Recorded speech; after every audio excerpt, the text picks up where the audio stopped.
选票总分的0.5倍积分。然后呢，就是在3个组合并的时候，登峰组的积分为这个积分1.2乘1.2，然后歼一组积分乘以1，涅槃组是乘0.8。然后我们也看一下目前的一个积分情况啊。第一还是 Night 啊，遥遥领先34.5积分，第2是小徐，第3是来自 AL 的 Tarzan， 第4是 Rookie 啊，第5是并列第4还有 Elk， 然后 Gala， 还有这个 Viper 和俊佳。然后我们再来看一看这个歼一组的积分榜啊 ，WE 的几哥们儿。歼一组其他比赛还没开始打，对，主要是之前 WE 赢了。对，然后看一下这几个兄弟，然后还有这个涅槃组。Kuroko 啊，恒、天勇啊、汤圆以及 Missy， 还有这个 Sassy 和少爷。其实对于 Kuroko 来讲的话，我们当时在德杯，我印象对他很深刻，就他的打法其实比去年还要更加尖锐一点。感觉就是弥补了卡纳维走开之后那种超雄打野的一个风格吧，就他也是那种非常超雄的，他是真的很超雄。然后我们来看一下汇总的一个积分榜啊，跟刚才大家规则也是同步过了，这个登峰组是乘1.2，然后歼一组乘1，涅槃组乘0.8。然后最后这个 Night 哇，确实遥遥领先啊，41.4的一个积分，目前是拉开第2名蛮多的一个差距的。但是我们这个比赛毕竟第1赛段刚开嘛，后面还是有非常可以追的一个机会的，也希望选手们多多努力。然后我们每周都给大家看一下这个积分榜，然后也有一些让大家更尽可能的想去获得这个 MVP 的心，对吧？对。然后就算没有拿到 MVP， 就是你在得票数次选，你这 MVP 积分榜其实也是加分的，对的。然后我们来看一下这个第1周最佳选手也是 Night， 然后 Night 分别使用英雄是这个辛德拉、岩雀、瑞兹、奥莲娜、吉格斯啊，玩过也沙皇，但沙皇没赢过。但是我们来看一下他的一个 MVP 次数已经是第4次啊，这个确实整个的数据非常豪华。然后这5个英雄也是100%胜率。是的，除了沙皇都赢了。是的，唯二输的2场小局都是沙皇。然后我们来看一下周最佳阵容啊，第1周。上单的 BLG 的冰选手，打野的 AL 的 Tarzan 选手，中路的 BLG Nat 选手，还有下路的 BLG 双人路 Viper 和欧恩。BLG 第1周3-0的战绩，然后都选了一些这个100%的代表英雄啊，但是可以看到牛头这边也是2胜1负，66的胜率。整体来讲的话，确实是他们的一个第1周的代表英雄了。对线版本确实看起来 BLG 反正第1周打起来是非常舒服的。对，就整体来讲 ，BLG 在今年有完之后，他们的一开始在我们德杯看过，还有一开始比赛看过，他们或多或少会有些磨合的一个时间。但是越往后感觉他磨合越对劲的，对吧？而对于劳赞来讲的话，他整体的打法还是那个比较 C 的打法，比较稳定。然后我们再来看一下整体的一个积分啊，现在第1名登峰组还是 BLG。而今天歼一组的 WE， 因为刚才我们也聊过，他们之前赢过了 EDG 嘛，所以他们也现在目前1-0暂时领先。而涅槃组的第1现在是老干爹和并列的一个 LG， 看今天这个后面有没有说改变这个积分榜的一个排名了。然后今日赛程，我们今天给大家第1场带来的是 TT 对战西安 WE， 然后今天在下午5点场的是苏州滔博对战 WBG， 以及晚上的7点场带来 EDG 对战 IP。对，今天TT 跟 IP 迎来了这赛季的一个首秀嘛，在今天的比赛里，慢慢些队伍就各自亮相，然后我们也看一下这个新赛季新的版本，每个队的打法风格是怎么样的。我们再来看一下今天的首发名单啊，可是君豪，然后中路是有施嘉伦，还有这个 Hero， 下路是 Ryan 以及 Feather。主教练是 Nolin。对于这个队来讲的话，大家之前的见面也是跟大家说过，德杯的时候，对吧？但那会儿的版本毕竟不一样，然后整体的打法风格有些差距。让我们来看今天他们的一个首发亮相。也给大家稍微介绍一下啊。这个之前是来自 BLGJ， 这个我们之前看过亚洲之星挑战赛的时候，应该有观众有印象，那会儿还叫李清华，是吧？对。然后君豪是从 UP 来到了 TT， 但其实君豪在去 UP 之前也是 BLG 的2队出身的。LPL J 来到了 TT， 上个月其实就相当于是 BLG 的出品啊，2队的集训。long day of games. Thunder Talk versus 对，然后这边是 TTY 的。史嘉伦 WE 但今天的首发名单是 Weibo versus Top Esports。下路 Run 3是 TT 自己青训出来的选手。这个选手之前我们也是再见过的。其实很多大家之前看那个亚洲之星之后，有一些老面孔在今天也是来了。对， provide insight 我 and 们 all 看 that 他们 lovely 今 other 天这 stuff. 个 Do 首 come 发的 to 亮相 it. 表现怎么样了？整体来讲的话，我觉得还算是那种小选手多一点。然后 We'll be able to Facer 其实 continue 在 from there. GT 有打过几个赛季了的已经。Facer 算是一个这个队的一个老大哥了。 Okay, I'm gonna run 我 myself 们来 get 看 myself 新 a coffee, WE and I 给 shall 大家熟悉 return 的 shortly. Monkey、Karis、About 以及11。With that in mind, I will turn. 就 About 一开始是在 GG 2队嘛，后面这个泰勇回去之后，现在来到了 Let's set, you know, WE。 we've got 他整体的风格，推哥你觉得 This 怎么样？ isn't the clean feed. 感觉就是什么类型的都能玩吧，这种功能性 One 的 second, 射箭的 guys. 维鲁斯，包括一些 Hello. 大核 Let me have a bit of a 维安娜 play 都 with 可以 this, see 玩。 if I can find where the clean feed is. 感觉 That's 运动池 supposed 还 to be 是 the 比较 clean 全面 feed. 的。Whole thing. Why am I here? So it just didn't register, but I'm hearing things I shouldn't be. I need to find a password briefly.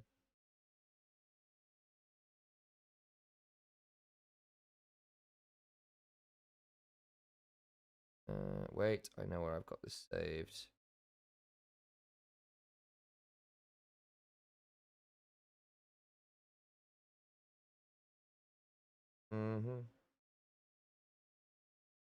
Here we go.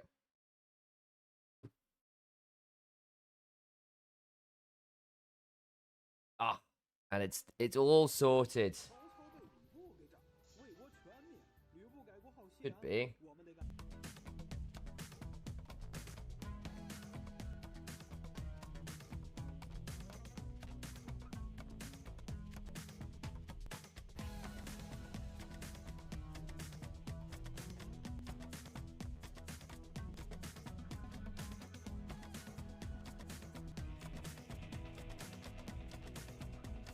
Fantastic. Right. In that case, let's go back to where we were. Boom. None of those advertisement issues. We got to continue from here.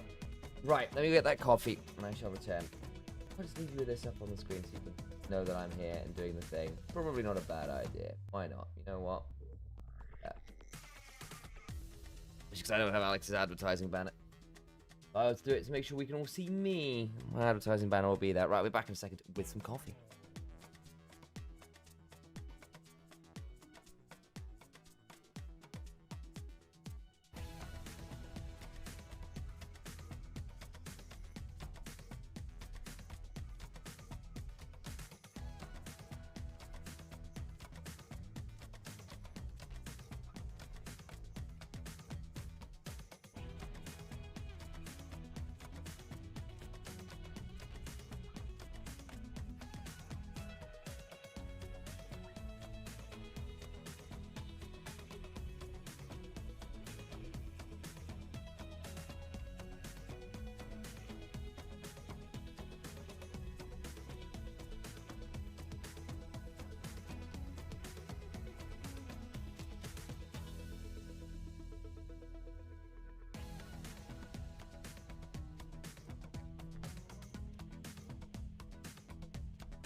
Hello， 各位好，欢迎来到赛前采访，我是泱泱。我们邀请到的是 TT 的 AD Ryan， 欢迎，先跟大家打个招呼吧。大家好，我是 TT 的 AD Ryan。欢迎 Ryan， 也恭喜你从2队来到了1队。那今天也是你作为 TT 的 AD 在 LPL 的首场比赛，所以很好奇你对于今天比赛的期待，想给大家呈现一个什么样的状态呢？就打好自己的游戏内容，把平时训练的游戏展现给大家看。那其实今年的 TT 对于召唤师来说还是有些新面孔的，当然有一些选手此前在 LDL 是当过队友，所以有一些默契度在。很好奇大家赛前的状态是比较紧张还是比较兴奋？大家赛前的状态都是比较开心的，比较兴奋的，希望大家能够拿下首场胜利。良好的心态对比赛有非常好的帮助，那就期待你们今天比赛的精彩表现，我们赛场见。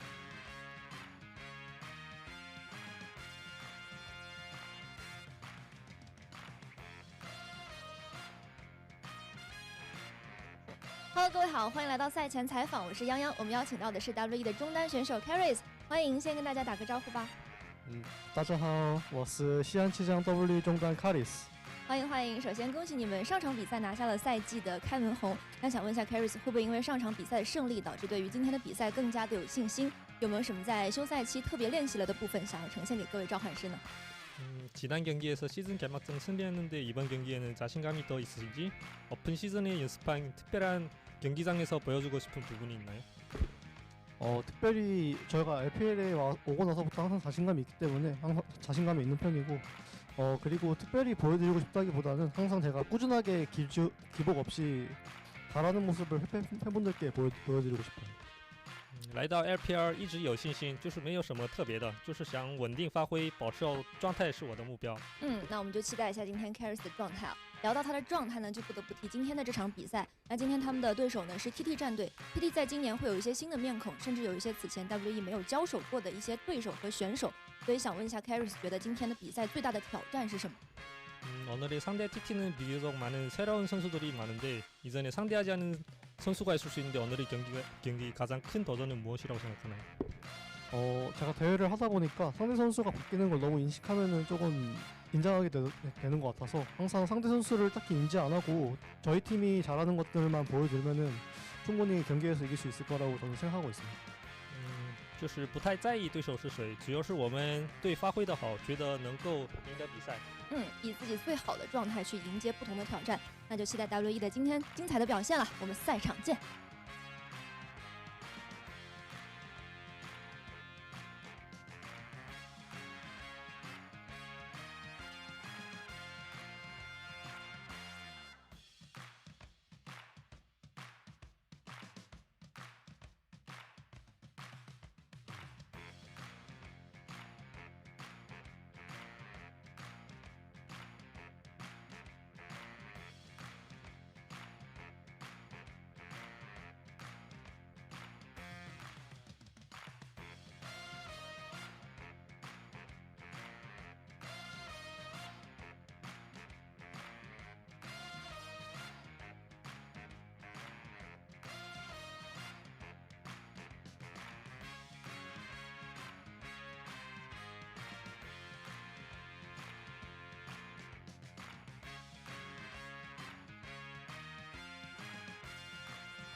Oh boy, right, there's coffee.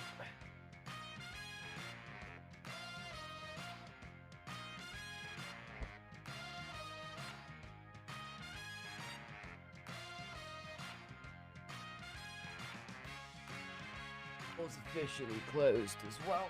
Hello, hello. This so I can see all the screwy. Oh, it's gonna be right. Yes. Do this, won't it? That'll do it. Cool. No, that's not brought them up? Oh, you're kidding me. Really? Huh? That's pretty ridiculous. Well, that is pretty ridiculous.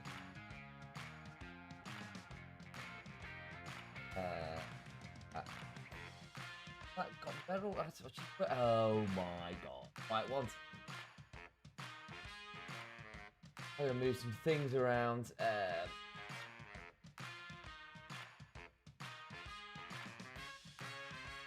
Oh boy. Right, that needs to open it more and then resize it. Oh. Right. 1 second. Let's do this properly then.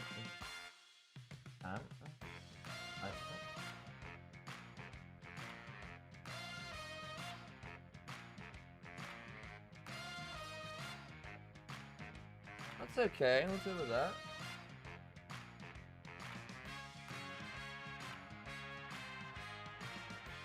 Yep, that's about right. Cool. Fantastic news, right. Problem has been resolved. User saying, why can you see my desktop? You should be able to see that. There, ETC, sarcasm, good to see you rather. Where is that one? And then I'm missing one additional. This is also going to be a question. Can you see if I do this? No, you can't. Okay, that's good. I was good at epic pens and things, but that's apparently not working. But that's fine. Hello, guys. I know it's bright and early in the morning, so not expecting wonders here in terms of people paying attention. But it's good to have you all in here. Hey, Derek. Good to see you. I'll have to get used to looking over on a second screen as well, which would be a whole thing. In fact, what I might do, because I'm so used to doing it this way, is over here.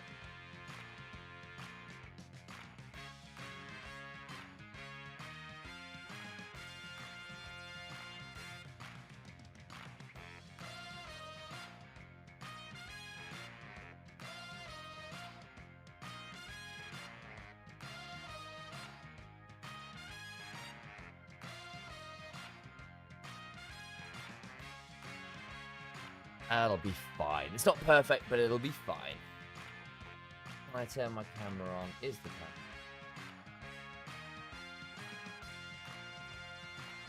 It is. Fantastic. Good news.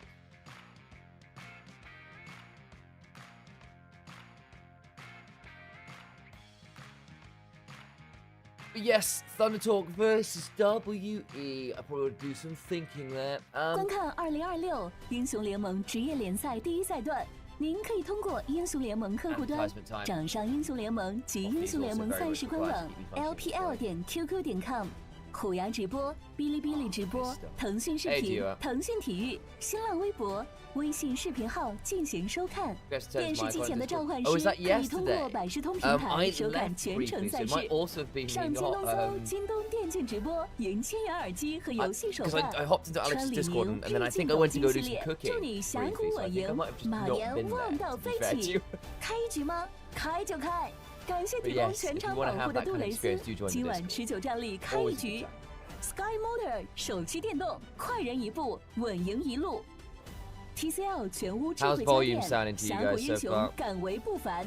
2026 LPL 官方指定家电产品，更受电竞用户喜欢的能量饮料，醒神好喝，当然站吧。傲风电竞椅连续6年中国电竞椅销量第一。 WE are in a very weird spot. Because obviously last year they actually had a fairly good run of it. Particularly because some of the players they betted on who were rookies or up-and-coming players really ended up being much better than people thought they might. I'm talking Vampire really delivered. Him and Taeyun had a good lane in the end. And talking about LR Corking going Corki 2 games in a row. Corki in and of himself, not a bad pick. Corki into bloody Yunara. Stop it. Stop it. Corki loses horribly to Yunara. We've known this since last year. Corki is now, what, 1-5 into Yunara this year? We can barely hear you. Why is that the case? Because on here... Okay, well, that's fine. Either way, that should now be up.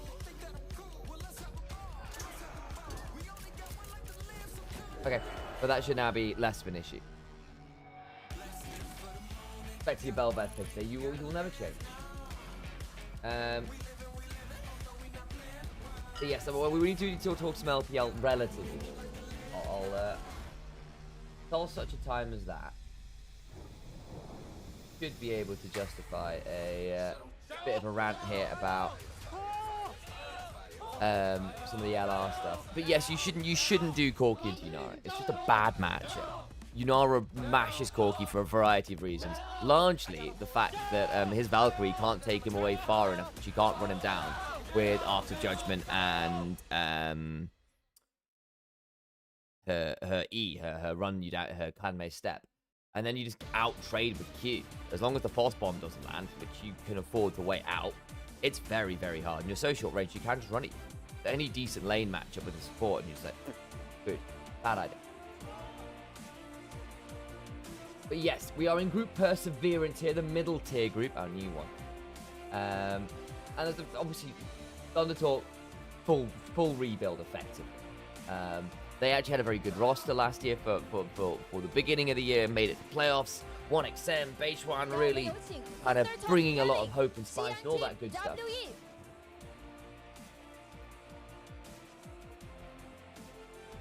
And then they lost a load of their players to various other forces. Bejuan getting nabbed by BLG, who was struggling for jungle leadership. They thought, well, maybe Bejuan can help. And he did, briefly, before switching time with Shadow. 欢迎来到西安曲江电竞中心 LPL 第一赛段组内赛第2周第1日。 Saw your tweet on the first game. I can't believe they did two games in a row in NA here, by the way. Oh no. Best NA team. Hell yeah. Hell yeah. Hell yeah.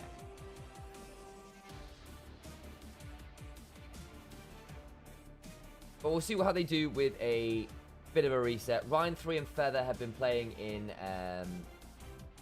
LDL for quite a while. John Howe was on the Neferi chain and really reinvented himself last year when he was having a pretty good go of it. Where was he? He was on Ultra Prime. Ultra Prime. When Ultra Prime were looking like they were on the up and up a little bit last year, that was where they were coming from.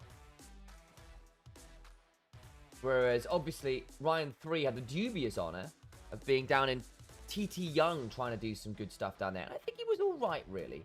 Feather is someone I actually do quite rate. I don't think he's had a fantastic time of it so far.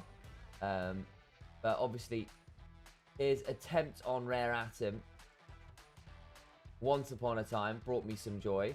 He was on Joy Dream back in 2023, I think alongside 1XN even. So was the other part of that duo that was great fun. I always thought 1XN was slightly better. But hey, Feather certainly wasn't a no-name in that level of play. But again, that's LDL, that's Academy Leagues. Very different to the full LPL thing. Team WE, Cube, Monkey, Karis, you should know.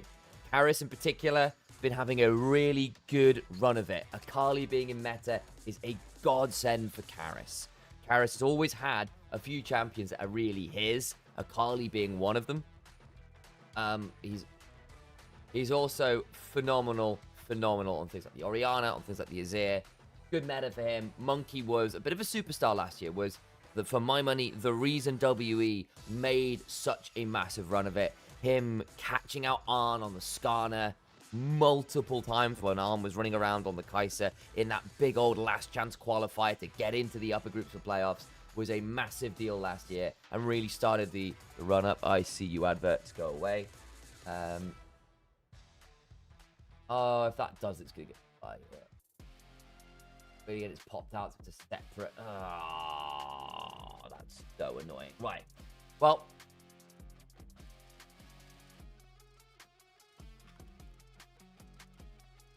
into picks and bans, regardless. Into picks and bans.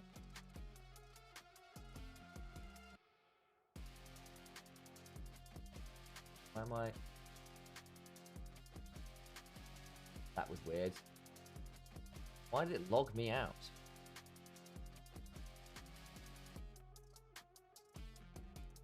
Okay, we're in. We're in. That was weird. I got logged out of Twitch briefly. That threw me for a bit of a loop. I'm not going to lie to you. Thank you for the follows, by the by. I see you, Norhand, Erden Vaz, and Shipasu. Thank you for coming to join us here on the channel. WE over on blue side, TT on red. Though it does, again, look like, once again, with this split of side select and first pick, TT will have first pick. Malphite got through picks and bans. Malphite is picked. Very, very potent, right? Need to move camera up a little bit. I can go there for now. I need it about here, aren't I, with the fact that we do have those this way, right?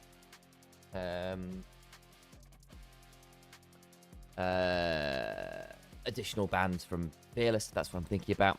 But yeah, the Mundo, the Akali away from Monkey and Karis, pocket pick angles. Jarvan's been very potent right now. The three mega first picks of Jace, Orianna, Varus were taken off the board. WE do get the Varus in response to the Malphite, though I think the Malphite has largely been stronger. Trundle we have not seen, but theoretically very nasty into the Malphite. Unless he has ult up, you put up the pillar, you press R. The tank stats he's built mean nothing. Can be a big deal. Yeah, no, hopefully shouldn't be lagging anymore. I'm looking at decent bit rates up. I'm not seeing any drop frames, so it might well be on you. I got logged out of Twitch on the dashboard, not on OBS, by the looks of it. So I think it should be okay, Herbert, but just keep an eye on that. Thank you. A lot of new names on these teams. Yeah, Antwo, completely agree. You should recognize Cube, Monkey, Karis. About and Yao Yao are a little different. They're coming from LCK challenges, effectively. I believe About was on Gen G's roster, if memory serves. Alongside for TT, John Howe, you'll have seen a little bit of. Pretty much everyone else should be, I suspect, relatively new to you.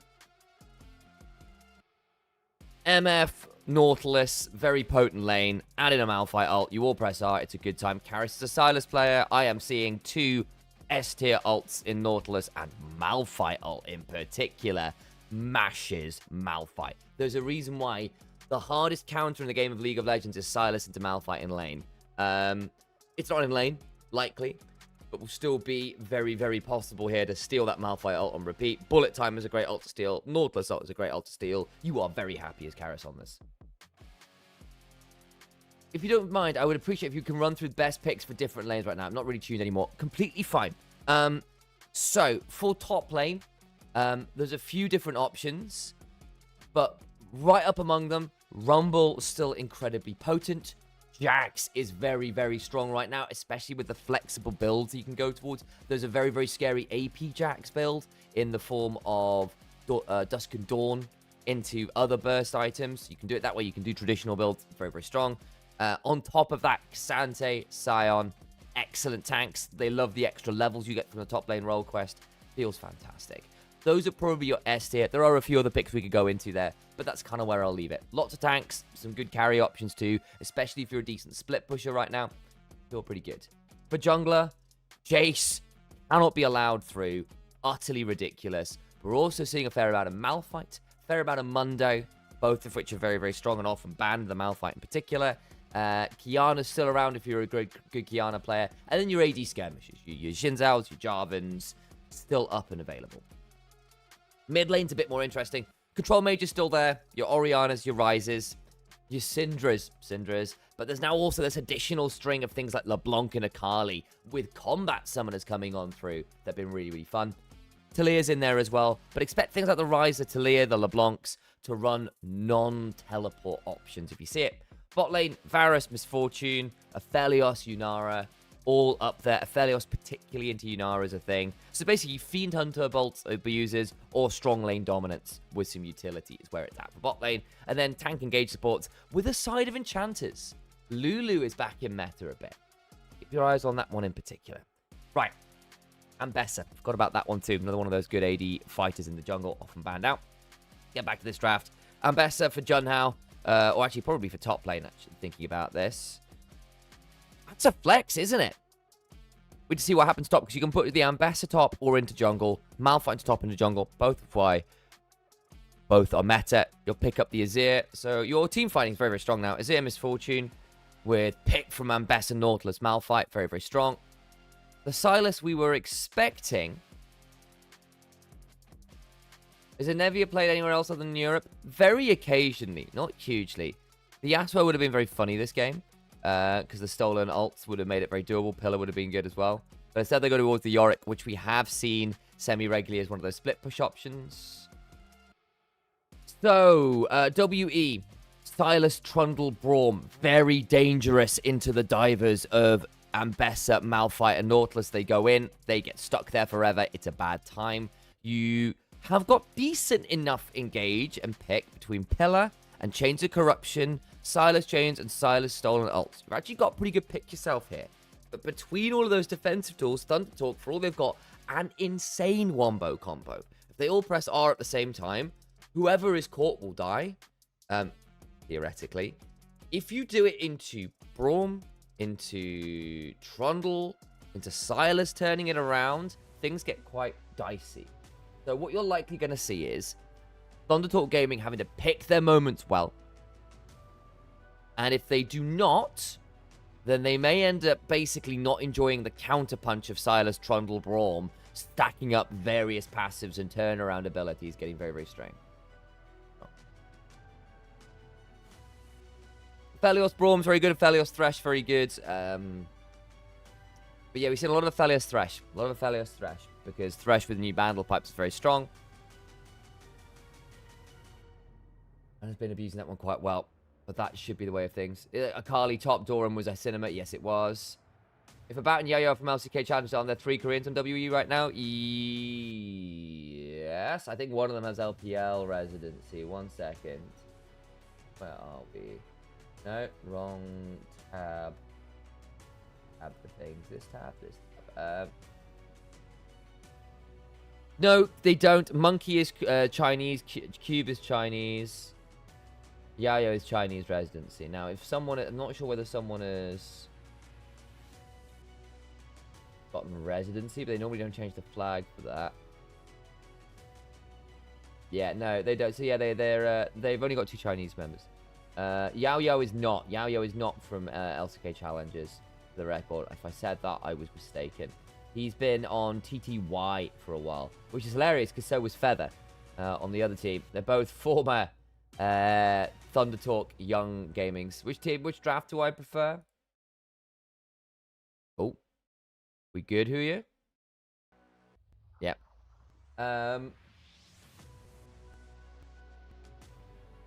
Thunder Talk draft looks better on on paper. Thunder Talk's draft in isolation is the better draft. Azir, Misfortune, Malphite all pressing R at once sounds pretty disgusting to me. My worry will be that and it will remain a worry, that you have got this problem of Sylas having insane ults to steal. Braum, Trundle, to really, really, really make your comp have to be perfect and have to hit multiple people, or the turnaround is going to lead to you losing the extended fight.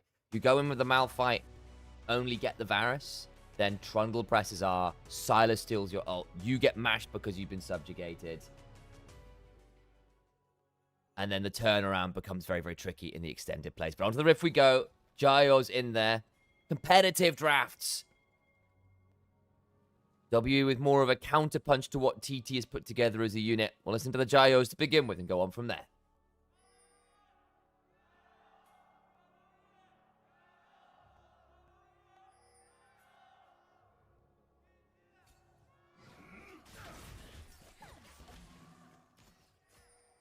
A little bit of trading there at the level 1. Both supports eating a bit of a chunk. About will throw out that piercing arrow. Am I seeing anything spicy there in the runes? Not especially. Worth noting, of course, that the Ambassador did eventually get decided to go topside rather than the Malphite, which makes sense. I think Malphite into Yorick would suck. Malphite would get stuck in the cage all the time and have a bad day in general.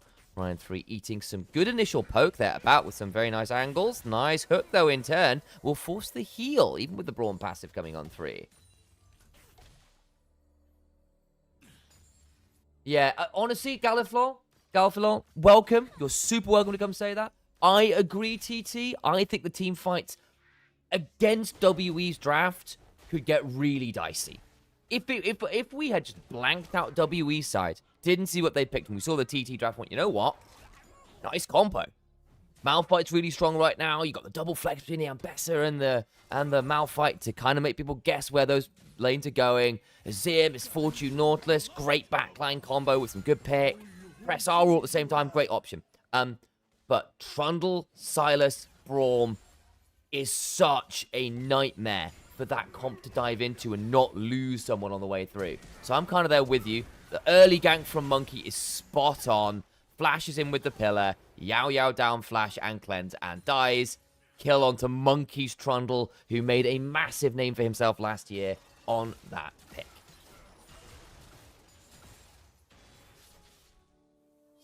Exactly Galflor. Exactly Galflor. Like, that's it. The Braum shield makes Misfortune's life really difficult. Also makes the melee divers have a bad time trying to get to, say, that Varus.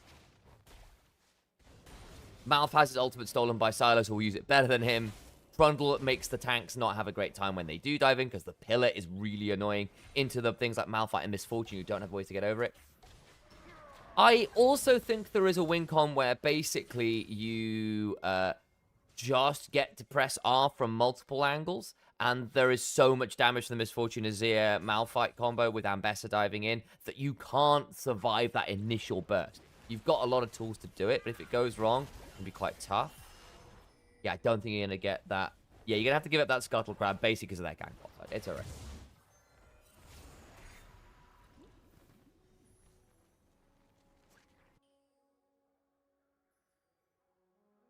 Oh, is there a bug with a Felios like that, Enwin? I hadn't heard about it. But whatever, he's definitely not disabled, as far as I know. I've not seen anything about that globally. So I think that's not stopped him being played, at least.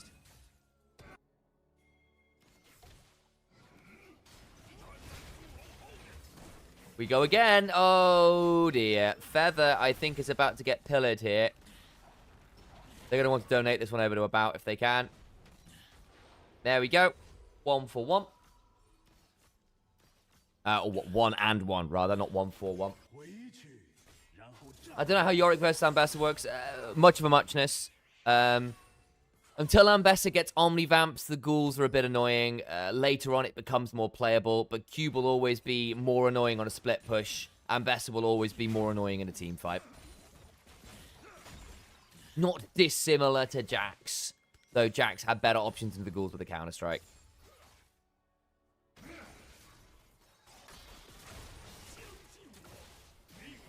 Aris is also a very good Silas, trading very well with Heru there.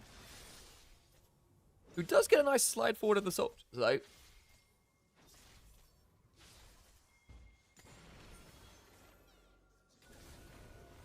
I seeing anything else especially right now? No, not really. Monkey will continue bonking. Again, he's behind quite a lot of farm here to Junhao. One of the things you'll notice from a Malphite with his big jungle changes is he does actually farm very well. He did get double Scuttle Crabs, but Monkey's also made 2 successful ganks. I think he's going to be okay with the trade so far, bluntly, because getting this Misfortune behind is going to be a big deal, because the other thing we've not really talked about in team fights is the Misfortune is very, very interruptible by Pillar, by Chains of Corruption. Actually, it won't necessarily interrupt because it's just a root. But the Pillar, the Edge of the Dark Procession. John has just had his ult stolen. He's going to have to flash, isn't he? Yeah. There we go. Oh, John How. Yeah, not a lot you get to do there. If you want to know why Malphite sucks into Silas, that is a reason. And then Heru's looking at his lane going, bruh, why has Silas got a kill? Yeah, it's over. Galfie completely agree. Like, bot lane's winning, jungle's really winning, mid lane just got a kill, top lane's even. You're in good spaces.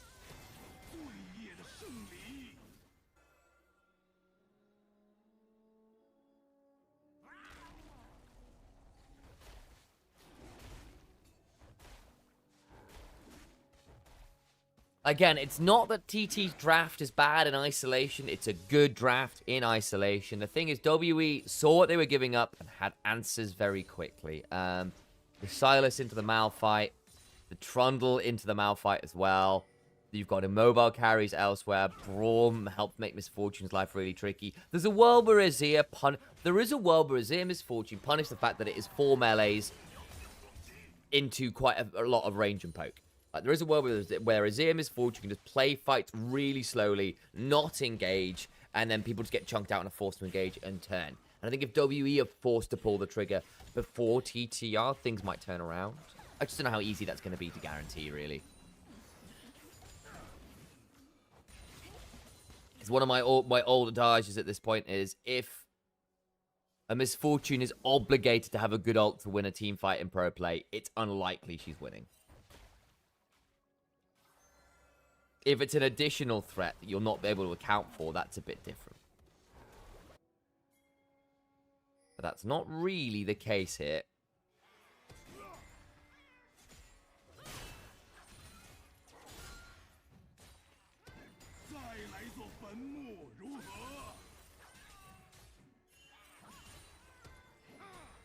Good damage. Any chance these mid-table bot teams can make a splash? Will they be fodder for top teams? I think a lot of them will be fodder. I think WE could kind of maybe pull off a similar kind of journey to last year, depending on how About and Yao Yao are. I don't necessarily think Taeyun and Vampire were absolutely core to success. I mean, Vampire was good. He's having a good time right now when he's on tank engaged sports. Obviously, things like the Bards, not as inspiring.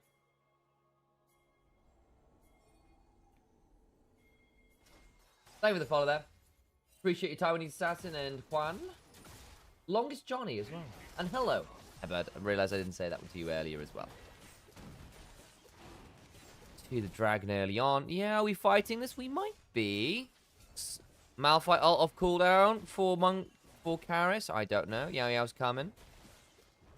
Watch over the wall. Monkey's flashing in. Smite fight steals it. And in comes the exhaust. Silas gets turned around on. That's not bad. The Chains of Corruption, though, will ensure this is absolutely a 1-for-1, surely. Missed the arrow about. Oops. Needed to hit that one. What do I think of this new TT roster? Very young. Very young. It's a rookie roster. We'll see how they look in spring. I think this is going to be a learning curve in winter. There's some players here who I think are quite fun. I think Junhao is good. I've kind of rated Feather for a while, but we'll see how he does properly at pro level. Where was Heru play? But yeah, Monkey flashes in, steals this. They put the exhaust down. Karis tries to go over the flank, and kind of just gets jumped on. Nice theoretical idea, but even with the exhaust, the CC is the problem with the Malphite ult with this build, not the damage. Gets smacked a bit.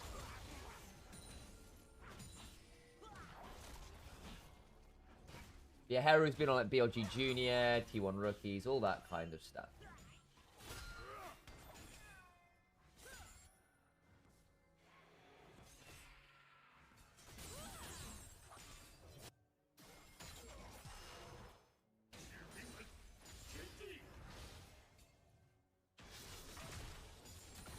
NFO wins LPL because they have God go on. Yeah. Yes, I'm excited to see God go on later, by the way. Sorry, I was a bit distracted setting things up by earlier, Duo. I know you did ask about that.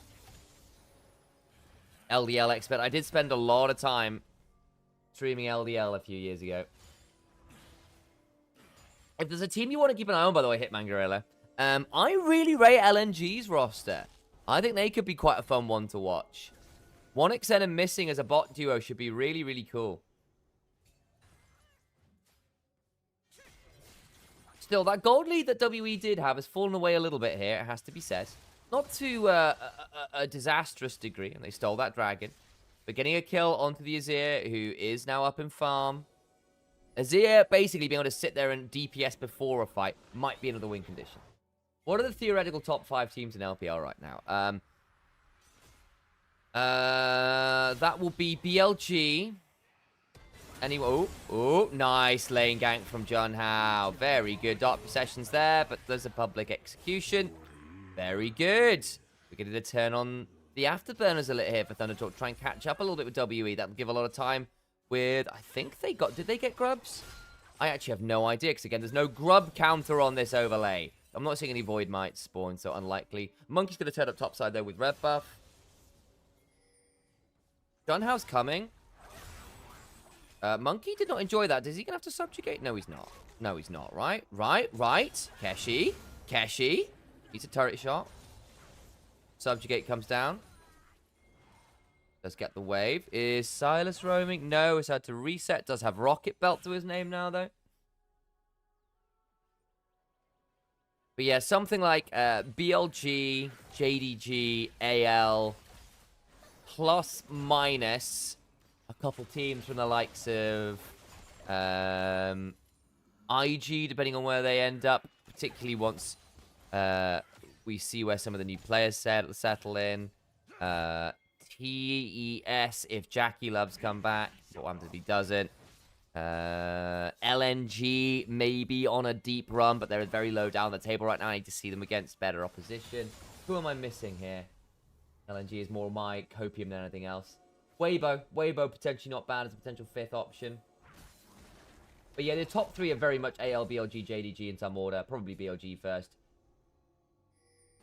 But yeah, IG, depending on where Photic ends up playing, could be good. Depending on how flippy Sobro is, could be good. I actually think LNG are better than people might think. I think Sheer Croco 1xM Missing is pretty good. Bulldog on Control Mages is good. They're very flippy. They're very all in on having aggressive early games and jungle invades with lane prio. If that goes wrong, it's a bad time. If we prefer TT's comp in team fights with Azir scaling, they're still in a decent position. Yeah, there's a world, right, where you can play team fights, you can play fights slow, and have Azir win fights for you by just being longer range with the Misfortune. The problem is Poke Varus is notoriously good into Azir, and MF will be able to shrug off some of it with Bloodthirst, but we'll need to hit things to make that happen. Hey, Pintalus, good to see you. Welcome back. No guarantee that happens, though. In we go with the Malphite ult. Yeah, this combo is really nasty. And as we see, even with defensive tools, there's a world where people get popped. That is with Monkey not having Subjugate partly, and Silas not there. And your pick is always going to be obscene with this comp. Really nice move from TT. Harris will rocket belt away. Does at least get a plate there. Finally gets that mid lane quest. But that will be Dragon as well. So what happens here? I'm assuming Monkey just comes over to try and help fight this and just doesn't respect the roam from the Azir or the fact that Junhao can just ult them. The door's not up to begin with, so actually Braum doesn't get his defensive tools up till the ult is finished. So Misfortune gets a fully charged ult. Azir gets a full shuffle. The ult hits from Malphite. Good time. Walking towards a Malphite is a choice. WE being a bit careless. Yeah. And that's the other side of it, is I actually think TT's comp is easy to execute. Like WE's requires a little bit more finesse. And that can be difficult when you're a kind of newer team. I applaud them for giving it a go. Don't know how simple it will be to actually pull off.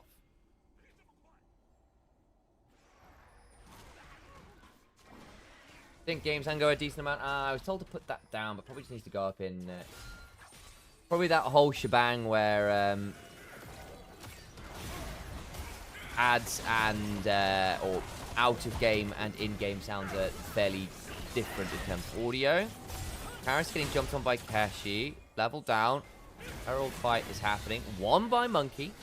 We'll do that. Has had to subjugate, was happy enough. Harris got chunked low, but he's not out of it. He's got the spell slinger shoots by the by. Love the ping sound. Ping sound is incredibly loud for LPL for whatever reason. One extended super fun to watch. I think a lot of IG fans would agree they'd rather had him than Photic. I do too. But remember, I have been a 1xn shill since 2022.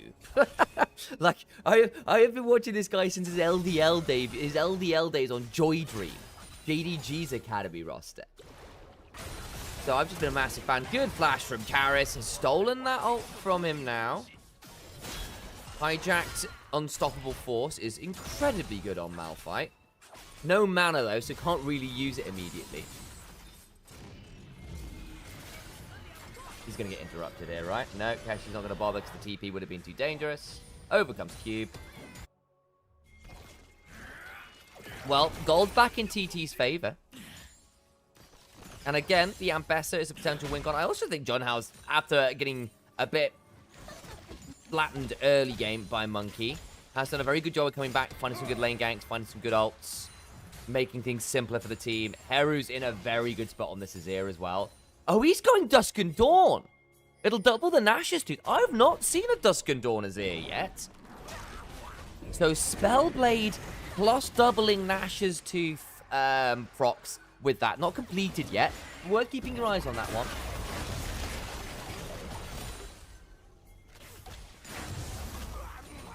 Meow. And things. Thanks, Mecca. Good to see you. Nuke played at LEC day one. That's the only game I saw of it. What did you think, Hal? What did you say? What did you think? I know it's only one game. It's not the biggest sample size. In goes Karis with the Unstoppable Force. Monkey gets Glacial Prison. Pillaged. Dead. Braum passive. You see, that's the other side of this. Is there is still a lot of melee champions on TT who theoretically will have a tough time. And you've got Trundle and Silas. You might be able to just walk at this turret. But Malphite does a decent job of clearing that wave out, actually. AoE of Sunfire and Thunderclaps, I guess. And first turret goes the way of Thundertalk as a result, actually. Killer off of Junhao, Braum passive. Is he going to be forced to ult away? No, he's actually quite tanky. Should theoretically be able to grab this turret nonetheless. There's the grub spawning. Monkey is a Trundle with Trinity Force. This turret will disappear. It was fine. Fair enough. Anyway, I see the concept here. Dusk and Dawn, new item in for Heru.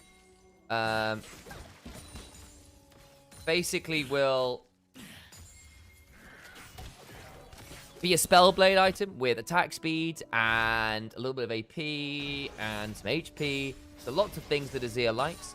Plus, it has this passive ability that doubles on hit effects. And it's a Spellblade itself. So you get a Spellblade effect plus doubling on hit effects. So Nash and Dusk and Dawn will trigger lots of times. It's very nice. So if you're looking to get lots of good auto trades, play for split push a little bit as well, actually. Can be pretty nasty. So lots about those kind of soldier autos there rather than necessarily the straight up burst from various things or Leandry angles, that kind of stuff. Good shuffle in. Nice burst procs as well. And that's an easy pickup onto Karis, who swept away there somewhat. From the smaller skirmishes, we're seeing that if you don't have all the defensive tools, it's very possible to pick off individual members for TT. Dragon will go. I don't think we're realistically going to see a fight over this. Or if we do, I think it'll be foolish. Yeah, they're going to try and ward off mid lane angle. Yao. Unfortunate. There's the depth charge, the exhaust. Piercing arrow comes down. Mid lane turret falls for Dragon. Hook onto Yao to get a good glacial Fisher. Feather's not having a lot of fun now because he's been subjugated. Junhao. Yep. Does eventually just go down. Tanks into Borm. Still having a bad time. And Trundle, for that matter. TT overforce it, and we sort of see the other side of the coin, which is if you don't have all your tools available and don't blow someone up in 2 seconds, the extended fights are not fun for the melees on TT. Keshi will run up Monkey.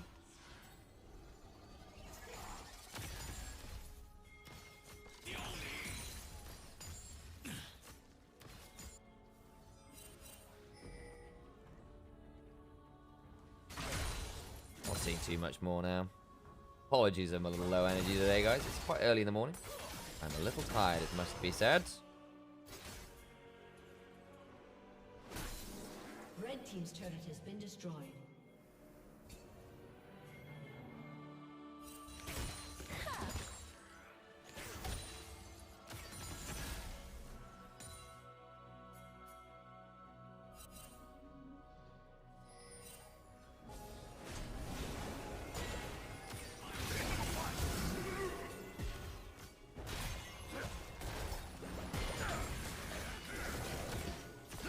Well, fight over the river now.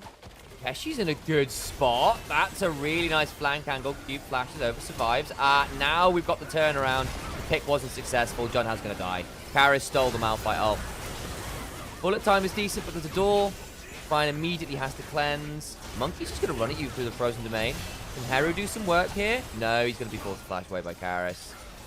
Keshi needs to run. TP behind on the reset. Monkey flashes away. He got a chomp down there. Then Keshi had no attack speed, so he can't break out step as fast. Now Heru's just thrown his soldiers the other way. Valiant effort. Not enough. That's Baron. GG. Game 1 is done. Yeah, didn't kill Q, but when you went in off a decent flank angle, extended fight is problematic. Hence the concerns we were talking about.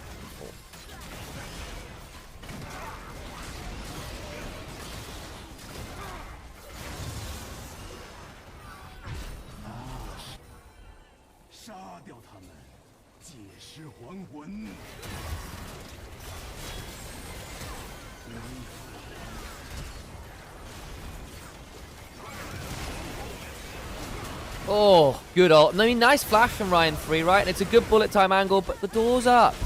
Doesn't do anything. 2 ultis for the Yorick. Yeah, I mean, not that the Yorick is... You take the pick that's in front of you. He was the one who sprung the trap, but he was also the least valuable person ever who could have sprung the trap, right?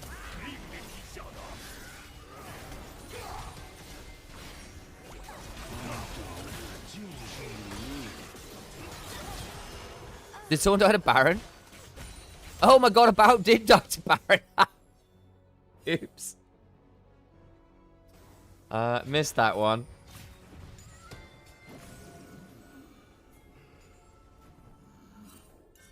But why does he not have the buff? Oops, he's died.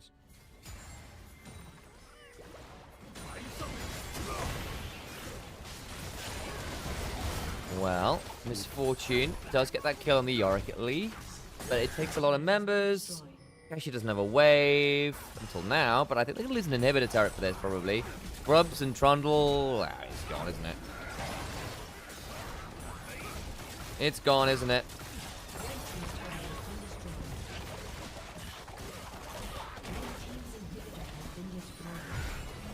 Goodbye.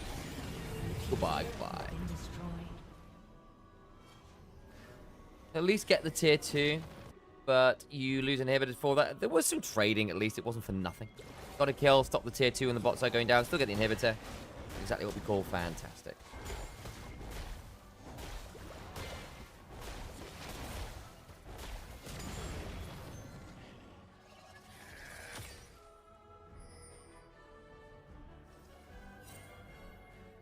Did the Baron just kill Varus? Yes. Yes, it did. A little bit low. It happens, guys, even for the best of us.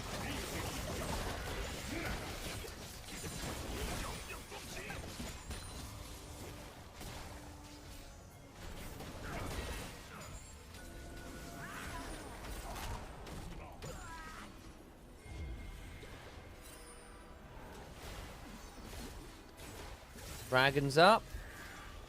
RTT playing this. Yes. They want soul point. Okay. What's Keshi doing? Can you get a good angle here on someone important this time? Going to Corruption lands. Dragon secured. Keshi in the backside. About being threatened. Flashes away. They turn around onto him. Monkey's left low, but he's got Subjugate. John Howe only really hits the Braum. Yeah. Extended fights, man. Oh, great Dark Procession. Goodbye. Yep. Okay, well, you got the soul point. You got soul point. That's great. Will you survive to get to use it? No, because your team is dead, and we're on to next turret. GG. GG. That's it. Who gets MVP this game? I think it's Monkey. Great early ganks. Stole a load of objectives. Played a mean game.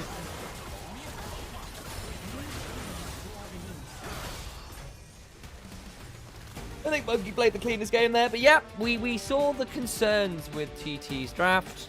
WE proved them in practice. And they caused a bit too much strife there in the long run. Hello folks, welcome back. I'm Initialize. 3 minute a day as Nightmare is a day off, which is very reasonable. But it means I am here to offer you insight and great educational content. Am I a little zoomed in? I might be. Well, it might be a little. We shall do our best to provide value here.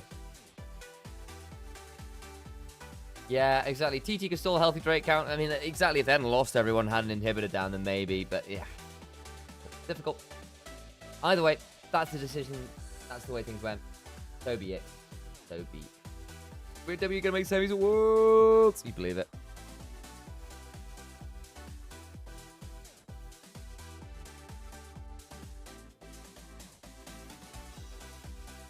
If that's the kind of drafting diff we're going to get, I think W might be in a good spot here.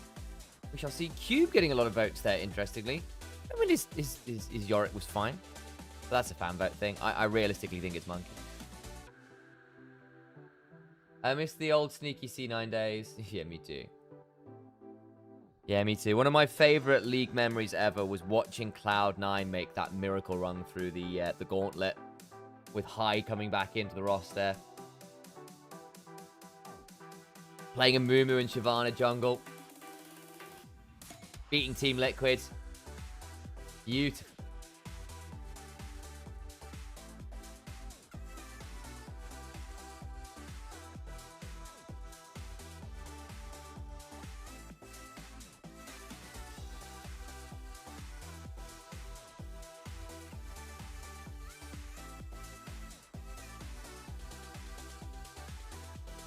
Hey, Monkey D. Rafi. You played a very good game there, Monkey.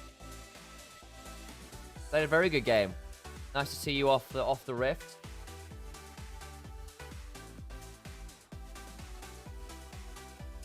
Back when High did the sneaky Zed play, yeah. Wunam, thank you very much for that one. Let's I see you with a follow. Thank you very much for the sub, by the way, Princess. I know you did a little while ago, but thanks again. Again, folks, if you've not done so already, please do make sure you are following, liking, subscribing on Twitch and YouTube. If you have got the extra bit of money, please do come and support us. Ko-fi in particular is a wonderful way to come and give us a bit of love.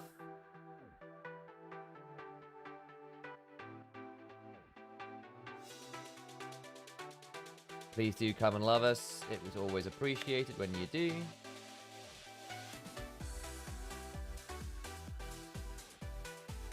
But yep, there's the damage about. Did pokey things. Heru tried to hold the line. Unfortunately, extended fights are tricky when your front line dies immediately to Silas Braum Trundle. And then you go, well, poo, I have no platform.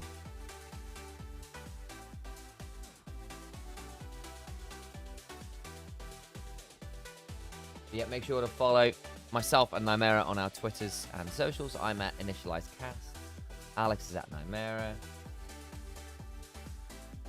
And if you've got that extra bit of money, if you are a Twitch Prime user, consider dropping it here. Did we get that one as well?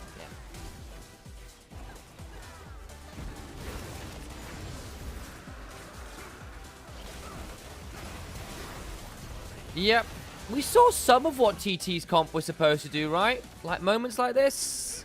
The problem is that's great into a comp that hasn't been designed to make this really annoying to pull off. And it was too hard to pull off.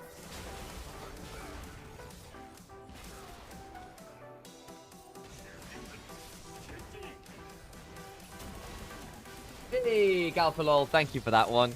My man. I say my man, I actually have no idea. My Twitch chatter. My chatter. That's the appropriate option, isn't it? Appreciate the live feed and comment, mate. Anytime. Quite literally, actually. We do this pretty much every day. So I say that somewhat facetiously, knowing I am in fact here pretty much every day.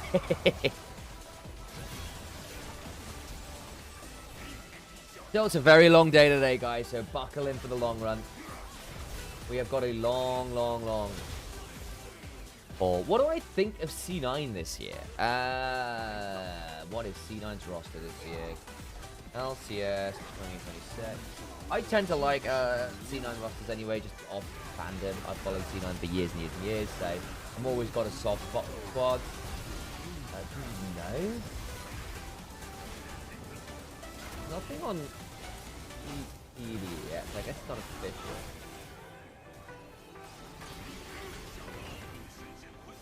You go look up before I give crap in, so try off the earth.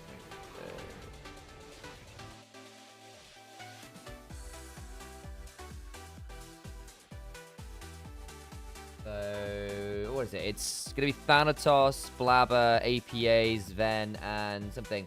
Do you actively look for big words to use during cast or something you already know? So context. Lin Shukai. It'd be Lin Shukai, won't it?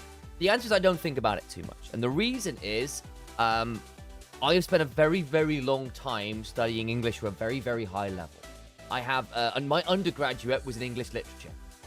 I was an English teacher for a while. I have a master's thesis in game design and theory, where I was writing very academically around game design and stuff. So I'm used to writing and speaking with quite an articulate use of the English language. So a lot of the times, the word that comes to my mind to describe a situation is a bit of an esoteric one. It's a bit of a weird one. And it's not necessarily something I have to go out of my way to think about. So that can be a blessing and a boon. Sometimes it's nice to have something new and interesting out there. Monkey is MVP. Are we surprised, guys? Not really. Had a very good game. Where's Alex today? Taking the day off. Taking the day off. We're trying to be a little bit more kind to ourselves. So I'm trying to take a day off a week. He's trying to take a day off a week. I'm playing around it from that. So it's just me today. If I'd thought it through, I could have asked a color caster, but I have not. Yeah, let's have a look.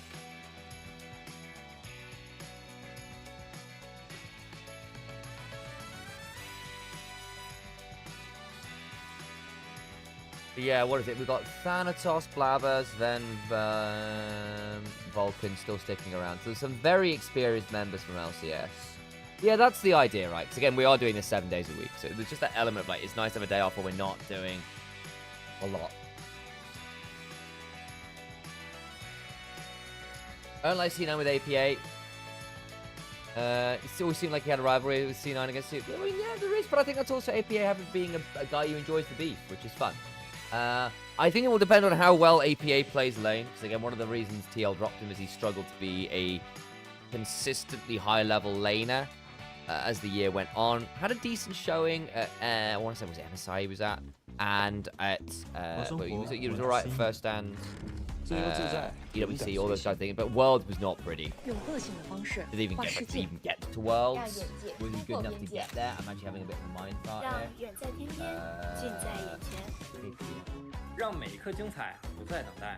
Was he one of the ones who didn't make it? Was that one of the? I think that might have been part of the disappointment, right? Yeah, like obviously they had the Casper Cup run where they were nearly great and then didn't quite make it happen. They won that other game. They relied on other people's results. Oh yeah, I need to mute this before we get done in by advert. Right, excuse me guys. We're gonna mute Huyip before we get done in by advertising issues. So until we see things come back, life should be fine.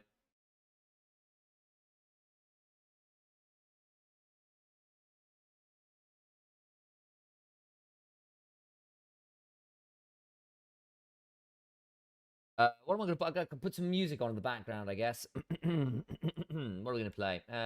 Creative Free. Riot. Creator Safe. Thank you, Riot.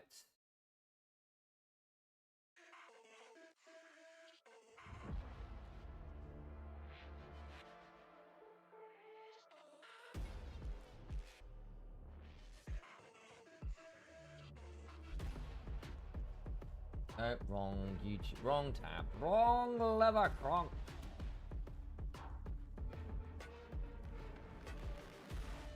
So yeah, basically failing to make Worlds with Team Liquid was kind of a bit of a death knell for APA. Deservedly ending up dropped, I think.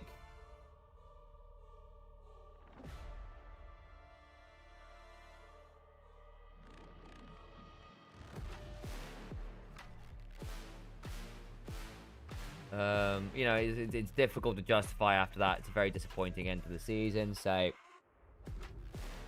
I can see why that happens. I think Cloud9, though, looking for something with someone with a bit of known tenure, solid player and brand option, should theoretically be able to pair up with his more aggressive carry-oriented like compatriots. I think it'd be a good support option for Blabber. I think Blabber has actually been a little bit off the boil over the last couple of years, and I think having someone who can give him some support in the jungle will be quite helpful to getting him back to form, assuming you want him to be one of the top junglers in the league again. Thanatos and Sven should be solid enough carries and can take a bit more, ownership at draft.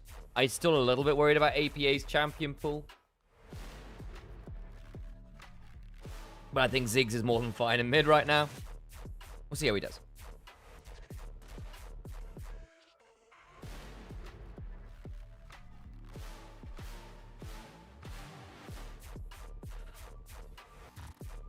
Oh, we're back.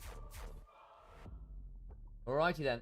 Let's do that thing where we pause this, unmute this.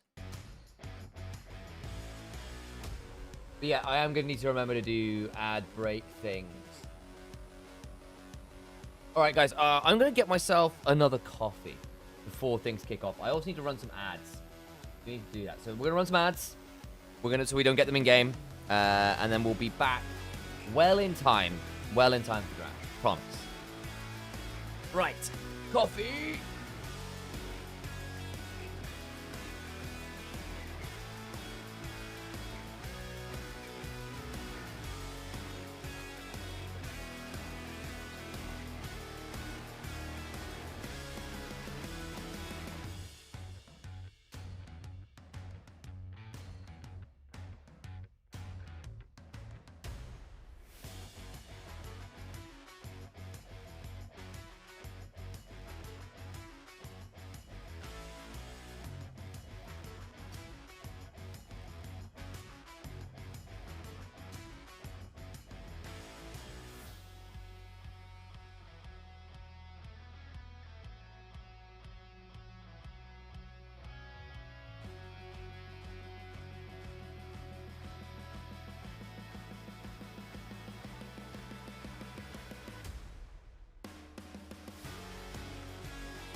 There we go. Coffee acquired. Just in time. For what should be our draft number 2 of the day. Hey Trinity, good to see you, mate. Where half my... No. There we go. Chat, Scott. Hello. Yes, Aragon's a color caster. Although I can flex. I know the game well.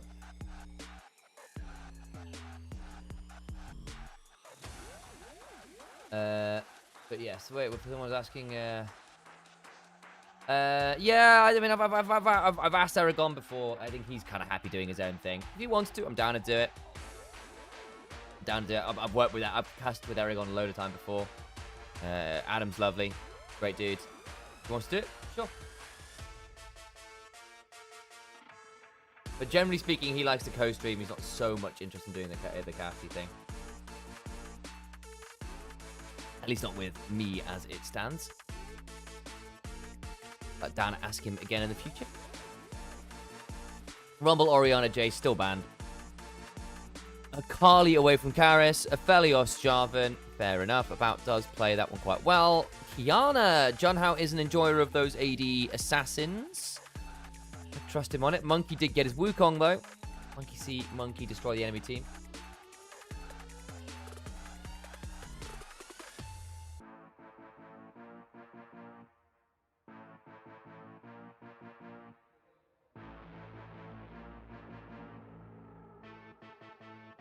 Nah, don't worry about it, Blue Dale. Like, again, it's super fine. Because the other option was me not doing the day. Would have been fine as well. It's like...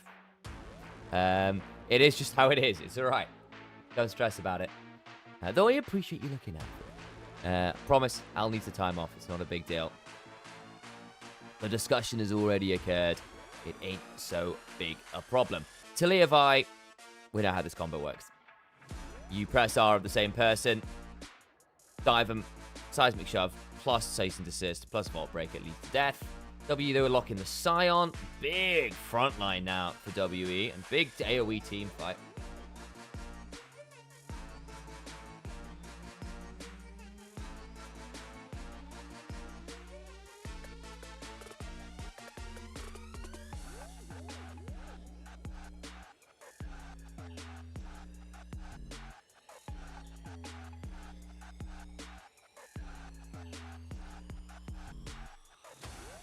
Sivir Band. Gwen Band.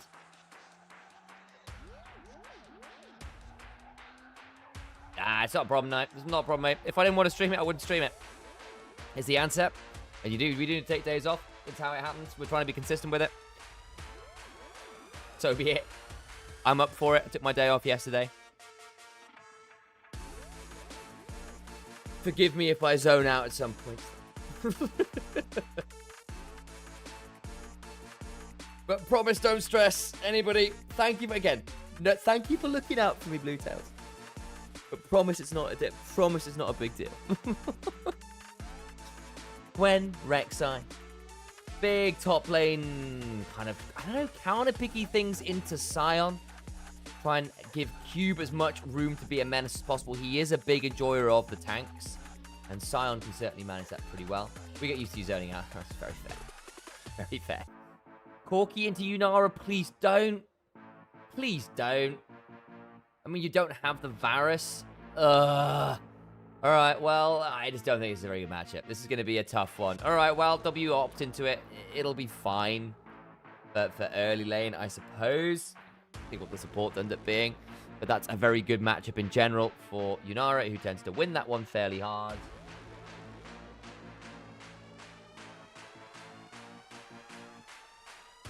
Alistar will come on down. Yeah, I mean, at this point, Alistar, Vi, Talia, your pick is brutal this game. You do need to be able to have someone to pick. Corki probably is the most likely candidate at this point. He can't get away very easily from Yunara in lane. Vi, Talia will follow. Alistar will have a way to get on top of Valkyrie, will not be enough to keep you safe. Renekton for early lane dominance to hopefully manage the Scion a bit. Mid game from TT, exceptionally strong right now. WE looking to play a little bit more for the team fights, for that AoE. They need a decent support here to get things rolling. I mean, Rel, Fiona, both fine if you want that tank engage. You can probably justify an enchanter here, actually, like a bard, if you want to go that route, if you want the lane dominance. Nami and Corki has been a bit of a thing. In fact, was it about in Yao Yao who were doing this? What was it about in Yao Yao that was doing this? Who's doing Corki and Nami? But yeah, no, basically, between Spellblade and Gatling gun stuff, you can do some really, really nasty combos here.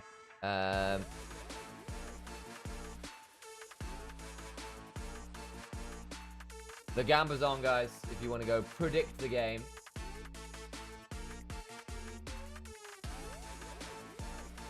But yeah, Kokinami is... who is doing this?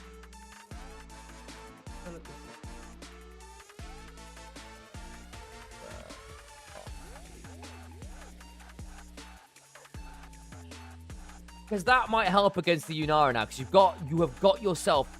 You've now got yourself the double range and range of melee option, which should give you, theoretically, that ability to manage the Yunara in lane. I actually do think that rescues the draft a little bit.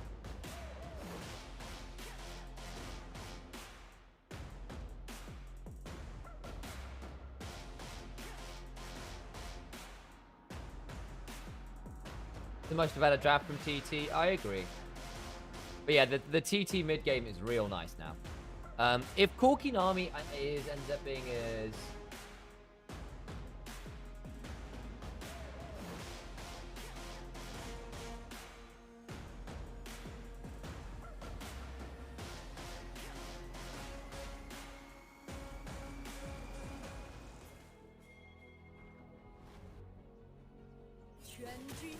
Where was I seeing Kokinami? Let's do the Gyos for now. Do a bit of hunting in the background.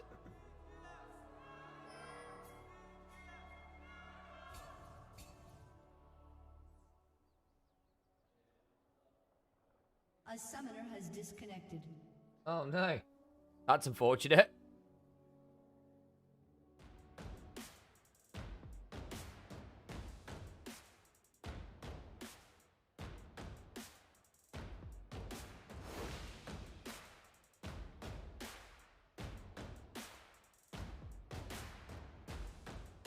Hopefully the pause is short. Second, I'll put my camera back on for all of us. Hello, hello. I'm still looking at Kokinami things. I'm not going to lie to you. I do apologize for that, but only vaguely. But only vaguely.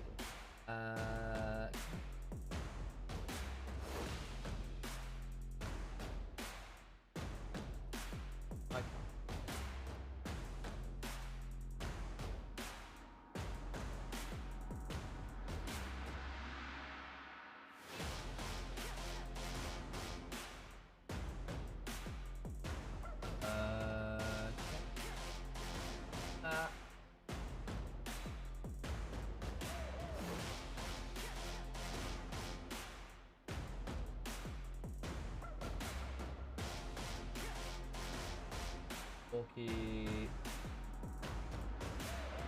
games.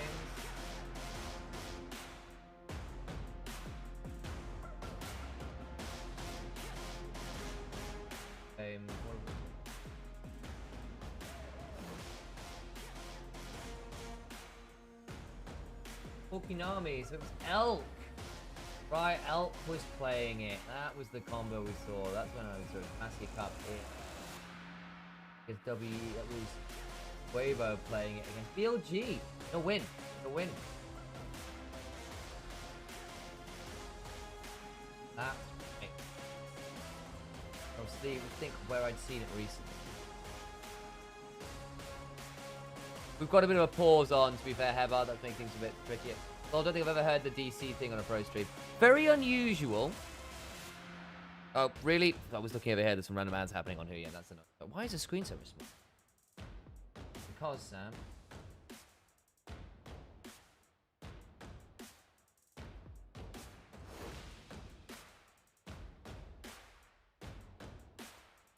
Oh, God, it was bad in Demacia Cup. Yeah, well. They won with it. Going to a channel point again? I think it's been done, Hebard, I'm afraid. You were late. Unless Trinity wants to rerun it, but that's on Trinity's. That is Trinity's decision. Why have I got my...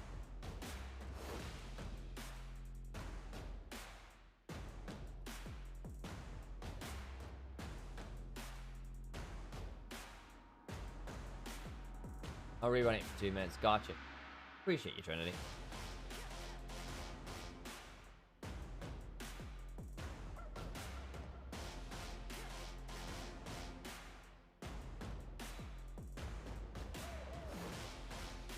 So, let me go over these drafts again. We've got Sion, Wukong, Ryze, Corki, Nami. Very strong, if relatively short-range team fight, with a lot of good shove, decent side lanes, good skirmishing, and actually quite a lot of zone control. Trying to get through Wukong and Sion and Nami, Tidal Wave, and Aqua Prison. Actually not that much fun. For TT, though, you do have ways to just sort of bypass the front line and ignore some of that CC by pressing R on buy. You will match the global of the Ryze / exceed it by having Talia. Support Alistair. Yeah, also you can press R and ignore some of the CC. So you should still have ways to threaten what is still a relatively short-range composition. I still think if it does come through to team fights, big deal. To be fair, it's alright, Hebard. I'll do my very best to fill in. It's not like I'm not there with Alex most days. Though I appreciate your love for my brother. Where's Senna at? We've seen one game of Senna that really didn't look like it was it. But Senna's theoretically decent with a few of the new items. But she's in this really weird spot where she's obligated to farm. Because you can't run as the support option, really, because of how they're doing role quests, and how basically you're locked into your role quest prior to draft in Tournament Realm. So you don't get to decide that in draft. You have to decide that before you lock into draft. And when you're in your kind of like when you're in your custom game lobbies, you have to lock in your role quest there. So there's not really as much room to change it in draft as far as I understand. And that means that Senna doesn't really get a lot of opportunity to flex how she wants to play. We're into the Rift again, which is good news because I can turn my camera. So we've seen a little bit of Senna. We might see her again yet. But it can be difficult to justify her in lane. Oh no, not again. Really? Boo. I guess the issue wasn't resolved. Why are we waiting?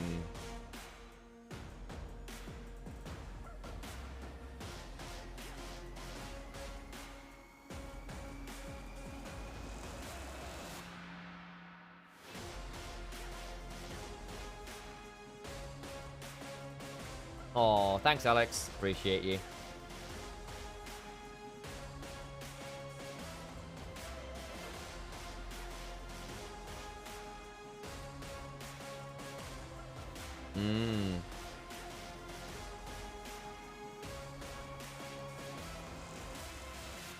Oh.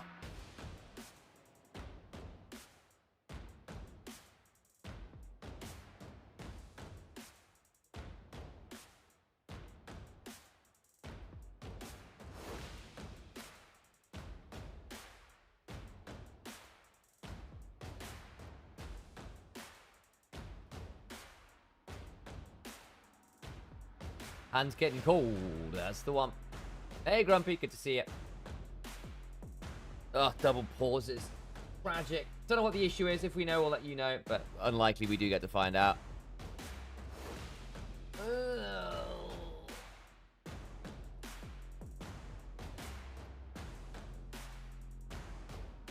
Brief snooze while we wait.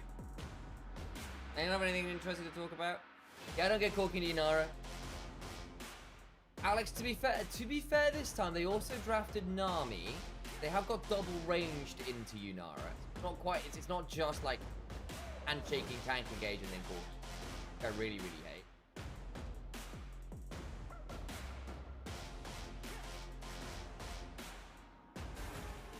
Oh, we're back. Fantastic news. Right. Right. Surely we stay in this time. But yeah, Corki Nami, theoretically a fairly decent duo. We're used to seeing Nami kind of Lucian locked. The fishwife. But is a good enchanter. Corki likes to abuse early lane. Spellblade user himself, so things like Imperial Mandate, things like Ebb and Flow can be very good. Asket, Tidecaller's Blessing. Corki likes the speed up. Punishes very well on Aqua Prisons, because basically you ever get hit by, you throw your burst combo out and they have a bad time, as you would with the Lucian.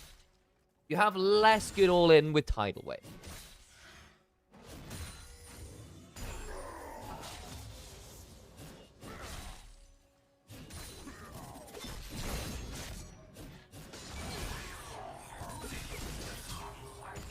Decent chunk. Keshi should still get the wave shot.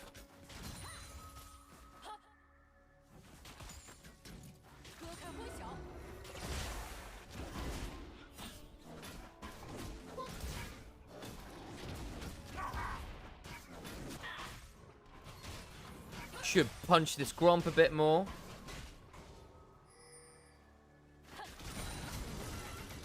The fried egg Corki comes on down. I do love this skin. I think it's wonderfully silly.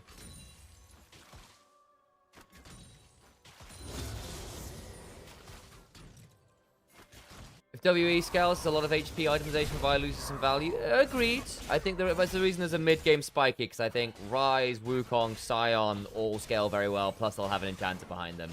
That could get quite frustrating for what is a very burst-heavy comp to deal with. Because at some point, Yunara, Vitalia are going to have to try and kill tanks.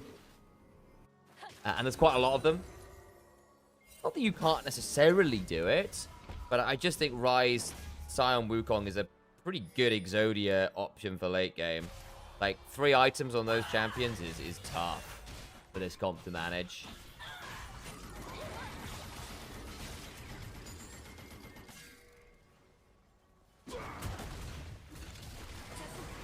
Good chunk there. Ryan 3 getting caught by the Aqua Prison.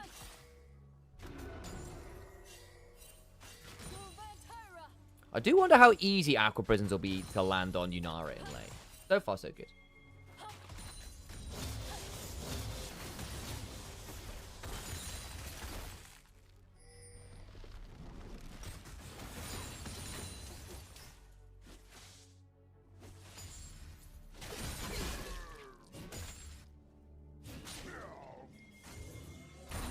Chunk out the way.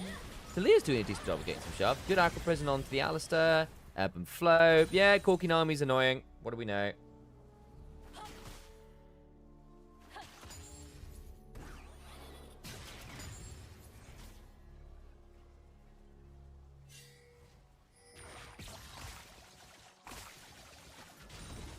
Chunk onto Orion. Yeah, in fairness, Corki Nami is getting the shove here.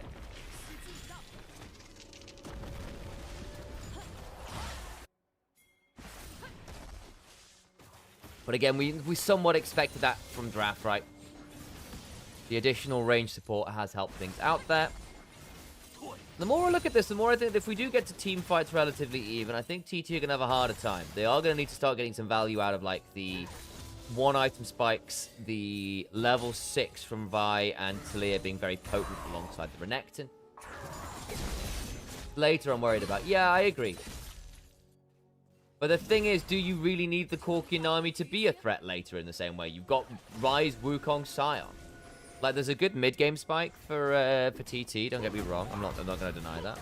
I just struggle to see it being super simple to abuse Corki Nami when there's a Ryze, Wukong, Sion who are going to be more of an issue to deal with.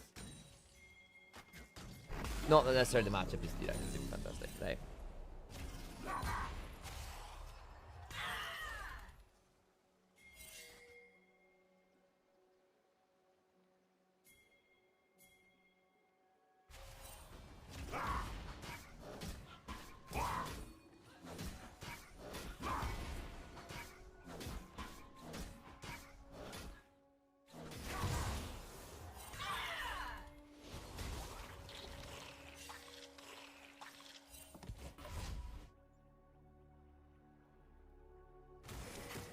too much happening right now, is there? Dragon's up, no one's really taking it. Cashew will have a little bit of a saunter down river. Nara resets. Rico both first. Cheapest on hit item. Fills into Kraken Slayer. All good things. Got a cull. Try and scale out of things. Yunara is strong later. She is. But she's not the best anti-tank option. And also, you have no enchanter to keep you alive. And Yunara is a late game AD carry by sheeting. She sheets well. For those of you who are gacha players, you can put it all in a spreadsheet, and it looks fantastic. Her ability actually to do that DPS is a lot more limited without support, because she is short range, has no sustain, and is very predictable. And so Yunaras often end up going forward, getting ready to do all this damage and getting blasted. How many times did we see that happen to Elk last year? And I really don't think she's going to have a lot of space in a team fight versus Sion Wukong Rise. Nami died away. So that might not be a great time. So unless Ryan 3 dances his way through a team fight spectacularly, I think it's not. Good build Blade of the Ruin King. Yeah, Yunaras don't, but Yunaras do not build defensive items or sustain items. They just don't have any. They just don't get to build that with what they're looking for with the current build. Like Kraken Slayer, Fiend Hunter Bolts is basically non-negotiable right now. Although we've seen some. What else have we seen second? Been IE second sometimes too? No, surely not. I did see someone not do Fiend Hunter Bolts the other day. Can't for the life of me remember it. But either way, Kraken Slayer is far too good with how Yunara's passive works. But it just basically means, especially because that Blade of the Ruin King build has fallen off. It's also just not that much sustain Blade of the Ruin King. It's a bit of a lie. Cube's dead. Nice. We'll trade 1 for 1 though. And gets to clear out the way because he's Sion. So you know what? Bit of a much of a muchness. Because Sion doesn't lose the wave because he gets a zombie fall. Bloodthirster and Lord of the LDR is better combo than Blade of the Ruin King. Yeah, but it's a worse one item spike. And doesn't do the anti-tank thing that you often need to do if you're going Blade of the Ruin King. And it doesn't allow you to duel as well. So, a lot of Yunaras don't want to play for the 2 items spike, they want to play for the 1. Into 2. Oh, sorry, I was saying Blade of the Ruin King isn't great to sustain for us. I'm trying to say.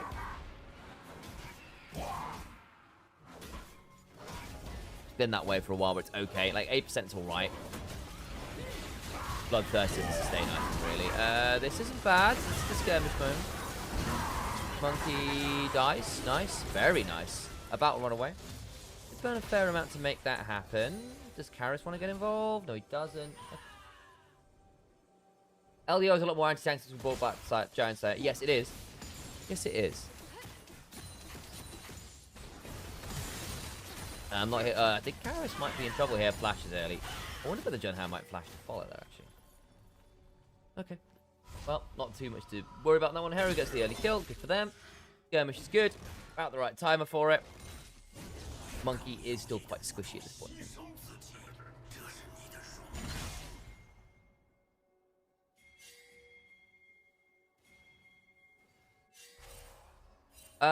It would have potentially mattered that he's quite low and he hadn't got Phase Rush active, so Heru could run him down afterwards, because actually you only need a good seismic shove to do it, and I didn't actually see whether Heru would use the seismic shove.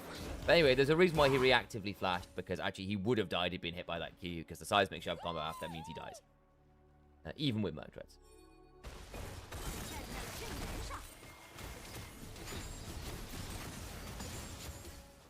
But yes, bot side, as Galpilon points out, there is in fact an insane CS lead, because Korkinami is very, very, very oppressive in lane.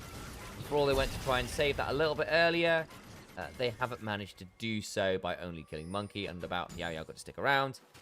Also, any poke you do get down, Nami actually does a fairly decent job of healing up. Like, what do you do here as Alistair Yunari? You're far too short range. And you don't really get to force an engage without it being very, very risky. TT, please don't win this one. The world wants to watch the next 2 games. Some truth to that. We'll see whether TT are obliging, because understandably, they may actually want to say we want to win this game. Flash. Weaver's Wall. Yeah, that's dead. Nice combo.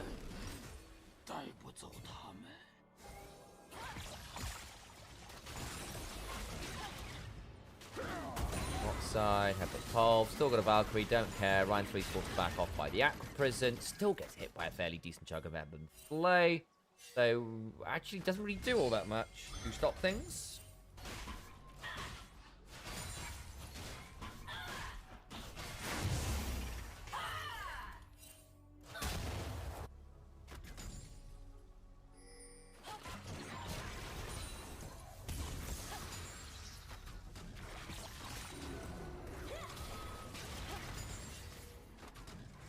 Dunk continues, Monkey's around. Has got that Cyclone.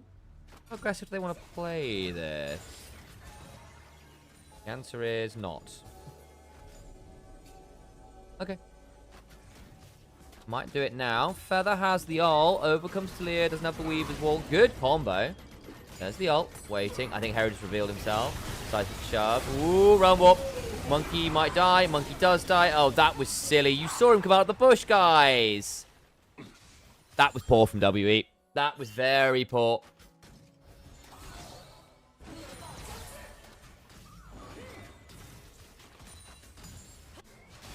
And you burned Realm Warp for that. Talia just walked over and got the kill. Monkey didn't have flash. I mean, Monkey didn't take turret aggro, I don't think, there until things came on through.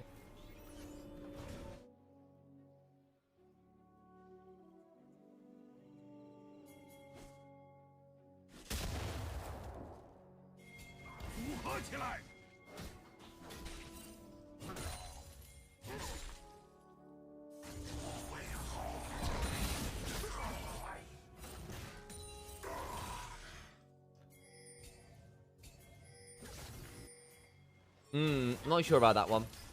Can we trust OU to execute this comp well? Normally I trust Monkey and Karis on Wukong and Rise, relative to this level of opposition anyway. Cube's also a very good style. But the biggest offenders this game have been Monkey and Karis, so not really sure what to say from that. Junhao is a very good... Junhao is a bit of a Vi specialist. Vi and Neferi were probably my two favorite champions from him last year. But yeah, on paper, they're the better team. Fairly significant. Whether that will actually play out in practice here, I don't know. And again, they are a team that spikes later anyway. So being 1,000 gold down at this point is not the end of the world. And they are still laning very well. Like, it's a 50 CS lead bot. Like, for all... It's 1,000 gold from lane. This poor Yunara is not a threat, and that is slightly problematic when you need her to be a big threat in mid-game. Like, I don't care what people say. Yunara is a fake late-game carry most of the time. And in this comp, it's going to be even faker. So, I am not convinced this is going to go well if they don't make this mid-game spike even harder. Also good Eject Team destroyed EDG around them in that series. Good to know. Yeah. Monkey slides away. Nicely done with the Warrior Trickster. Again, Monkey just sitting around bot to ensure that About can keep shoving. Like, you've got the Kraken Slay completed. You've still got a Cult caching, but the fact that this Color's cashing in so late is a bit problematic. Really wanted that earlier than this, and the fact it hasn't is a little disappointing, must be said. Monkey goes sliding on forward, laughs a bit, flash away. Feather's not having fun, but it's a good double pulverize. May well die. Realm warped over. Ooh, Triumphant Roar is not enough healing. Yep, that's a little bit sad. Who got the kill? About got the kill. Ah, way to accelerate your Corki even more. And look, for all that Corki is individually a bit of a weird matchup into things, this gets interesting. They're going to have to leave, aren't they? There's Yunara, Weaver's Wall. Yao Yao's dead. Nicely done from TT. Didn't respect the teleport angle. They'll lose a player there. Who got that kill? Eru did. 3-0-1. Yeah, that Talia could be a menace. Especially when your main combo this game is Talia Vi, right? So, good stuff. Junhao is 2 levels up on Monkey. What? That's kind of scary. He's gone very deep for this, though. Yeah, that could really suck. Has to flash. Okay. Monkey Karis has been good. I trust the other players. I agree. That's fair, Alex. I agree. The irony is, I think Monkey and Karis have been the weak parts of this squad in this game.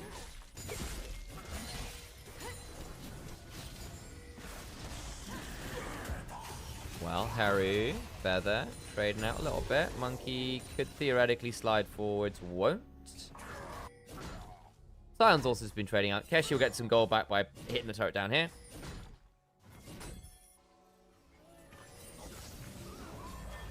Yeah. Yeah, and that's Monkey on a champion he's normally very good at. Feather doesn't have ult. Aqua Prison after the tidal whip. Oh, what? He just got the ult up. Was I just bad on timing that? I guess I was bad on timing that.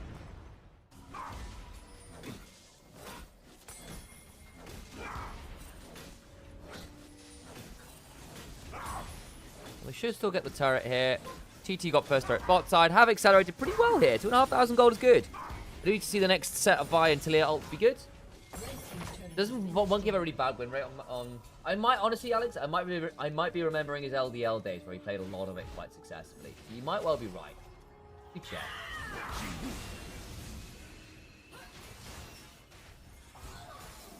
Let me check. Monkey, tell me your secrets.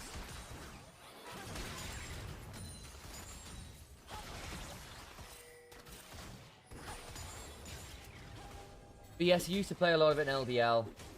A lot of players did. And in fairness, he's just not got a great win rate on many things.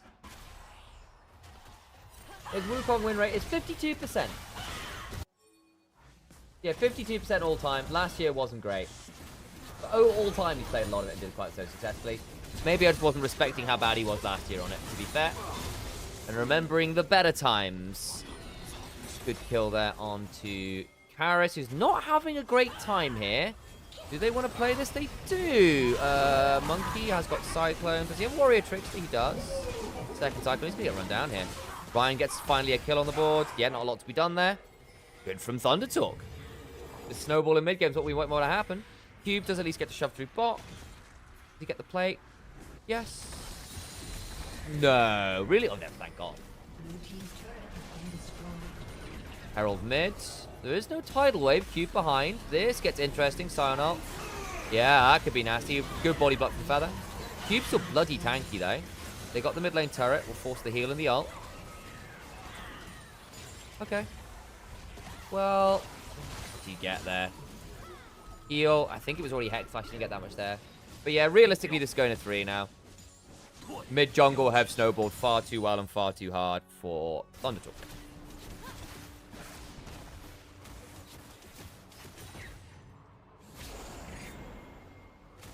And John Howe is a very good Vi. Heru having a very good showing on this Tilly, who's got the Ryalize now as well to help keep some of these lower range champions more accountable. 9-game day? Oh, please no. But yes, possibility at this point. I'm not going to lie to you all.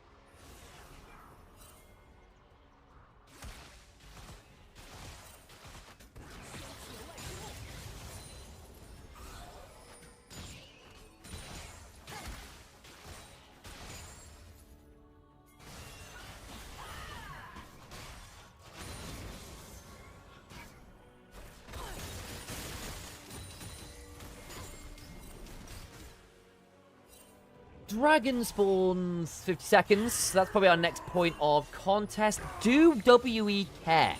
They're still at 1 item, largely. They might not, you know. Also, interestingly, Yunara's gone for Hurricane. This doesn't do a fair number of melees. I think Phenom Bolt would still have been better, but hey, what do I know? Karis may just die here. Oh, flashes! Oh, the slow! Just enough. And he gets the Realm Warp out. Very good. So they do get the kill. Keshi blows quite a lot, but Harry's going to get the bot lane tier 2 for this. They're going to have to try and shove topside and trade that out. Mid lane gets chunked, about to clear the wave. Can they trade tier 2 for tier 2? No, they cannot. But hey, you take what you can get as WE from this point. Cube playing a decent game. Sion, it has to be said. Weaver's Wall. Oh dear. Heru, flash over the seismic shove, headbutt pole. Ryalize and no ult means Sion is probably just going to get run down here. Yeah. There's the wave. Knows he's dead. Saying, look, let's just try and do what we can here. Can they do anything else? They're going to shove through mid. Get the wave shove bot. Cube dodges a fair amount. The thing they're doing, though, is delaying his death fairly significantly. Heru does need to be a touch careful here. He's in quite a lot of the wave. Finally gets a seismic shove. Yeah, grasp proc was quite a lot there. He's going to run and try and steal these small Krugs. Oh, Cube, that's so annoying. Go on. Yay! Sion being a menace. Took quite a long time to die there. Does that change much? Not really. Karis has his back interrupted, which I think would have been for second item, actually. So that's fairly significant. They are going to have to give up this dragon now, I suspect. EP mid from Talia, who's now got Crypt Bloom.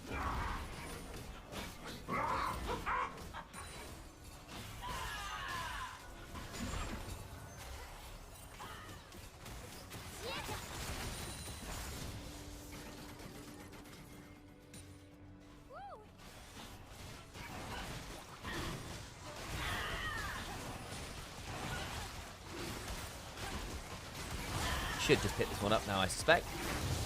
Nice. Nah, Yao isn't on the right Nami tech. I mean, Imperial Mandate is just a good item in general. I mean, obviously things like Bandle Pipes, very strong in general. Though, do you get that much value from attack speed? Don't know. There's Hellier. Of course, there is Hellier. That's true. Reworked Hellier.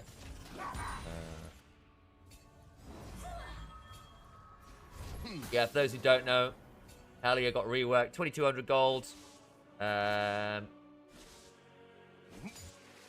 Basically, if you heal or shield an item, you do a fair amount of healing. But it's less damage, and I don't actually know whether you care about... I don't know whether you care about that when you really want the damage right now.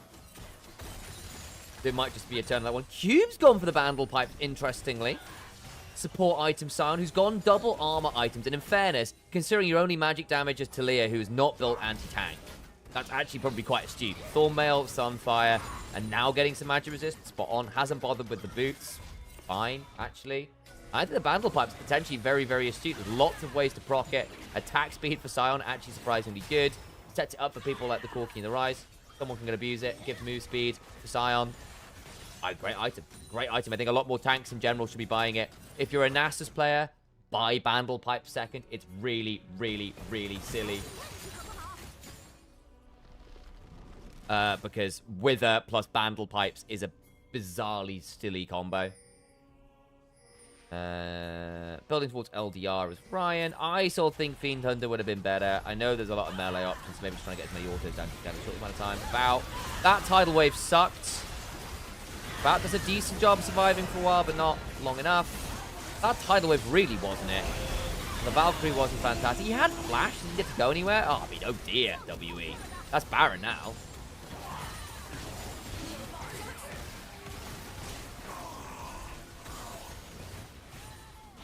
That was atrocious. Well, you lost your AD carry and your Sion, who were your two most fed members. Can you slide onto Heru now? Yes, you can. Force the flash. There's the exhaust. Can potentially turn onto Feather, but he's still got Unbreakable Will. Tries to shove on the fish, but the Rune Prison. Flash away from Yao Yao. Should get that one. That's a fairly big shutdown. Hang on, Ryan's in danger. Oh, no. Baron Shred has to flash. Can maybe turn back to Baron now, but Monkey's going to get one on the way out. Oh, dear, TT. That was a bit of a fumble. Karis can actually kill you. Don't work on this. They got a Realm Warp. Oh, God. About's going to be there. Valkyrie's the other way. Forces Kesh to go one way. John Howe has to flash. Hey, Fred. Good to see you. Yeah, really, really nicely played from Karis, Monkey, Yao Yao to turn that around. They burned, like, every flash but Keshi's as well in a 3v5. Like, oof. This dragon fight's now going to be very challenging for them in a minute and a half. That actually might be a problem. Wonder what happened to Ryan 1 and Ryan 2. Hang on, here we go. So this is the play. Yeah, About didn't actually get the flash. That tidal wave sucked. Hit no one at all. Like, Yao had to throw it over his own AD carry there. Didn't get it. We'll go through the replay. Monkey, great for angle. Saw that the Unraveled Earth was down. Forced the flash. Gets out alive. And then basically Heru walks forward. And then really shouldn't have. Because basically here, Karis goes, nope. Tried to get the flick on Yao Yao. Didn't get the kill. Heru's there in a lot of danger. There's no ult left on Feather. Ryan's like, oh my god, my resist have all been shredded. Karis goes, yeah, I bet I win this. And in fact does. They split targets as well. TT go on 2 targets at once. Monkey escapes with a Nimbus Strike. Does eventually fall, but the damage in many ways is done, especially with About having respawned. The Realm Warp forward forces a split. I do wonder whether they could potentially have turned onto Corki, but I don't think it's that simple. The Roa actually got its level 10 on through partway through that fight. And Karis now has an actualizer. This item is incredibly strong on Rise because it gives you, basically, you activate it and you get ability haste, shielding and healing power, and 33% or whatever extra damage for 100% extra mana cost. It's absolutely bizarre. LDR third for Ryan. That's great. He's in a better spot now. Might be able to do some damage. The problem, he's got so many tanks to kill. It's still going to take a long time to do it. Like, he's having an auto for a long time to kill this. Does finally kill off that one, but he's now in an awful spot. Keshi has to flash. Monk can go again. Are they going to turn around? There's a cycle. Interrupt Vice Q. Turn around onto Ryan. Yeah, this is looking awful for Thundertalk. They might kill Monkey here, but there's the GA. Look, great. Ryan has no additional stuff. He's just not... Yunara's not going to win late game this game. It's just not going to happen. You killed Sion eventually.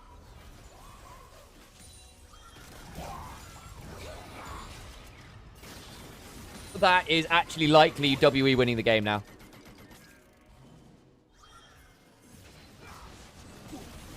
No, they didn't. You're right, they didn't kill Sion. What? No, he just respawned. Doesn't he? No, he just got out. I thought they did. Hang on.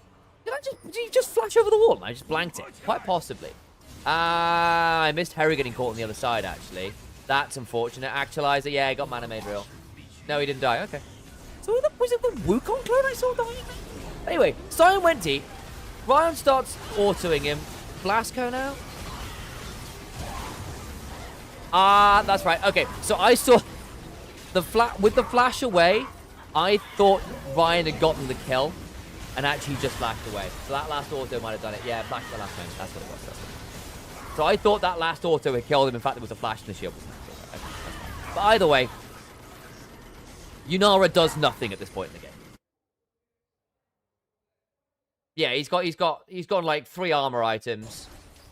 Yeah, and bandle pipes. And steel caps. Like, this guy is ridiculously tanky. John Howe on the flank angle. TP's behind. Okay. Weaver's wall.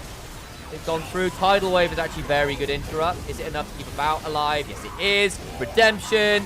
Oh, not bad from Ryan. Unfortunately, Karis is golden. Keshi's trying with the Dominus. Aqua Prison's a thing. Karis has still got his Seraph shield. That's a quadra kill for Karis. Ooh, nearly. Okay, never mind. Man, Harrywood had such a good game until he didn't. Ryan was back in the game, and then unfortunately, it didn't matter. So you don't win the game as the Yunara.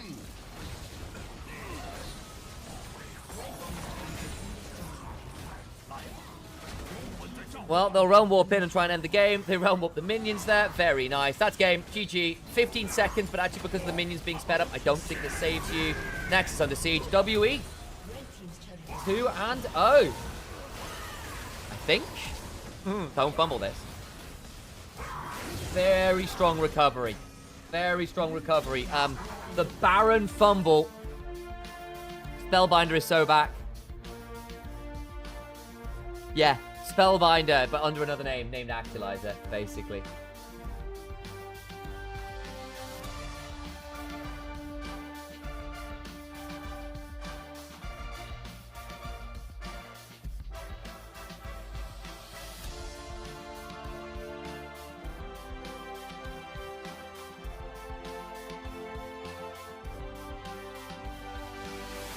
Oh, thank you for the follow, Ben, Florias. Appreciate you as well. Welcome back, guys. I'm Initialize. Streaming for you today.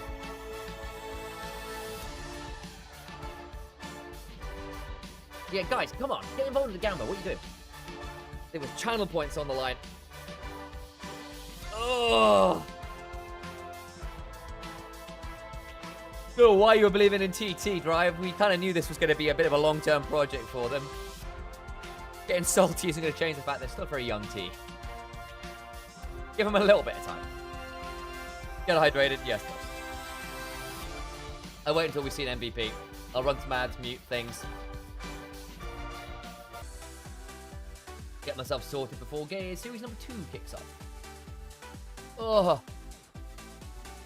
Used to pray for team times like these, but God, don't blame you. Oh. Once upon a time, WE was a legendary organization. One a little ways away from that of late. Also, about DMG's output has been, like, about damage output has been 6 so far. Yeah, in fairness, he's been a fairly astute pickup, I think. The Corki and the Nami allowed them to get through lane. Actually, not just get through lane, they were like 50 CS up. I think the early game from Karis and Monkey was very poor. Very poor. Late game recovery, very strong though. So give credit where it's due. Found some good flank angles. Punished around the Baron. And then they got to the point where like you had Ryze at 3 items. Wukong and Sion were fed again. I swear to God, if Monkey gets MVP, he shouldn't get MVP. It will... Who actually gets MVP this game? Cube played a very solid Sion game. I don't think he did anything particularly spectacular. It probably has to be about or Yao Yao. They were the win conditions in the early game. Played out the late game fine. I mean, with the one awful tidal wave to save about aside, Yao Yao largely very good on the Nami. Has to be Ryze 2v3 on the Baron was impressive.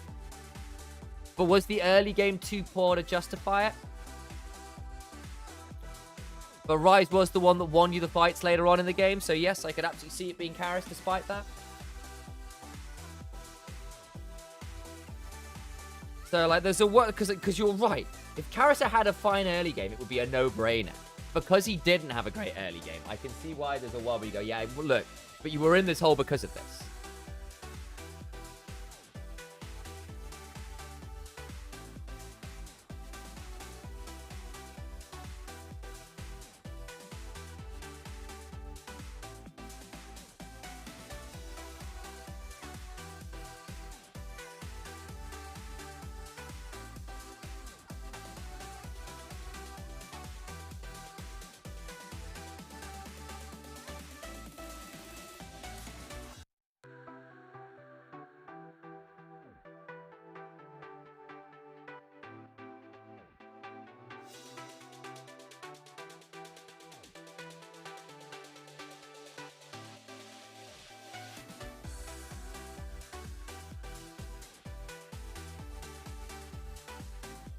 Oh, well, we say the team from a deep hole, but that's where they're in that hole to begin with. Yeah, look, Karis, great damage. Great damage. Ryan 3 also had a bad time on the Yunara. Let's be real. Not a fun time on the Yunara. Top Esports versus Weibo Gaming. Let we're saved. This should be fun. I'm hoping so. I'm hoping so. God, give us some good games. That'd be lovely. In fairness to WE, look, I'll raise an eyebrow about that early game. Not great, but good job on coming back on. Good job about coming back in to the game. It shouldn't really have happened, but hey, they did it. I just think Junhao and Heru had a really solid game on the whole. It just unfortunately couldn't convert it into the win. Karis surviving here was a bit silly. Ghost, phase... Did he have Ghost this game? I don't remember what summoning was running. Dear me. Looked like there was Ghost on there, not just phase rush, so yeah. About getting caught there and Yaya not saving was a bit unfortunate. This is the start. I will get my 100 streak back that Twitch robbed me of. Awesome morning, Sam and Jack. Good to see you all. Yeah, good to see you. Sorry, I'm doing well, thank you. Doing well, thank you. Guys, if you haven't already, please make sure to hit the follow, subscribe, like buttons. Subscribe on Twitch, you know you want to. Please give me and Alex that money. There is also a Ko-fi link. Come and donate on Ko-fi for those of you who want to support. I will love you forever. Please consider dropping that in and loving us by giving us money. Great. Ah, well, royal link in there, fine. Double link, fine. Not a problem. Please love me by supporting me financially. This is a really good ult from Cube. Forces Ryan to back away, and then look, 4, 5, 6, 7, 8. Yeah. Finally gets to do something. It's just not enough. A Hurricane just wasn't the item this game. Quit tabbing out. I don't get to do that, unfortunately. I'm not actually tabbing out. Tab's not moving on screen. That is unfortunately just my PC, I think. Only thing I've got up is LPL thing, but literally, there's nothing else up, literally. So I'm not actually tabbing. The only thing I did was pull up something.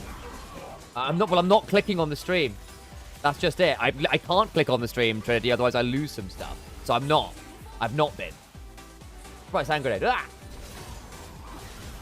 Type in chat. Well, you search monkey. Yeah, that's the fandom stuff. But like, again, typing in chat. But I'm literally not clicking on anything aside from chat in my OBS. Basically, which unfortunately I do sometimes need to do. Might just be my poor PC, unfortunately. I don't know, it's making it hella choppy. I think that's just how it is. TMVP is. Oh, there we go. Hello， 各位好，欢迎来到赛后采访，我是主持人泱泱。首先恭喜西安 WE 获得了本场比赛的胜利。我们邀请到的是 WE 的打野选手 Monkey， 欢迎，先跟大家打个招呼吧。Hello， 大家好，我是西安曲江 WE 的打野选手 Monkey。欢迎 Monkey， 也再次恭喜你们获得了本场比赛的胜利，也意味着 WE 拿下了一波2连胜嘛。想问一下 Monkey， 怎么来评价队伍在这个赛段的一个发挥和开局呢？这个开局很好吧，就是其实我没有想到我们能2-0，就是因为我们德杯和训练赛其实一直打得不是很好，然后也比较意外吧。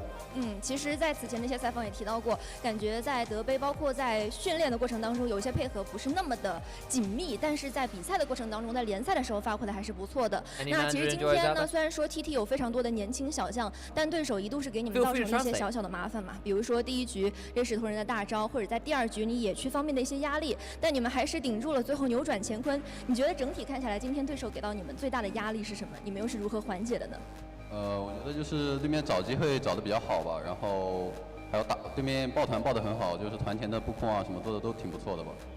但其实，在团战的一些拉扯和站位的处理上面 ，WE 还是更胜一筹的，所以拿下了本场 BO3的胜利哈。那其实，在很多花絮的采访当中看到，这个 Monkey 跟 About 互动是比较多的，包括其实今天在峡谷当中也是，尤其是第1局你有一个3级抓下的一个设计，那你自己怎么评价今天的发挥以及跟下路双人组的配合呢？我觉得今天发挥还可以吧，然后和下路配合其实没有配合的特别好吧，就是我们下路拿到该有的优势之后，没有扶持到野区，没有来帮我。没有人来帮你是吗？现在是提出了一个提议啊，我们看一下后续的比赛当中有没有一些改变和提升。那昨天1月18号呢，也是 Paris 选手在 LPL 的出道1周年的纪念日嘛，在过去的1年，其实你们打出了非常多的一些高光的表现，包括有时隔1388天把 WE 带进了 LPL 淘汰赛的4强。那想问一下你，1年过后怎么来看待 Caris 的变化和成长呢？我觉得 Caris 比1年前厉害了很多吧，然后就是边线方面啊，还有打团方面，就细节处理各方面做的都比之前好太多了。那在这样的一个时间节点，有没有什么话想对他说的？继续加油吧，多带我赢比赛。多带你赢一下比赛。好，那其实今天比赛结束之后呢，你们组内赛还剩下4场对决嘛，希望你们在后续的表现当中有一些让人惊艳的发挥。那我们也感谢 Monkey 来到我们的赛后采访。以上就是我们赛后采访的全部内容，我们还是把时间交还给解说席。Thank you very much. Though he wasn't satisfied with his synergy with his bot lane duo, fair enough. I think there was some poor play towards that bottom side. Appreciate you, Frag. Appreciate you, Frag. Still, next series should be a fun one as well. Weibo Gaming coming up versus blah. Excuse me, guys. Whoa, no, wrong thing. Top Esports versus Weibo. Incoming TES. There's the MVP. It will be Monkey for his great late game play despite the early fumbles. I think that's not unreasonable. I see the decision making.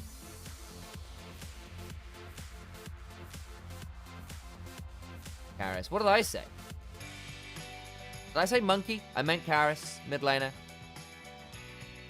Good grief. You said Monkey, I meant Karis. Dear me, still not fully awake. I meant the mid laner. That is because we just saw Monkey on interview. Apologies. I meant the man on screen right now, namely Karis.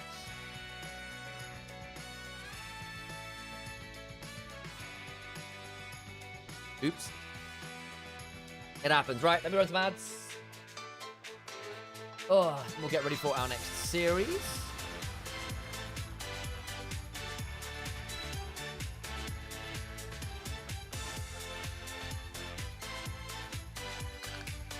Oh.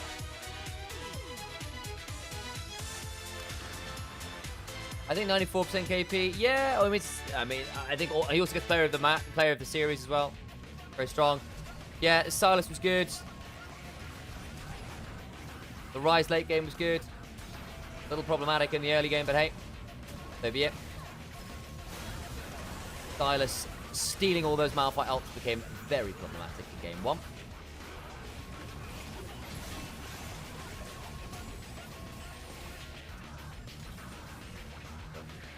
This though.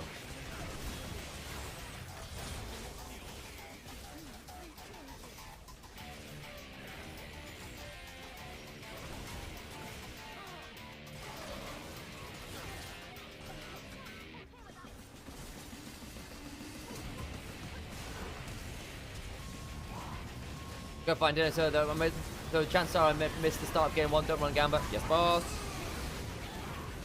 Don't worry about it. If you don't want to deal with adverts, then my suggestion is, in fact, subscribe.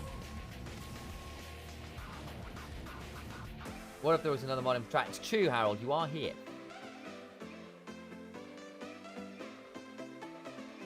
Alrighty then. Right, I'm going to turn the camera off. I'm going to go run to the bathroom. Let me mute. Yeah, deservedly so. Nicely done for Karis. Let me go put the Spotify on, because otherwise we might end up with some horrible stream takedown issues because of one particular advert that has not been whitelisted for streaming, which is very annoying. But anyway.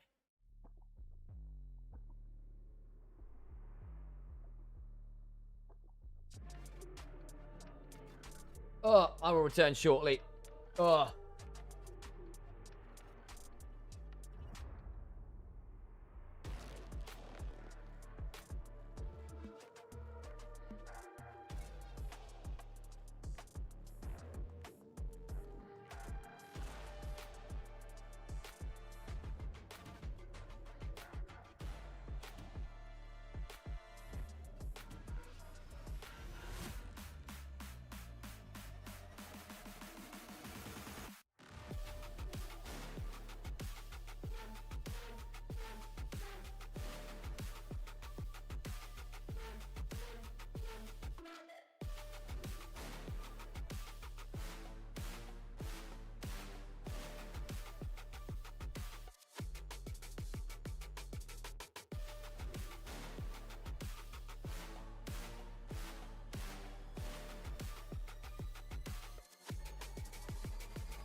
be getting towards our next series fairly shortly, folks. Hello, hello. Where has my...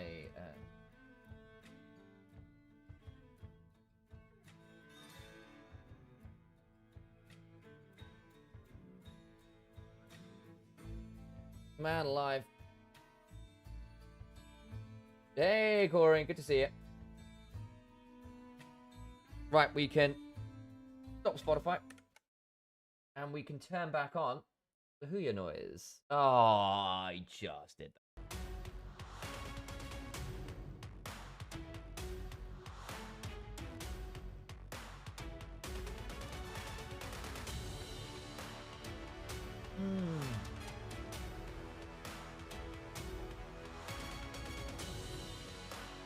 To leave the amulet alone. Well, if you're threatening to kill people and losing your brain, mate,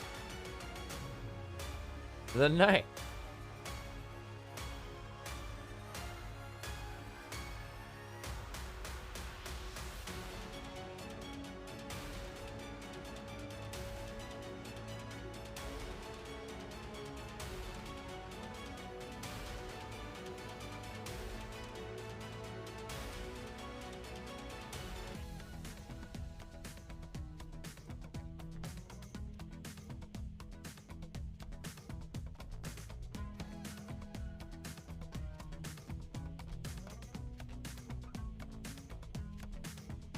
Okay, do we have to show this graph this year?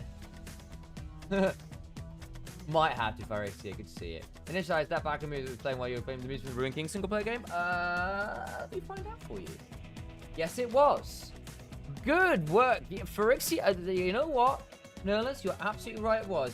Gareth Coker's Ruined King soundtrack, which is fantastic, by the way. The game and the music is great. It was Down on the Docks. Was that particular bit of music?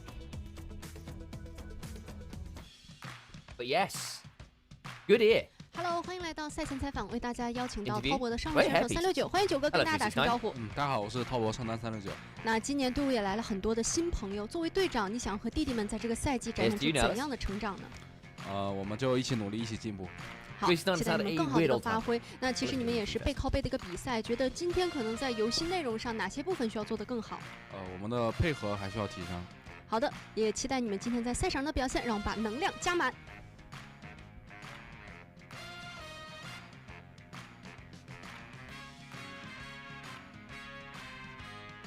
同时，我们也邀请到了 WBG 的上路选手兹卡，欢迎兹卡跟大家打声招呼。大家好，我是 WBG 上单兹卡。那上一周队伍也打了2场 BO3嘛，在上一场比赛结束之后，队伍着重在哪些方面进行了一些改变或者说调整呢？首先我觉得上把比赛感觉是我康特位没有发挥好，然后就是我们团战的一些站位还没有利用的特别好吧，然后回去的时候就着重复盘了一下这些。希望今天能够看到你们更好的一个面貌。那这个赛季兹卡也加入了 WBG 的大家庭当中，觉得自己在队伍当中是担任了怎样的一种角色呢？因为队友都是玩的比较好的选手，然后是需要根据教练的 BP 方向来承担上单那个角色的，所以就是什么样的角色都要适应好。好的，也希望你能够继续努力，也让我们把能量加满。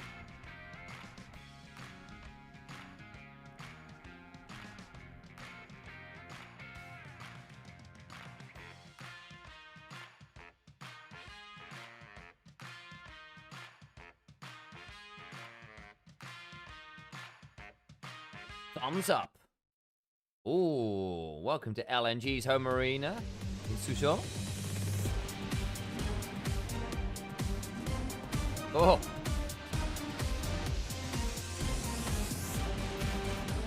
Jackie Love, not starting this split as far as I know. Taking a leave of medical, a medical leave. I will say, with the yellow and the red in this particular, on those lettering, it does look like a McDonald's advert. Wait, but I'm sorry. Sorry, I can't see it now. Esports, Weibo Gaming. Woo! Yes, Weibo. Woo! So great. Woo!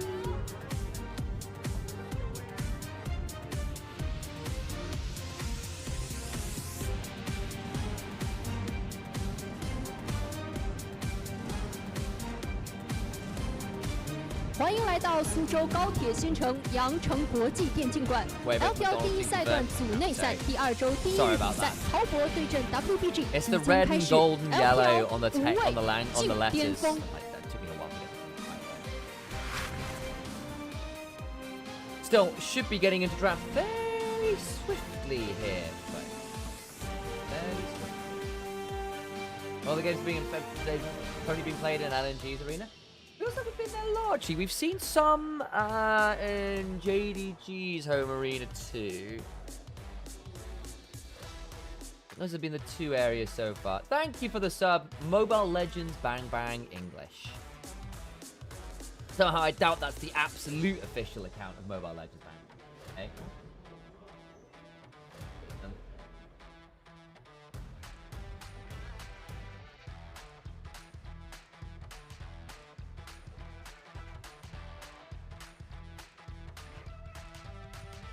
Better.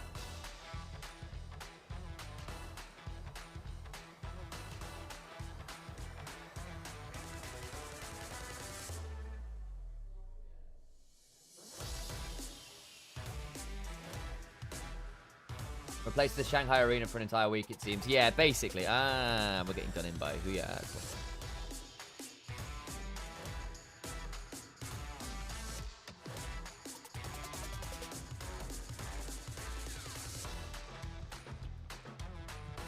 Fabulous. Fabulous, fabulous.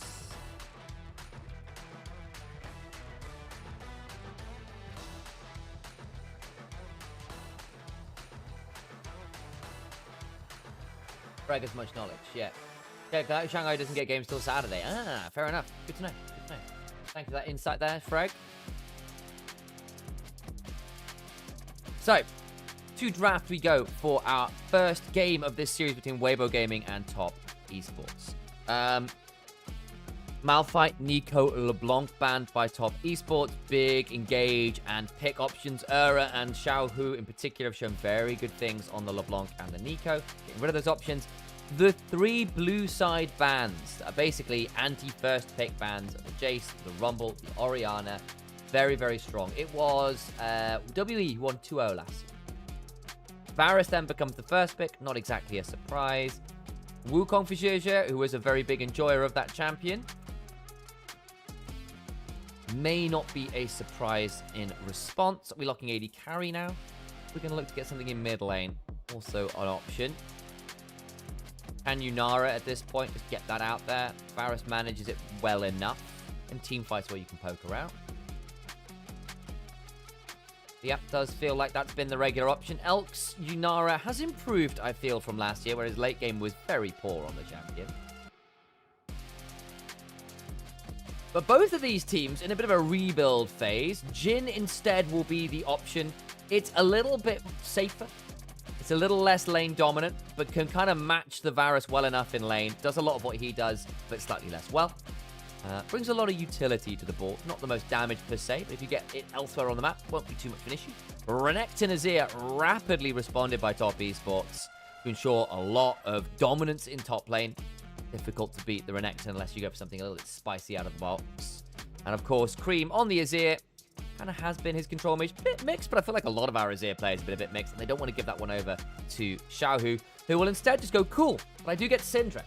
And if there is a champion that Xiaohu's iconic with, it probably is the Syndra. Reminder, when he role swapped top, he was still playing Syndra top lane. And Syndra right now has felt like such a power pick for our best LPL mid laners. Go watch Knight play it the other day. Got a quadra kill, smashed everyone's faces in. It was pretty bloody ridiculous. AL got cracked in half because of that champion. So they'll remove it, or they'll pick it rather here.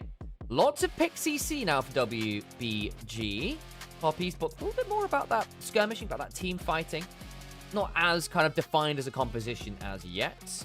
Gnar banned away from Zucker as a potential answer into the Gnar. Yeah, we are into Series 2, Game 1.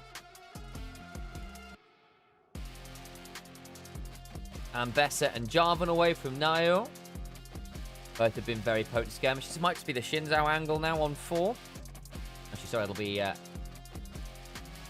yes, could be on, but we'll see whether that's a decision. Again, they will be doing that second anyway, because they are effectively getting They got first pick despite being red side because of new LPL shenaniganery with side select and first pick being decoupled. The Syndra choice over Taliyah resolved, not in the LPL. Not in the LPL. Plus, they like Syndra into Azir a lot right now. Knight, Xiaohu, Rookie have all been absolutely destroying people on Syndra.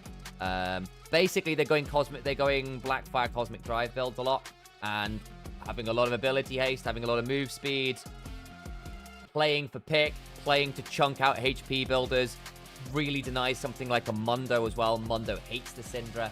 Very, very strong champion right now, particularly for our better mid laners, and it's just more of a carry threat than a Taliyah. It feels like if you're doing the Taliyah, you want it with something like the Vi, you want it with something like the Pantheon. Taliyah by herself hasn't been such a prioritized pick. It's often been part of the mid-jungle pairing. So, we'll see. And it feels like Syndra has kind of been one of those, if you're a good mid laner and want to carry, it's a better option. Poppy a consideration here. Not that many dashes to deny right now. I mean, K'Sante and Wukong could be kept out of the board for that one.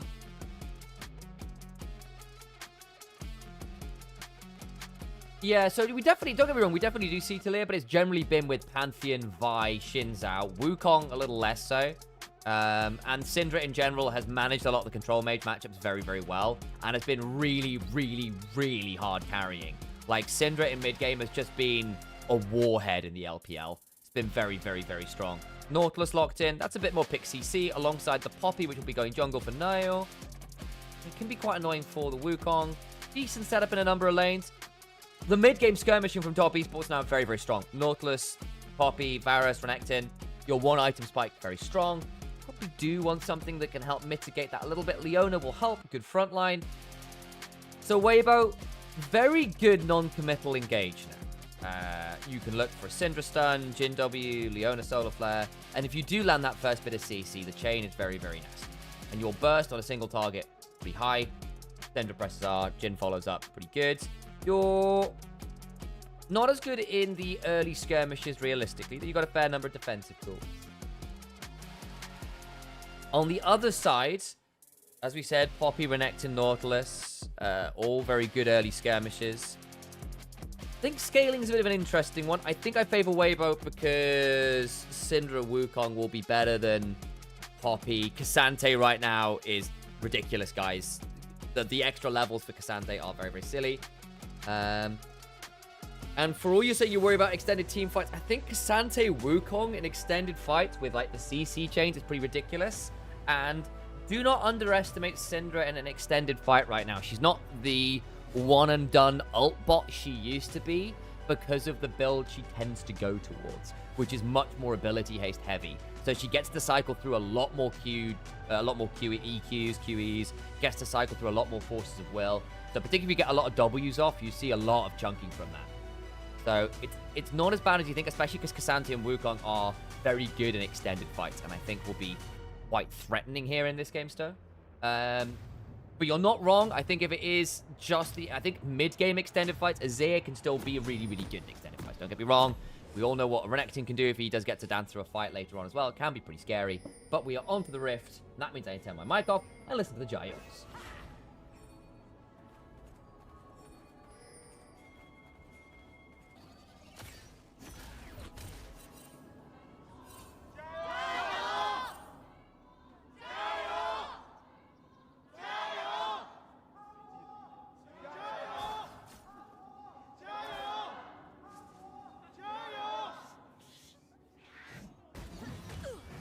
Niall starting with an invade here onto the enemy Raptors. He has been spotted because it was a ward he will have had to cross. He actually burned the Hex Flash. I take that back. We take that back. Well, instead have managed to get over here unspotted through the Dragon Pit, I believe, using that flash. Very good work. That might make an early gank bot side possible and help snowball things. The Wukong doesn't know yet. I think you can level 2 gank bot lane. Nelkanera might end up being a little bit worse for wear. Jachi and Feng Yue have had a bit of a torrid time of it really so far. Peanut strats, yup. Poppy shenanigans in the early game, very, very strong. Wukong's about to find out. But is it going to be too little too late? Look where the lane is. I think, look at this Jhin, look at this Leona. You can absolutely walk through this tri-brush with no wards, really threaten a summoner blow at least. Poppy's about to be full build. Yep, full build Poppy is there. She's leaving. I think that's a mistake. I think you could have gone bot side. Instead, Wukong's going to try and counter invade. Poppy's going to walk over, maybe look through mid. I think we're going to see him fight over here. Xiao, who's now in danger. He's not respecting the Poppy angle. There's the Hex Flash over the wall. Shoved back towards the lane. Flashed away himself. Out come the soldiers. Good scout of the week, though. We'll stun out that one. Nio, though, now probably gets to win this one with the red buff. Warrior Trickster's down. Cream can walk over, though. Yeah, I think Shiji may need to leave. No, Xiao, who's here alongside Ura. Oh, hang on. Top esports may have fumbled this a little bit. Cream has to flash as well. Now this gets interesting. So Nio doesn't reset, doesn't gank, and has Ura in his jungle. So he might end up losing quite a lot here, depending on how aggressively JJ wants to play this one. Hey, Kites. Good to see you.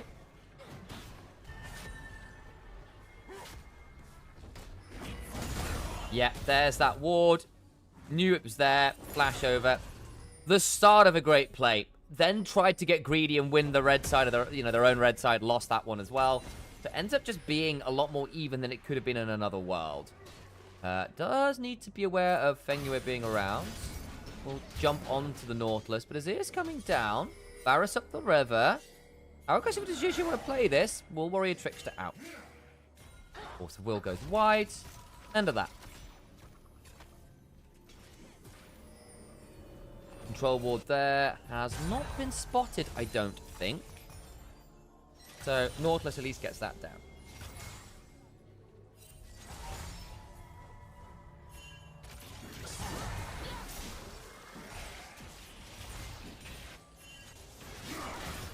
Got own red buff and entire blue side. Yeah, exactly. So kind of alright at this point, I think.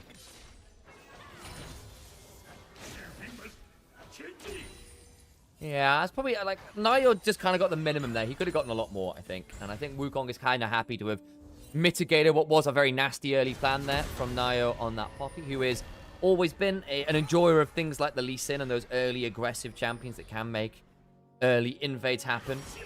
He used to play with Jachi on Poppy Sports Challenges back in the day, alongside Nightcat as a support. Of course, it's Fengyue at the minute. Weibo Gaming have had a relatively decent start to the LPL. Not been perfect. I think Ura had a fairly poor series the other day. Top esports, though, with Jackie Love sitting it out, have been really struggling. Had a pretty mediocre look into the games so far. Cream hasn't really been on it. 369 has been struggling. And unfortunately, the young bloods of Nio, Jachi, and Fengyue really haven't been up to snuff so far. See whether that can change around. Elk. A little bit chunked. JJ is here, though. Is he going to find this Poppy? No. Hang on, engage. Poppy's cancelled the reset, but JJ's going to see them now. We'll have an idea. Can maybe turn on to that one. Nio now not in a great spot. Ura flashes. So does Elk. Damage is good, and Nio will eventually get what he started with. JJ will flash away. No piercing arrow, and that's Nio. Does he have the flash? He does. Flash heroic charge. Nicely done. Gets one. Surely. Does. Ward comes around. Oh, Nio. That's unfortunate. That's unfortunate. Tried to get one, doesn't. Kind of splits the targets a bit there. Hits JJ, then Elk. Gets neither. Gets turned around on. Doesn't get a wall slam. Oops. Tried to greed for both. Got neither. Still going to be, of course, Elk losing the wave, which is a bit frustrating. But no, he gets to stick around. Okay. Bold. But, hey, here's life. Nice little trunk there from Zucker, who's been having a very good time in top lane so far, actually. He's been fairly solid. 369, obviously, on one of his comforts in the Renekton. But here we go. They see Nio now. JJ tries to stop him. The problem is there's still the ability to just heroic charge. Ura flashes, still ends up taking out damage. Elk then has to flash after. And at this point, you're thinking, oh dear, this looks dicey. That piercing arrow going wide is slightly rough. But then who flashes? You're thinking Nio, red buff, so much HP. Just hit JJ. just hit him. Get the kill, get the triumph. Ah, dear. Oh. Hey, Kiwi, good to see you. TS1-2 lost already. Yeah, they've been playing early on in the season. It's not been great so far. But hey, they're missing key player in Jackie Love. Relying on Jachi, who had been okay at LPL level, but certainly not top tier, I think it's fair to say. Still very young, obviously, but still not super fantastic. Either way, the early bot side pressure from that counter gank there has earned them a 10 CS lead. That's pretty good news. See whether they can convert that to something a bit more as the mid game will come into fruition in 5 or so minutes. And they do need to make things happen in the mid game, right? When you're running a comp like this, Poppy, Varus, Renekton, one item spikes are important. Shuffle into Poppy, flash away from Xiaohu, does have the phase rush. Flash burn, okay, not bad.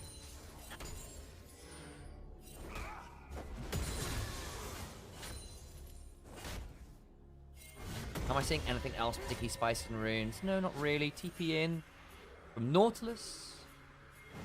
Are they thinking about a dive here? They might be. This is a Cassante, though. Okay, knocked away from his turret.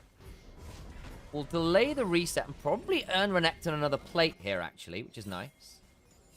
No combat summoners from our solo lanes, which you sometimes see.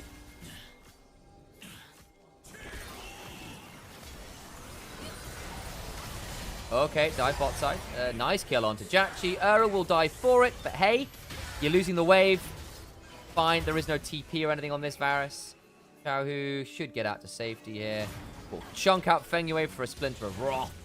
And a bit of progression towards the roll quest in mid lane, because you do get chip damage as roll quest progression. 369 proxy farming, partly off the delayed reset from Zaka. 369 now a known quantity. The Phaelite being used to spot him out.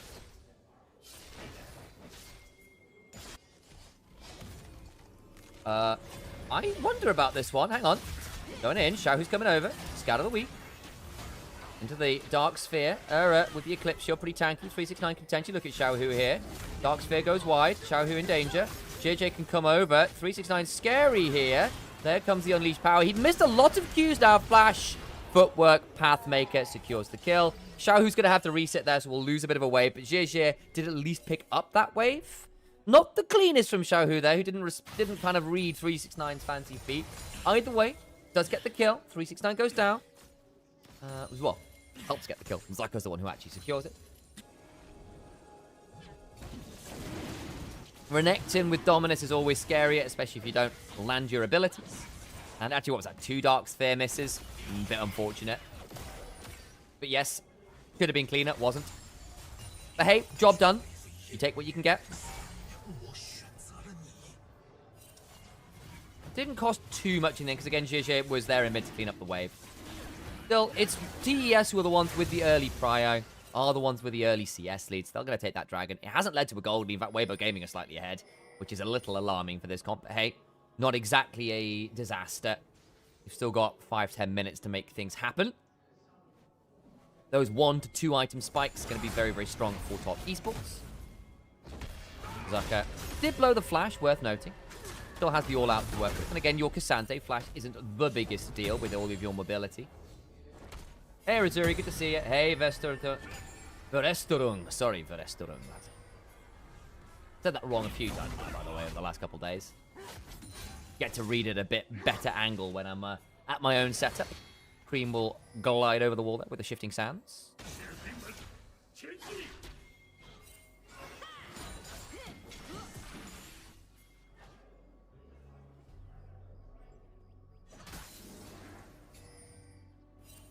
Everywhere else, relatively even. The jungle's got a bit of a lead. Nayo's managed to have that happen. JJ being involved in the kill and the assist, kind of making that a bit of a non-factor. Will affect the XP a little, but not too much more of that. We'll put your gun permit removal. All right, Harold. Living in the wilds of Santorini.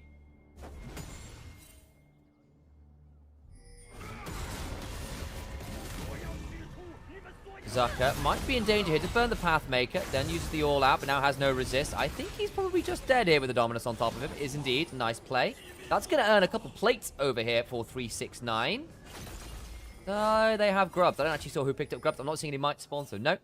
But that's going to be a big lead now for 369, who's going to be very pleased about that. Zucker didn't respect the lane gank, and Nio goes, cool. Sucks to be you. Xiaohu jumped on, shoved into the wall. There's that combo with the Poppy. Good stuff from Nio. 2 lane ganks, or 2 ganks. 2 setups from solo lanes, 2 kills for said solo lanes. There's the snowball top esports wanted out of this Poppy. 1,700 gold ahead out of those. 2 relatively predictable ganks, honestly. Chao didn't have flash up, I don't think quite. Is up now. Maybe he did, and maybe should have just flashed that one.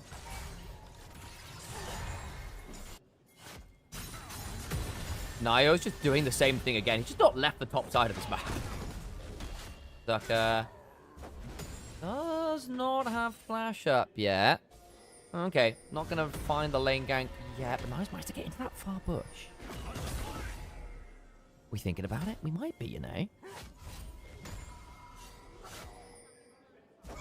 Might be.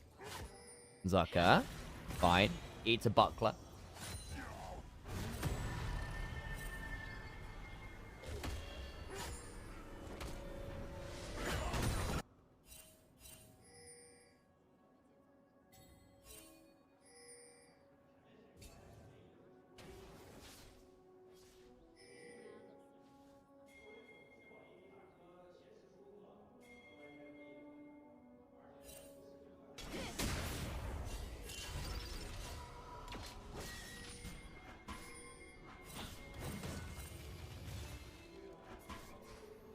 Bot lane. Turret plate's going to go down to the minions. Did anyone get the cash in? I don't think so. I didn't see any gold flying off there. Who got grubs? I believe Weibo Gaming. I didn't see any might spawn from Renekton. Where's my brother? Alex is taking the day off, just having a bit of time off again. If we're streaming 7 days a week, we're trying to take a day off each somewhere along the line, which means one of us has left a solo cast. And that's fine. I just drew the short straw that today happens to be a 3-game day. Elk gets the kill on Fengyue there. Fengyue, rather. That's pretty good work. That's actually very nice. And again, Collector, Cull, already built up and cashed in respectively. That's a nice little pick off there. The Nautilus not tanky with the spellbook and is punished accordingly.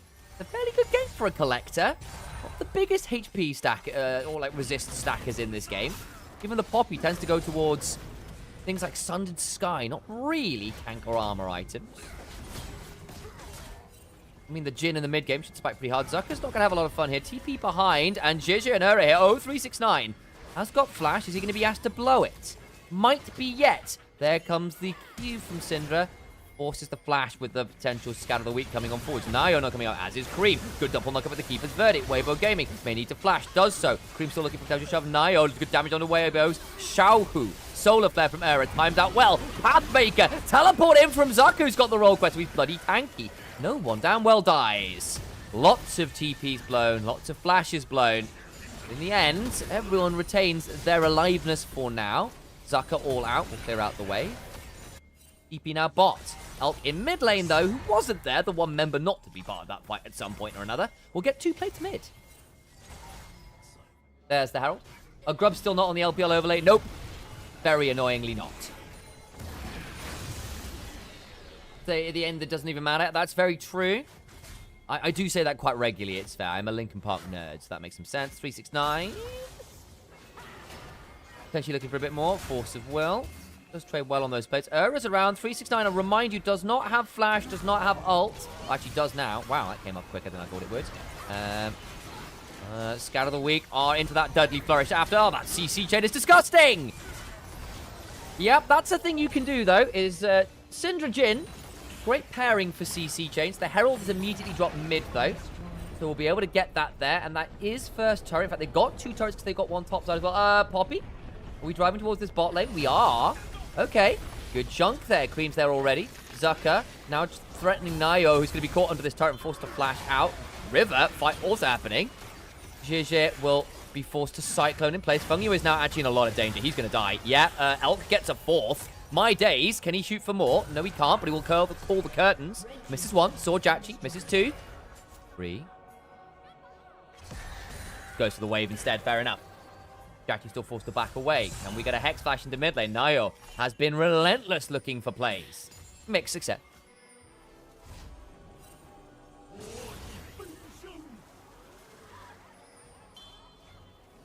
Can Weibo win? I don't think they probably can.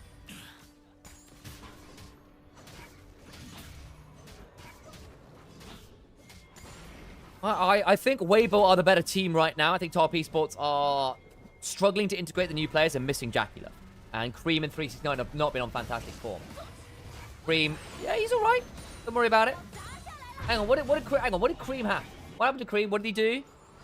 What did he do? I was looking at chat. Scout of the week. Feng Yu is dead. Don't think there's a way out for him here. Yeah, there'll be a Deadly Flourish follow. Yeah, Solar Flare. That CC chain is disgusting. He ulted. Hey. Okay. Okay. It's not National Fly into the Sunday levels of ults, but hey. Nor is Turbo inting. He's struggling. He's warding by himself. Is what is happening. He's warding by himself into all of the CC. Every single member of Weibo Gaming can facilitate in picking the enemy champions. There is no one here who isn't a decent part of a combo with pretty much everyone else. And also, Syndra and Jin can follow up from miles away. And Elk being so fed means that his position is kind of this mid lane artillery bot is very scary. Can 369 threaten him, though? Speed up from the passive. Never mind. Whee! Whisper.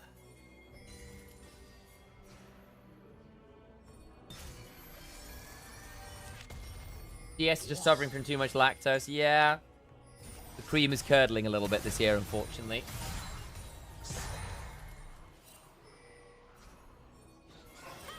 Nayo, scattered. By the weak. There's the Blackfire build. You can see where the Aether Wisp in inventory would likely be the Blackfire to follow, plus the Crimson Lucidity upgrades. Lots of ability haste for Syndra. Nayo is cream in Chinese. I keep forgetting that. So we got cream and cream. Double cream. I do keep forgetting that. I get told perennially. It just doesn't stick. TES is literally saying this split is for Bum and Jackie Love would rather take a vacation with his wife. Yeah, I think also he just deserves a break, and I think he needed some medical leave. And I think a bit of time off for Jackie Love, who was kind of burning out a bit. It's not a bad thing. Assuming he can come back and get up into shape, that'll be a good decent. With this build, Boots, Syndra's like Carter spamming Qs, right? Yeah, basically. And also, looking for scatters. You get to be really, really proactive with your scatter of the weeks. It's off cooldown in seconds. So that's what, like a 8-second cooldown? And that's before Cosmic Drive.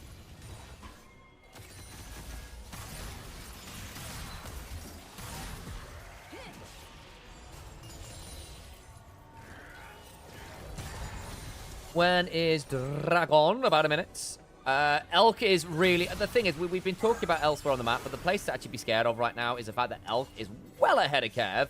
Got Rapid Fire Collector, so it's actually quite a lot of utility at this point. The moment he gets LDR, he is going to be really annoying.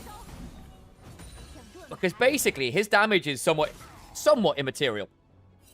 His ability to ensure that someone like Nautilus or Varus has a really bad time because they've been hit by CC chains everywhere is very annoying.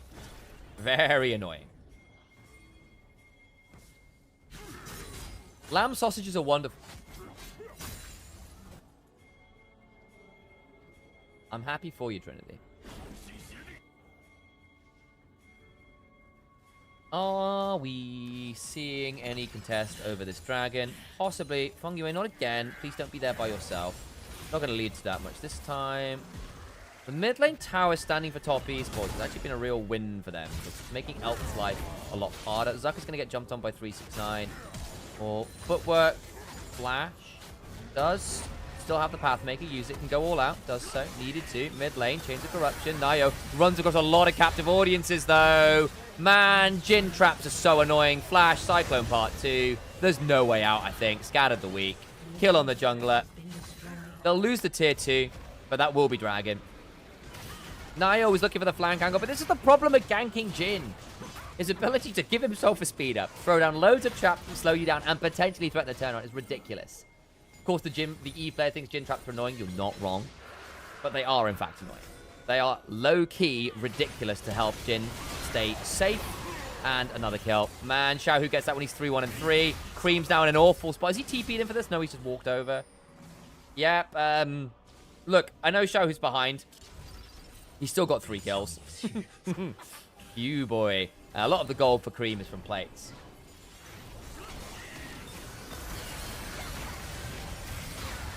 Yep, Nayo forced to flash. JJ will flash. Nimbus strike. Cyclone part 2. That Mikhail's onto him. I think it was. Meant nothing. Dead. Unfortunately, John Carl. Yeah, I think top esports are going to struggle this series. I do. I think they're just going to struggle in general this split. So I think Weibo are low-key top 4. Not top 3, but low-key top 4. Depending on how things shape out across the split.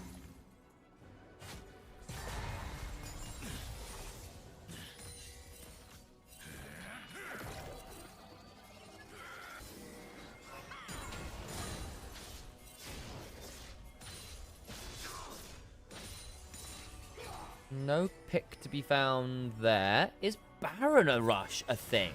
Xiaohu's kind of looking. Cream's now in danger. Needs to slide away. Deadly Flourish lands. Won't follow up on it.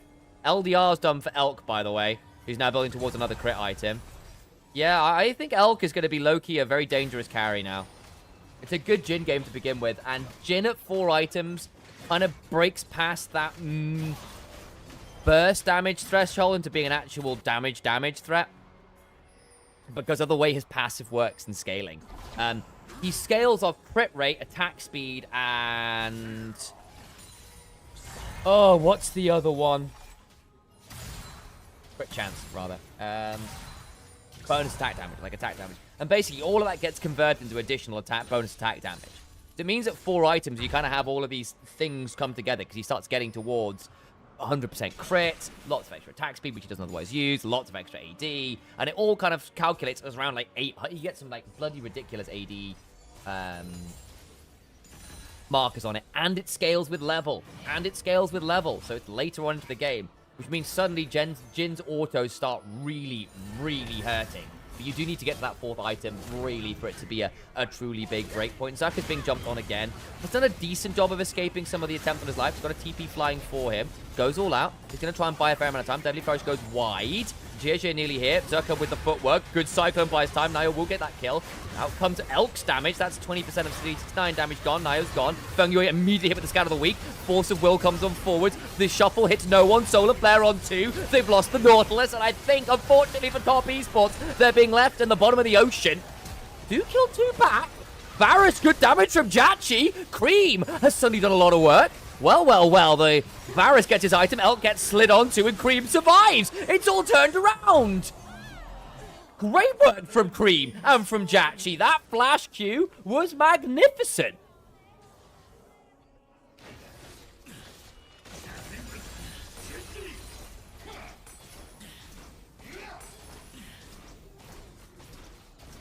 That was a little unexpected. I thought it was kind of done, but they did enough work to threaten, and I thought Cream missing the ult was going to be such a problem. But he gets the shield up, and Jachi is such a hero there. The late arrival of the Varus pulls a full-on Gandalf.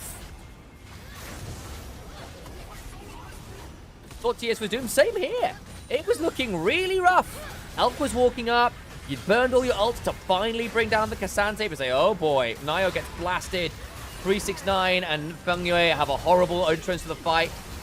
Xiaohu flashes the shuffle. So what happens at the end of this? I think it is just an insane Chains of Corruption, Q, and basically Cream and Jachi get to play a really good fight. The Chains of Corruption spread gives the blight stacks for Jachi. Oh boy, so then he just gets 2, and then the problem is Ura's really low. You've already lost Zaka early on in the fight. Really nice from Jachi. Really nice from Jachi, especially considering he'd been having a horrible game. Been really behind Elk. Now has got himself a Spear of Shojin. Okay, percent HP damage if you hit abilities, I suppose. Just stack a load of abilities and have that empowered Q be really nasty. I see the thought process. You've already got Cyrilda's.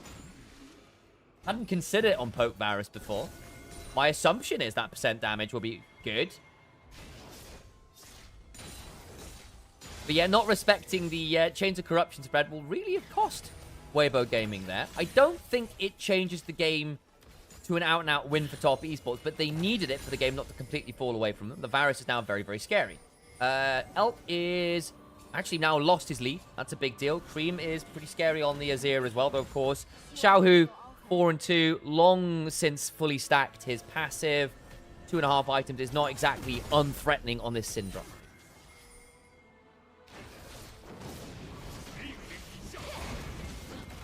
That'll be second dragon for top esports, stopping Soul Point. I think Weibo really want to play for some turrets. That's been the other side of this game. So top esports has been very aggressively shoving for turrets in a way that Weibo have not been able to. And that's really hurting them in terms of some of that standing gold. But I think being able to try and pick up, say, a tier 1 hero there would be really good. That mid lane turret is 1 plate off. That top lane turret is a couple off. Like, picking that up would be a lot of extra gold. And just map control they don't have.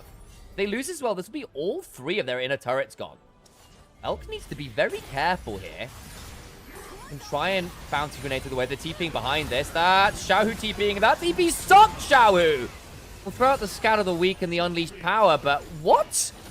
They tried to get the TP angle from behind, but they just couldn't get Zhe in. And that should have been Zucker on that TP there if they wanted to do that. That was awful! Xiaohu plays 90% of great games and it has these diabolical over forces that are full int. Like, Weibo have lost a series off this already this year. I mean, alright. Well, we're going to try and play this one out. Elk can threaten with the curtain call, and it will be scary. Solar Flare, 369 on the backline onto Ura. That means Zucker's left alone in a 1v3. Doesn't enjoy that. They lose both sides of this play. 369 has the Star Xbox. Zhe, Cyclone out. Pretty good. Flash away. Elk is still really threatening, actually. And Nayo's left at half. That will deny the Baron. Zucker's low. Does not have TP. Varus is dead. There is that truth. Ura was also traded for it. So, hey, you know what, Zucker? Good work on that front. I say Elk with full shot and rapid fire can really be scary here. Cream, you need to slide out of the back of this. Good. Control Ward won't spot that one on the back of it. Oh, Elk, don't walk into that. Deadly Flourish. Doesn't interrupt. Baran. 369 back in mid lane. Turret in mid lane finally falls. That's nice for Weibo. You know what? In the end, Weibo will be happy enough with it.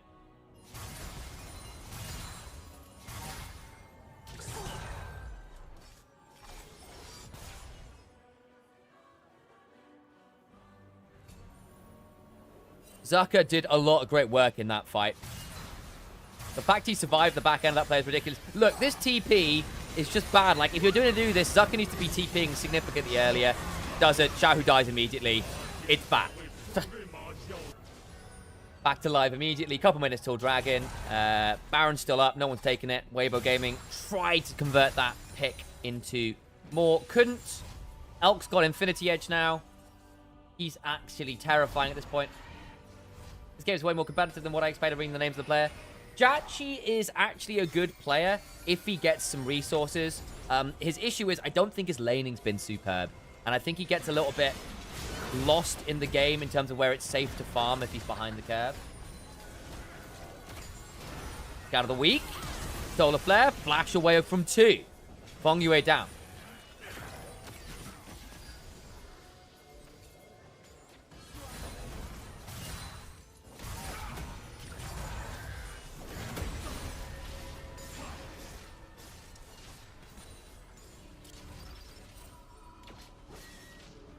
Bad to earn those flashes.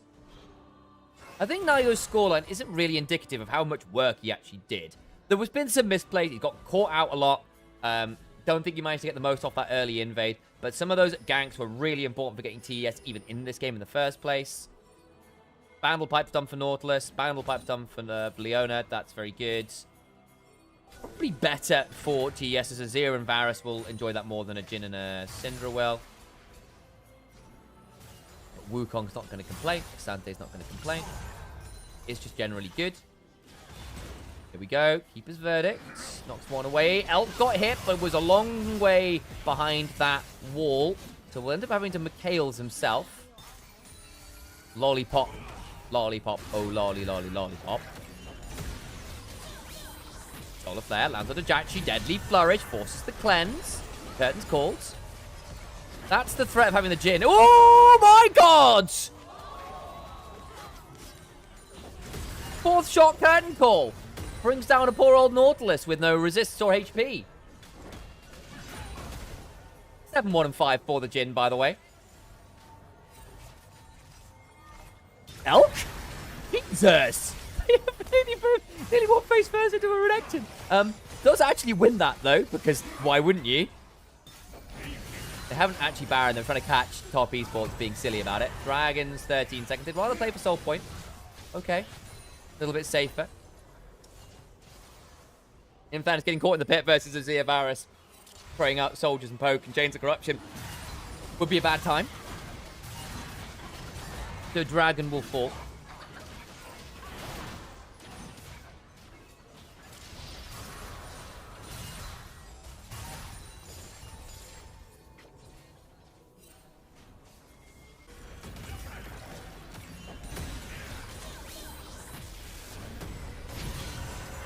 Here's the pullback. So actually, this is basically the Solar Flare, immediately followed on the Deadly Flourish, and this Q3 is superb!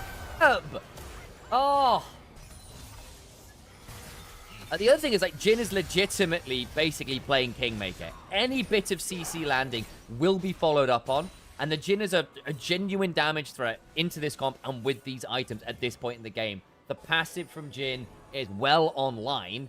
Whisper offers an insane amount of bonus AD damage at this point in the game. He's level 17. He'll be nearing 800 bonus AD from this, I imagine. If we get to see Jhin hover, have a look at his AD in a second or two if we get to have a look at him.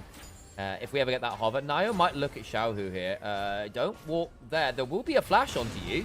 Xiaohu flashes away. Scout of the week. Cream flashes it. Really nicely done. Xiaohu, that wasn't it. Didn't respect. Saw Cream clearing the ward, but okay, I need to leave. Didn't respect that Nio could be there. That's twice now Xiaohu might cost his team Baron. Okay, still threat here. Elf, Zhizhi, Zerka can still be a problem. The other thing is this is a level 18 Sante with a lot of items. Is really, really scary. Elf getting to chunk out. Baron's down to 5,000 HP. They won't be able to fight the Baron. I don't think Zhizhi is the Prince of Thieves, though. He's pretty hard to stop. They're jumping onto Elf. Also the 369. And should be able to kill that one off. Baron secured. JJ couldn't get in. Needs to run away. Flashes. Does survive. Got the GA. 369 does end up surviving the attempts on his life. Baron secured. Okay. Xiaohu. What was that? That's what? 2-3 times now he's been caught out in really unacceptable ways this game.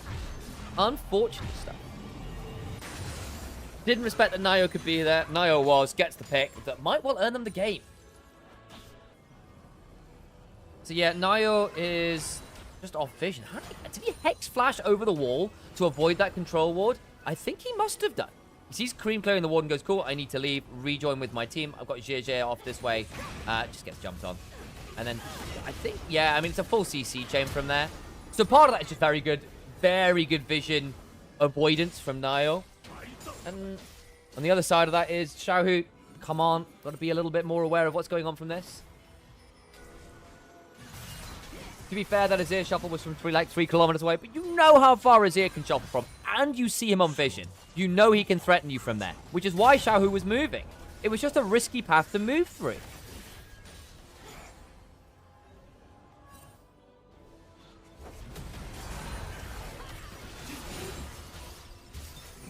Now, you don't have the best anti-Baron wave clear here. Syndra's not awful with the W and the ability to attack the cannons by pulling them away with the forcible solar flare. Jackie's going to cleanse. Still has the Mikhails behind him. In fact, they doubled it. Mikhails and cleanse. Oops. It's a bit unfortunate. Well, turret down.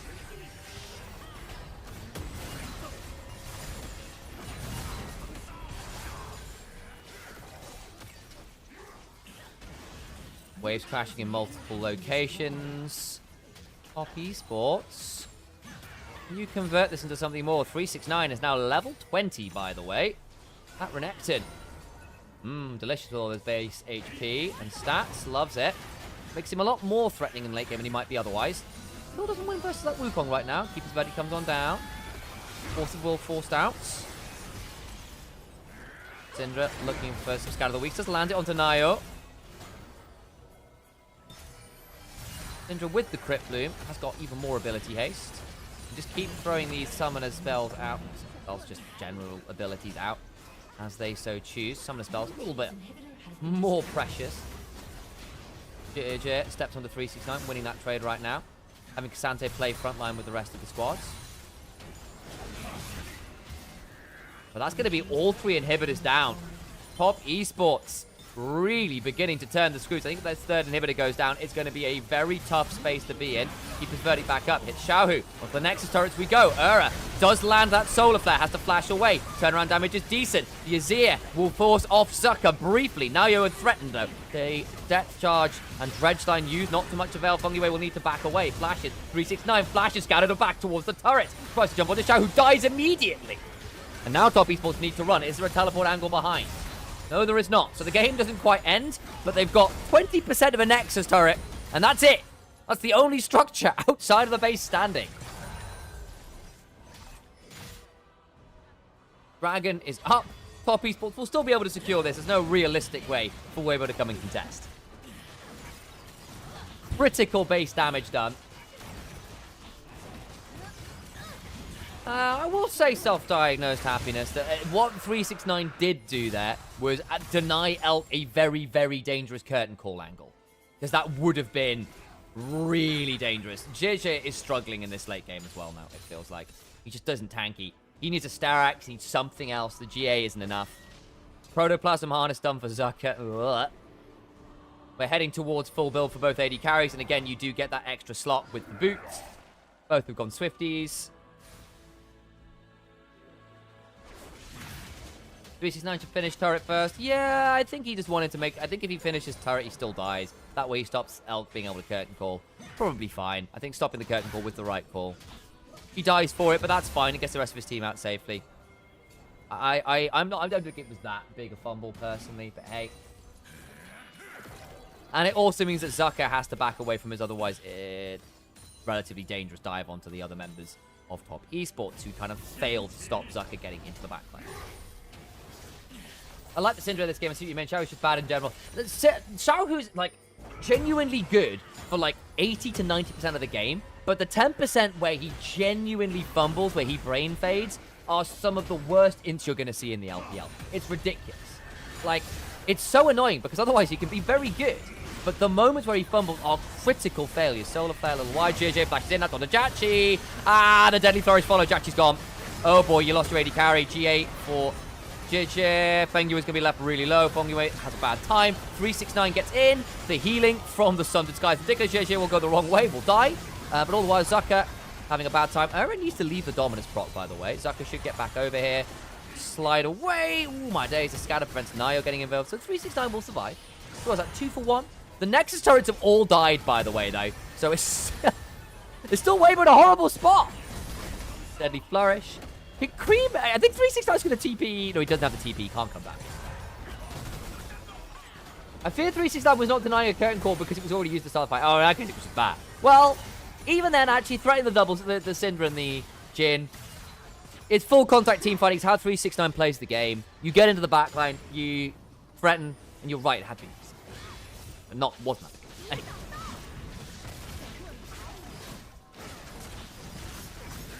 Could get Baron. I think Baron is the end, is the death knell. For all the last few fights have been Weibo favored again. You don't clear against the Baron minions well enough. And it probably leads to Soul. Still throwable. Very much so. Check Cream's inventory. He's terrifying now on this Azir as well. I mean, Death Cap's in. Medjai's is in. He doesn't have any penetration, so I don't think he's going to be threatening, say, as the K'Sante as much as he might do otherwise. But Liandry's will help. And against Squish, it's very, very dangerous. I'd have been tempted to sell the Medjai's for Void Staff. Hey. Or possibly the Zhonya's, actually, if you feel like you're safe enough. But again, into the pick, the Zhonya's is kind of a requirement. I genuinely fear that for all that Weibo have got a really nasty late game comp, unless they once again hard force, Jachi's got GA back up. Getting the pick on him is now so hard. The next turrets are gone again. Zucker's looking. Deadly Flourish is down. Look at the damage from the Azir and the Varus from miles away. Yeah, Xiaohu got hooked. Oh, boy. Yeah, GG. Xiaohu, you can't have that happen. GG.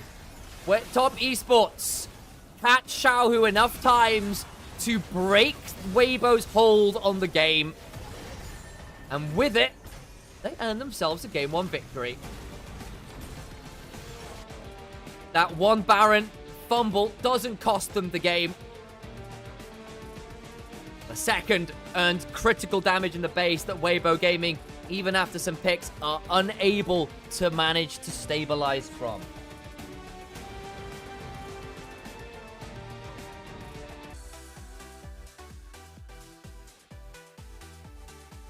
Not the cleanest game from Top Esports, but they do get it done. Xiaohu is going to have to apologize a little bit there. There were some picks that should never have happened.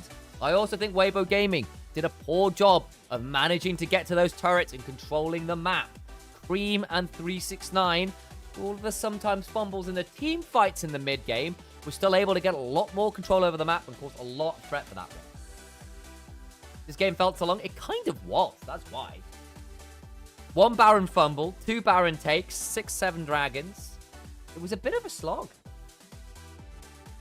Good to see you enjoying. Got a lurk today? Not a problem. Not a problem. Lovely to see you all again.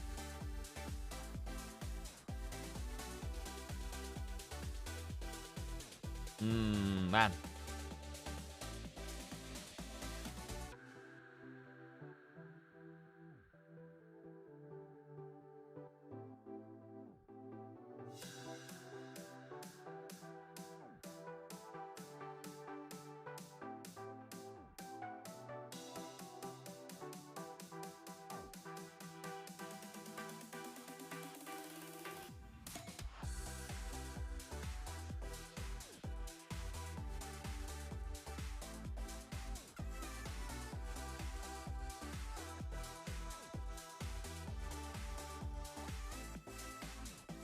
This game 1, yeah. Weibo fumbled hard, yeah. Remember that TF in the 2-1 butt side where Varus DPS Syndra? That was a free win as well, yeah. Just basically, you need to back away from your player so you can get Chains of Corruption. Yeah, that's poor. That's poor.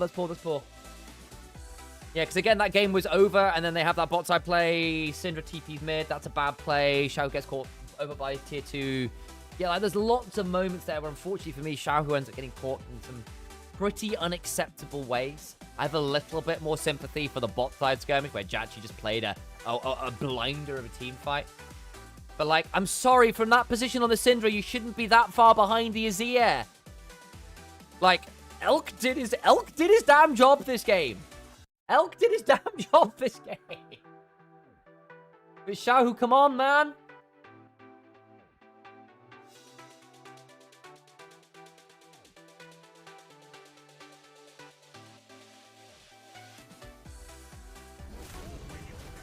Oh, is this... Yeah, I think this is the play where Top Esports come to turn it around.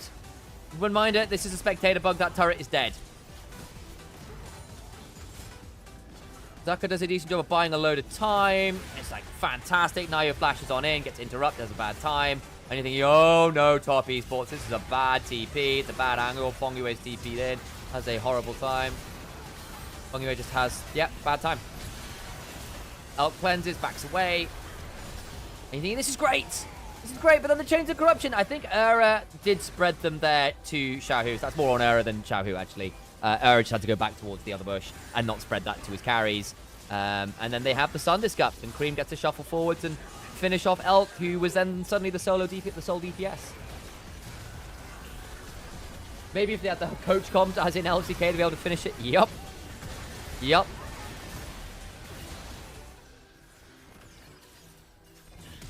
I've still not seen the coach comms properly in action. Go look at some of those LCK games, not in like double time speed.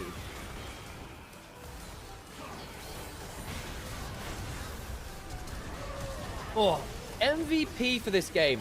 You know what? I think it's Jachi. Though I could see an angle. Yeah, that flash there for the threaten was very well interrupted. Oops. Because you can see the Syndra melts Renekton, assuming she isn't just dead to start the fight. Great snipe. 369, stop the press. Ah, so he didn't body block. That's a little unfortunate. That's a little unfortunate.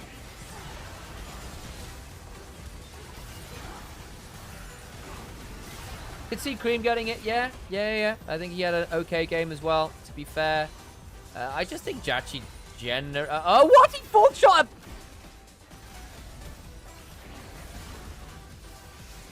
Missed that in the game. Thank you, highlights. Elk actually had a very good game.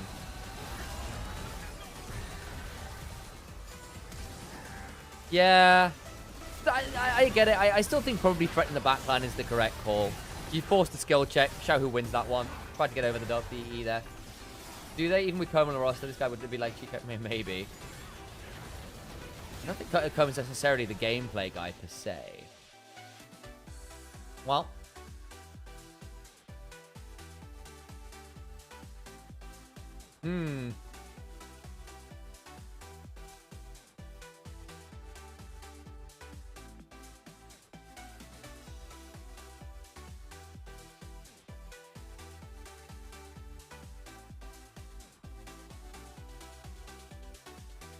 That was kind of that. Let's see who MVP was. Probably between Jachi and Cream would be my imagination. Nio had a fairly interesting game on the Poppy early on. Did some fun moves. Got things rolling. I might have seen a royal world where Nio gets a nod. No, Galpalol, Coma's head coach again now.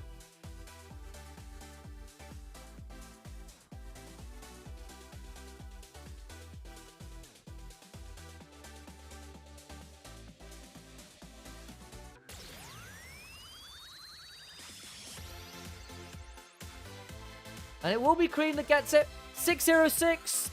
Good team fight DPS. Kind of ended up being the linchpin in the late game. Yep. Fine. Not going to complain too much about it. Little bit sussy early, but had some good picks to help get Xiaoyu in a bad time. So that's fine. I can agree with that one. All right, guys. I'm going to turn the camera off briefly. I'm going to run some adverts. I'm going to turn the audio off. For... there are problems in the break with the music.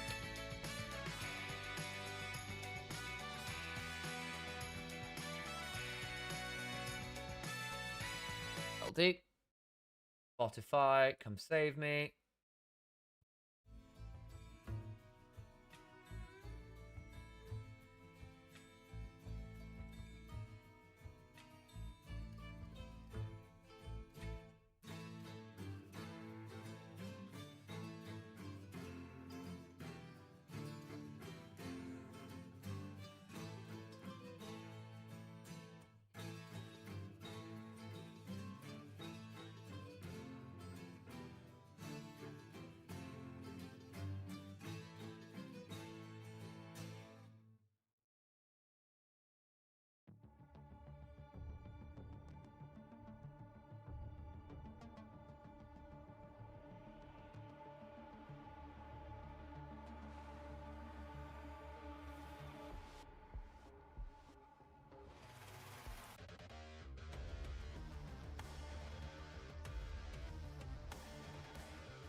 Oh, hello, folks. I'm back.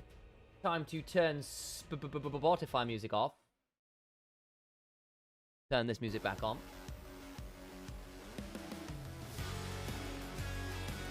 That one. Oh.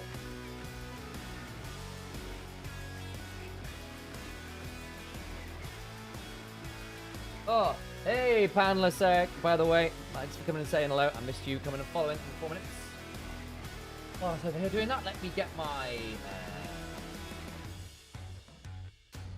there we go. Oh, delicious caffeine.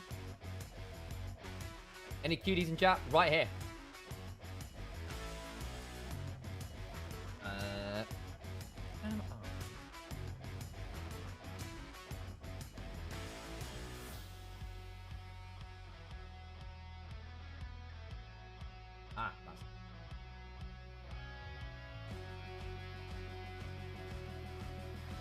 Maybe I can pop this.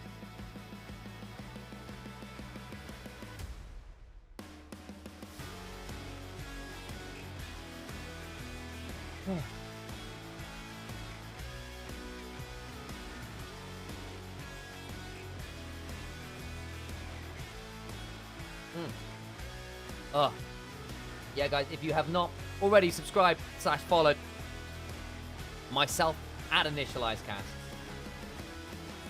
you can see me under there. / subscribe to the Twitch. / donate to the Ko-fi. Please do so now. Please look after us. It's the best way to come and support us.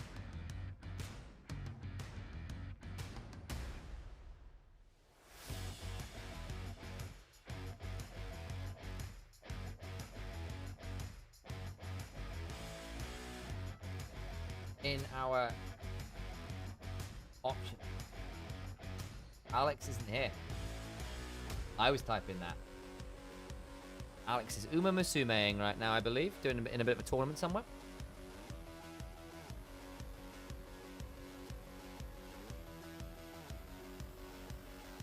Fish.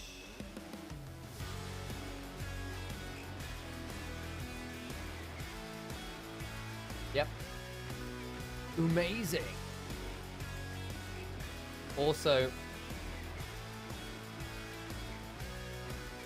did it not work? Is that not the emote? What is it? Is it this one? No? I don't know what it is. Is that it? There, it's got to be capital.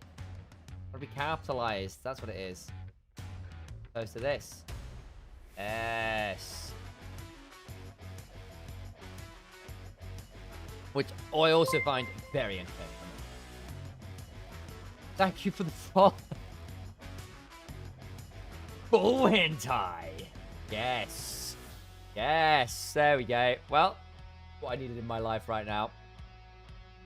After that absolute railing Weibo Gaming got. That's how we segue into this one. Why is everyone laughing? Don't worry about it. No one should be laughing. It is, you know what? It's a bold commitment to an art form. Bold commitment to an art form.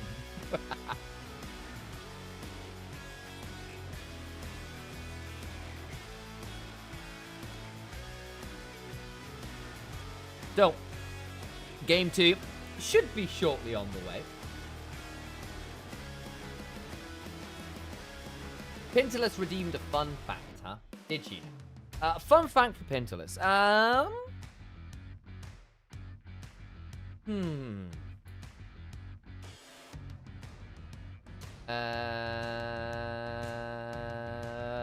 What's a fun fact that I... Oh. Into picks and bans. I'll think of that while we get through picks and bans, eh? And a compliment for Harold. You know what? Well, after picks and bans, I'll have something for you. I'll have something for you.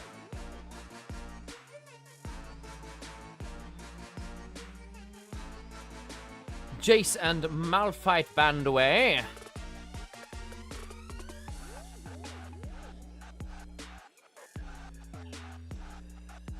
Akali away from Cream, who is a bit of a melee specialist when he gets the opportunity. He's so much better on those champions than nearly anything else in the world.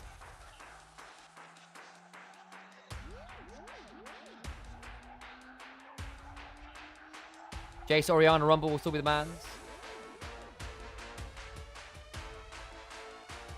I know. Well, it's because Jace and Malphite are great junglers and top laners. Malphite's banned. Karma away from Feng Yue.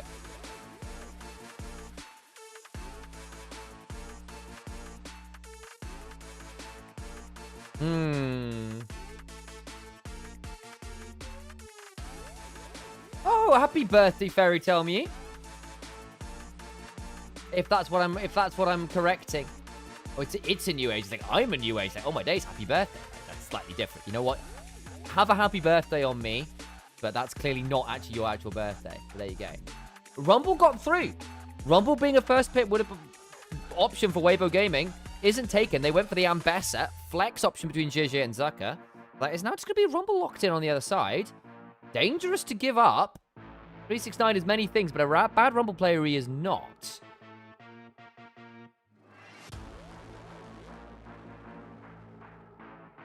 Pantheon Talia angle. This might obligate a Talia response from Xiaohu, otherwise it will be locked in for Cream, I suspect. You could also go Silas here, depending on how many good other ults are locked in.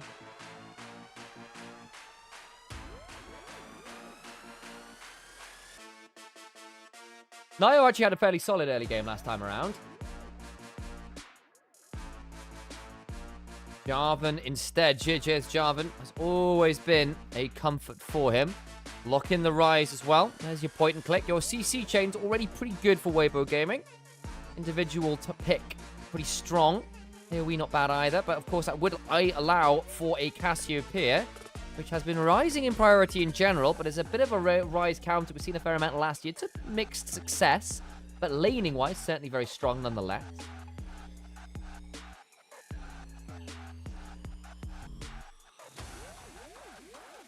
Yone would be much more of a Cream specialty.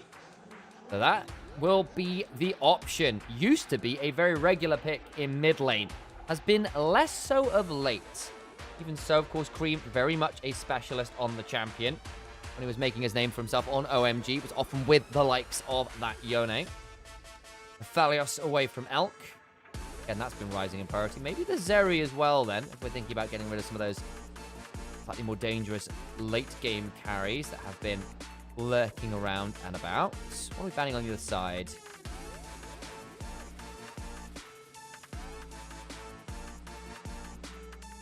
Lucian away from Jachi. Interesting. The Nami's already gone.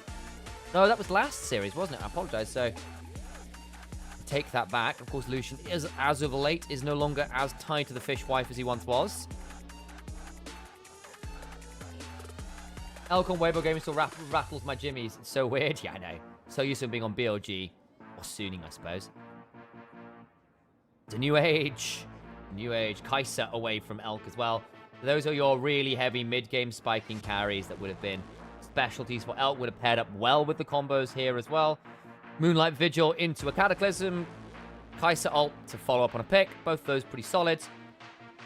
Aggressive early carries away from Jachi. That looks like draft's fallen through.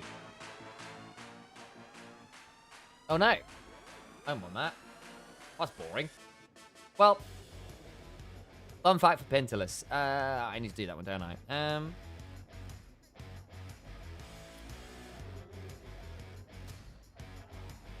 Well, because we saw Aphelios ban, we'll do this one. Aphelios initially had concept designs where his IRL stats would be affected, or his in-game stats would be affected by IRL phases of the moon. They were going to make him change stats based on where the moon was at in the sky. That was legitimately the plan, which is pretty bloody ridiculous. Compliment for Harold Hamhand.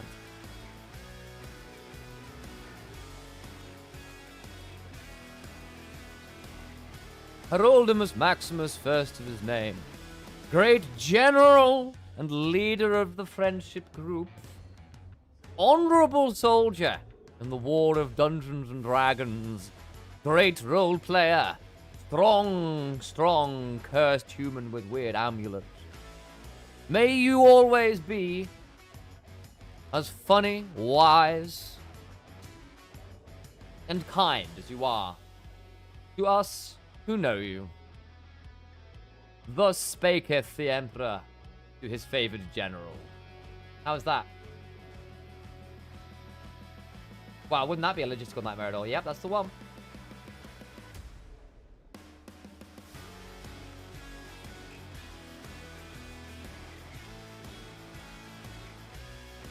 It would be incredibly Weibo gaming to lose top esports. Incredible. But hey, here we are.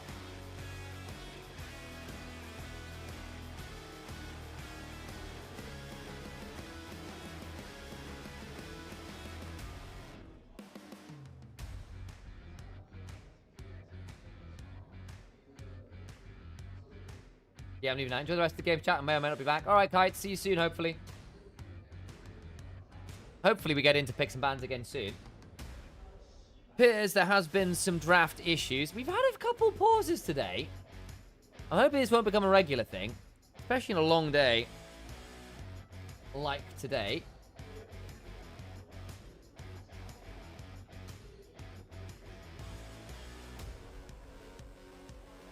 Back into draft we go. I'm assuming we'll just spam through these, get through to the second phase of picks and bans in short order. That's how that sentence is supposed to end. Nico was that last ban, which allowed for the first pick of the Ambessa, not the Rumble. And over to the other side of the Rift. Or Rumble, and I wanted to, was it the Jarvan we saw? Was it the, yeah, the Pantheon, that's right. Jarvan was on the other side alongside that Rise.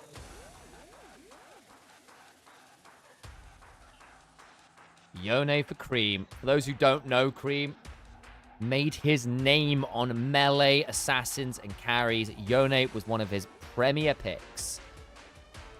Very, very, very strong on this one.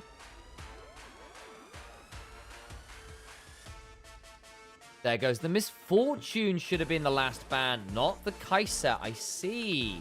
So there was the error. Someone's requesting a Smolder game. That implies to me top esports might want the Kaiser. Be good with the Pantheon. Not bad with the Rumble either. Yunara banned. Okay. Double lane dominant ADCs. There's still a world where something like a Callista comes out. We've not really seen that. There's been rumors.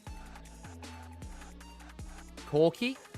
Supposed to be Yunara gone. Corki's one of those more generically just good lane dominant AD carries. Jachi does like it. Also has a dash to get out of things like cataclysms. Doesn't let you escape from a rune prison necessarily, though. Is Pantheon support a thing? Not really. You could theoretically do it, but the answer is not really. Elk's real. Although it is worth saying, last year, Elk was a bit of a Twitch enjoyer, so some of these fun hovers are just that. Kaiser, the one that was banned, no longer is, gets locked in for Elk. It's a very good pairing here. Follows up on Ambessa, on Rise, on Jarvan very, very well. Good dive pairing. At this point, Weibo Gaming will have very nasty dive and pick. Top Esports, not bad pick of their own, actually. A little bit more AoE on their end with it. Rakan would be a very good option, as would Rel. Either is fine. Rakan probably follows some of the deeper dives a little bit easier, but Rel can do a bit more of her own stunts. Garthalol, I hear you. It's kind of guaranteed that Xiaohu will have a couple brain fade moments in any given game/series. So definitely a possibility for him to get picked off by the Yone Pantheon. But we shall see. Weibo. Jarvan goes in. Kaiser and Bessa follows. Lots of setup to make that happen with things like the Rise, things like the Alistair. And the other way is Top Esports. The global of the Pantheon. To set things up on the side lanes where the Yone and the Rumble will be pretty much unmatchable in a side lane. Rise and Ambessa will do their best to turn that around. I think they're going to have shove bot side because Corki is a thing. Rumble can do it into Ambessa as well, but should give them a little bit of early priority. They spike a little earlier too. Rise and Kai'Sa. They want 2 items. The Rumble, the Corki online a little earlier. Even Yone at 1 item, probably slightly better than the Rise. So I'm imagining slightly more of an edge there. For top esports, 1 item. Bit better for Weibo as the game goes on, but it's relatively even ideas in terms of what the draft want to do, which is largely find a pick and follow up on it. Bit more AoE from Weibo Gaming. Hard game for Kai'Sa, no short range versus Panther Rumble, Riona Yell. Yeah, but her job is not to do all her own tricks. She just has to sit and wait, and then press R whenever Jarvan or Ryze find a pick. You're right, though. There is absolutely a world where the Kai'Sa gets absolutely deleted by all of that kind of AoE, CC, and damage. But as long as she goes second, or ults away, if she's the one dived on and survives by using Supercharger and R, then that defensive tool will be quite valuable. On to the Rift we go, though. Jayo's first, gameplay after.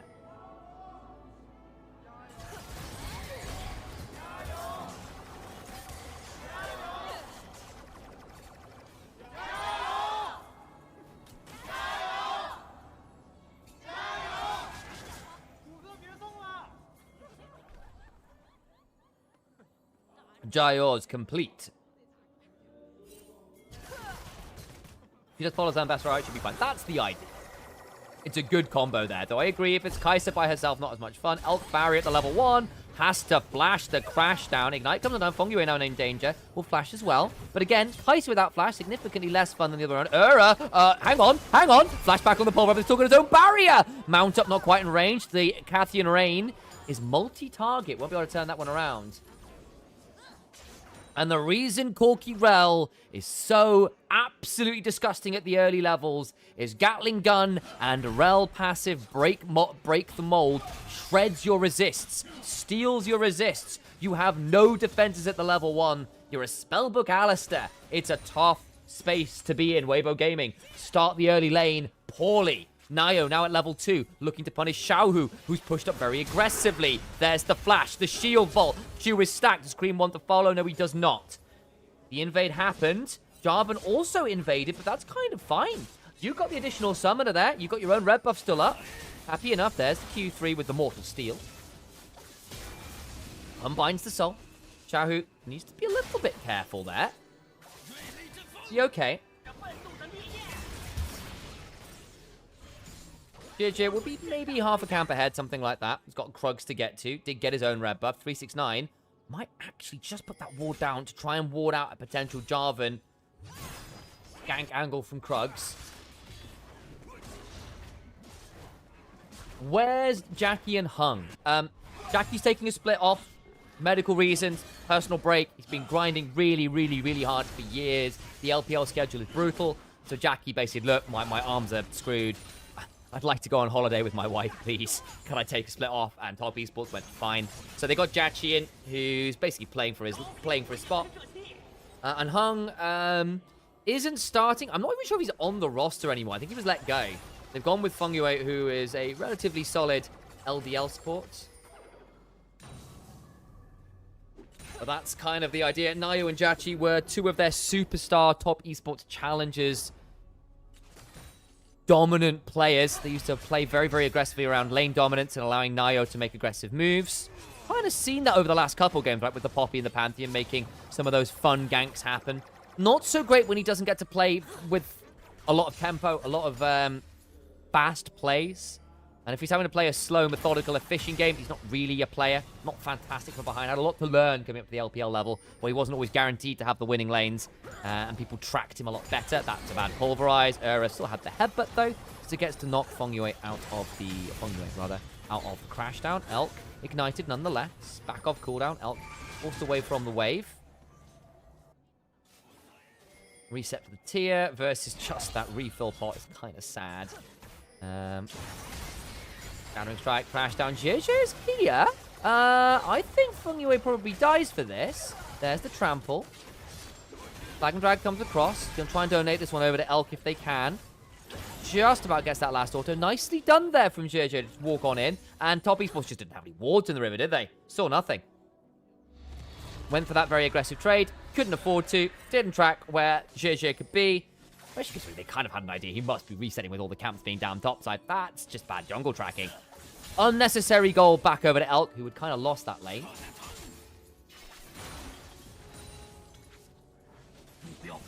A good rescue there from JJ. Doesn't have to blow all that much.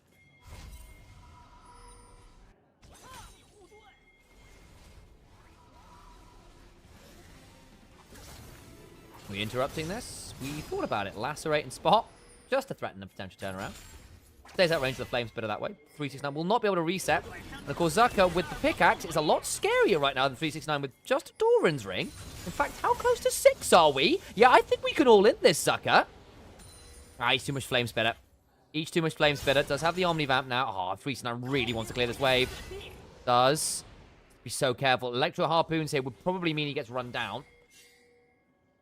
Rise's flash will go unpunished. Yeah, unless Nayo goes now. The problem is Nayo without his own flash. Not that threatening. And again, what is camped on such weird time is because of the level 1 invades. Ah, 369. We ulting? No, we're not. Okay. Well, gets another wave. We'll be alright. Still down that ult.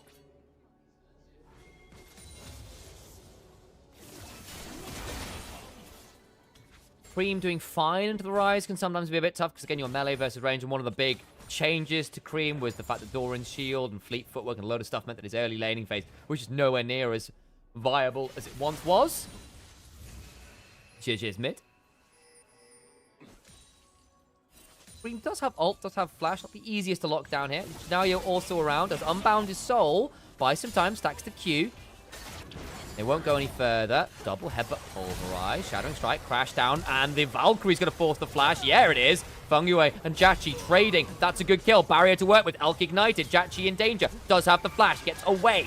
Kill secured, but the health bar is down low. W, don't know whether that landed. Doesn't look like it did, looking at the health bar at the bottom of the screen. JJ on Dragon while all that was happening. Another kill for Jachi and Fungyue there, though. Onto Baron. And the early lane dominance of the Corki Rel stealing all his resists, proving a little bit deadly for the melee support. Had no cooldowns at that point. Has TP back in, crash down on both, shattering strike on both, flash away. Potential ult from Elk will get the kill. Unfortunately, Corki still at the level 5. Euro should survive, but over comes JJ, as does Cream. Fate sealed angle, flash, Q, and of course that R. Force a flash from Elk. Rebinds his soul and makes it a 1-for-1 of the turret dive. Elk has no mana. Still, Elk at least getting some kills here. Are we TPing in? We are. Nayo now looking for a potential shield vault angle. Has got the flash. Elk is a dead. Kai'Sa overstays his welcome in the bot lane and goes down. Still, Jachi loses a wave. Elk remains in touch. He doesn't tell he's ahead of goal now. Can someone explain what the crystal thingies on the tower mean? I absolutely can. Welcome to Season 16 of League of Legends. With a kind of new ability that's come in, where all turrets now have turret plates. Permanently throughout the game. As you can see, they're kind of gradiated as well, with the first plate being significantly easier to take than the later plates. Here's that double crash down to the Shattering Strike.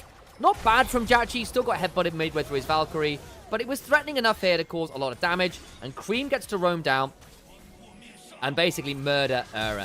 Flashes to ensure some Mortal Steel, and that would have been a really nice angle for that Fate Seal to force that one. The Valkyrie's already been used, there is no flash. Jachi's by himself, dies. Nice gank from JJ, who has managed to make some multiple moves down towards this bot lane. And Elk managing to sort of come back into this game now. 3-1, got that wave advantage. This Kai'Sa's going to be a problem, and Elk's Kai'Sa, last time we saw it, went 19 kills deep. Jachi and Fungyue have won the 2v2s largely, but the extra skirmishes have not been their way. Not sure where Fungyue and the rest of the squad were while all that was happening. And that poor old Jachi without his flash out to dry somewhat.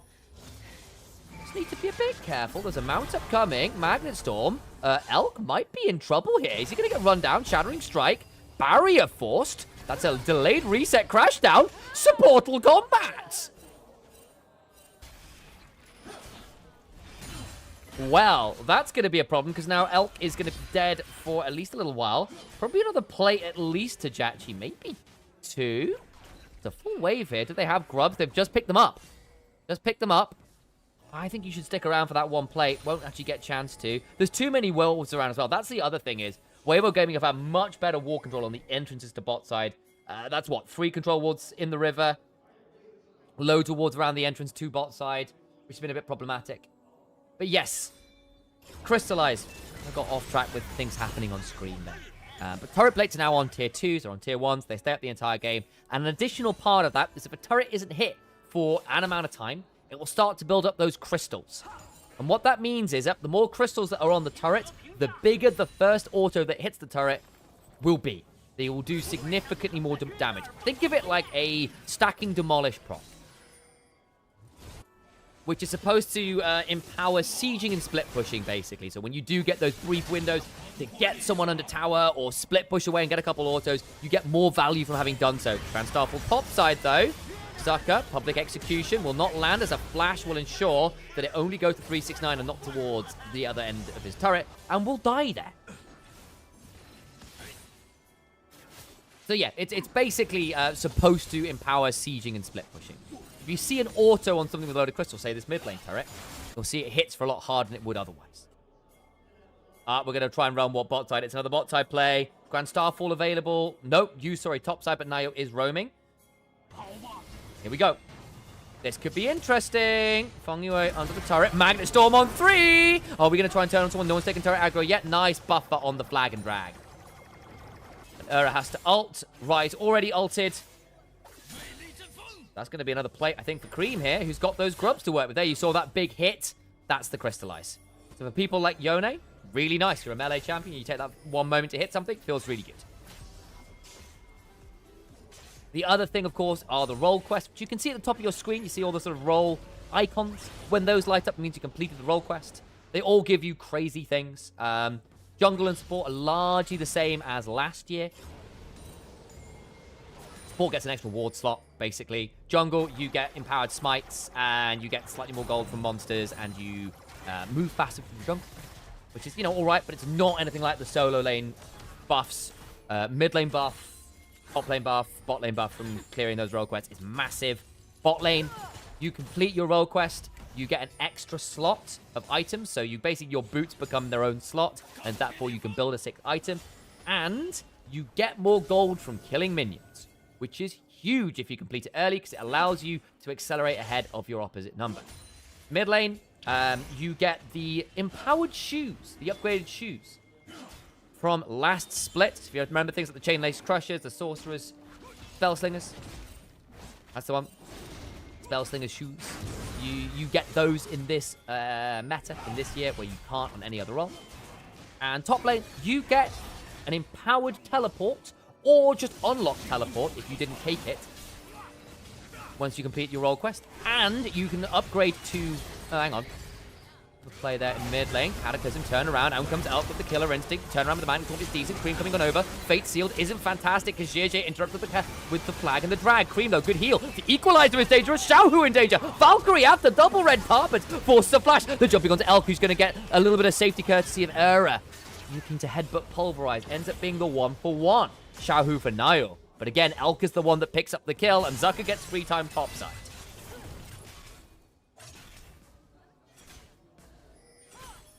Do we think Weibo's mental might have boomed a bit after the disaster throw that was game 1? Maybe a little bit. I think Elk is at least getting to the point where he can solo carry. Like, this guy is strong.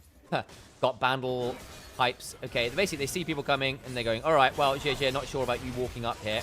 And he goes, flashes away, and then replays with the counter-strike. Still has the flag and drag, so uses it here to try and go through multiple people. Does get the 3-man knockup. Problem is it's buffered through by the Fate Sealed, and Xiaohu is here.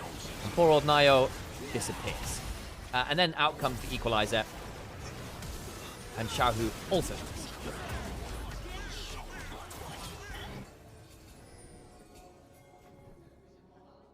No one takes the dragon, however.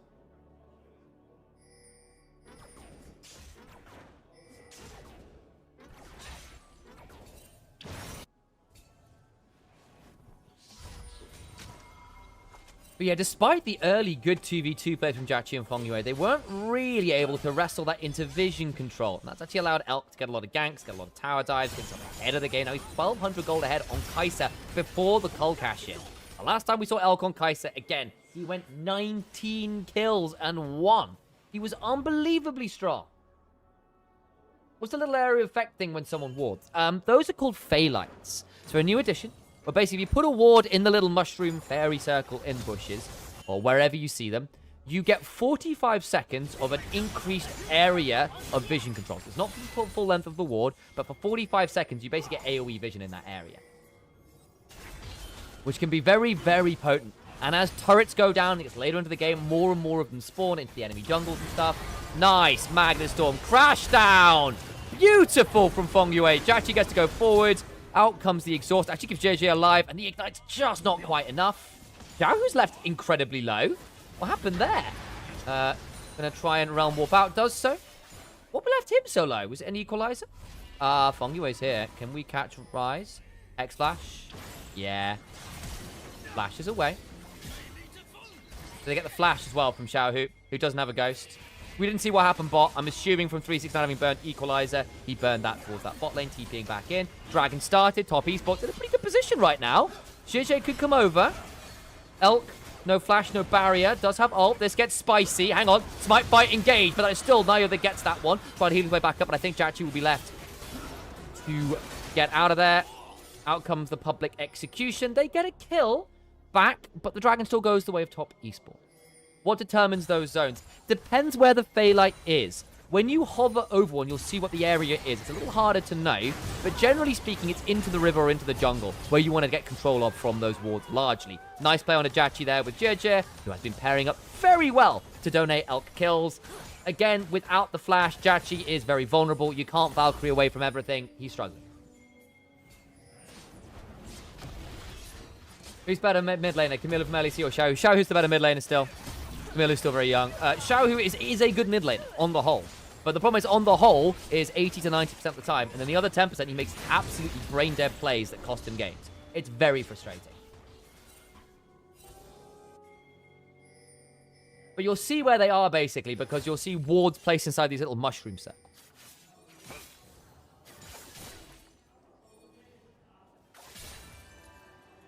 I was told it's 2 syllables, Yue.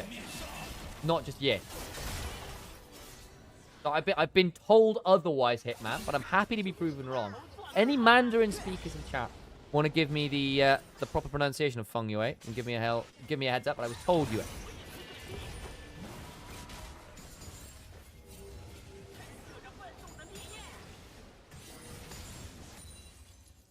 But I appreciate Hitman Gorilla. Please do give me those pronunciation guides if I'm getting it wrong. Again, I am no Mandarin speaker. I do my best to get my pronunciation guides from various people. Iris, one of the LPL hosts, helps me out occasionally. She's great.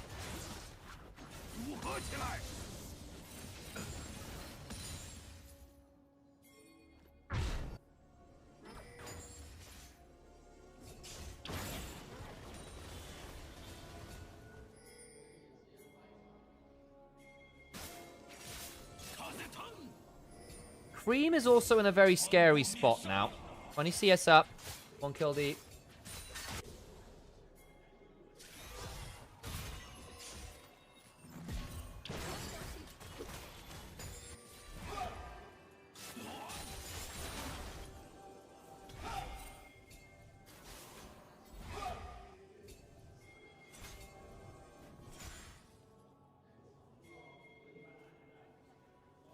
Zucker needs to be a bit careful here, actually.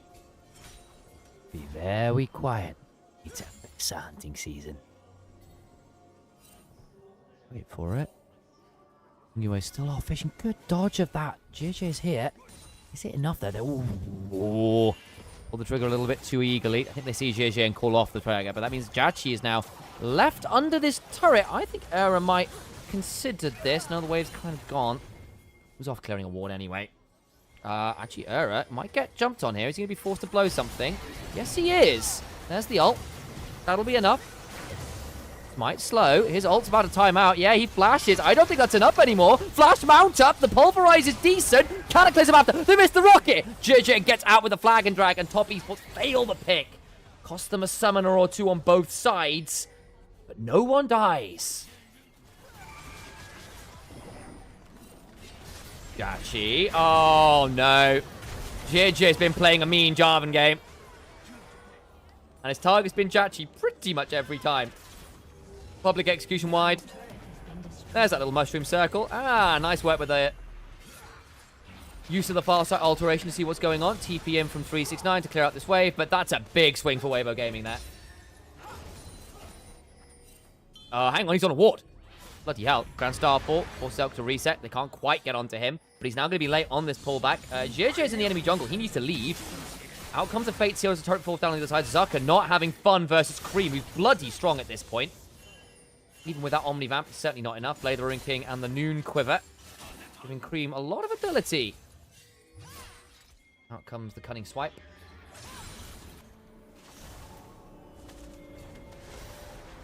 Yeah, Jachi just not respecting that he couldn't ward back to the bush there. Needed to try and save that turret, I get, but that's just a bit unfortunate. He's been caught out a few times now. Not quite able to play around some of that lack of vision or those potential options to engage. This they attempt to pick onto Era, and in fairness, wasn't great from Era. I think if Jachi hits this rocket in a second or two, we'll be having a very different conversation. The mount-up just doesn't get in range for Elk. Pulverize from Era is good. That rocket and that Comet Spear, rather, just wide on Era. Otherwise, that would have been a very easy kill onto the Alistar. Dragon spawns. We go again. 2,000 gold lead to WBG Gaming.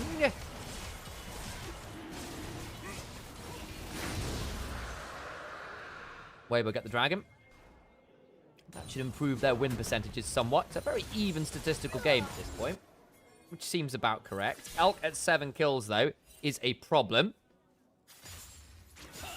Cream and 369, though, fairly ahead of their opposite numbers, making this an interesting one. And Elk, as we've kind of said, fantastic if he gets to follow up on the play, which he has been. But if he's the one forced to go first, things aren't quite so fun for him. They've got a lot of tools to make the Kaiser's life difficult, assuming they don't lose everyone beforehand. JJ's also just had a mean Jarvan game. He's been fantastic so far. He really, really has. I know Elk may be the one in for the MVP, but I think actually his deaths in lane might count against him in a way that JJ has just been spectacular. He's always been a good Jarvan, been one of his specialty picks for a long time.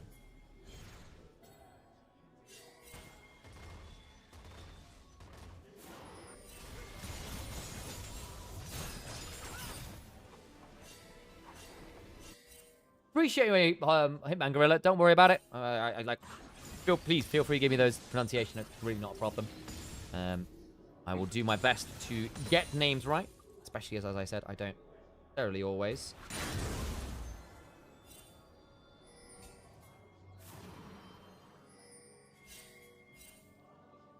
Know how to do it.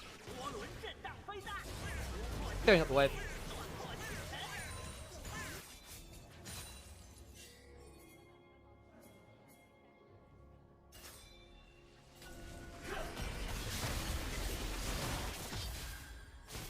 Start. Okay. Here we go. WBG Gaming possibly forced to come on in here. They're two-manning this. Ura needs to put a ward in now. The Jarvan's not here. Oh, no. This could get dicey. Realm Warp angle now. Has to come in. Pulling away. Engage onto Fongyue. Needs to jump away. In comes Elk. But that's away from the Baron. Gigi in the pit. Stolen. Of course it is. The Prince of Thieves does it again. Oh, and Top Esports. That is a disaster. Ura throws down the Unbreakable Will, jumps onto Nayo. Jachi's going to try and run away. Does get that attempted flag on it. Doesn't quite hit it, but the Rune Prison's enough. Nayo doing his best under this turret to get something done, but will not, and dies as well. Elk flashes out. A double for him. Oh, dear. They try to sneak the Baron, and they're about 2 seconds too slow. And JJ gets in the pit. Not close anymore. Ah, dear me. Well, that is going to hurt. 11 kills on Kaiser for Elk now as well. So, at this point, 4,000 HP. In goes JJ, 2,000. And it's a 1,700 smite. Yeah, 1520. Double smite comes in. Second smite wins. JJ, once again, proves to be the Prince of Thieves. He's always been so good at stealing these objectives. even when he was IG last year. Then Era comes over, ensures they can't run away. Jachi flashes. What do you do from this point? Dodges about everything, but you can't dodge the point and click. Ugh. Elk's now 11 kills. He's 4 items on this Kai'Sa. All the AP in the world. Alongside that Kraken Slayer. Mixed damage is pretty damn disgusting. Honestly, I'd be tempted to go Dawn and Dusk and Dawn at this point. When you got double on hit.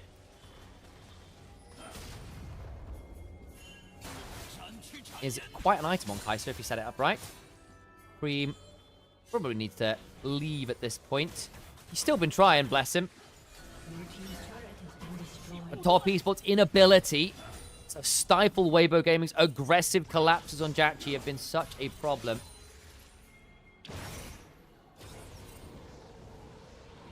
Some fumble picks. Also putting this out there, Elk is 100% of the kills right now. 11 for 11. JJ is only 1 assist off. JJ, actually speaking of. Ooh, good flag and drag time. And they're going to TP to that standard. Feng Yue puts down the Magnet Storm. It's a decent equalizer, making Elk's life tricky. Can now potentially dive in. The public execution, and now Elk pounces. Another kill for him. That's the 12th. Going to try and turn that around, and they do blow up Cream as well. Zucker hunting forwards. There's the Realm Warp. Into the base they go. 14 kills for Weibo, and finally Elk is not all of the kills. Congratulations, Xiaohu, you're on the board. Elk's still 100% kill EP, because of course he is, but the damage is well and truly done. 8,000 plus gold ahead, and I think we're going to 3, folks. Very, very few options now for Top Esports to find a way back in this series. This game, at least. Zucker. Omnivamp is decent. Repudiate, not bad.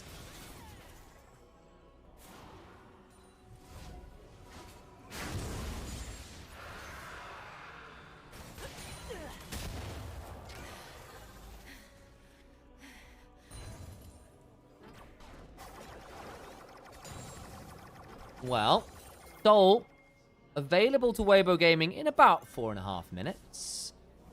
Can they get that turret from the cannon? Just about. There we go.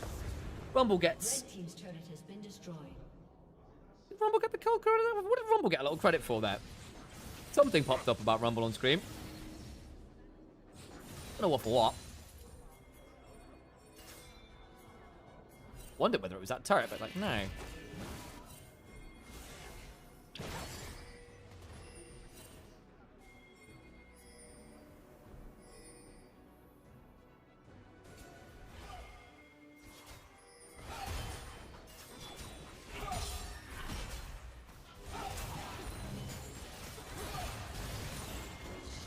TPing in, Zhe. Oh, this might not be bad. Realm Warp in, Grand Starfall. Can they finally lock a man down? Elk's here. Oh dear.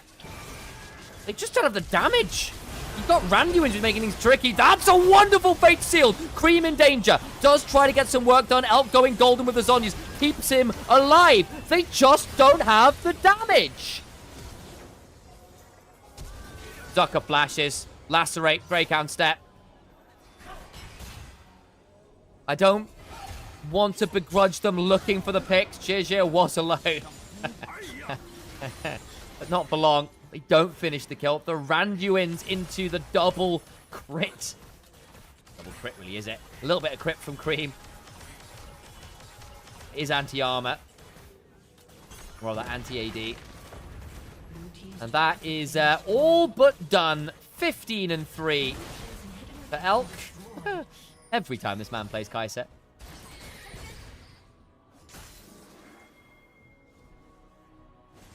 Yeah, Zhe and Elk have been stellar. Stellar this game. With the exception of the early lane, which was a bit dicey. Jachi and Feng Yue actually did have some good 2v2 moments. Credit where it is due. They think they've caught him. They're TPing in. Fantastic and kill off the jungler. Oh, Cream doesn't hit his Q. Nio doesn't get a press W on him. They jump onto Elk, who they do time it pretty well with here, but that Fate Seal just isn't enough. He gets to ult out, goes golden as 369 comes around the corner. They split damage across Zhe and Elk, and they just don't have enough of it. They're too far behind. At this point in the game, that kind of pick, that length of CC should be dead. Corki only has his third item now.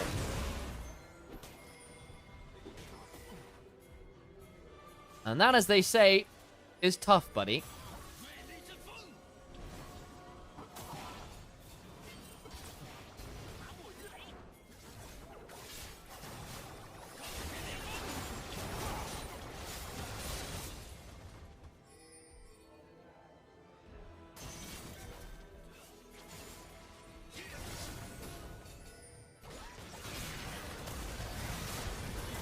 Into the base we look. Oh, Elk destroys another.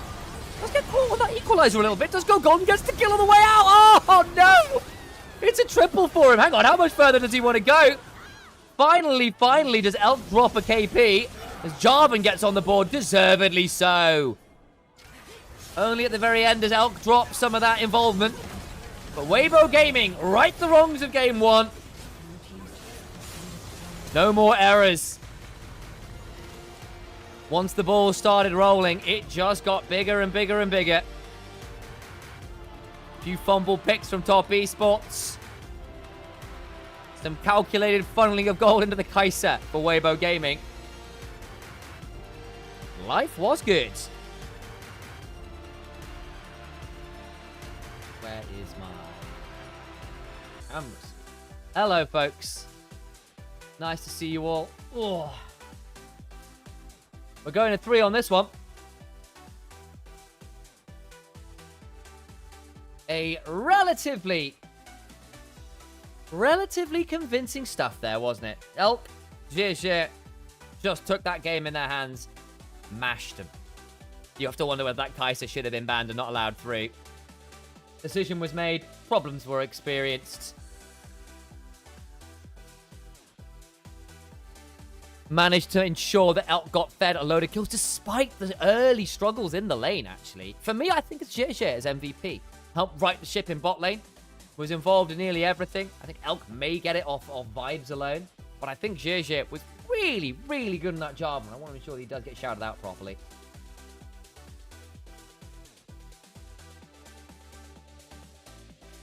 Genuinely not much more you could ask of from a Jarvan there.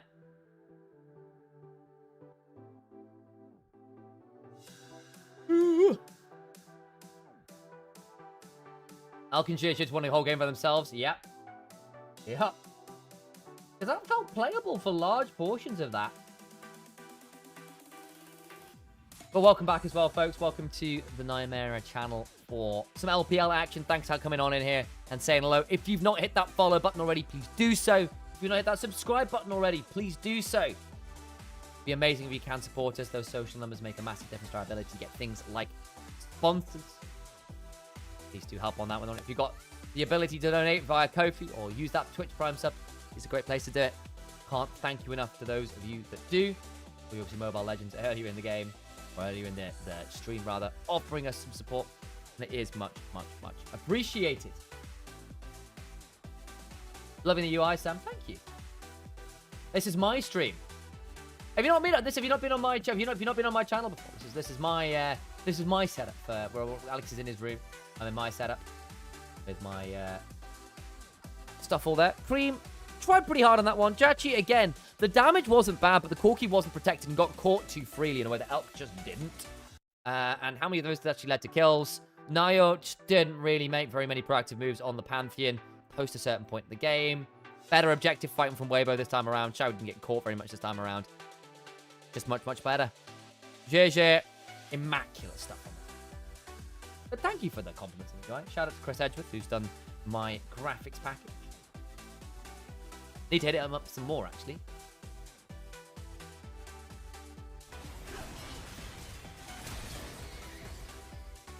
"91% KP on 2 players is insane. The fact that for pretty much 98% of the game, Elk was 100% KP until the final moments of the game as well. Very, very, very strong. Very, very, very strong stuff. Can we split player of the game? I think either of them would be worthy options. For me, it's JJ, because Elk got caught a little in the early game in a way that could have cost them significantly more. Like, this point of the game, I'm thinking, damn, Top Esports is looking good. But this was very greedy, very risky. GG gets into the pit, and GG steals those. He is so good. We've nicknamed him the Prince of Thieves in the LPL because his win rate on Smite fights is just better than nearly anyone else in the league. One gets player of the game, the other gets player of the match. Quite possible, actually. Quite possible. We shall see. Elk, in fairness, also had a really good Jhin game. Anyway, that JJ's first game was not super great. It was all right.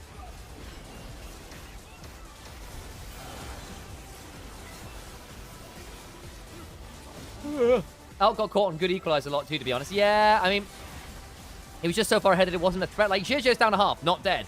Elk gets jumped on here as well. And then basically, Bongyue really tries. They full send. But it's really good from the side of Ura to buy some time. Elk with a great stopwatch. Just every tool is used, and he's still at half HP. Gets a heal from the Triumphant Roar. Late game, Alistair does that. I don't know, man. There's not that much more you can do. There really, really isn't.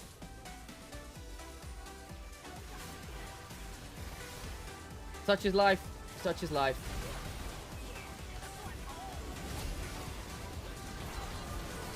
Oh, I see what's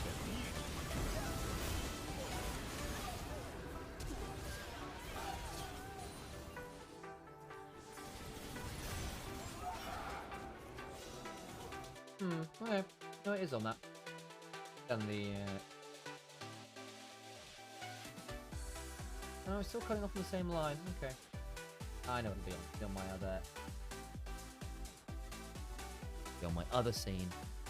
Glad Elk's still performing well out of WBG. He had some really crappy games to begin with, but when he's carried, he's really, really carried. So, like, if he's having a good game, it tends to be so good he wins MVP. He does here. Again, deserving. Very, very, very strong performance here on the Kai'Sa. I could have seen and would have been perfectly fine with JJ getting it as well.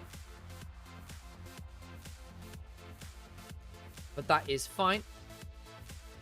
Ugh. Right, let me run some ads.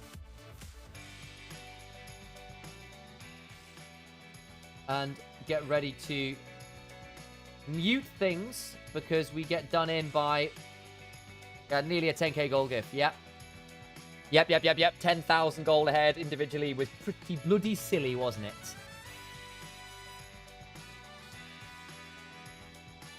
Oh, folks. Right, I'm going to mute this before we get done in by copyright strike shenanigans. We'll keep playing this.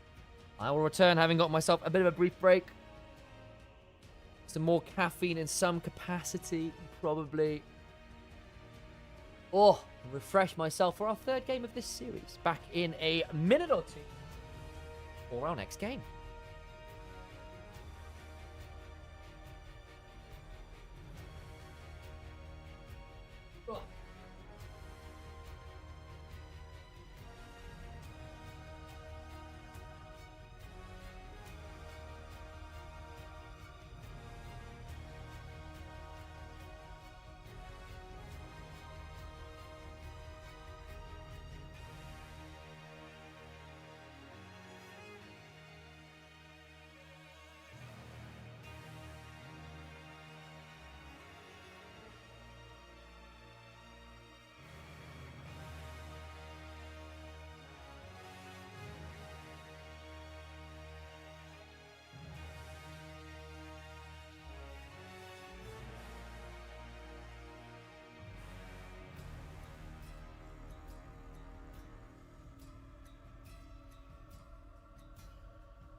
Oh, there's an add-on. Sorry, guys. Hang on.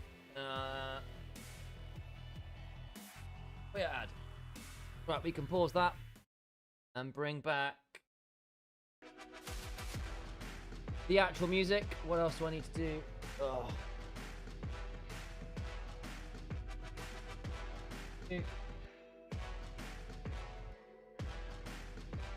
Oh. Hey, Timmy, welcome to 5 Stream Streak. Hey, Kyroven, good to see you. Oh. Elk Horizon, yeah, when he's on Kai'Sa, he does tend to really, really take over games. Like very few other people on that champion.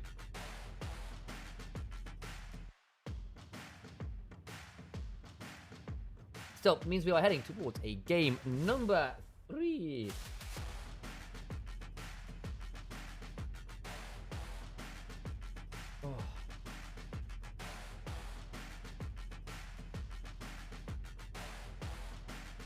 Oh, baby.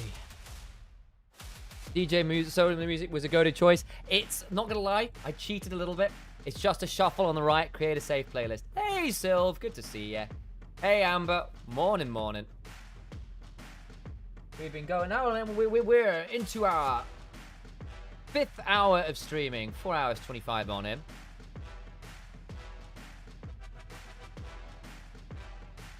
And we've still got at least 3 games to go, baby. And then probably my own stream afterwards, because we don't do the break thing here. Oh, right, we stay locked in. Glad you like the DJ Soda music, then.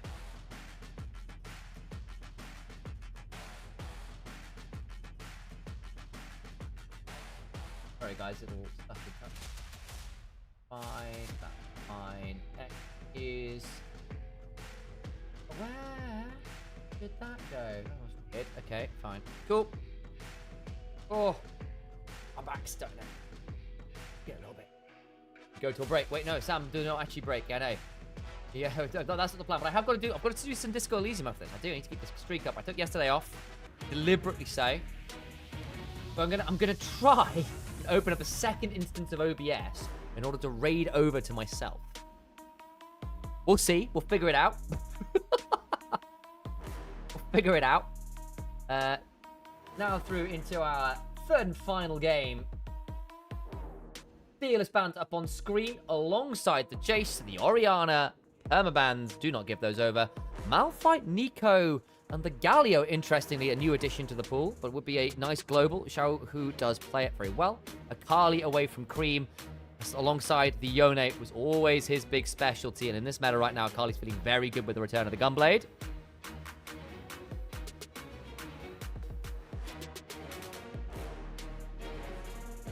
Comes the Vi. Nio does like it. Is that just going to be Talia alongside it then? Yunara makes it all the way through to game 3, been banned or ignored for large portions. There aren't that many great answers into her anymore. It has to be said that there is the Aphelios. So if you do this, it may well just be a rapid lock of the Aphelios Thresh. Yunara for Xiao Hu. Every now and then we say an Aurora top. Mixed success. Flandre tried it the other day and didn't really make it work. Oh, the Gamba thing. Yeah, don't worry about it. This will be the lock of the Aphelios Thresh then, I would imagine.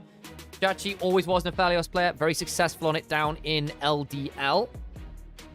Kennen. Okay. We have been hearing rumors about this coming back. 369 was always a massive Kennen player. Flanking AP threat. Kennen. Well, 369 is on it. His Gragas was the same. Interested to see whether this will be the Rocket Bell or the Gunblade angle. With the return of Gunblade, we have seen that ability to flex between the items. Wonder last night for SK Gaming played the Gunblade to great success. Also does bully things like Sion and lane pretty aggressively. Zahen as well. Not always have the most fun into that. He's a melee champion. Relatively predictable. Kennen can run away, has the stuns.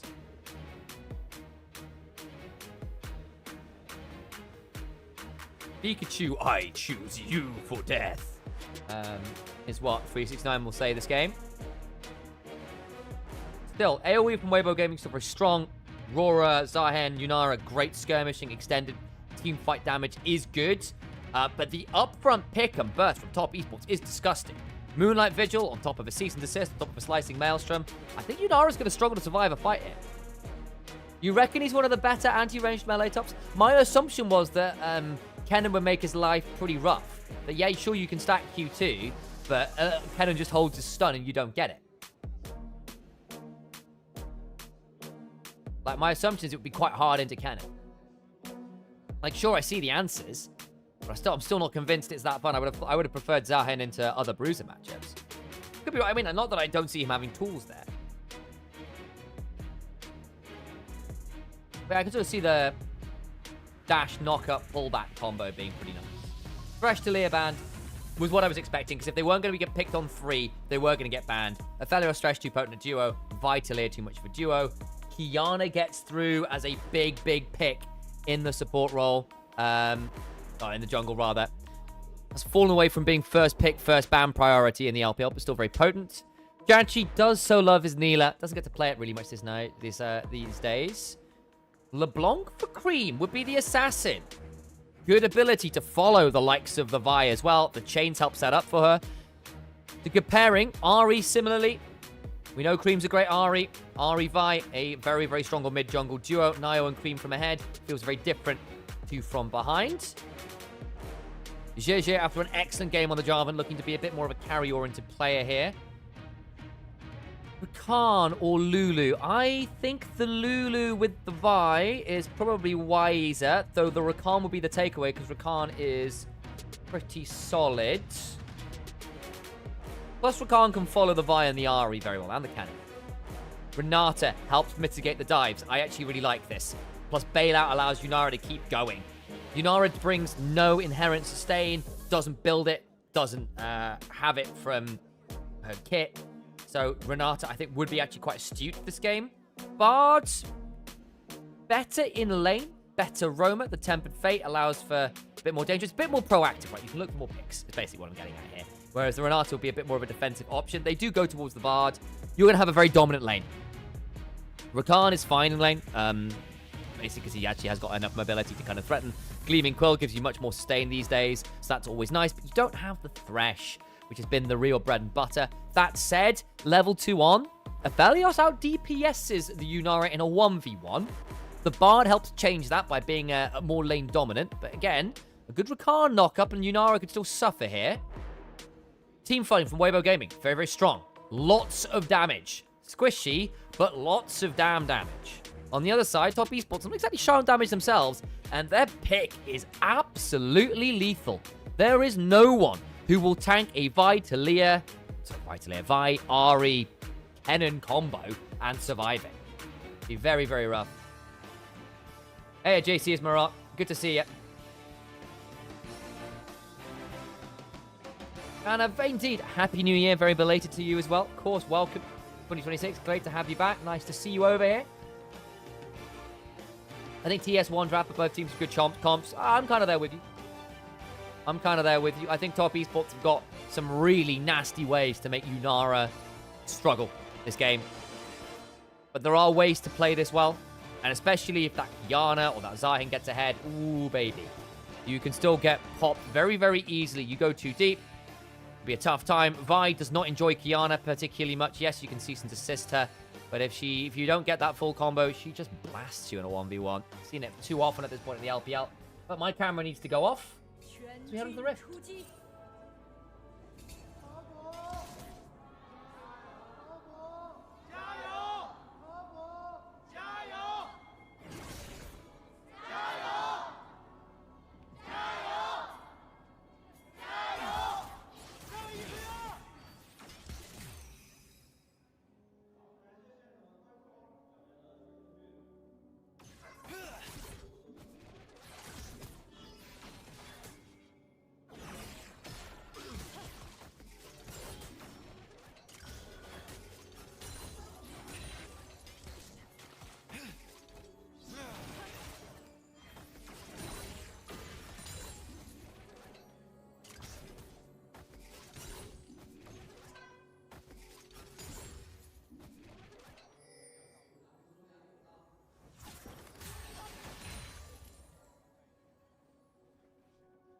Decent chunks there in the early game. Jachi and Fungyue getting a decent shove early on there. You can get that on the Aphelios. TES 03 with 3 families, yeah, it might do. Sam should start an ERL team so I can get started as an analyst. You just tell us to pick Balvev all the time. It's very frustrating. Not too much spice here in the early game. Nayo top side, though, is skipping his bot side camp to try and get an early gank onto Zucker. Oh, baby. Nice stun. Flash, Vault Breaker, dead Zucker, no passive. Kill donated to the cannon, who did have to blow the flash, but 369's cannon, baby. Terrifying. Zhe will be able to clear a bit faster. Vi's going to have to reset, get towards her bot side camps. Scream. Slightly frustrated there to get hit by that, just that tail end of that twofold hex. I think TES won this draft quite significantly. Honestly, I really like Vi, Ari, Kennen into the Yunara. I think it's a really good way to make her life challenging. I still think Kiana, I still think Zion are very, very strong. I still think Yunara is very dominant. I'm fine with Bard as a champion in general. I think it's a strong option. I think the Renata might have been a better answer into the comp they were playing. Bard is supposed to win you lane and be better pick later on because they are lacking CC. That's the one thing, right? Like, unless it's an amazing supreme display of talent, their CC is relatively soft this game. Like, Grim Deliverance is a slow. It's a really slow, but it's a slow. Between Worlds, big slow, but that's what it is. So it would have been a bit more reactive, and I think they would have wanted, even if the Renata's a great answer to the comp, I think for proactivity, I see why the Bard was locked in.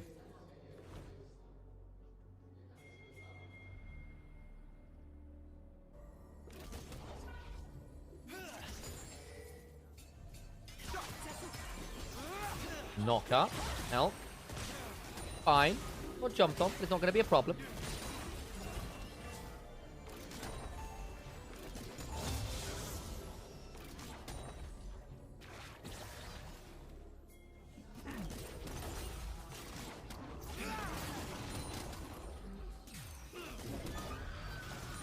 Wow, my phone suddenly started playing something out of nowhere.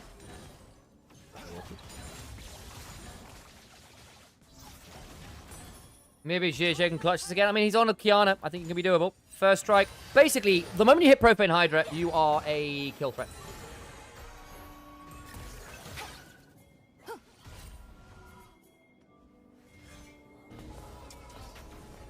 To pretty much everyone in the enemy team, actually. And I think if you overdive in particular, the Tempered Fate turn around get pretty scary. L gonna be forced to get the cleanse heal there. Binding Eclipse. Dangerous. JJ's around. It's all above. There's the magical journey. Gets away from it. I see the vision with Bar, but I don't like...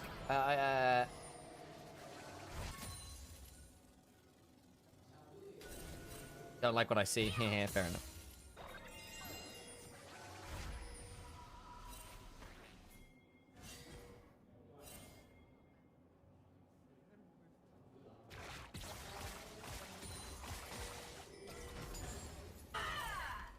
Nayo gets over the wall.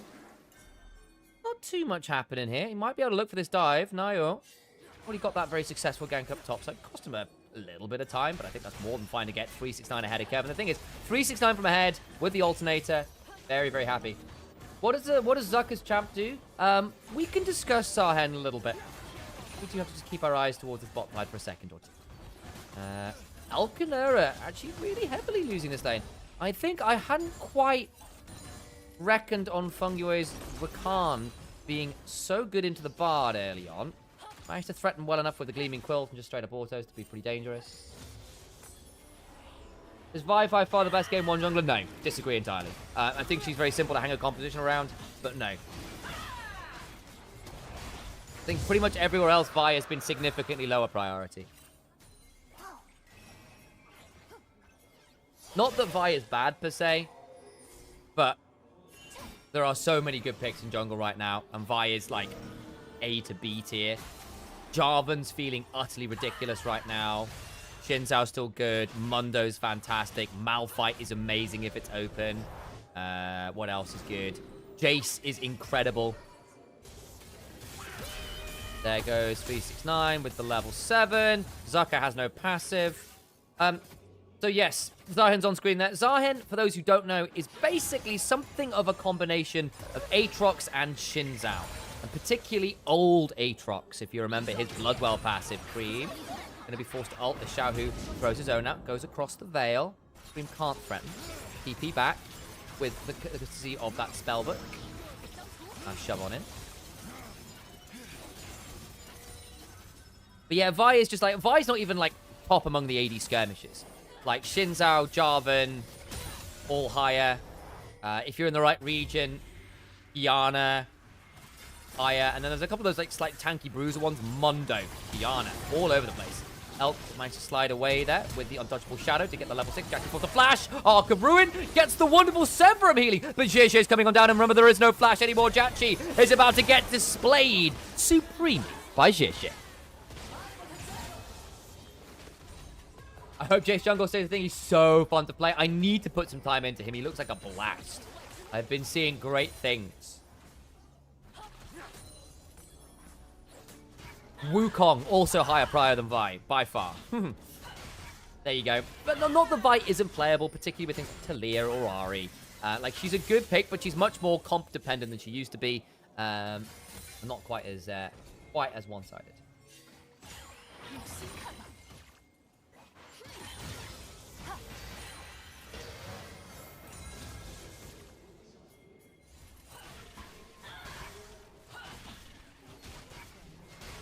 Naya should get these grubs. Zhezhe's here.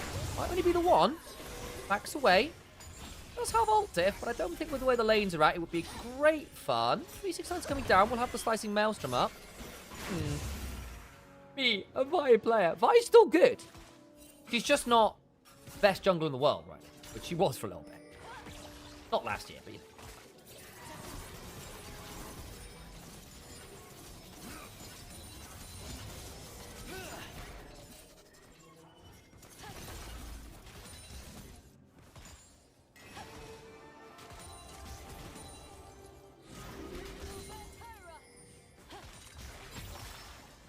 Gachi and Feng Yue trying to get some shove in there. Oh, nice timing with the Cosmic Binding on that Battle Dance. Well, starting the ward, so easier to time than most. Is Malphite still a jungler? It's over 50% win rate, to be fair, Galphalon. But part of it's who's being allowed the Malphite is part of the question as well. And how people are drafting with it. Because actually lower tier teams are often the ones that are being allowed the Malphite, and then it's like, yeah, well, we can manage this. Or you're doing that thing where it's like, aha, I've drafted Malphite but left Silas open. Or, aha, I've drafted Malphite but it's the only engage, so it's very obvious when what I need to watch out for. Like, Malphite does need at least someone else to be a threat, or it becomes far too easy to avoid his ults. Like, he was about, I think it's dropped a little bit over the last day or two, but he was still about, he was like 52% win rate, something like that, which is not bad. Especially for a very high prior champion. And he's strictly a flex. Obviously, initially came back into mana, yes, because he was good in the jungle, but also because he was matching Zahen well. LPL and LEC do not have coach voice as well. Only LCK as far as I know right now.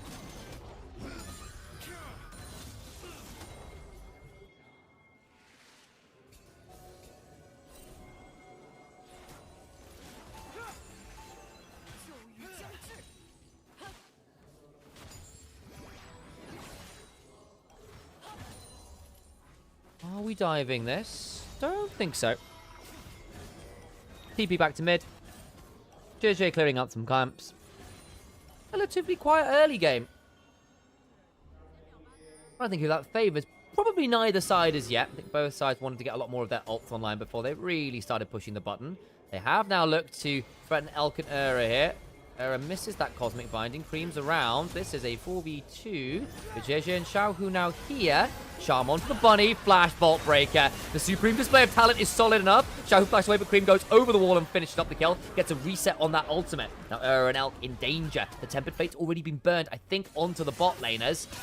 That will not stop that one. Zucker does not have the passive and does not enjoy the slicing Maelstrom. Pikachu, as they say. Grim Deliverance. That's a bit far, Zucker. Doesn't have the passive. I think he's dead. Lightning Rush gets the kill. Well done from 369 to get that solo. 1,500 gold lead for top esports legendary top laner. 369 right now. He's rolling a lot of 9s. The voltage has been a little too high for Zucker to handle.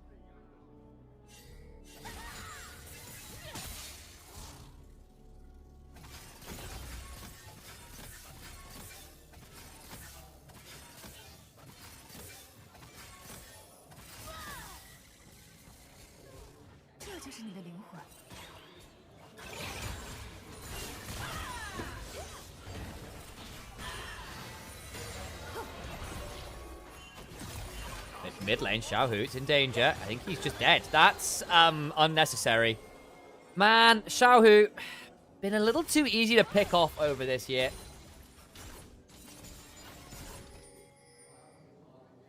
It cannot be that simple. And again, this Ahri and Vi are now very much in the ascendancy. Dark Seal stacks for Ahri. Malignant stun as well. She will be able to snowball through this mid game very, very well. Should she so choose? Wow, that's more of a tongue twister than I thought it would be. Alright. Gets jumped on. Grand entrance. Tempered Fate catches Jachi. Burn down a little bit more damage. The Cosmic Binding lands well buffered through there with the Severamol. Elk needs to go forward, but there's a TP behind. They're waiting for it the ult away. Run through the magical journey. JJ now coming. Cream is here. Looking to get the damage through. Pulls it right back on through. Supreme display of talent is decent enough from JJ, but it's not a kill threat yet. And now Cream gets to back away. Nayo goes over the wall. He will likely be the trade, the penance for the aggressive move. Who are they donating this one to? I imagine...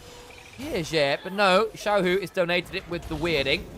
Fair enough. Cream, though, gets to go back mid, get that wave shoved. And he's the one who's now 3-0-1.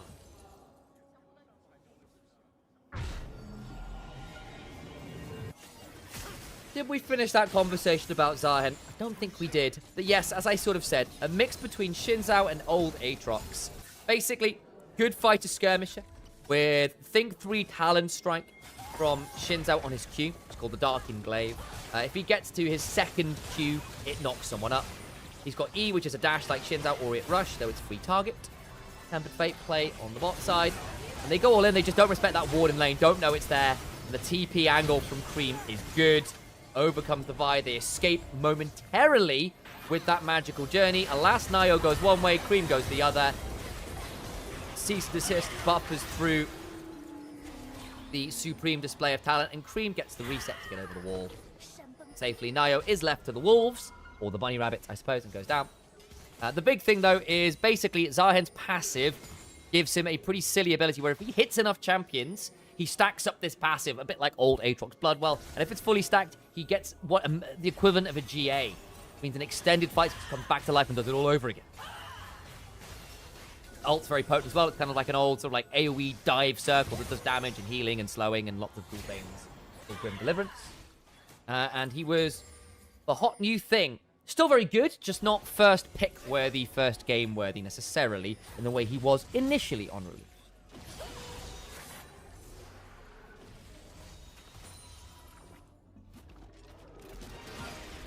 And the Fate just wide on that pick attempt on Jachi. 369 bot side. Zucker. Run out. I mean, the part of the problem here as well is Kennen's now got Gunblade, Sork Shoes, Alternator, building towards a Shadow Flame or a rock. Actually, probably towards the Rocket Belt here, actually. We'll want both. But yeah, Kennen always scaled well with some auto attack stuff. I mean, we had AD Kennen for a while. The hybrid scaling is lovely. The extra slow is lovely. The Omnivant is lovely. Kennen abuses this item like very few others do outside of Kali. TES taking the opportunity to get Herald as people came to try and ward 369 for all-inning Paul Zucker again. Hey, good luck in getting a hold of those LPL cards. Very cool.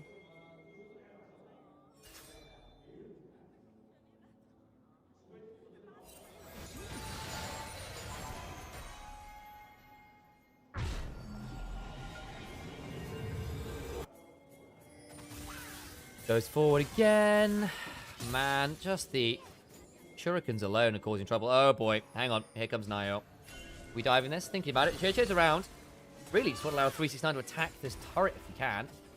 There you go, spotted. Supreme display a talent angle. It is. They're trying to turn around with the quickness, and in they go. Cream flashes over the wall, looking for the orb of deception. JJ low goes into the grass blade briefly, but over comes Jachi. Supreme display of talent already abused, and Jachi Severum crescendos him down with the Moonlight Vigil, and Jachi gets the double, and 4 members of Weibo Gaming are in a shallow grave. Poor old Zucker is the one remaining member, and the rest of Top Esports are running through mid. No way to come and help him out. There's still a slicing Maelstrom and a flash. They'll let him get out to safety, but it'll still be that turret falling. Second charge of the Herald. 4 plates there as well. Top Esports explode the gold lead to 7,000.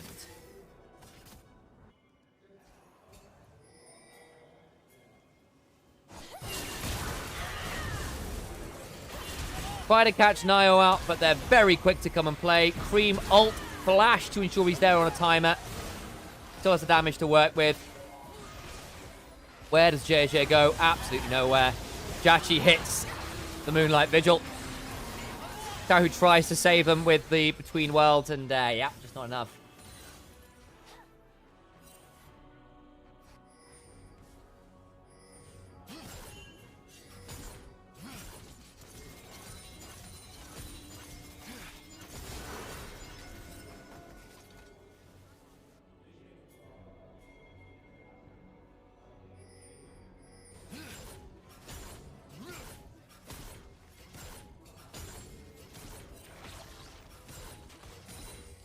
Too much to see here, though. The vision makes Jachi's life tricky. Oh my god! He might just win it regardless! It's so damn scary! Double TP. JJ needs to leave. Oh my god! Hit the moonshot. Hang on, ult. Ah, JJ, it's a bad time to be you, mate. Yeah, Jachi's got Stormrazor. Slicing Maelstrom. But that upfront slow from the Stormrazor is so frustrating for the Yunara, who just has to sit there and walk at a crawl as Jachi unloads with shurikens. Is in danger. Moonlight Vigil. That'll be another shot with the moonshot. Ace in the Calibrum comes on through. A little nickname for that ult. Let's get that last auto off. Has to careen back towards his base, just about in one piece. A little worse for wear, but not dead, Zucker. Or it rush away.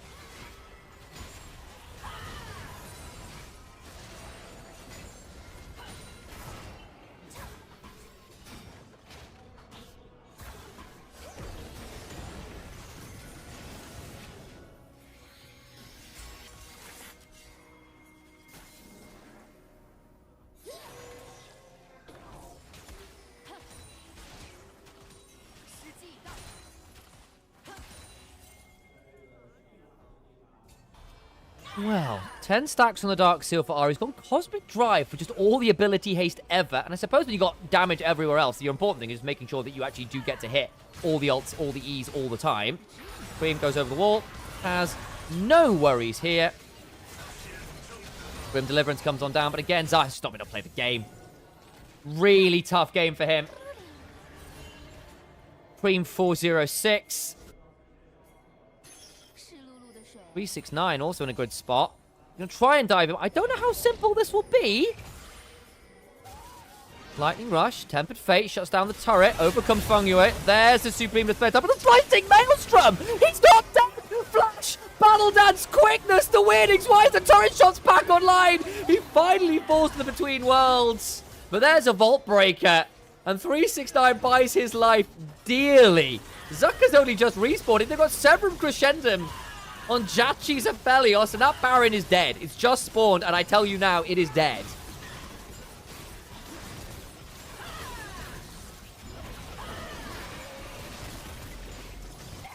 Yep, the problem is 369 has Shadow Flame and Omnivamp. He sits there and says, I don't think this is as good for you as you think it is. Damage ain't bad, but they can't finish the combo because they're stunned partway through. And 369 just blasts him, takes the magical journey. Xiaohu eventually burns the Between Worlds. But at this point, you've already lost 2 members. Now he punches you in your face, and you lose another. Baron's through.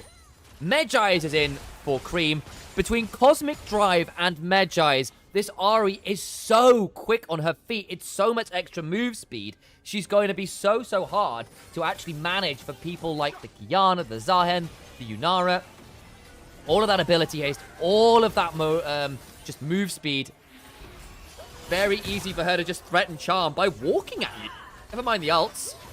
Q's one way to see whether Joe went that way. Will ult the other. Gets slowed down. A little bit overeager there.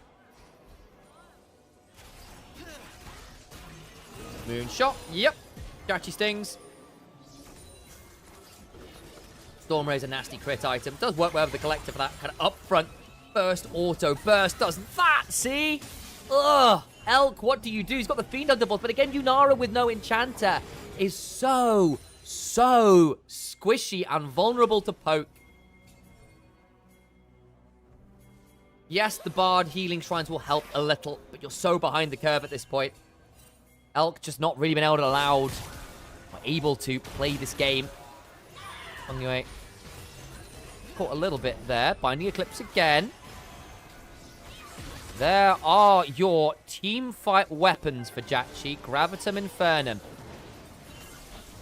Not on a lot of ammo, so we'll be looking to get through those ability cooldowns. Caught mid-ult. This is a big one. The charm lands. Cream. Flash. Jumps away. We're now in danger. JJ behind it as he moves their talent into the river. Not fantastic. Flash is over, but oh, baby! Fuck you into the backside. The slicing Maelstrom.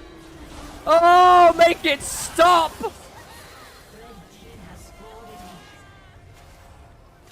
Top esports aren't messing around today.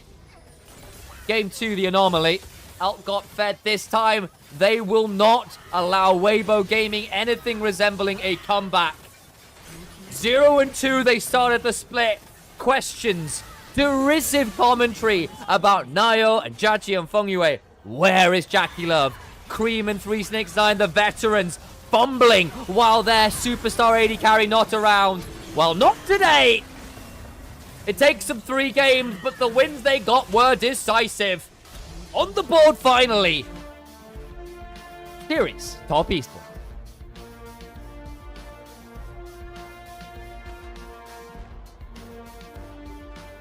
Well. Really good game from Top Esports. 369 has had a very tough start to the split. Exceptional Kennen game there. Drafts into the Zahen. We had heard rumors that Kennen was due a return back to form.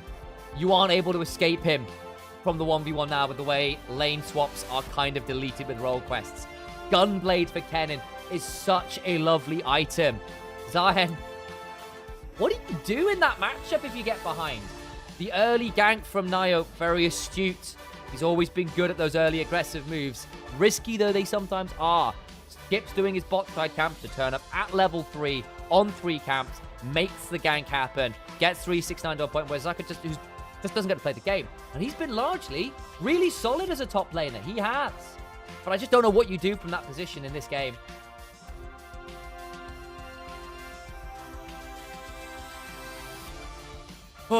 Question now, who's MVP for this game? Probably Jackie or 369, I would imagine. The Nayo was pretty solid too. For the series... Trickier question. Maybe Cream. Good Ahri game. Good Azir game. Who was he playing last game? The Yone. Yeah, the Yone was pretty solid. I could see potentially Jackie, but I think he... Nayo loved his proactivity. Yeah, agreed. The Poppy was fun. The Pantheon was a bit more lackluster, but this was a good game on the... Vi. And it's good to see him playing like himself. This is the character I knew of Nayo from LDL. Feels like he's managed to show that here today, which is good. Doing that consistently, not always been his thing. But this is what you want to give him an option there. We'll see who it is. I think there's a few valid options. I conflated viable and valid to viable, which is just not a word. There we go.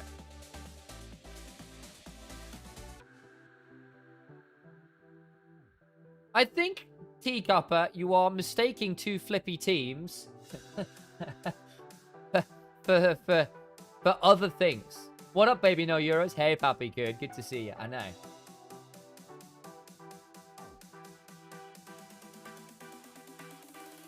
0800 euro sign. Where's Iron Mouse when you need them? If you've not already, please do hit that follow, subscribe, like buttons. I see you, YouTube chats. Come follow the Twitch. I see you, Twitch chat. Go follow the YouTubes. Donate to the Ko-fi and all that kind of stuff as well. Would be very, very nice of you all to do that. Right. Whoops, I hit that box. Boom. Boom. Boom. Please help us out.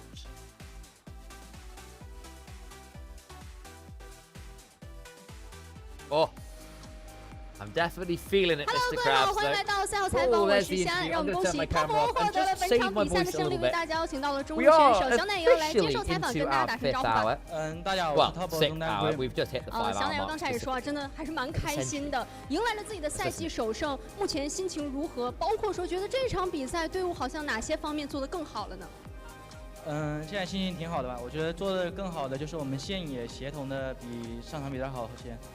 大家也都在不断的努力进步当中。我们来聊一聊这一场非常焦灼的对局。第一场比赛，我们感觉双方真的是一直在拉扯，经济差也是久久的维持不下。其实想问一下，你们有一波在下路非常关键的以少打多，直接团灭对方，当时你们的双 C 真的配合的完美无缺，和我们稍微复盘一下那一波吧。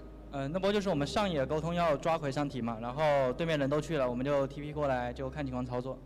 那同时第一局还有一波特别有画面感的画面，就是你们在大龙前杀掉了对面的中路的辛德拉。那一波我们感觉你好像在对面的野区排演，然后一个漂移就和打野选手奶油两个人完美配合，击杀掉了对面的关键人物。那一波你们当时怎么样来沟通的？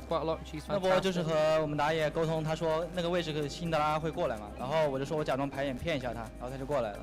完美的演技骗过了对方，同时也帮助队伍拿下了第一局的胜利。那其实第二局是你们有一点点小优势的情况下，其实对面也有一些很好的一些操作嘛。那你觉得第二局结束之后，队伍进行了怎么样一些比较紧急的复盘？觉得哪些部分第三局还是要多注意一些呢？觉得最主要的还是对线方面嘛，就是对线不要出太多事。那其实说到对线期的话，我们感觉第三局你们有一种焕然一新了，因为大家都在疯狂的游走，解说都直呼感觉每一波怎么你们支援都来得这么快？能不能和我们说一下，可能你们来到第三局整个前中期的一些思路啊，包括说沟通是怎样的呢？第三局我们阵容选的就是就是游走比较快的英雄嘛，然后我们阵容就是需要那种开团以少打多，打那种闪电战的，就是打得比较好的吧。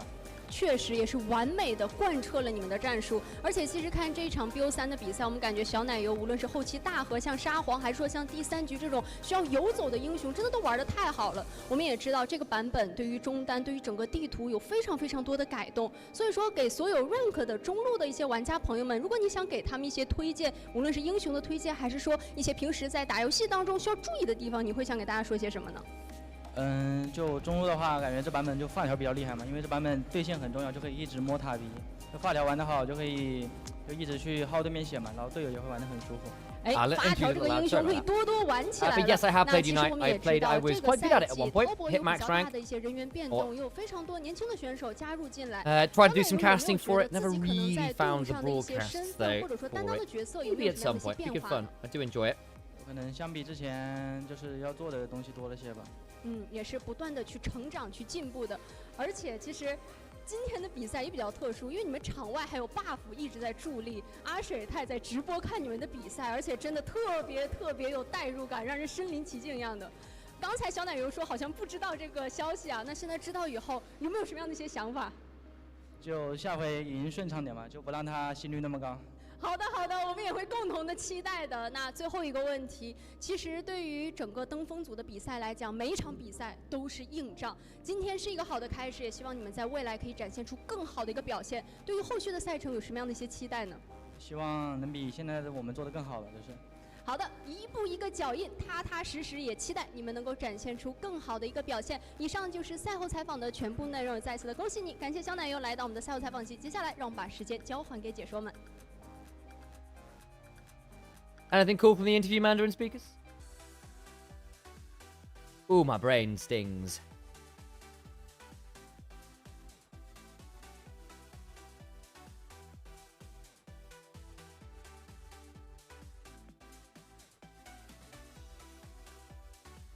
See who series MVP was. Yep, Jachi had... Oh, man, Elk just didn't get to play the game, did he? Neither did Zucker. 2.6k on Zahen. Oh, 369. 369 is going to be the MVP, probably for... Oh, probably him for this game, but I think across the series, it's a little bit more tricky. That's a disgusting top gap.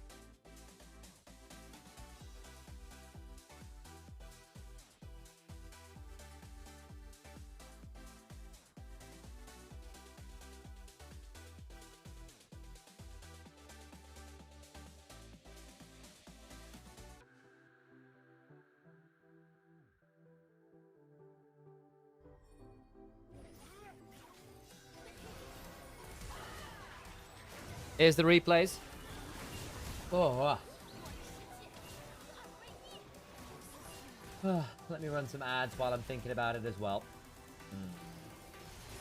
1, 2. Yes. Yes. That's the one. Advertisements.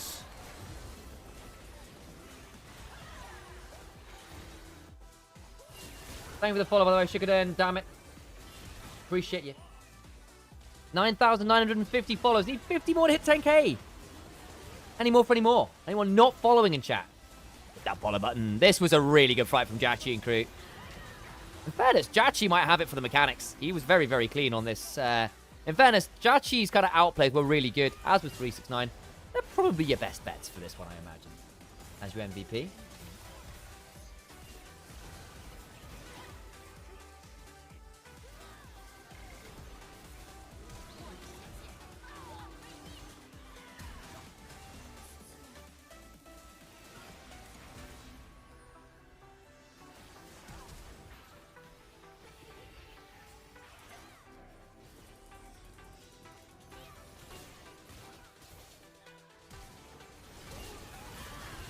Oh, close run thing. But alas, it is a tough day to be Weibo Gaming.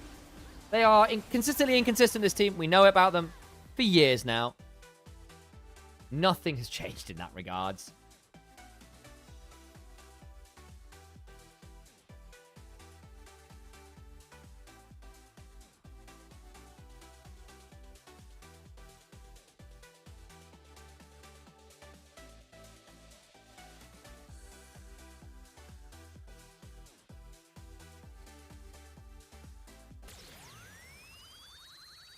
Hey, you know what, Nayo? Well earned. His Vi got everything rolling. In fairness, he was the one who got 369 the lead. He was the one who went bot and got things to lead there as well.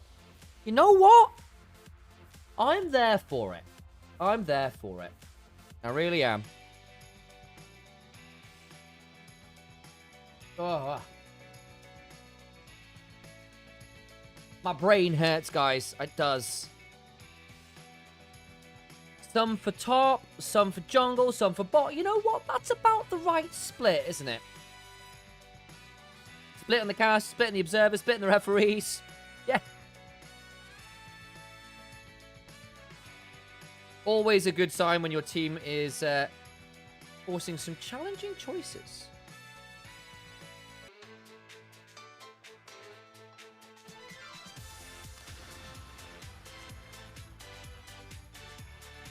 The player of the match will be Niall. Good for him. The Poppy was good. The Pantheon was mixed. But the Vi and the Poppy were very, very clutch to getting things rolling. Good for you. Early game snowball, setting his lanes up for success was fantastic stuff. This is what we used to see from him in LPL a lot more regularly. Partly how top esports challenges were so good at running away with games early on. Will he be co-streaming what, Soikerom? Yeah, there's now a mid-table group, which is the Perseverance. Yeah, we don't have LEC co-streaming rights as yet. Maybe one day, but not right now. Be nice to. That would involve a team coming to work with us. Yes. If we did, would let you know.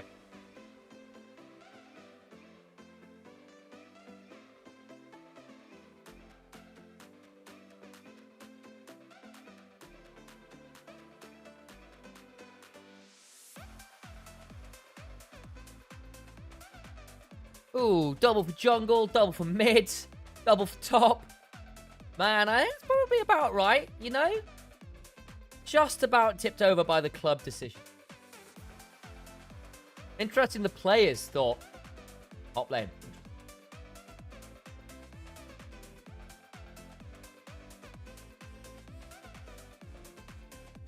Feels like Pokemon Unite's an easy game to learn in the league. I agree. I agree.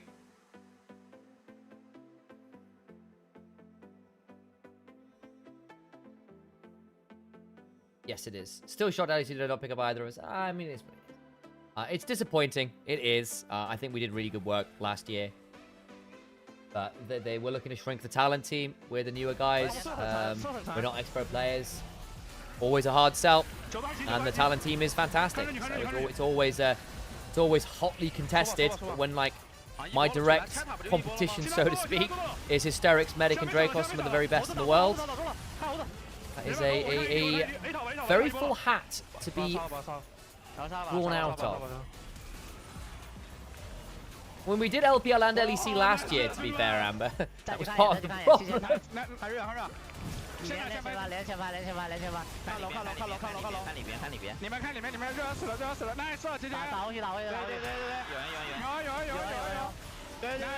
But hey, there's room for us to get picked up yet. We're still in Berlin for now. If they want us.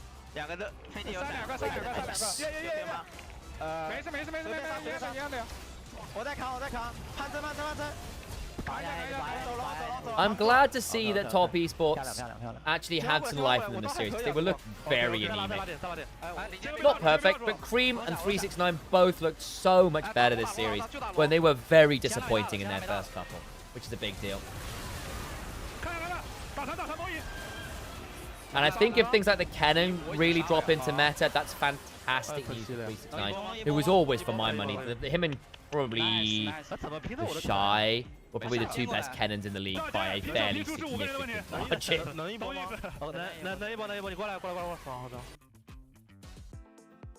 There we go. Well, into the break we go. I shall pause the music before we get hit by those there.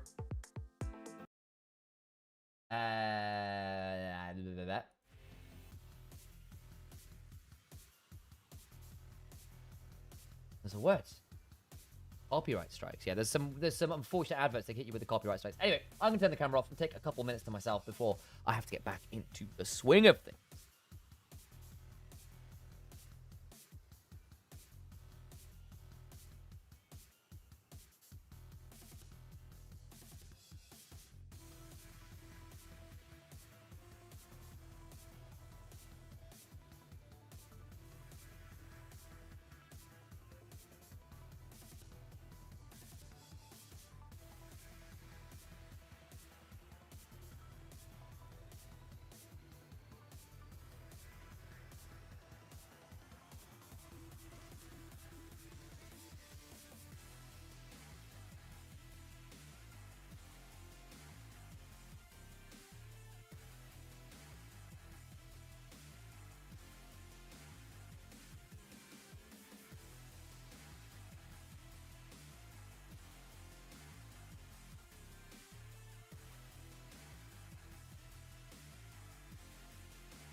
We are back.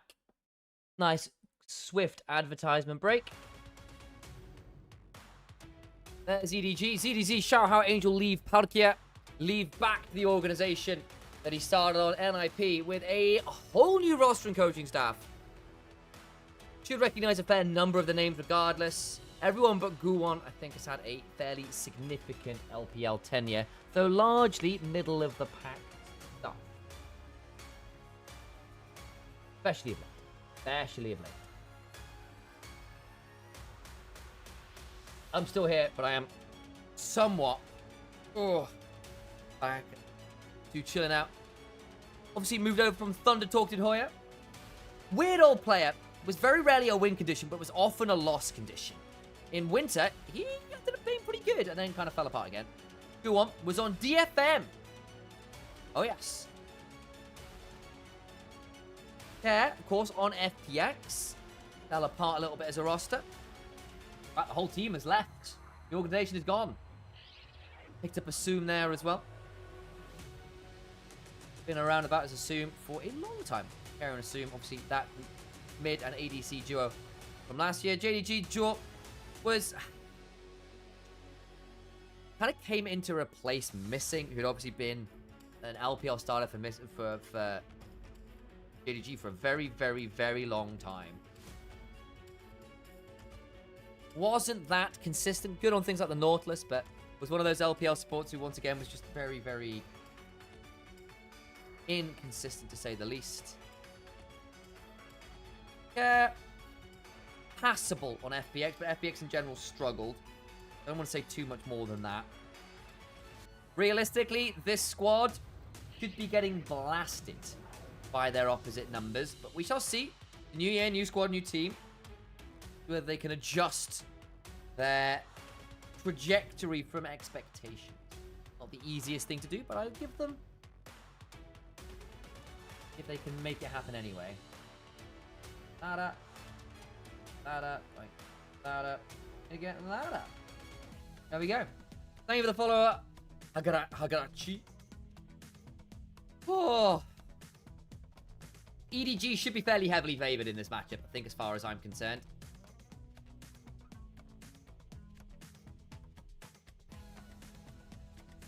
On Guwon. See whether they can make it happen. Where was Guwon last year?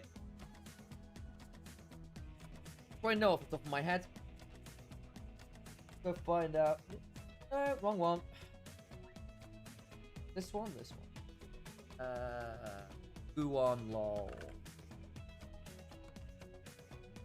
好，欢迎来到我们前彩环节，我们也是同样请到了 EDG 的中单选手 Angel 进行我 Of 们 course, 前 he 彩。 was on DFM as we were saying, rather. 好，大家好，我是 EDG 中单。 Who had a really weird time of it 第一个问 last 题呢，也 year. 想问新版 Was 本 T1 Academy back in the 之后 day? 你感觉对于这个中单生态影响 Briefly 力 on 会有什么 HLE 样的一个变 4 化？ days as a temporary 我觉 sub. 得因为现在中单有那个任务，然后他会 DFM in general, the LGL team didn't have a great time in LCP last year. 可能跟以前有点中间有点玩法不太一样。以 See 前 how that 更多 looks 是 this year. 刷 Listen to 兵 the 嘛， interview 现 for 在 now. 可以在边线找其他人的机会，然后打架也会更强。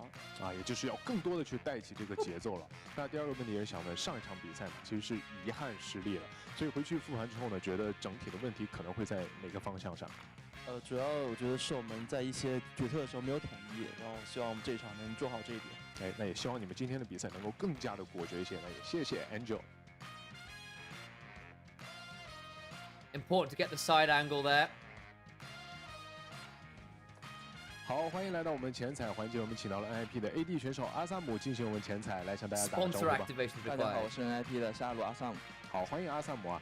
那第一个问题呢，也想问，其实新赛季 NIP 的整体阵容组成也是有一个较大的变化，所以现在大家相处的怎么样了？大家相处的比较好吧，然后韩国选手也比较热情。那看来大家相处的还不错。第二个问题是想给到下路的搭档是至关重要的，在你眼里呢，卓哥是一个什么样风格的辅助？包括两个人现在的频率对接的如何了？我觉得卓哥是一个比较会配合 AD 的辅助吧，然后我跟他现在也是比较熟的那种。好，也期待你们今天的一个整体表现了。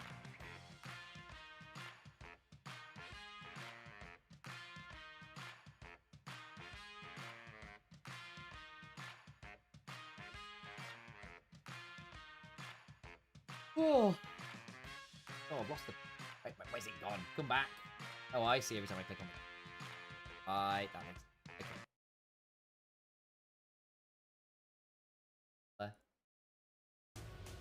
Okay.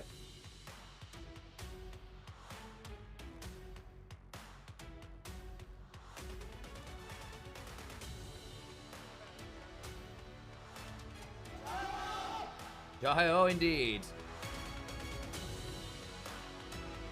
Oh, that NIP logo. That looks very nice in these colors, doesn't it? Very nice. Oh, yes. Venomous. 让我们有请深圳 Ninja Sing Pajamas Edward Gimme。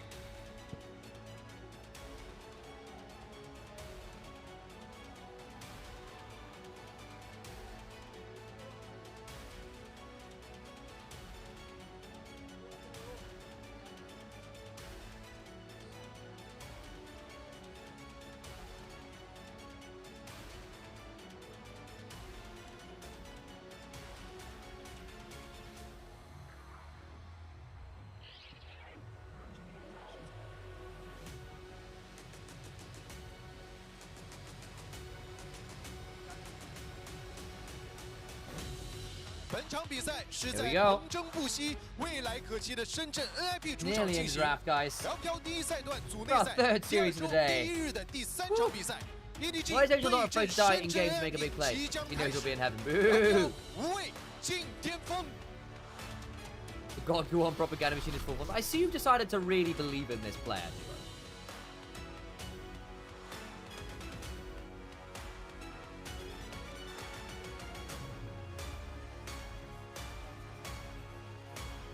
Exhaustion reigns.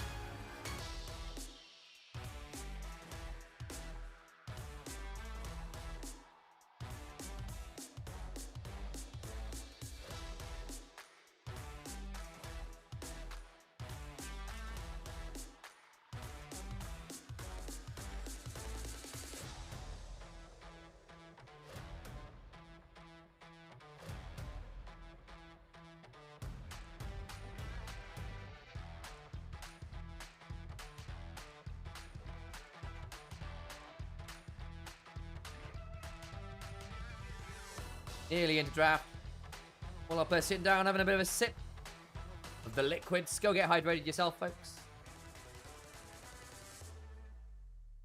There's more yet to come.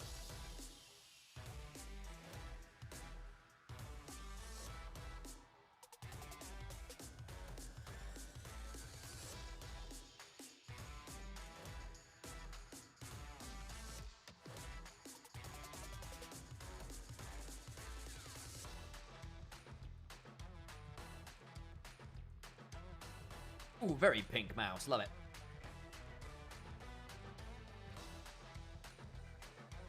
Hi. If that's for one game, I think you're having a bad time. But who am I? Who am I to judge your decisions? Here comes draft, though. Oh, right. Camera back on. Advert? Advert? None of that. None of that, none of that, none of that.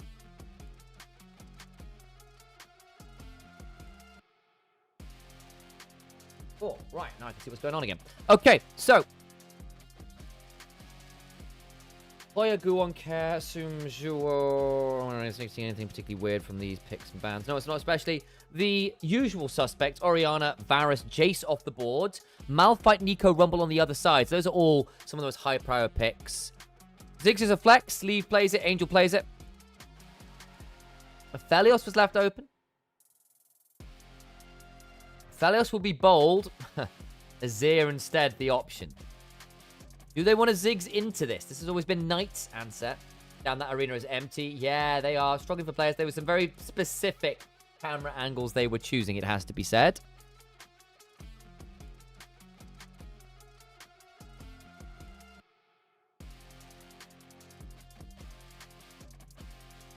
Is EDG a better team in general, even though they're 0-2? I think they are personally, yes. But we'll see. And they've been looking particularly good on paper. Again, we were only like We're not even a week in, guys. So there's still a lot of to learn. Wukong has been the perennial option. Might Vi? I think I prefer the Wukong. Of course, Ambess has been left open as well. Ambess is very potent right now, and is a flex pick. But gonna go towards Old Faithful in the Shins out. Great skirmisher, good frontline space maker. Can help disrupt people like the Jarvan and the Aphelios. Give a little bit of space for the Yunara. I tend to favor Aphelios into Yunara. We've been having these conversations fairly regularly. Gangplank would be fun. Hoya was a Gangplank player once upon a time.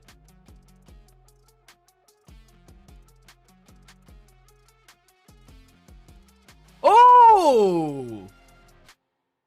I've not seen an Aurelian Sol in a hot minute. In a hot minute.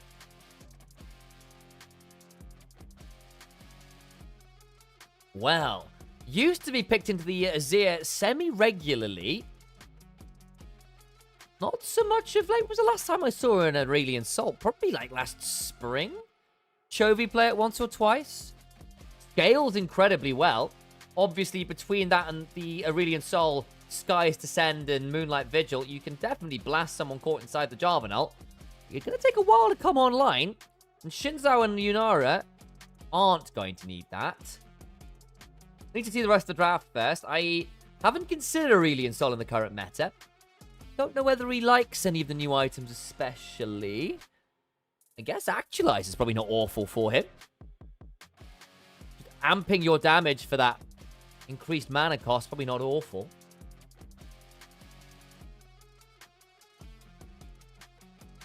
To be fair, Joe, with the Jarvan already locked in, you don't have to care about the Ambassador so much anymore.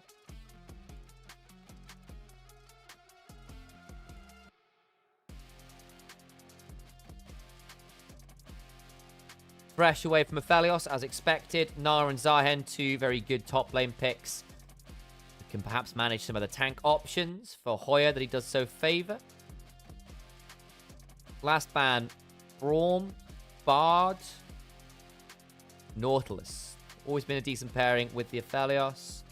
Good pick, and Engager from Jorp favors it very heavily, as do many of our supports in general. Just Lulu. Takes it away from the Yunara. Good pairing with the Aphelios. Helps keep your two hyper carries alive. Little shy on Engage. Do you need it when you can just blow people up? There you go. Lulu locked in for Jaw.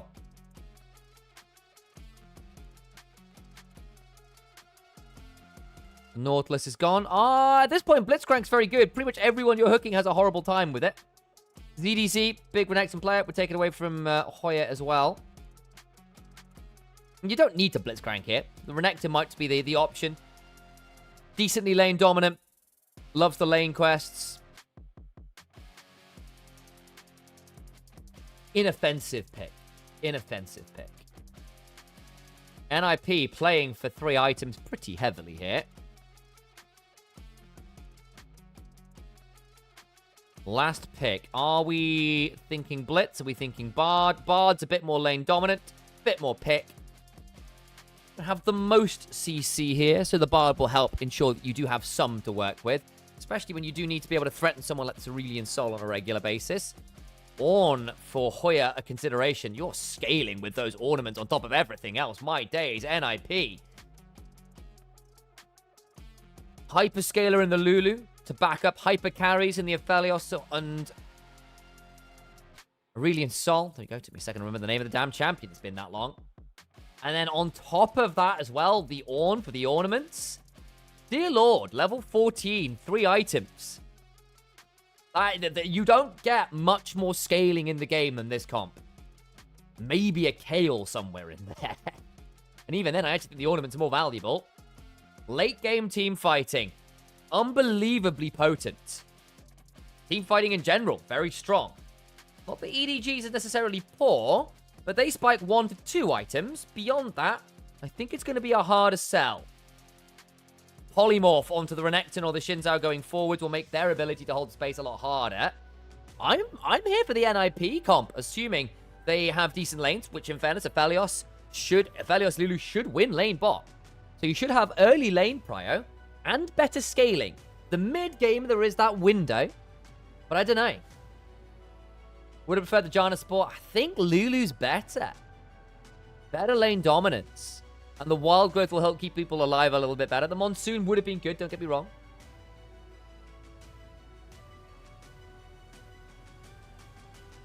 Could maybe have pushed the... Would have been Janna, wouldn't have been bad, right? It's an engage option.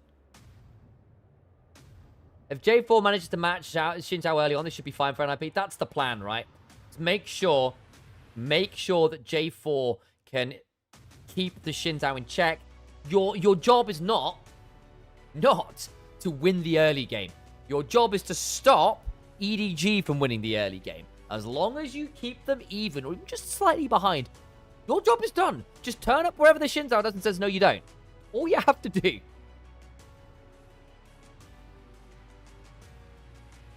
Not the easiest thing to do necessarily, but you should have some lane prio to work around. Good vision control, good jungle tracking. And NIP, I love this comp from 2.5 to 3 items plus. It gets real potent.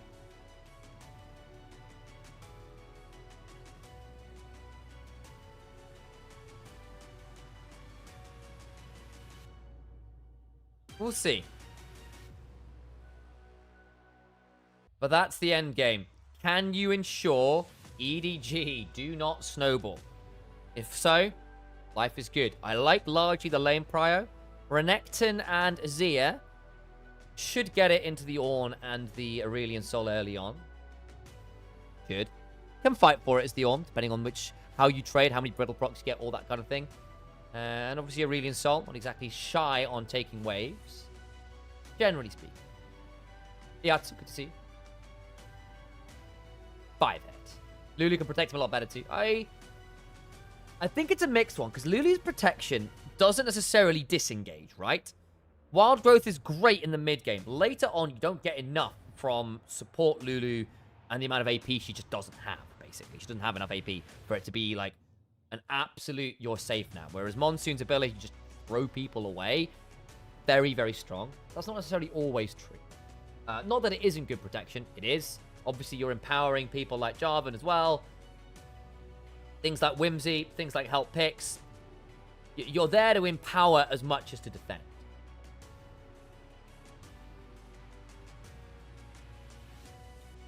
But we'll see. Either way, I'm a fan of this NIP draft, I think, on paper. I see the thinking. The brains are large. And EDG have, I think, got themselves in a bit of a weird draft hole where their lane prio isn't superb. And their win conditions are very mid-game focused. I'm saying Janna would have been fine too. I prefer the Lulu for the lane dominance and for the slightly better enhancement. But Janna would not have been a bad pick. I don't think. Could have justified it. And still very lane dominant. Zephyr is such an obnoxious ability in lane. So, not without precedent is what I'm saying.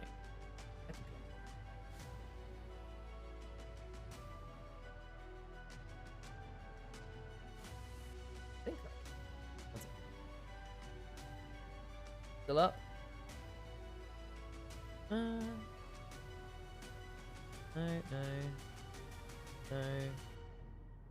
Oh, it is. That's fine. Exit. And fine. Okay. We're good.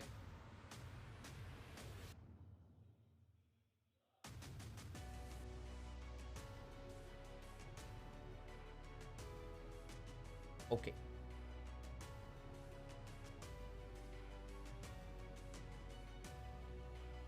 Oh.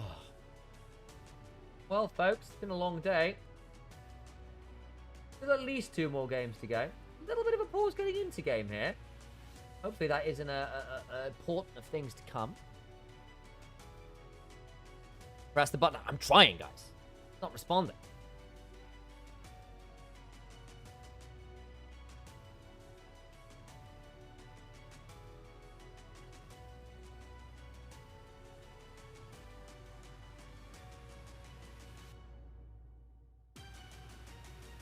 Hopefully we enter the Rift soon.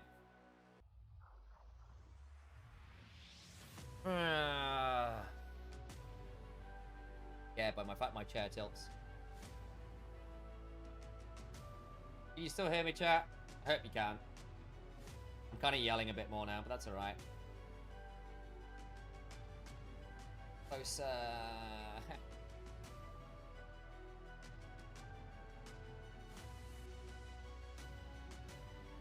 James.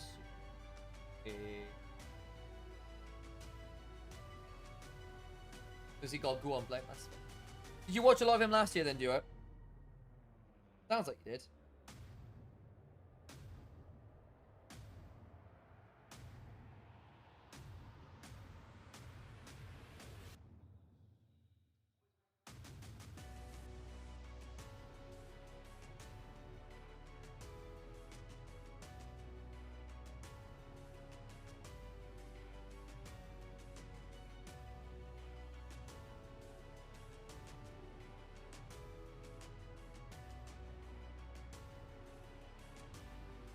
Still got this ball. We don't know what's going on here, guys. One day we'll know.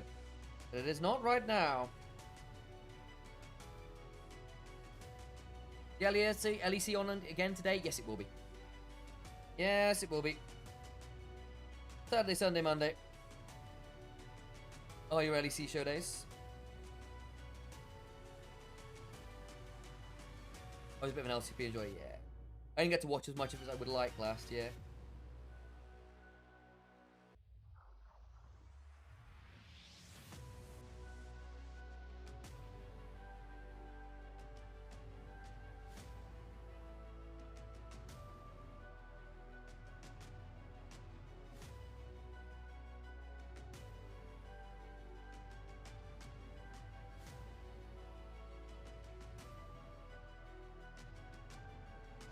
Still not in the game. Still no idea. We were never divorced.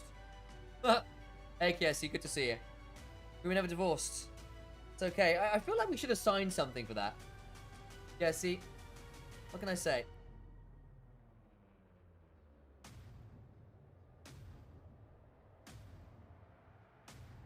Fellow Evelyn, enjoy it.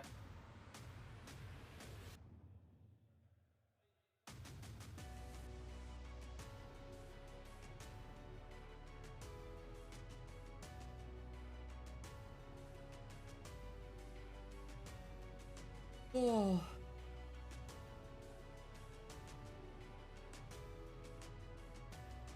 Quiet sleep.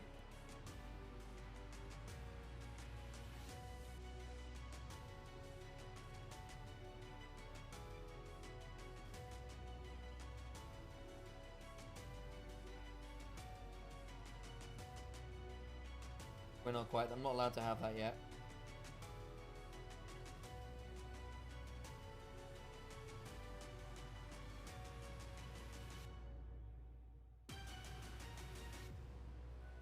Very dramatic music.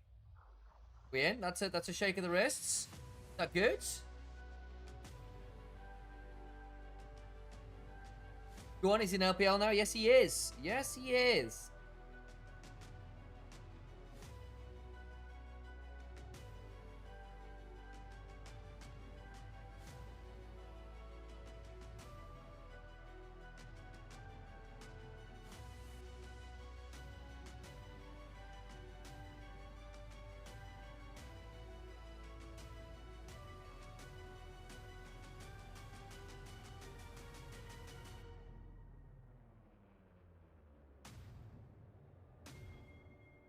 Yes! Oh, man, that took a while. Right. League of Legends, folks. We are in Shenzhen, I believe, here. NIP's home arena. Not quite the same pull as they had last year with the likes of Doumbé. Of course, worth noting, Leave was playing for NIP last year. He was their superstar AD carry, by far their most consistent member. Left them to return to NIP. To ADG, rather. I don't think I'm seeing anything super spicy there in the runes. Comet for the Aurelian Soul. No phase rush or the like. Or Airy, which was sometimes a thing.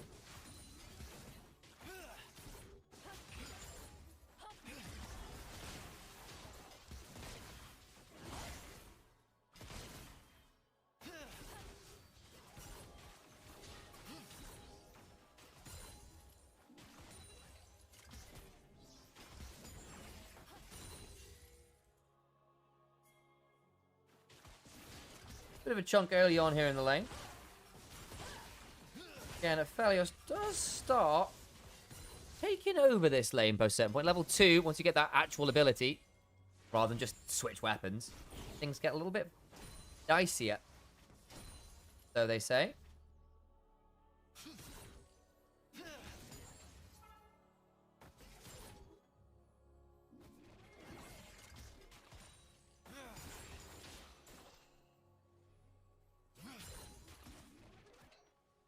Good shove so far.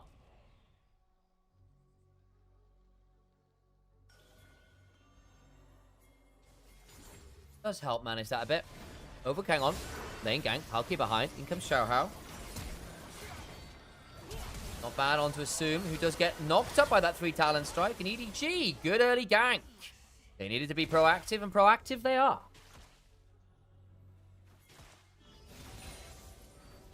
The NIP told Leave to leave, and so Leave left to rejoin EDG, yes. That's exactly what happened. In that exact phrasing.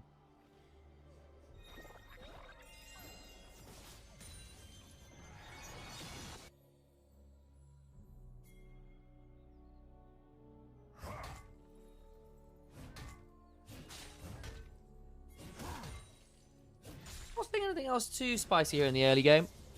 Junglers have done the jungling thing, but there might be an invade now. Hang on, that might make some spice happen.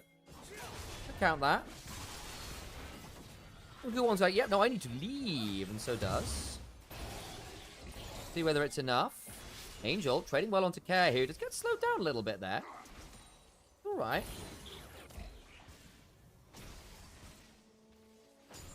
You.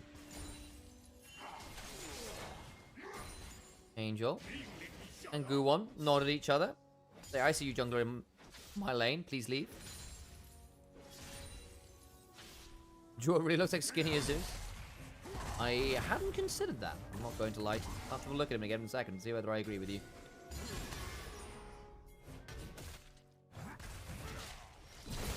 Top side, Guwon. We saw him walk through mid, so ZDZ, you should know this is happening. We'll flash. Does so. Great success.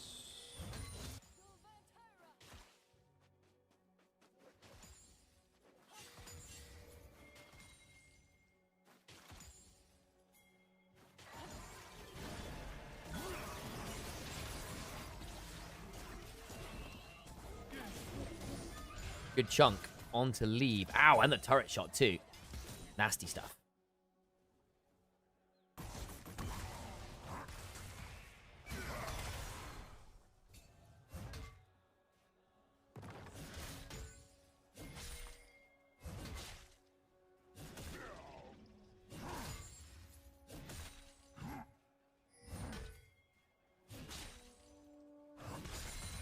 Am I seeing anything else that's super spicy? Hoyo is just gapping ZDZ. He is doing okay. His ZDZ is still up in farm, just about. But hey, it's alright. Again, Hoyo being down half a wave, not a problem really. The early flash blow makes the Renekton's life a lot more tricky. And again, you are going to need to keep punishing Assume on repeat, really. No flashes down here means they're both dead. Nicely done.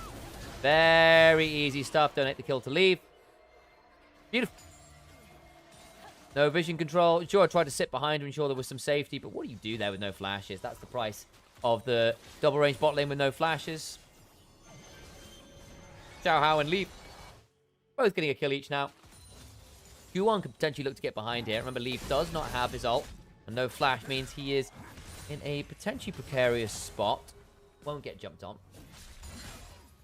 Yeah, no, top esports won earlier.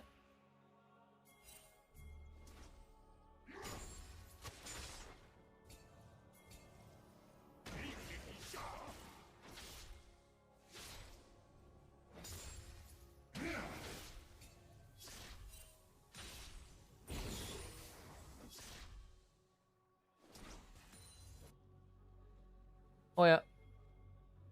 Sauntering back to top lane. There'll still be a plate and a wave lost, so really must have needed that back. A little bit heavy to give up there for Hoya. Guwon. It's an electrocute. Had himself the golden Aegis to not be too bothered by that. Jork will pick up some honey fruit to up his mana. That magical journey sucked. Arc of Ruin means it won't matter. Just assume it's just dead. Xiaohao gets it with the wind becomes lightning.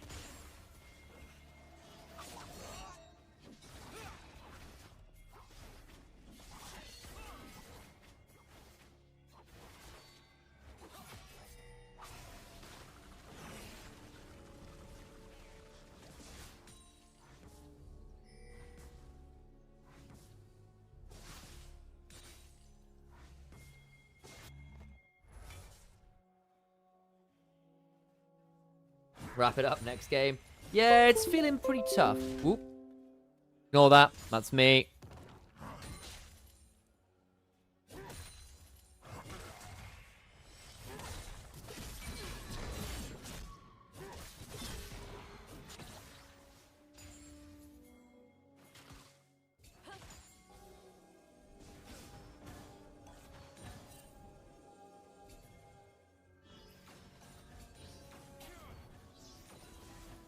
Palkia and Lee trading with the wave a little as Palkia off vision.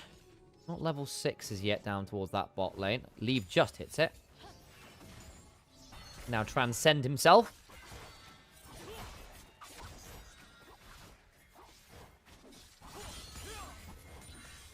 Should he so choose?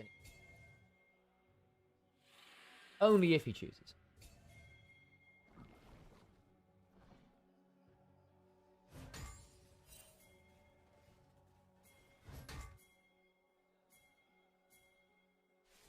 Over we look towards those grubbies.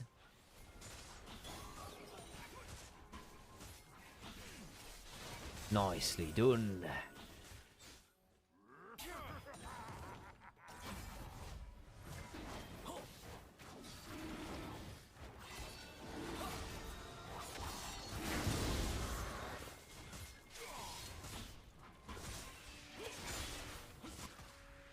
Good chunks on this bot side. Leave. It's beyond the wave. Begin to proxy farm a bit there. He is asking to get ahead of the curve this game. That's required. Again, you cannot allow this Felios, this Aurelian Sol with the Ornn and the Lulu, giving them all of that extra amplification to come online. So pushing this lead as aggressively as you can is in EDG's best interests. How doable that is a little bit more of a question. And I'm not sure the answer. I'm really not. It's a good lead, especially for this point in the game, but it will need to continue growing. Need to see some objective stacking.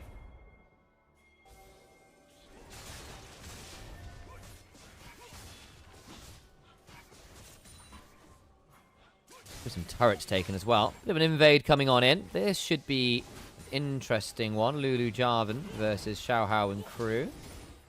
Azir now roaming. Do we have the empowered ultimate from Care? I don't actually know. I think it's just Falling Star right now, not Sky's Descend. Ooh, nice idea. 74 stacks for Care. Has to flash. Nice little look in there.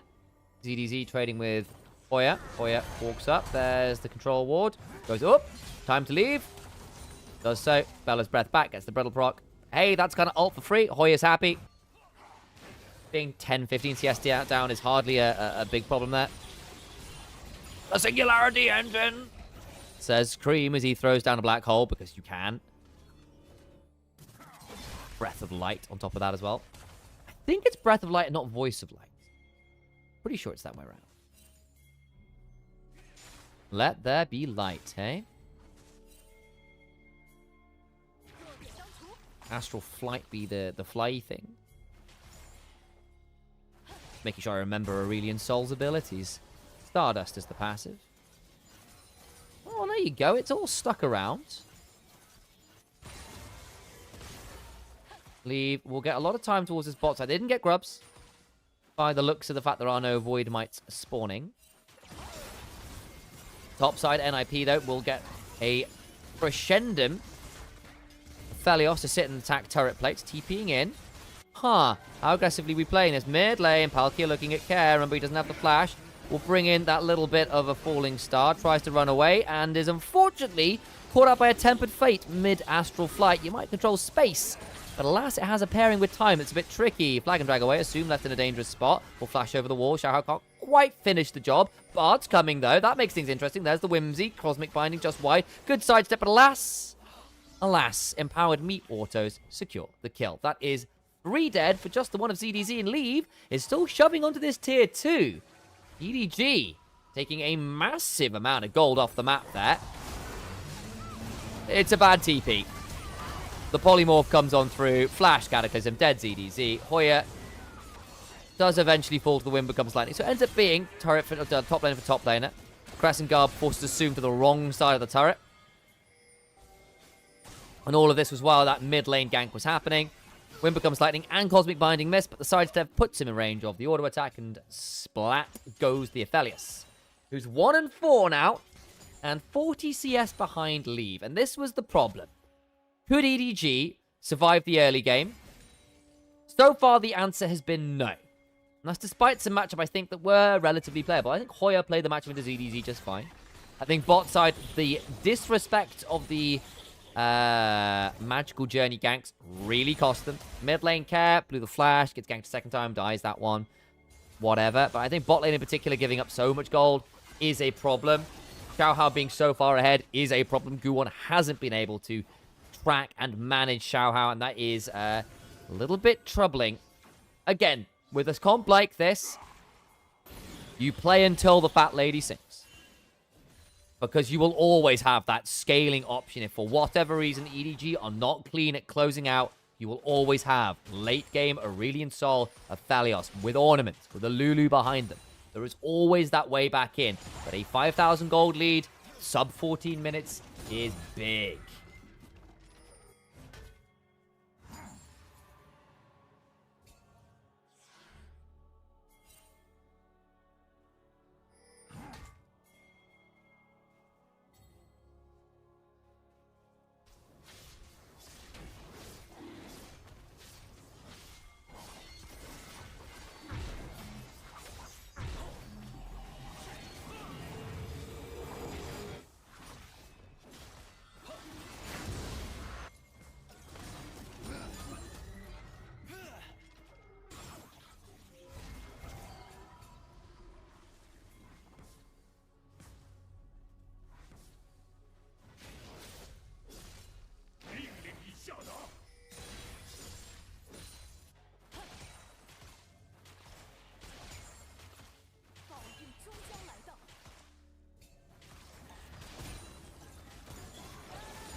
Angel hits some autos there.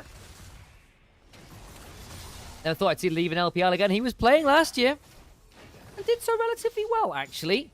Earned himself a first place all-pro team in winter. Was he first or second? I can't remember with him or Jackie Love. Either way, was very well regarded there on NIP. Did a very good job out of the regular season, anyway. And was there shining light even when the roster was struggling. He was still very, very good. The problem, of course, is that this game, he is kind of 2,500 gold ahead of this Aphelios, who's cashed in a cull and is still behind 2,500 gold. Fiend Hunter bolts and a Kraken Slayer done for Leave is about as powerful as Yunara is ever going to need to be. Those first 3 autos after transcending herself will be disgusting.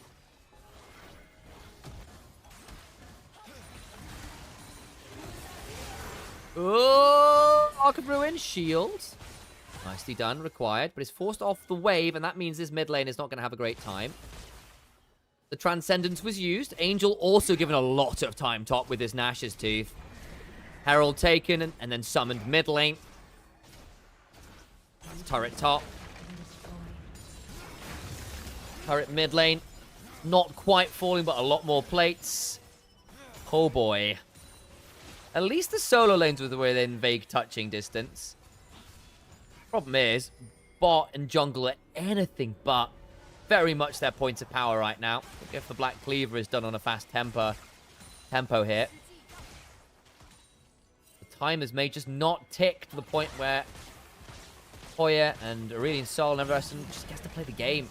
Yeah, there's that Black Cleaver completion. Way, way ahead of curve, but that's on ward. Leave. Known for backing in some awkward spots. Time. Guwon can't quite make it over. Nice idea. Does delay the reset, however. Yeah, Sundered Sky, Black Cleaver on Xin Zhao, setting up for a fed Yunara to hit you for basically true damage. There's the Sky's Descend available for Care. Maybe that will allow for something. Singularity dropped. Has got the Rhyalize slowing. Angel not enjoying it. The Skies are coming on down. Flash away from Angel. Does still hit that damage. Guwon now here. Powder Kyo around. May look to Tempered Fate, his own mid laner to keep them alive. Ooh, dear. Guwon is a dead Jarvan, I suspect. No. Does have his Spider Bear back up of him. Shower goes on in. The Crescent Guard comes on down. Flash away. Wind becomes lightning just wide. Wild Growth flash. Skies Descend. Cataclysm all burned. ZDZ trading with Hoya on the other side. I need to potentially be aware of a turnaround here. Yeah, Bramblevest is doing quite a lot of work with that Sunfire. I'm not sure ZDZ having the most fun with that. Still, then IP make the proactive move with all of those big ticket ultimates and just don't find what they're looking for. Isn't a good sign for them. Again, still down 6,500 gold. There's that replay. Dominus popped, Slice Dice, and gets charged around. Doesn't really lead to all that much. ZDZ a little ways off, truly threatening this Ornn, who's gotten all the armor he could ever ask for, plus some Merc Treads to deny and delay. Delay? Sure, deny, probably that. Well, actually the correct word. Some of the CC check. Aurelian Sol still farming very well. Angel did have to drop some of the wave there as a result of that aggressive play onto himself. We'll have a lot of wave to pick up probably towards this bot side. Guwon picks up his Raptors and leaves. Good timing there. Just about dodges the Arc of Judgment. Leave will still pick up that plate. 3,500 gold ahead now. Ocean Soul ain't the scariest. Don't need to fight in another 10 minutes around Elder, but by that time they've scaled. Yes. Yes. It's some sustain for Leave, which you wouldn't otherwise have, I guess. But yeah, not exactly the most potent for this composition. Xin Zhao abuses it quite well. And Azir can proc it relatively easily. Still, that will be soul points. Towards the tier 2 we look. Care being left in a tricky spot. Throws out that Singularity. The Rhyalize slow is good. Tempered Fate. I don't know whether that was an absolute requirement, but hey, it's burned. There's the Crystallized proc. Gets another plate. Can slide away if required. And IP finally get that top lane tier 1, but here comes the rest of EDG. Leave is walking up, assume. Needs to be very careful as pops off from vision with the untouchable shadow. Arc of Ruin on top of everything else. Interrupts another one. He just knows where they're backing. ZDZ slices on in. Will have that ability to allow Leave to get another kill. Doesn't need to call the Meek because Leave can do that for him. Phoenix, thank you for the follow. Appreciate you coming on in. We're trying to make that push towards... Why is Assume standing there? He thinks he's off vision, is why he's standing there. He thinks he's off vision and doesn't respect the fact that unfortunately there was a control ward behind him and Leave had roamed up mid. Basically, he thinks he's off vision, looking to threaten ZDZ. They were going to try and polymorph and jump on him. And instead, he gets jumped on instead. And so, he was in fact on vision. ZDZ now gets jumped on. Care gets donated the kill. Nicely done. It's going to leave a lot of time bot side, though. A lot of ults burned to make that play onto the Renekton, who does die. Good for NIP to get something, but Angel's now going to get more shove onto this bot side. He's got an Ashes Tooth. Does a lot of work here. Man, that turret's just gone. Cool, you get a turret. So you get a kill in trade for a tier 2. And a number of plates in mid. You take what you can get. Getting kills onto the Aurelian Sol, who's now got his second item, is genuinely good news. It's actually even-ish with Angel. Fantastic. Care is your way out of this game, because Assume is certainly not right now. Infinity Edge done for Leave. Oh my god. At least there's 2 items for Assume. Infinity Edge done for him as well. 7,000 gold lead is pretty monstrous all the same. Dragon spawns in 3 minutes. That would be Ocean Soul. Baron is up. You really want to force it, you can do that. How far off is Care from another Skies Descent? I don't think that was a Skies Descent used onto the Renekton. I don't think. I think that was just a Falling Star. But I could be wrong.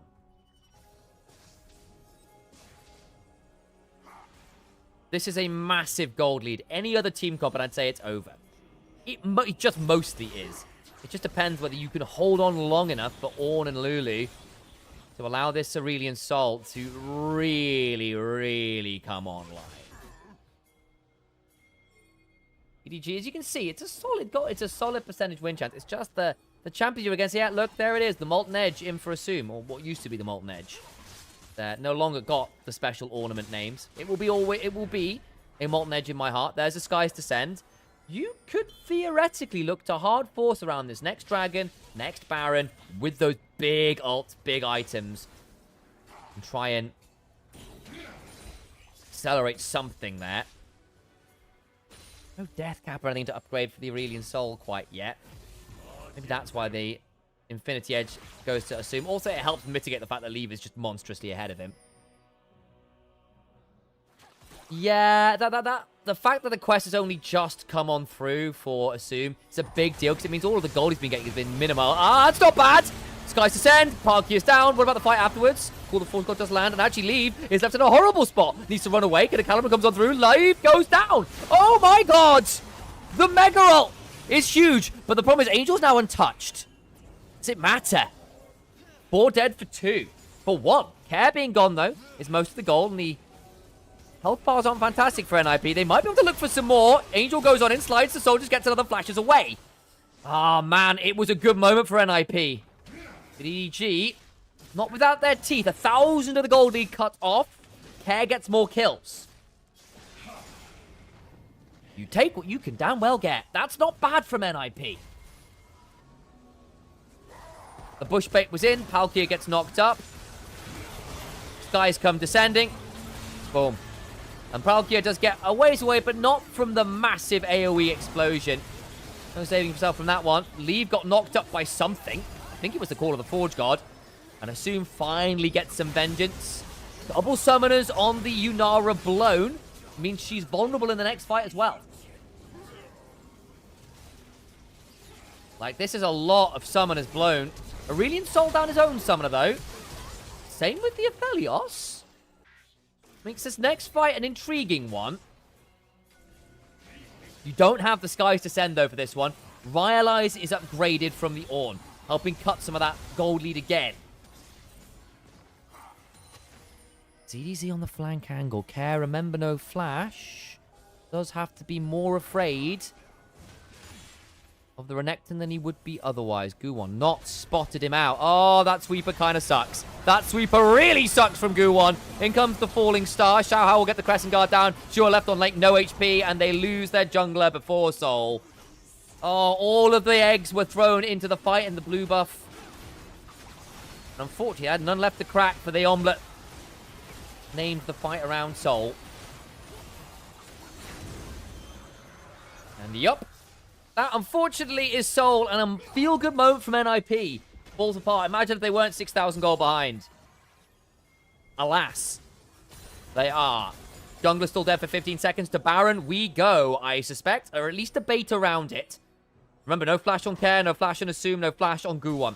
No flash on anyone, in fact, for NIP. In fact, there's no flashes in the damn game right now as I look over at EDG as well.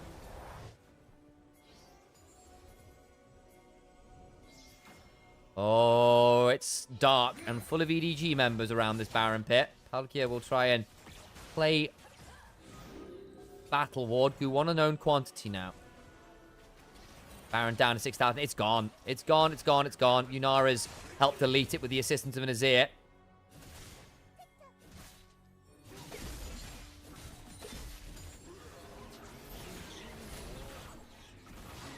If only Assume didn't die 6 times. Basically, yes.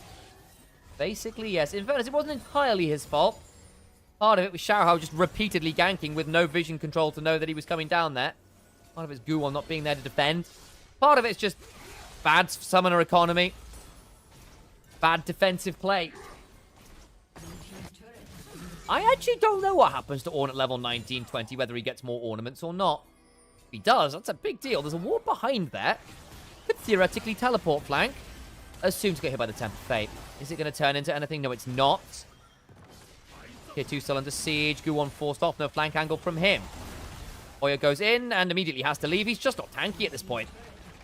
Guwon, 20% HP if that. Forced to leave.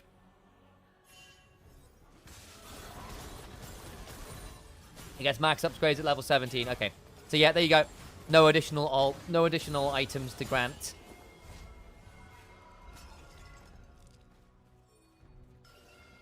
Thought that might be the case. Thank you again for the follow, Captain. Welcome on in.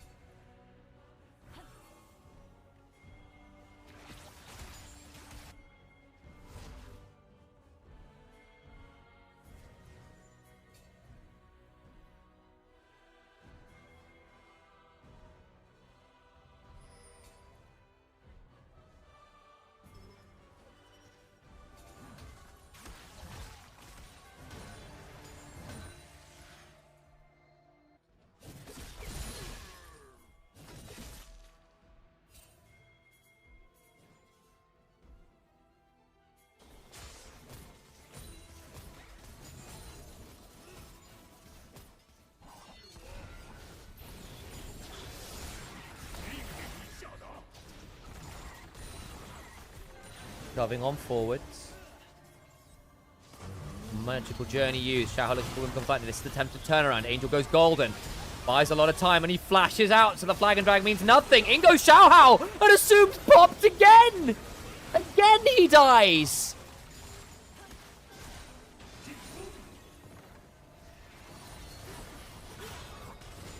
Oh dear. Look, I'd love to offer some grace at this point. Some way out. I don't think it's available. Gran to his next game. And a re-roll of the dice. I like the idea of the NIP comp. Assuming they could hold it in the early and mid stages. They could not. Even with what should have been a load of lane priority. It does not happen. And EDG are convincing in their game 1 victory. With the exception of that one scuff fight by blue buff, everything else was roses for them.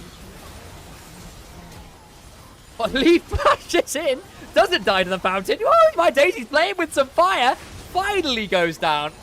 Playing with his food a little there. Either way, EDG demolish NIP. The scaling comp never allowed to assume. Spent most of his time looking at grey pixels.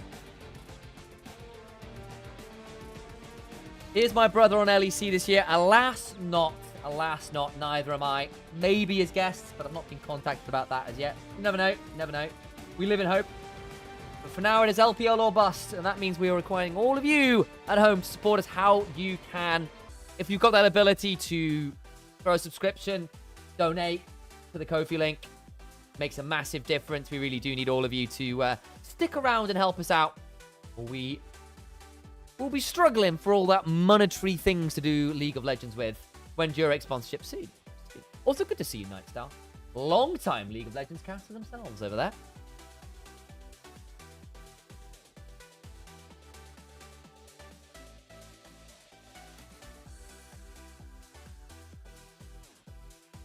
Oh. Who gets MVP for this one? Probably Leave, honestly. Or Xiaohao. One of the two. They were the superstars this game.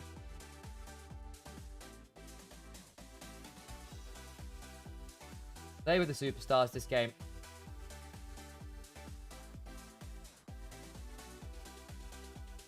Hey, thank you for that one. Best Lolly Sports community around. It's very cool. Yeah, it's a great community we've built here. It really is.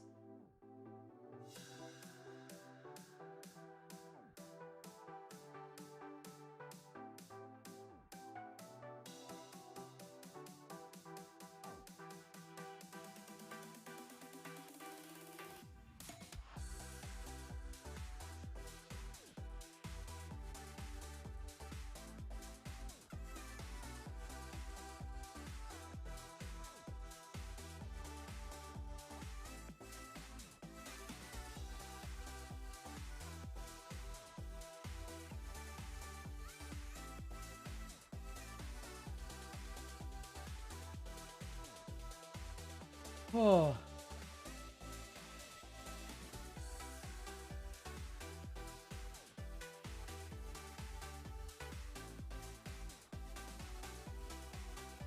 I'm definitely getting to the point where my brain is struggling a little here.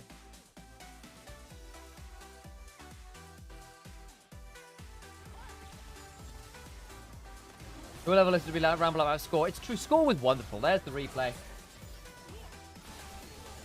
Yeah, the early gangs happened and things started falling apart. This one got a bit more dicey, but again, Xiaohao was just there. In fact, honestly, this play might have earned Xiaohao the MVP, you know. Mind to donate through Ko-fi if you want to come support as well. One of the better ways to support.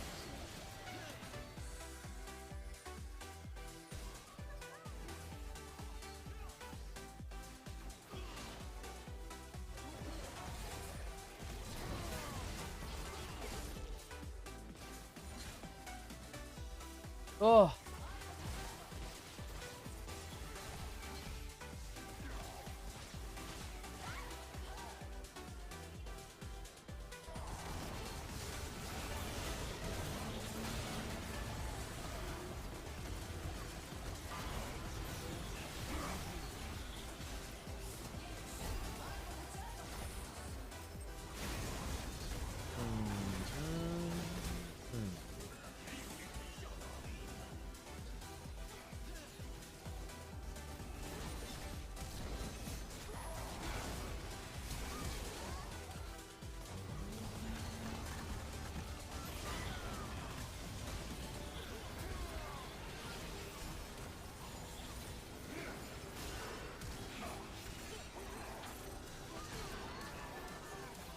Oh, man.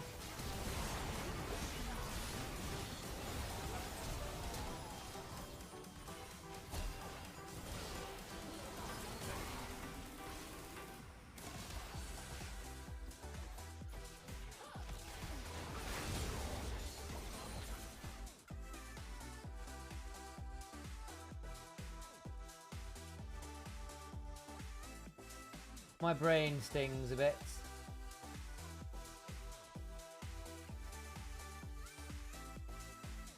Right, I'm back from ads. Did Assume win MVP or did I assume too much?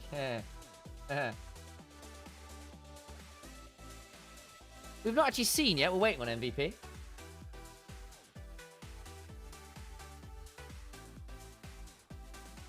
There we go.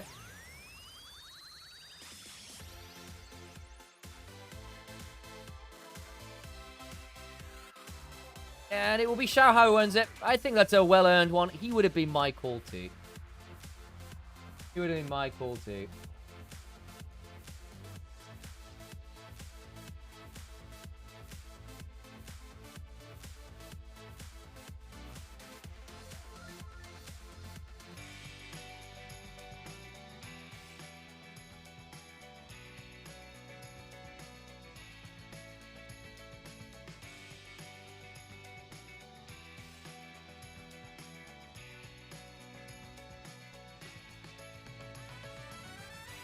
Oh.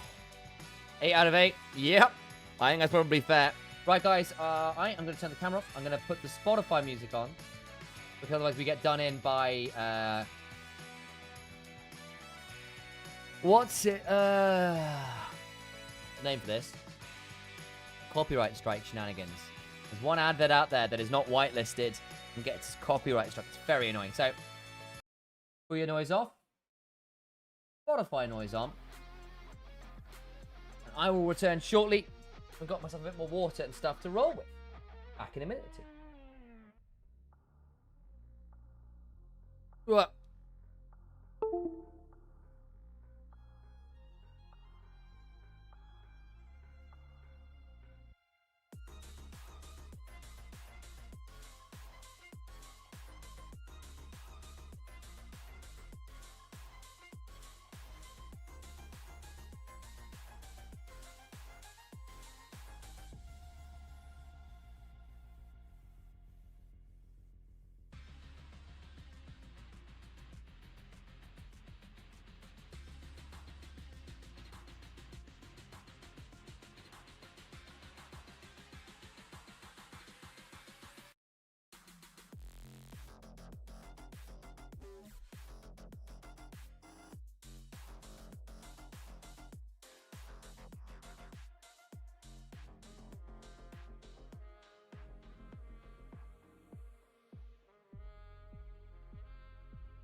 What? 1 second, guys. Do background. I'm gonna get some water.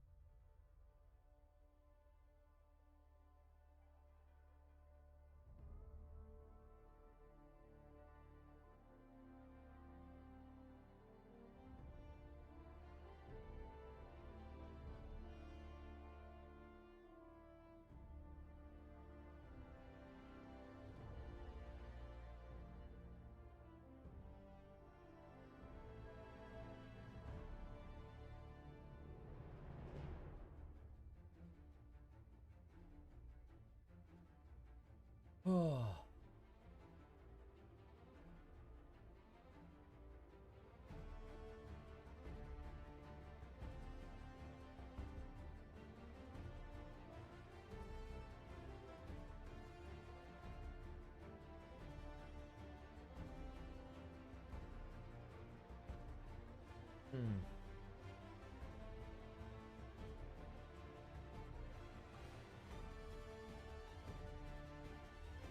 Right, I shall return shortly.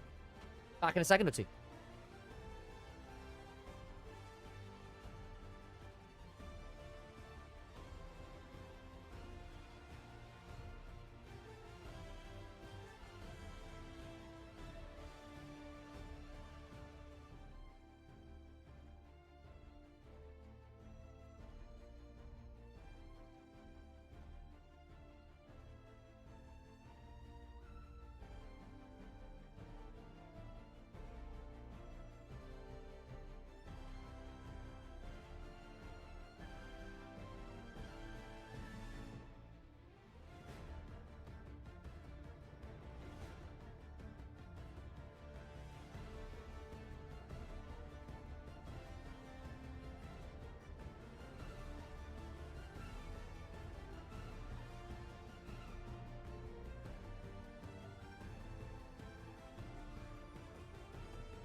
Leonard. Hello, hello. I can turn this off. That can go. Minimized. Where is Spotify? Stop the double music. Stop double music. Good news. Right, I've got lunch. Hydration. Now I need to hit the various buttons again so I can see my chats. Ooh, into the 7th hour of streaming, baby. We keep going, babe. Let's go. Where am I looking? Over here.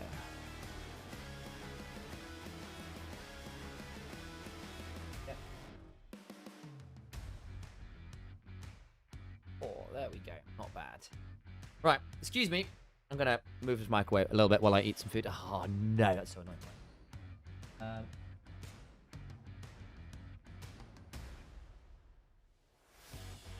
Okay. Right. Into draft we look. Right, I'll eat food afterwards.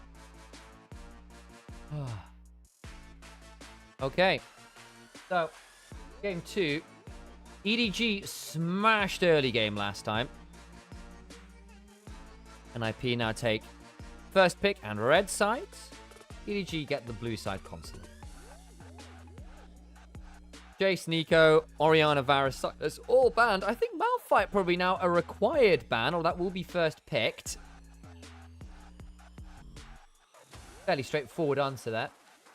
Who's winning? Well, EDG just won game 1 and fairly convincingly. NIP kind of just got a little bit rumbled. Give another early game like that. I suspect it'll be EDG again, though they have been known to make some late game fumbles of late. Rumble is the ban. So Malphite will be the response. Could go top, could go jungle. Has mostly been jungle. Has mostly been jungle.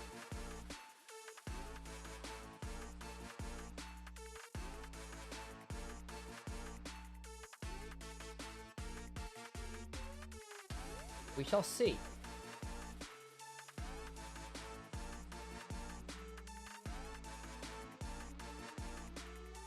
Thank you again for all the follows and subs, guys. It's making a huge amount of difference. Thank you for those who are supporting that. Mundo has been something of an answer into the Malphite. Malphite doesn't have any good ways to remove the Mundo passive. You press R and Mundo goes cool. Rise, very strong right now in general. You lock in the Ambessa, you've got the double flex. Can go top, can go jungle. Ambessa does handle Mundo a little better, because you do actually get quite a lot of good damage into your enemy tanks. Especially with some of your good item builds. Cassiopeia, again, good anti-tank option, and very good in the Rise. And a lane answer there. IP, relatively rapid with their options. And again, Malphite sets up for Ambessa to go in very aggressively. Good petrifying gaze can also then lead to a good counterpunch from those two other options. Zahen, locked, is a rough matchup into the Malphite if you build the standard way, which has been the Trinity Force or the Stride Breaker first. Go Black Cleaver, a bit more doable. But not simple, I think it is fair to say. Oh, what's going on there? Okay.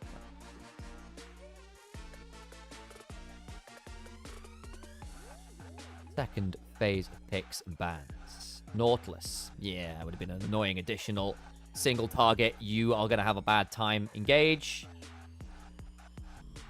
We're banning on the other side. Not a lot of time to decide. Poppy. Yeah, it could be a bit annoying for the Malphite if he wants to press R on a good timer. This become unstoppable once you do.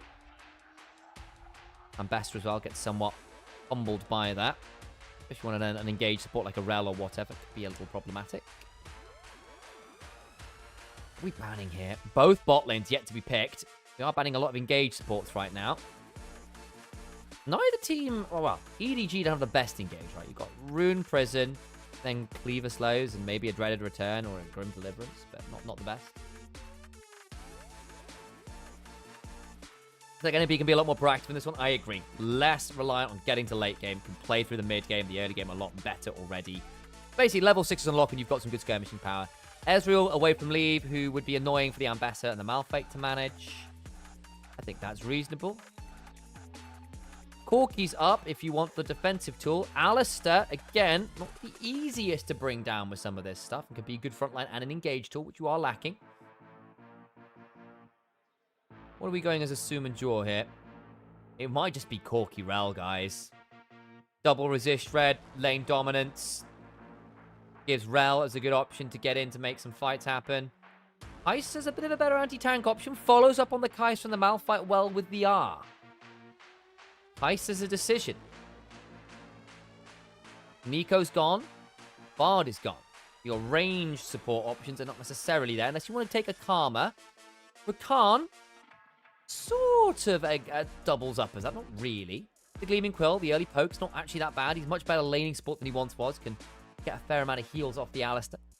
And again, we'll follow up on the Ambassador Malphite very well with a Battle Dance. Oh, please leave. Those are fun hovers. Neela into Miasma would suck. Instead, it'll be the Civet. Can be good into Malphite because you can spell shield as ult. But a Malphite in the jungle brings Smite.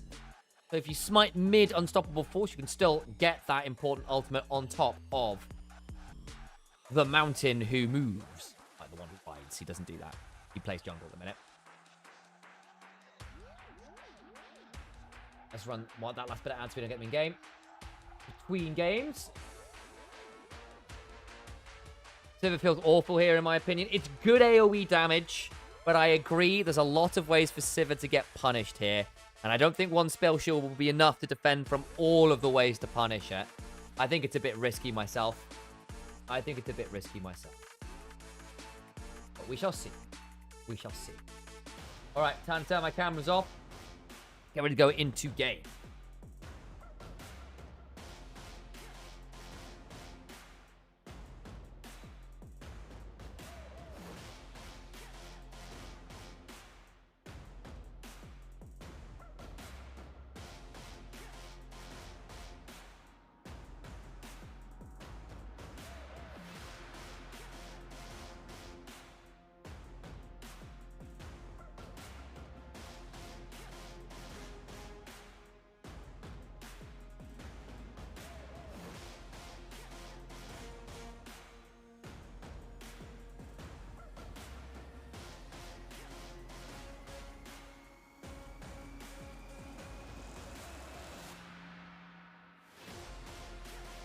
Ali the Mountain who moved?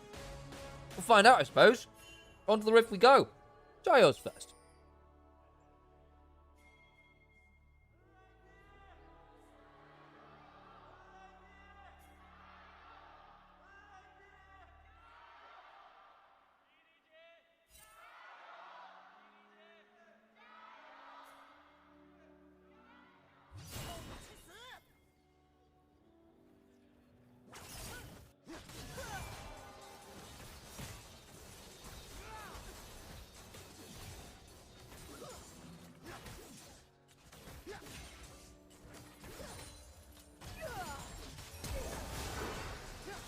Good engage there at the level 1. Heal forced. And the Ghost. Flash from the Alistair, but again, your level 1 kind of sucky.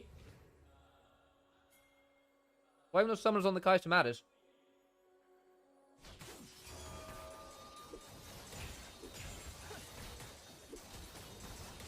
That's a little bit of an engage. Palkia. X flashing forward. And the headbutt back. Nice work. Assume left very low there. Leave gets massive ricochet value.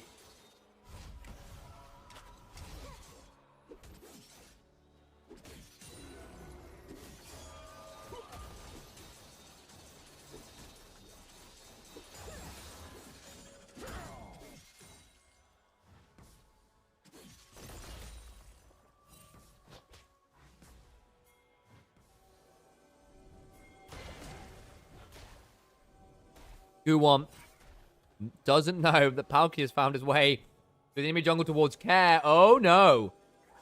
Care can have a really tough time here. Hex flash angle. Nah, not gonna find it. Okay. Wonder whether he might go mess with the Malphite. Doesn't.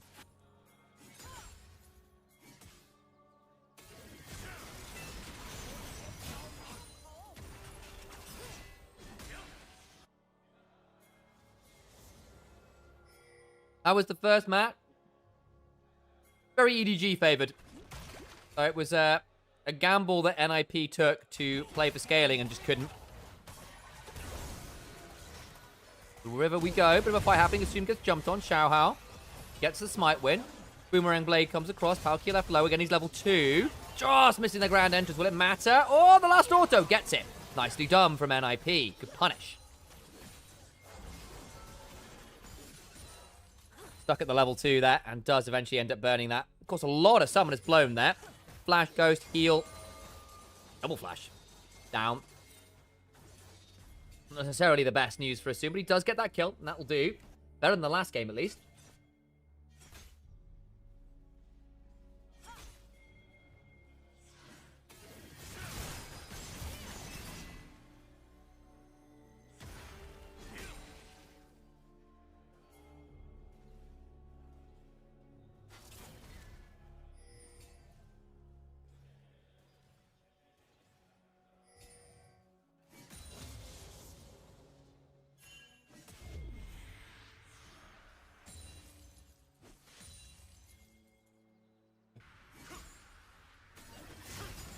Topside TP.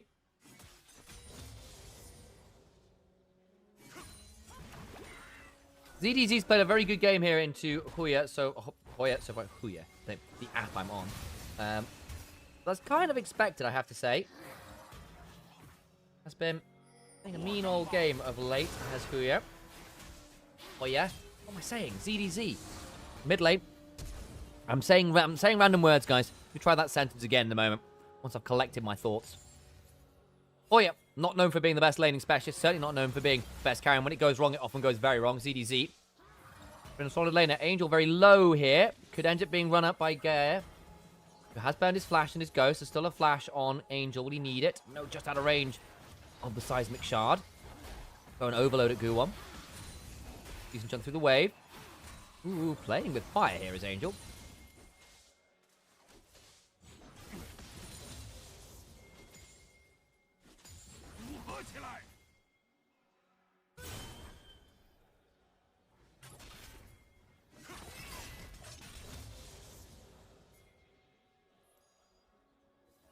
Zahen having a much better time of it this time around than early we saw in the one we saw earlier in the day, where 369 got the cannon into it and did unspeakable things.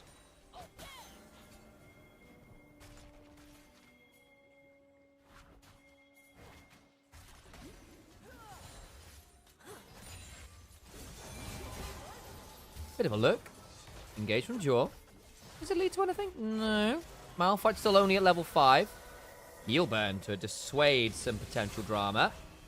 Angel throws out some Twin Fangs.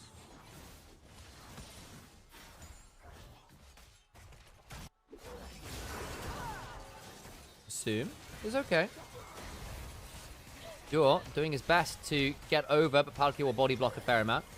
In a better lane from Assume and Jaw, for all the early woes are a bit tricky. Go on behind. Still not level 6. Over they come. Root onto Assume. Ah, dear. Overforce it. Will die. Angel gets the kill for the last bit of spell flux. Ooh, public execution traded with Grim Deliverance. Or it rushed just wide. Oya, though, gets a bit of healing from his last pot in inventory. Okay, gets the crash in mid. Angel's going to go, he probably can't walk that direction. And we'll walk back around the other way. We'll lose a bit more of the wave as a result. Is he going to be there in time for cannon?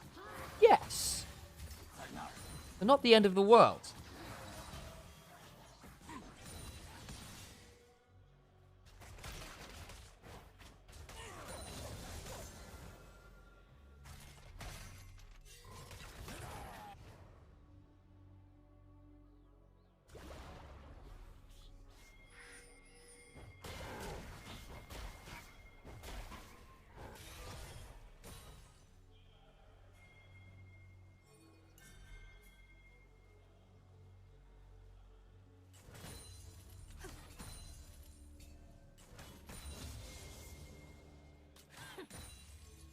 Not too much else happening so far in the early game.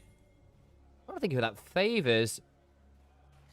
Not the team necessarily, especially. I'd argue NIP are a bit more mid-game favoured.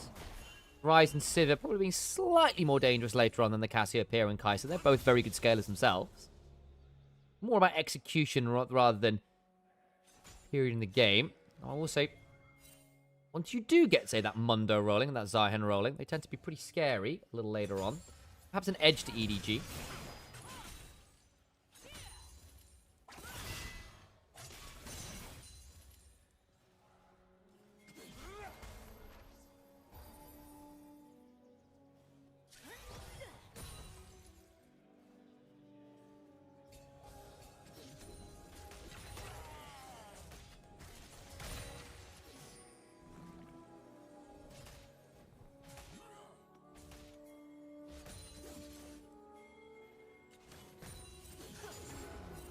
Bot lane has often been the point of contention this series. Ooh, hang on. Mid lane, rather. Xiao Hao can maybe run at this. There's the Ghost. Rune Prison. Oh, stat of range. Goes for Ghost. Yuan can consider jumping on Xiao Hao, but I don't think it would be that easy. Ah, NIP roaming on up. Xiao Hao doesn't know. Well, there's the passive gone. Flashes over the wall. Can't quite get the quickness. There's the grand entrance and the quickness after. Not necessarily to much avail. They'll get the flash and the ult, actually, off Mundo. Maybe he is worth in the end. Still, only a flash, no kill to be found.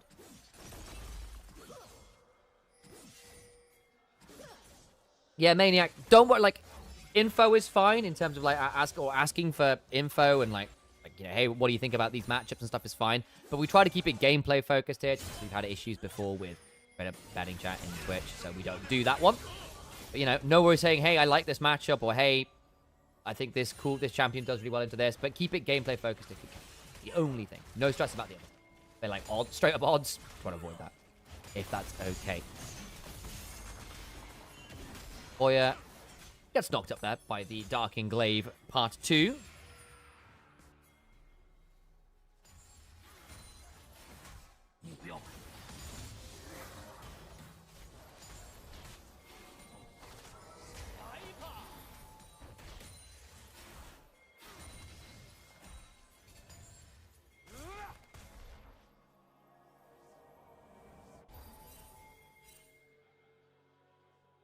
We looking mid. Ah, just got spotted. Unfortunate. They see Go on in there as well. Angel needs to run away. Is quick enough. A little nervous there, I won't lie.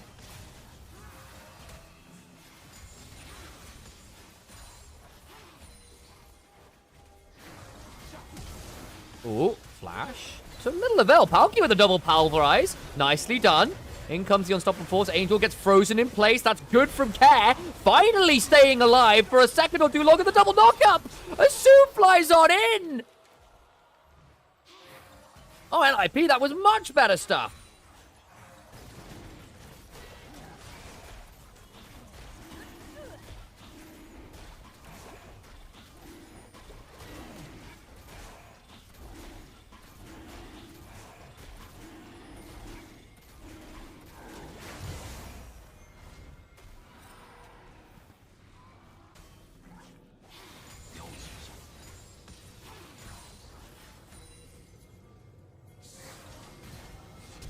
There's that flash. It looks so good initially from Palkia. Gets the double pulverize, but then even with that headbutt back, Care flashes away, buys a lot of time. Angel spends most of his time CC'd. The Petrifying Gaze after. Assume Ghosts on in range for that Killer Instinct. Really nice.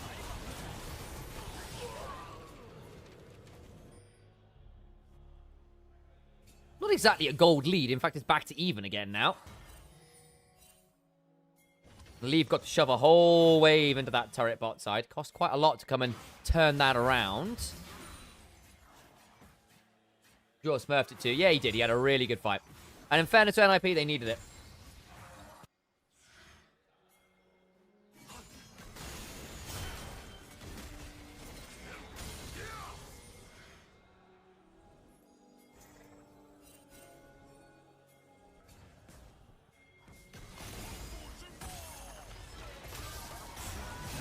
Well, bit of a dive topside. Hoya's down. Nicely done. ZDZ on this Zion might become a bit of a kingmaker here, as he does manage to get the majority of that turret and the kill with the assistance of the team. They're going to walk mid lane here, are Guwon and Care. Try and turn that around. Malphite will punch it with his watery fists. Does anyone know which Cassio skin this is? I believe it's a Chroma on Spirit Blossom, but I'd have to look again. It could be one of the Chinese... Is there any way to see grubs? No, there isn't. It's very annoying. Actually, not sure. I think it's Spirit Blossom looking. Yeah, it's Spirit Blossom. For sure. Or do I say that? Might be something else. Yeah, Spirit Blossom with Chroma. Yeah. Cool. I am right. I don't know the skins as well as I once did, is the honest answer.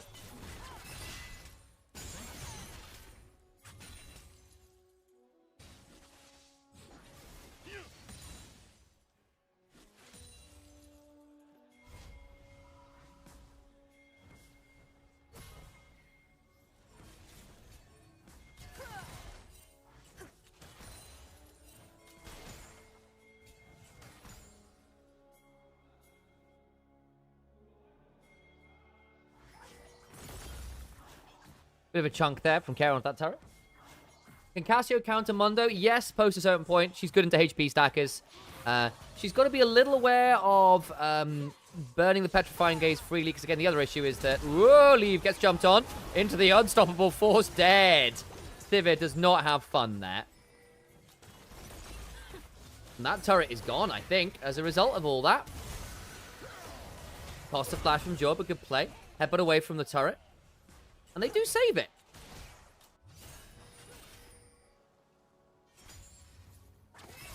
Yep, Sivir had the experience.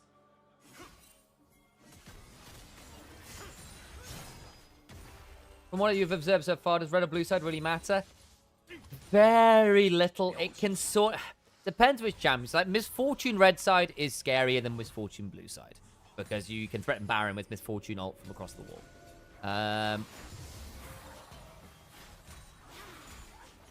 I'd argue similarly with something like Malphite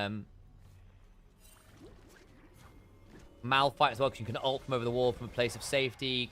Ice is not dissimilar, so they can matter a bit, especially because Baron tends to be the big one. So unless you're playing very aggressively through bot side for dragons, it has those moments there. But like, it is often somewhat narrower win con than it is getting first pick. Are they playing on the patch with the Essence Reaver's nerfs, or why isn't Lee building it? You know, I don't know. ID Kid Crow. That's a good question. Yeah, exactly. Petroska, that's kind of part of it. It matters to an extent. And teams do take it into account, but it's certainly not necessarily the be-all and end-all. Nice dreaded return.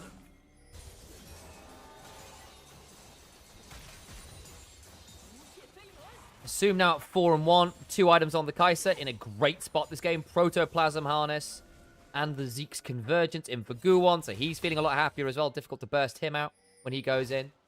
Basically gets a fake Mundo ult when he gets below 30% HP. And there you go. Palkia was necessarily the best target. But hey, a good chunk there. Ahead of something like a dragon is a big deal. You know what? I take that back. Kraken Slayer Rageblade doing some work there. Be forced to reset. Does he have teleport? No, he doesn't, because he's gone phase rush on the Alistar, actually. Didn't call that out earlier. Bit more move speed. Try and run away from things once he goes in. Okay, gonna try and jump onto Leave, who does not have any ways out of this. That's rough. Angel finally turns up. Another TP's coming on in. Xiaohao will throw some DPS in. That's an attempt to jump onto Hoya, who Grim Deliverance is through a fair amount of work. But again, this Cassiopeia keeps running at people. And I'm fearing at this point, guys, game 3 is looking likely. Herald will get dropped mid. But Angel and ZDZ turn up, but not in time to save someone like Leave, who has no flash. And we said the Sivir might struggle this game. Assume now 5-1. The Herald's going to get stopped. Is not going to get a chance to charge, and the Herald gets nothing. Wasted Heralds, wasted TPs, and IP with a clean fight.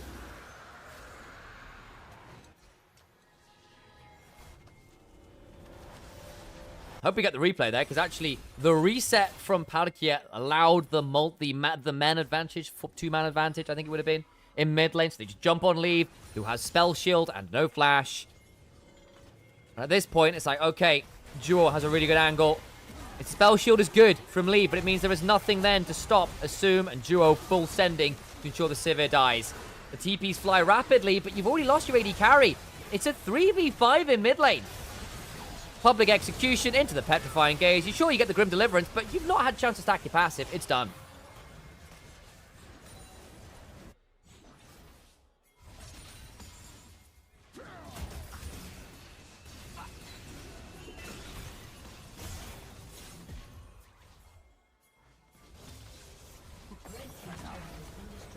You do get that turret, and again, the split push win con is a possibility.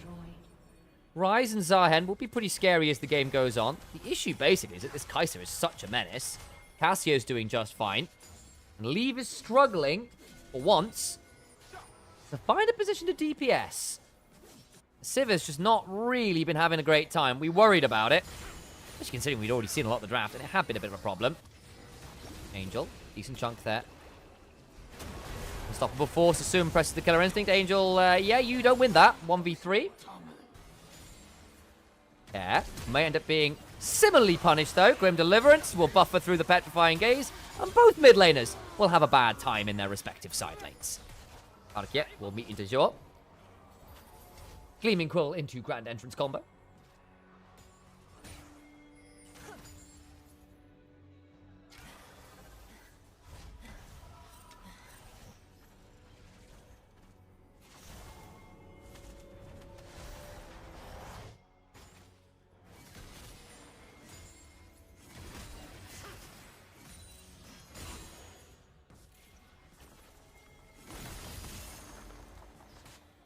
Are we seeing too much more here? No. Zahen needs to back away. Xiaohao will find Guwon in the jungle. Again.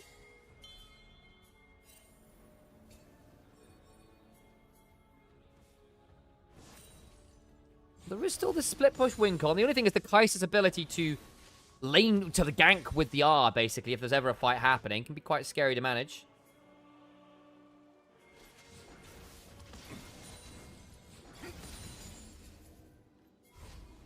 50% of tower with one auto. That's crystallized for you. And a Spellblade proc, probably.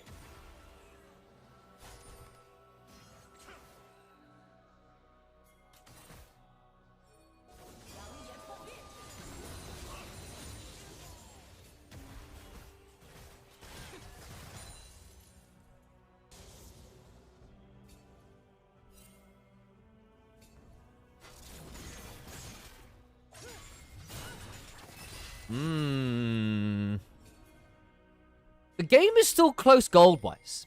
The issue I think I'm going to run into for EDG is Soul Point is remarkably shite.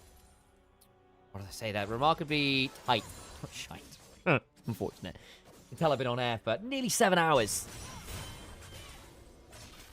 Slight mispronunciation there.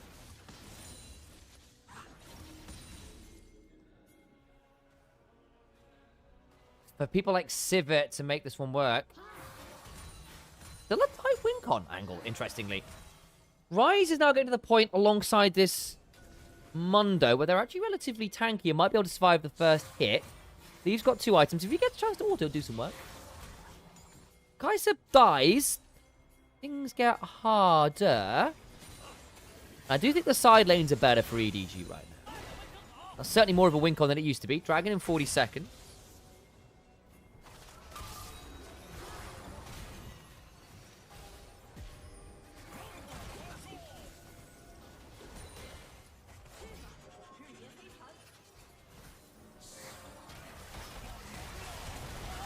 Oh, in comes the charm.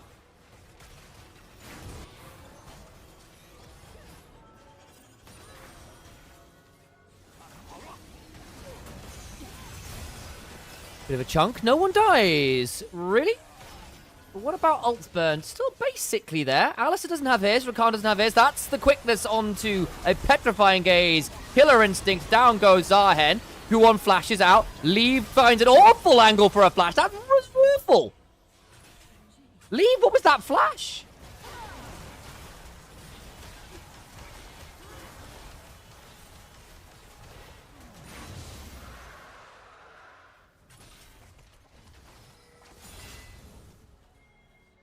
Don't really know what else to say to that. That kind of sucked. That kind of sucked. Cassio with Cloudrick kind of slaps their whole comp. Yeah, a little bit. Cassio could be a bit of a kingmaker again here.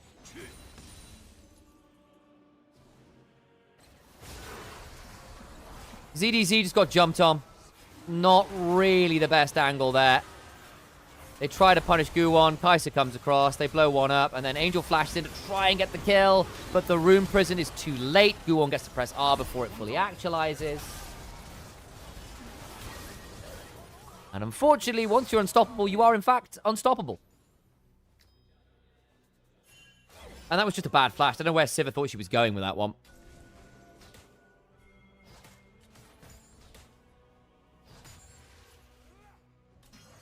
Hmm, 2,000 gold lead, 2 NIP now. Yeah, I struggle to see Leave having an easy time in this game. Probably a GA, maybe things are different. And in fairness, you've still got this Mundo, this Ryze, who are pretty scary. ZDZ's not weak. How easy it's going to be to actualize in a team fight.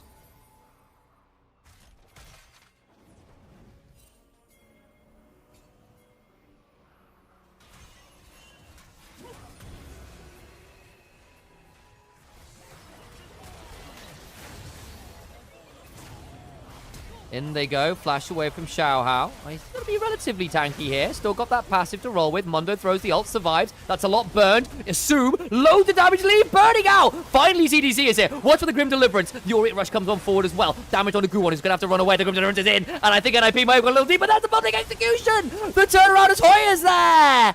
Oh, baby. No one dies aside from Assume. And the rest of EDG are left in the dirt. That'll be Baron.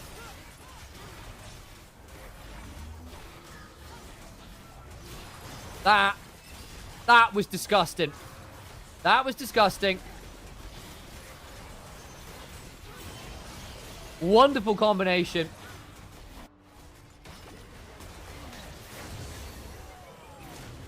They try to jump on a shower. I thought they'd gone too far. Leave speeds up, try and get involved, throws out the boomerang blade. Is actually spacing relatively well, but doesn't respect where Assume was going with the supercharger and ends up taking way too much damage. ZDZ isn't quite there on time. I honestly think if he just Grim Deliverance over the wall straight away, he might have been able to get a lot more work done. Was trying to hold it to buffer through some of the CC. Unfortunately, then lands straight into a Petrifying Gaze, and Hoya turns up now. Guwon doesn't fall. EDG's target selection sucked.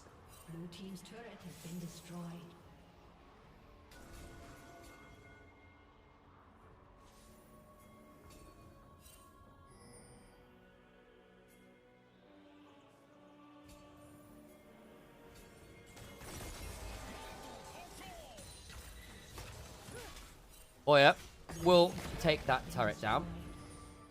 I think if ZDZ gets there half a second later, they win that. I think it was definitely doable. That was the best angle EDG have had all game. Problem is they are now down Baron, and the team fights have been tricky. Fiend Hunter bolts on Assume. The moment he ults, the first set of autos, that Q is going to sting so much. You will hurt a hell of a lot with the Kraken Slayer, with the Rage Blade, with those empowered initial autos. Disgusting stuff. Care. Knocked up. Headbutted. It's not bad. But then comes Assume, and again, they just don't have the damage. An NIP counterpunch. Assume has the ghost rolling. EDG, I credit you for going for the play, but you don't have it in the tank, do you? We're going to 3. 8-game day on the cards. As NIP finish up the ace. And we'll look to... Actually, I say that, actually. The Mondo's still alive. Does it really matter? The near ace. The base at the very least will be broken. 18 seconds on Leave. They should be able to push for Nexus turrets here.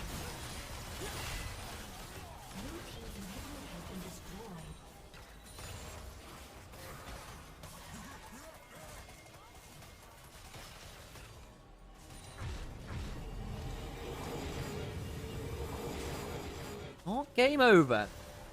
Well, all but game over, but not game over.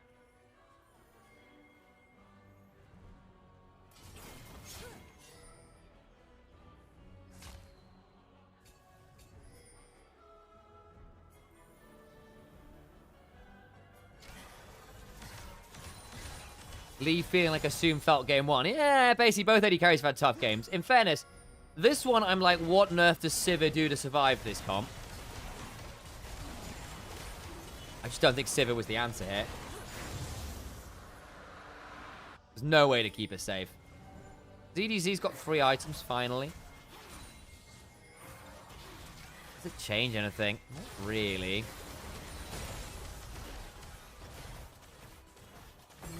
Oh, it's good to see Biohazard.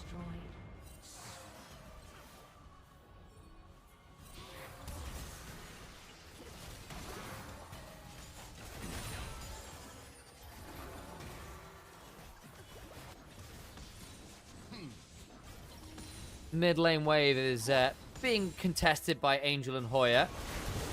There's a fight on the other side. Assume just goes in, and again, Leaf dies. He's 0 and 6. They do get a decent bit of CC there as Assume dances around. Might well fall, but no! No, he doesn't! He's still alive! What? Oh, much better from Assume. LPL Kaiser just hits different. Doom, I suspect, will be MVP. Bit more goo on. But either way, the end result is a much, much different game. We go to a third and deciding game.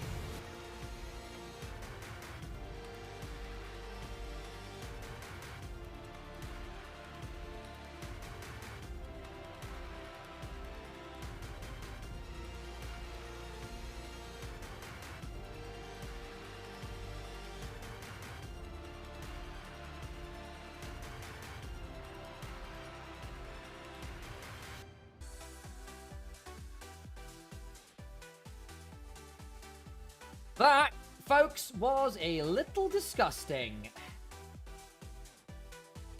Oh, turn the camera back up. It's been one way than the other. Thank you for the follows, Kevin, IDK, iCrow, Festering Chester, Botox. Thank you for the follows.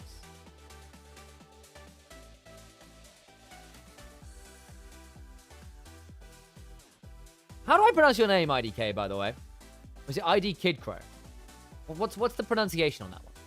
After that fella's performance, that was redemption, for sure. Oh, I'm supposed to be streaming after this as well. It's been a long day, folks. It's been a long day. We are into... Oh, just crested 7 hours on the clock. Lovely, lovely, lovely. About an hour a game, which is about spot on. I don't know, I don't care. And Ro from Romania. IDK. I don't know, I don't care. Oh, fair enough. That makes sense. I've got to sleep after this. No, I've got to keep going. I've got to go on my own stream after this. It's the grind, unfortunately. Oh. We've got to hold on. Right. Folks, I'm actually going to run some ads now. I'm going to go get a bit of a stretch on. I'll make sure to come turn ads off before... Oh, not ads off. Kuya audio off before we get to the crazy adverts that cost us stuff. Coffee's not my note illicit. I'm going to go for this thing called caffeine. Don't know if you've ever heard of it. Man alive.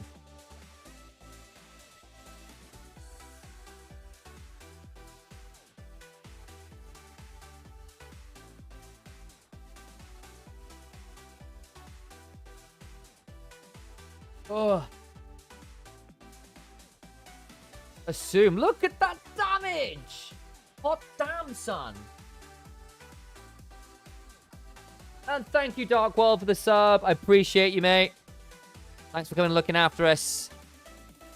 21 months.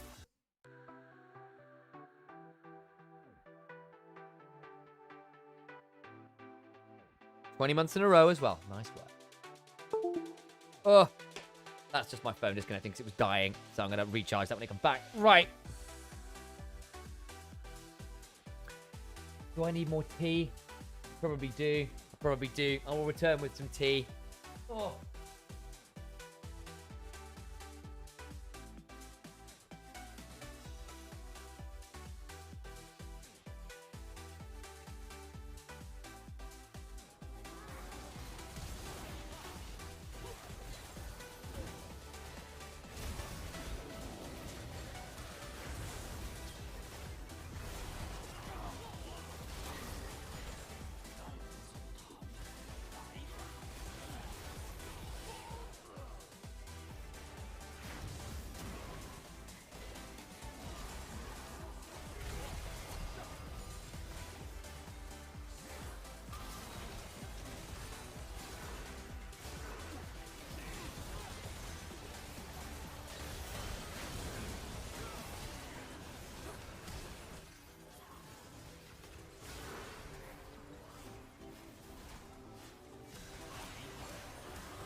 Hey, what a surprise. Assume gets player of the game. Right, time to turn the Huya volume off. We get done in by that there cursed advert that is copyright struck.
Oh.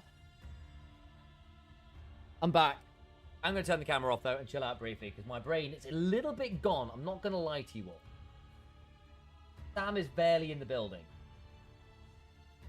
Sam is barely in the building. Dead.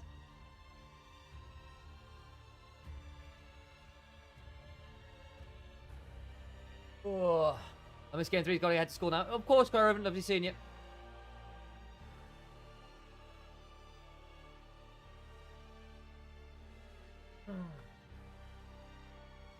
I got tea brewing, but it's a second use of a tea bag, so I'm waiting on it a little bit.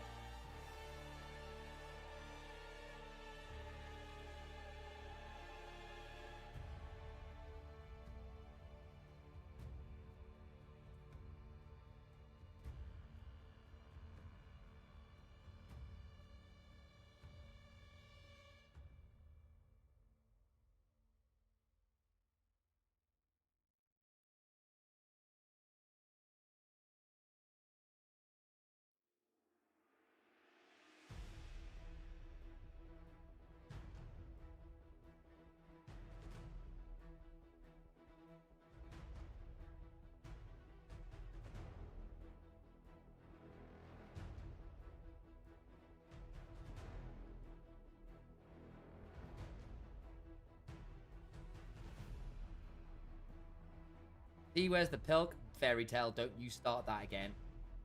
Don't you start that again.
All right. Pause the music here. On over here. Oh.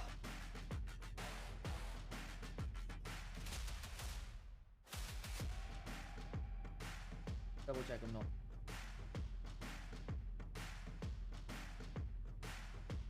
Oh, that is still going.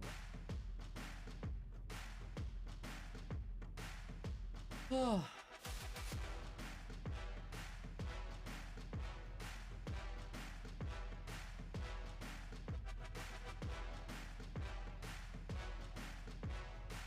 Man. I am vaguely here, guys. I am vaguely here. There is a certain level of my brain not being functional right now.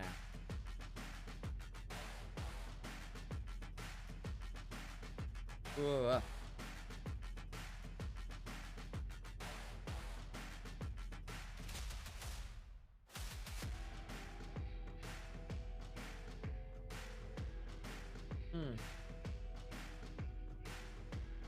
Must admit, just brain fade.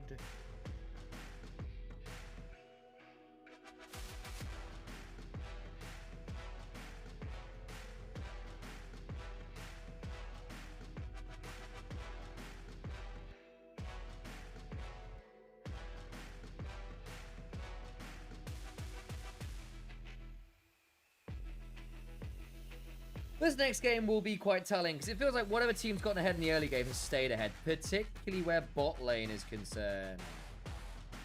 That should concern us, considering who the players are assumed should not, theoretically, on the same level as Leave.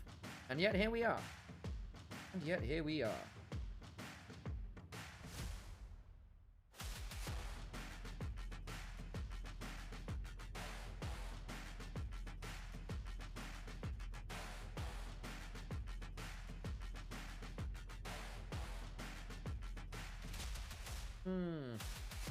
Why is my brain also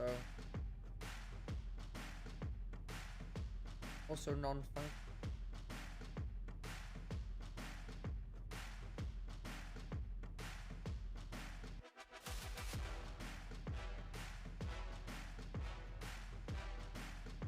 Blah, blah, blah. Nearly there.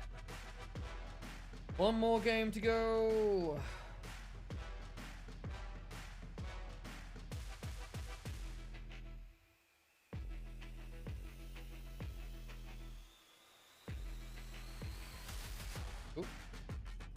Looks like my player's on scam. Lovely.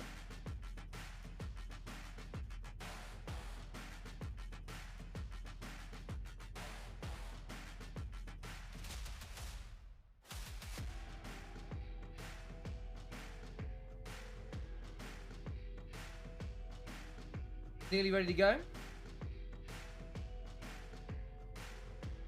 Sorry, Yummy. Thank you for the follow, by the way. Appreciate you.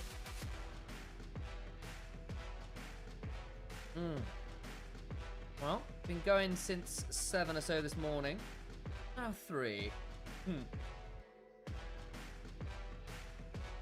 Long old shift in the office. Like Harry Dubois. True. Harry! Harry! Mr. Dubois.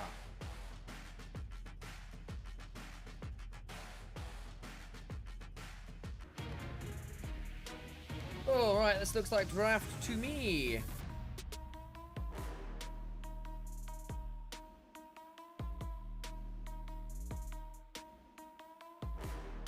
What are we expecting from this one? That's the question, isn't it? Oriana's going to remain banned, Varus going to remain banned. AP problems in Nico and Rumble. Nico's support, very, very tricky. Don't want to give that one over. Kiana away from Guwon.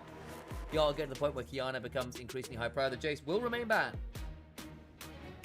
EDG get first pick on blue side. I think that's the first time I've seen blue side first pick all split in the LPL. Wukong's up and available, is immediately snapped up by Xiaohao.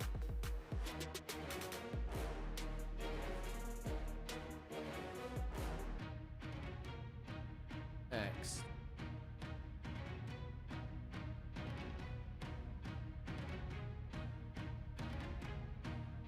I'm expecting is gone. Yes, it is. Misfortune. Higher Prior now, I assume, does love the champion. Bounty Hunter and Queen of Bilgewater locked in. Alongside the other half of the K-Fire duo. Where's Doinby? He left again. Only got the 1 year of him, he's left. It was a bit of a disappointing return to pro for him, so I think he, after the initial maps. Are you going to cast LEC as well? Unfortunately not at the moment. I'm hoping to.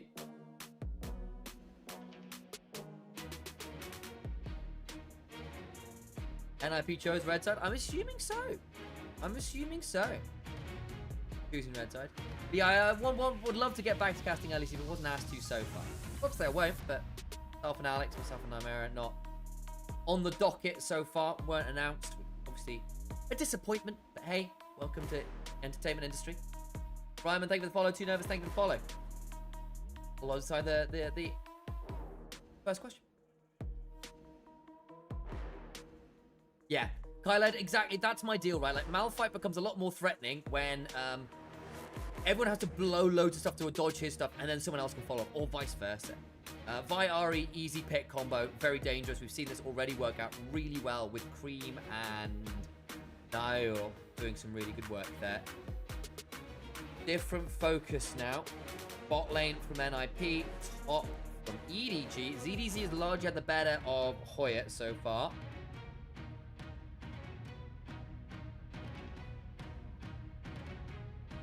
MF, red side to start talking about, yep, is stronger on that side, basically because Baron sucks. The only thing is, Cassante and Wukong are pretty good at making sure her ultimates are interrupted. At least with the Vi and the Ahri, you've got enough other threats that you're not necessarily target number one to interrupt. Karma away from Jewel would be a really good way to get blame power. Like, Karma Misfortune is bloody disgusting in terms. So, Nautilus instead, Rel instead, both fine, both set up well, both good dive pairings with the Ahri Vi and set up for a good ultimate. Got all those resists for the MF ult to hurt like a truck. Poppy is not that, but will make Kalista basically unviable. Make Wukong Santa's life a little tricky too. But glad to see that some of my talking points are actually sticking. I see you, Chris. Ash. Is that the consideration?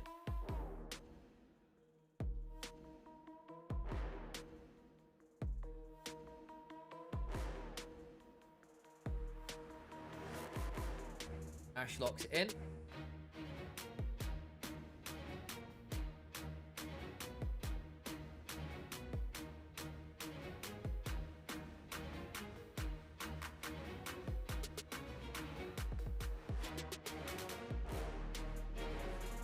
Renata would be very annoying for the Ahri Vi to deal with. There was a consideration of it earlier on in the series. Pick from EDG is very good. I think the Renata is very astute here. Annoying for Poppy, Ahri Vi in a very significant way. Helps defend the Ashe. The bailout's good there.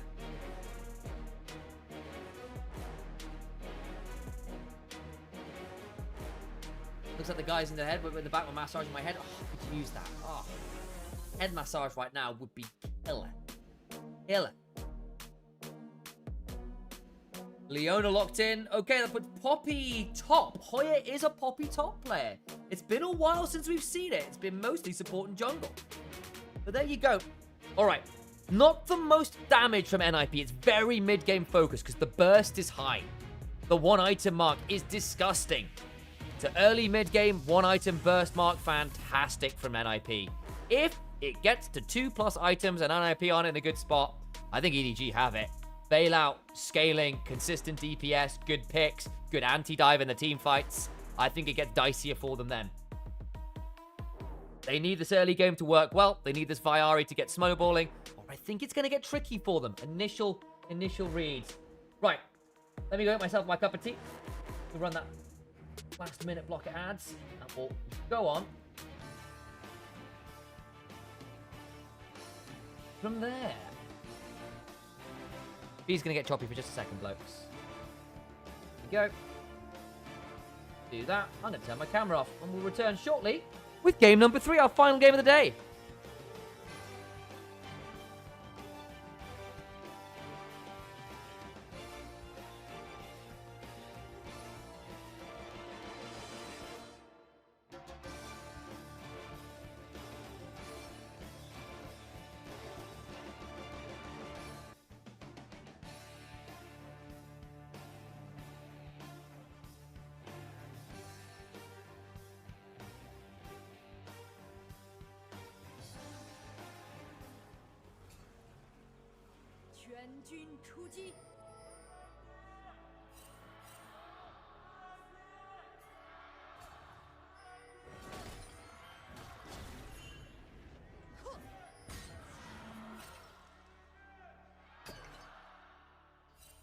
Okay, folks, there we go. I return.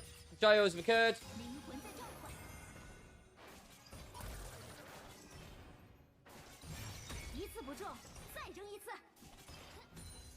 Anything in the runes there? No, not really. Conqueror on Vi, that's pretty standard. Yeah, Spellbook Leona has been the decision. Spellbook, Renata as well. Again, a lot of people still do that on those kind of slightly more enchantory options. There was a world when, or a time, when Renata used to go to Guardian. Doesn't so much anymore. Loyalty program level 1 is really annoying. It gives you a shield. It can hit enemy teams through minions. It scales awfully, but early on, very, very obnoxious. The reason you'll see Renata start that one. Out comes the Hawk Shot to scout out the jungle. Goes across. Hasn't seen anybody yet. There's Guwon. They'll have to have an idea that they're on the Wolves right now. Renata in this game feels really good. It does. I think the Renata could be really, really impactful this game. But we shall see. We shall see. Oh. Booyah, no. Stop this.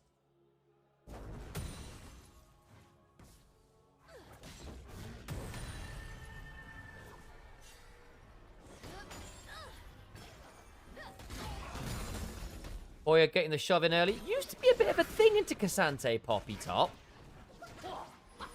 Definitely not become a regular thing anymore. Xiao Hao. Nice doubling up of the camps there. Lets it come on over. Aggroed and bonks it that one last time. Ari might have to use R on Renata. Yeah. Yeah. We'll have to see how Care and Guwon do this game. I think if the Viari doesn't get rolling into that Renata, it could get really tricky. Bailout denies the reset from Ari, which is a big deal.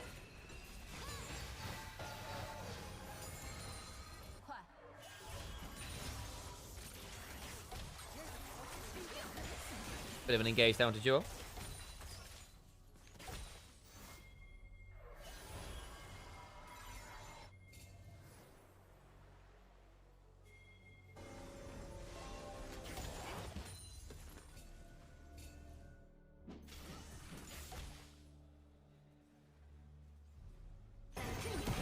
Bit of a look in mid. There's a jump.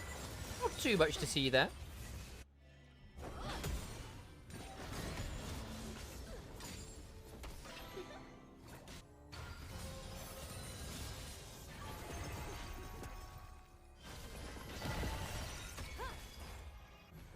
Okay, gets chunked, but actually, whoa! I wasn't expecting Guwon. I wasn't paying attention to the minimap.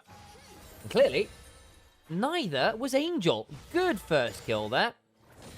And if you can play for these little skirmishes, these little pick-offs, there is a world where Renata isn't going to be around for all of them, and you can start to make those snowballs happen.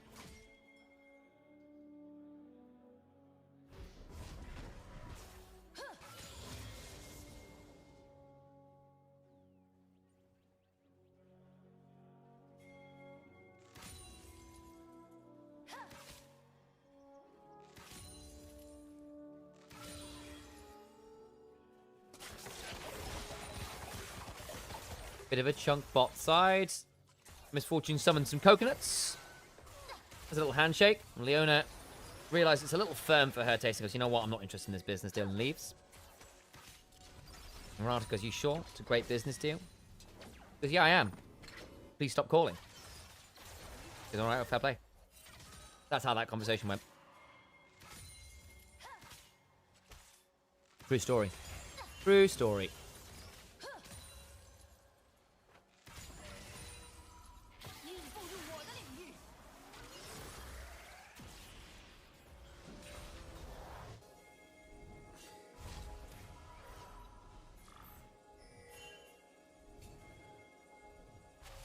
Am I seeing anything particularly exciting here?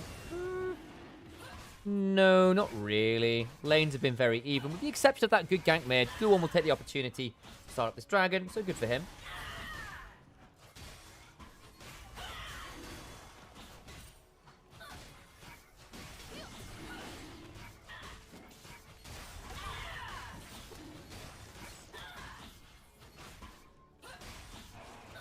Bit of a chunk there, should be fine.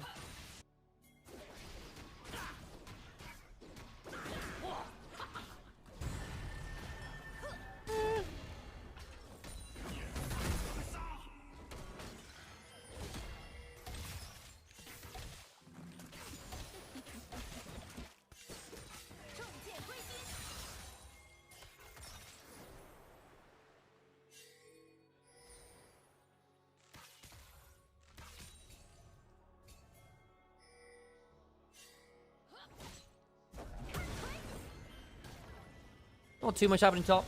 Been a relatively quiet early game in general. Quiet as it's been. A lot of aggressive plays this game. Well, this series rather. That's the better way of phrasing that, isn't it?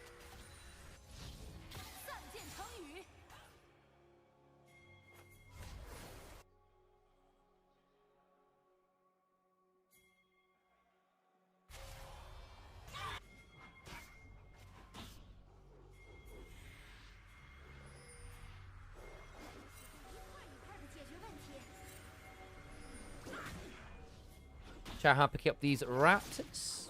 Done a decent job of getting ahead of Guwon in terms of the farm. Gold slightly left behind MP. That's mostly off that early kill. Laning, though, Wise pretty much as you expect. Chao Hao's the only one who's managed to get ahead of curve in any meaningful way, I think.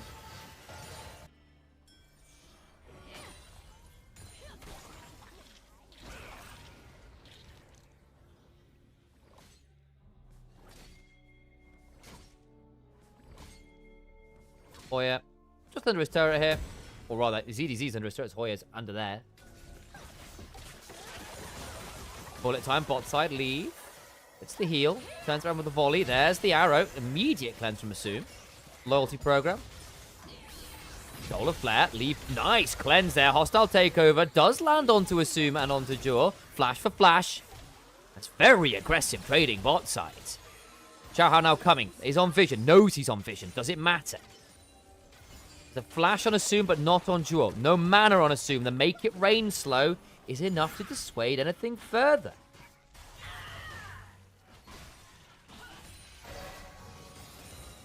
Angel looks mid briefly. Did go look to see whether there was a Weaver's Wall angle there. The answer was no.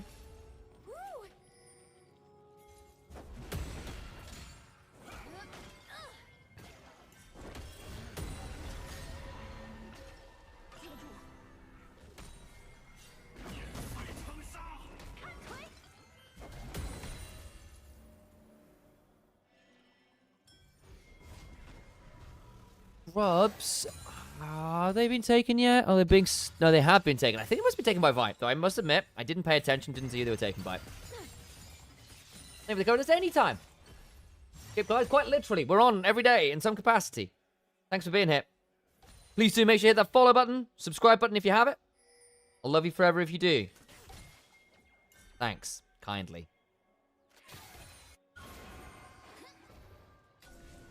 Well, maybe not forever, but at least a month while you've subscribed.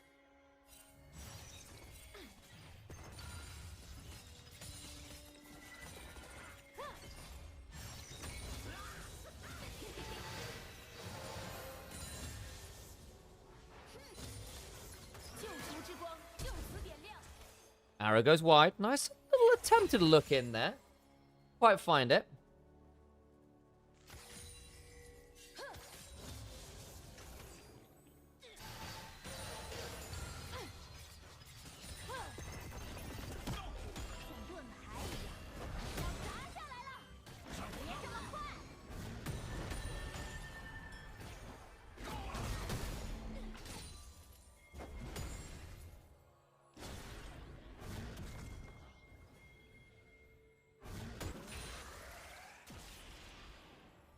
Oh, thank you for the sub, by the way, Goobox. How do I pronounce this one?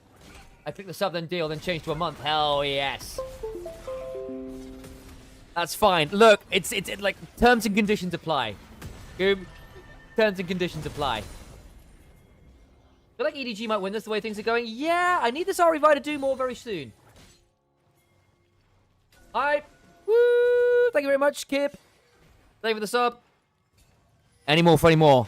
There's a hype train rolling. Go to board while you can in this final game of the day. Choo choo. Chugga chugga chugga chugga chugga chugga chugga chugga. Appreciate you, Kip. Really do. It means a lot, especially because myself and Nymera are not on official broadcasts at the minute. So any support you can give us is directly going to keeping us in esports and doing this, because otherwise we quite literally can't afford to live or pay rent. Those things matter. Assume and Jewel. Potentially a really good angle here. The vision control's not fantastic. Oh, this could be a really dangerous angle. That is a good spot out on Jewel. They know what's going on. Do you just give it up? You might have to. Where is Alex today? I'll get back to that in a second. He's fine. He's just taking a day off, basically, because we're trying to avoid burnout by taking a day off a week each. Yeah, it's conditional, though. Precisely. I've seen some Poppy Tops have been busting in solo queue. Kyla, by the by, is it new items at all? What's making Poppy solo queue feel really good in solo queue right now? I feel like I'd be particularly happy taking this slow. I'm not. I think when you're running Viari into this comp, I think you have to take it a bit faster than this. I'm not a massive fan of them taking it slow. I'm really not. So I'm not sure I agree with you, Harold, unless you've got a justification on it, which you may well do. A roast for Yoatus Cabrave. Yoatus Cabrave. Right, who are you? How long have you been in this chat? You've said 87 things in this chat. There's a fight going on. And I can't scroll down. Why can't I scroll down? This is ridiculous. I can't see anything. And unfortunately, while I was doing that, Angel died. You are deliberately, genuinely responsible for the death of an angel. You heathen heretic monstrosity. There you go. Yoatus Carbrave. Gun the non-believer. Not the jungler, but you know. Hilaire and Ash will always be immobile. True enough. But I just expect the Cassante, Wukong, and Renata to be really unpleasant to teamfight into for that. Like, it's not the bailout I'm worried about. Well, I am partly. It'll stop Ari resetting too fast. It's the bloody hostile takeovers you fly across that will be utterly impossible to do anything about. You mean? Sorry, man. You did ask for it.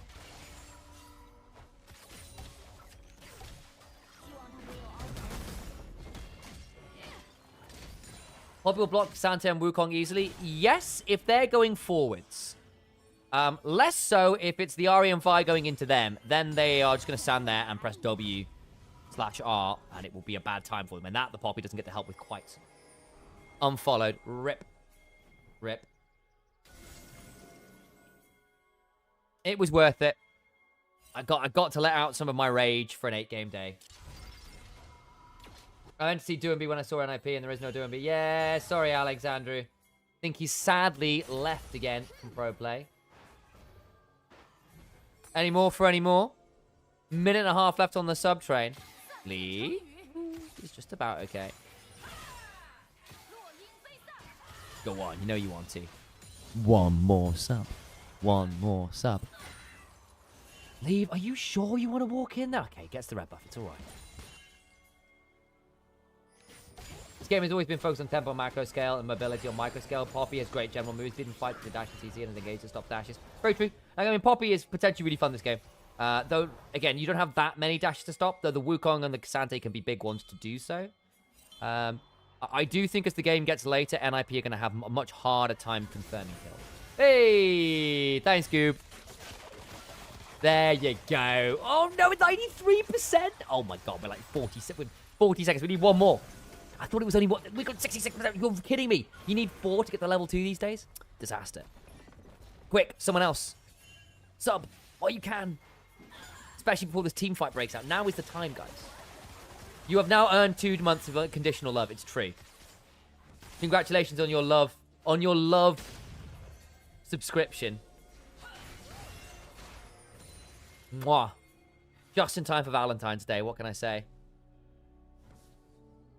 The bits count. Bits do count. They do.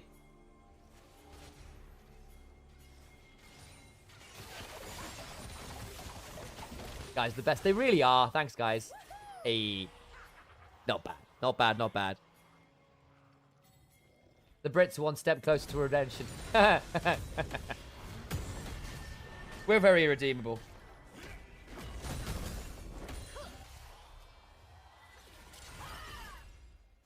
Angel. Might just end up getting jumped on horribly here. Yeah, that's a good combo. Very nice. Xiao Hao's coming. Is it going to change anything? Nope. Good combo from the mid-jungle. Hey! Thank you for the bits. Kip's looking after us today. Look at this. And British Pirates. Oh, my days. Speaking of the Brits and redemption.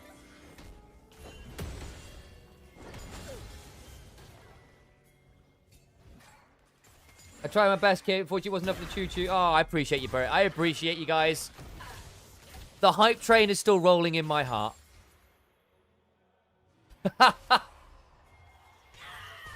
Another roast for Yotis Garbrave. Every time you ask for a roast, an angel loses its wings. Not even joking. This seems to happen repeatedly in this game. So... Huh? My God, I gotta hold on a proper roast just because there's some violence occurring on screen. You know what's right? Like, EDG are kind of getting run all over the map here. Dragons are so point as well for NIP. They're in a very good spot now.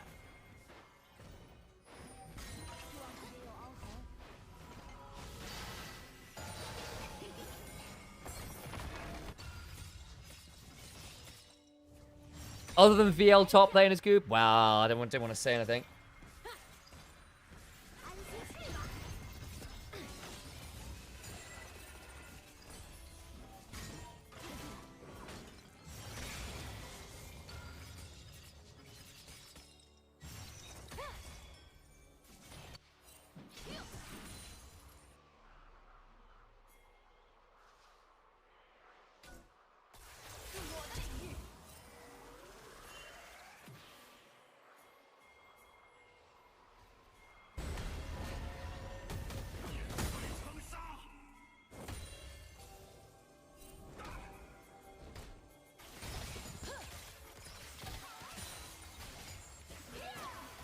Arrow. Well, why? But Jaw had to front step for it. Hang on, what's the hostile takeover angle? They do manage to kill off Jaw. Gorn had to flash away. Oh, that hostile takeover is miserable. Yeah, that's what's going to happen in team fights if they're not careful. Oh. Poppy is bad when enemies don't have engage or outrange or poke you. She can be broken otherwise. Yeah, agreed. Diora, thank you for the follow. Roast. Yotis, I still owe you a proper roast. You know what? I think you're an attention seeker, Yotis. You do this after people die. You get involved in hype trains, but only just enough to sort of like get people overexcited in ways they shouldn't do. You take kebabs. Got poor taste in fast food as well. I say that someone living in Berlin where the kebabs are good. Like, I'm lying.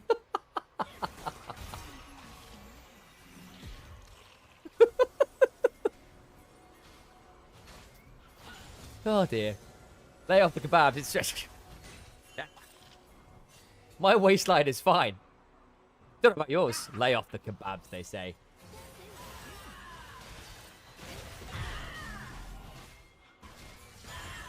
Why go fight there? Because she was kind of trapped. There's no way out. It was like try and buffer through the hostile takeover and be screwed, basically.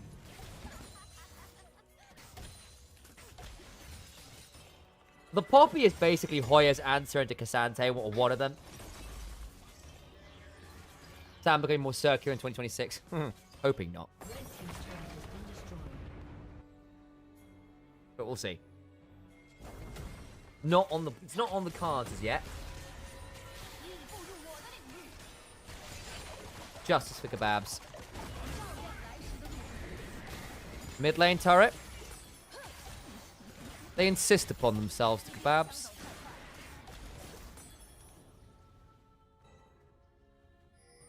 Speaking of nothing phrases. But roast meat is excellent. Yeah, but you can get better roast meat from so many other places. Like I say, this is someone who I like kebabs. They're nice. But if I was going to, like, solidly mid-tier as far as my fast food options go. If I was going to get a takeaway, curry every day of the week. Followed by Chinese. Followed by pizza, followed by roast chicken, then kebab. It's that order. It's that order. Like your mum's house. Where did that come from, Corey? Real Chinese or British Chinese? Either or. I will say I miss British Chinese here in Germany. Because they don't really do Chinese in general. That order is wrong. Sorry. That's fine. Not everyone can be correct. And that includes you, Pinterless.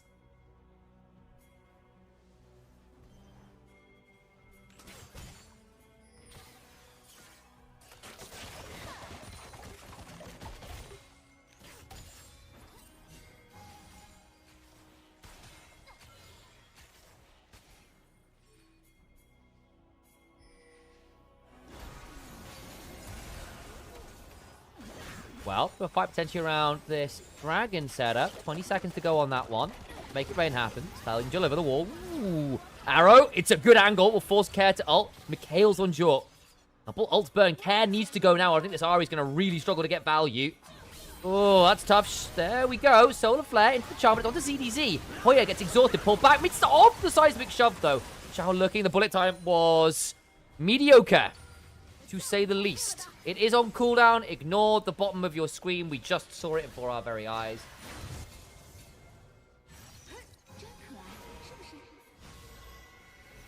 That ult was relatively sucky, it must be said.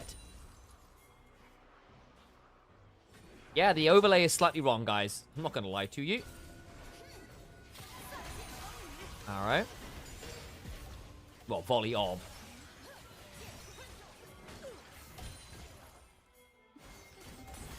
Wants the dragon. No soul for them. Weaver's Wall comes across. Denies the turret take as well.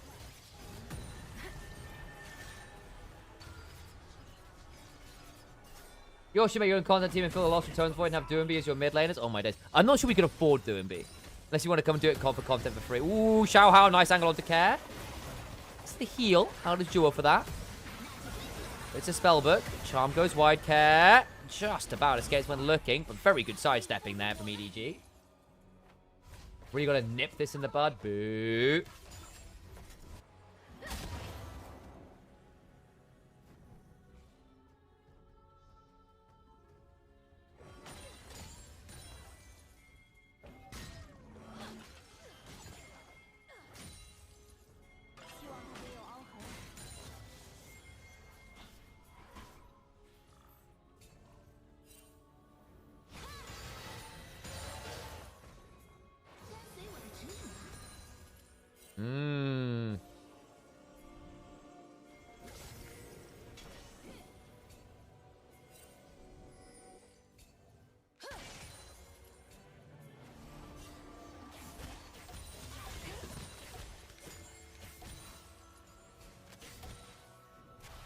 So, really is just wait for the next dragon. It's been a relatively slow game. 2 to 3 in kills, 24 minutes deep. Just start talking about ice cream flavors. What would the Sam and Alex content all be called? Brothers in Arms. The good bros. Definitely not the fine bros.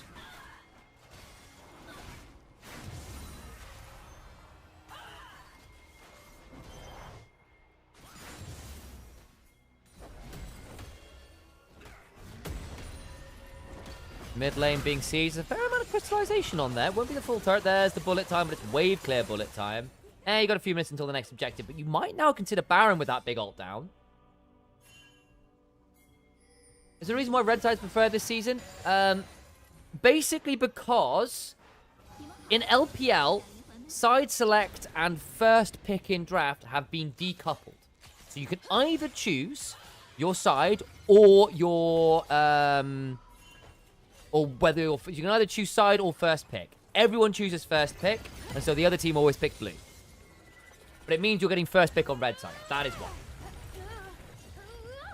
It's not because of any potency on red side per se.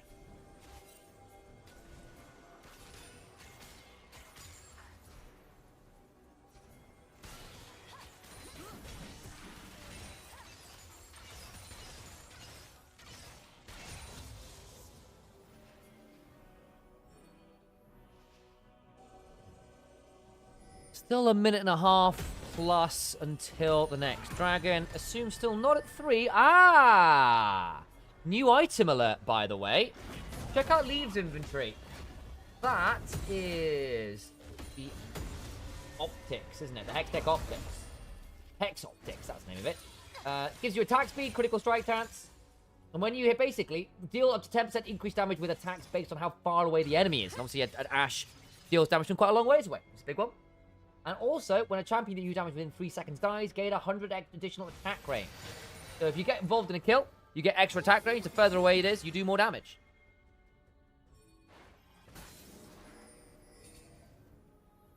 It hasn't actually led. All it's led to. The only difference it's led to is more people being on red side and taking, because everyone wants first pick. First pick is just more potent. Just how it is.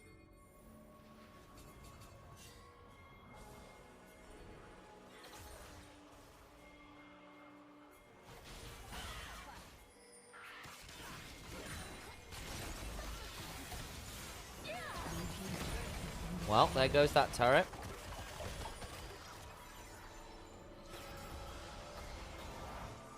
"35 seconds till dragon." TPing back in. Ults all up and rolling here, with the exception of Leaves.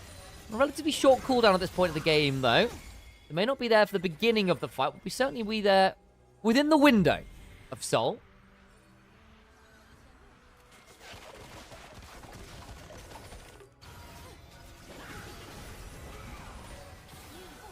Control of the river being fought over. Solar Flare on to Leave. Immediate cleanse.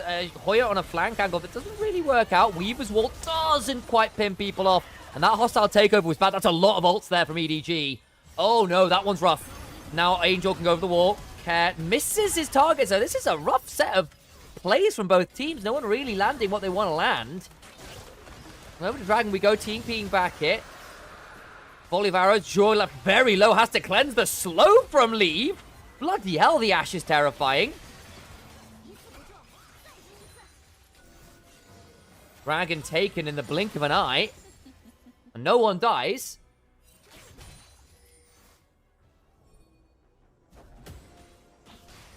In a car that's got a flat tire. Oh god, Kit. You're alright.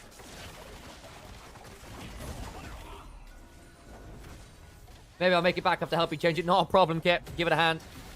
I'll make sure to let Alex know you say hey. But from myself, initialize, I bid you good luck in changing the tire.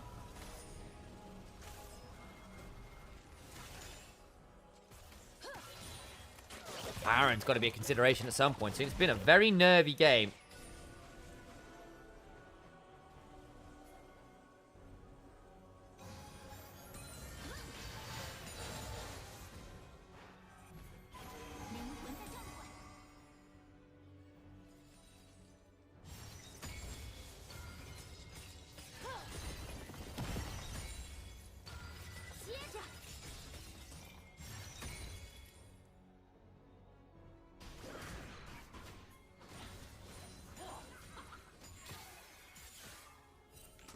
Not much to be seen for now. Hang on, Care just about okay. Does get the charm down. Could have gotten a bit dicey there, I must admit. Hoya looking for Leave. Bullet time. Over the wall. Guwon's in there. That's pretty good. Knock up. Palkia survived, but what about Leave? He's gone. He's gone. The hostile takeover's there. Bailout's in. It's not going to be enough. Man, oh man. That's a good angle from NIP. Angel gets the flick back, but finally a flank angle coming from multiple directions. And Leave doesn't get to play the game. Can turn to Baron now with the bot lane dead from EDG. Great angle from NIP.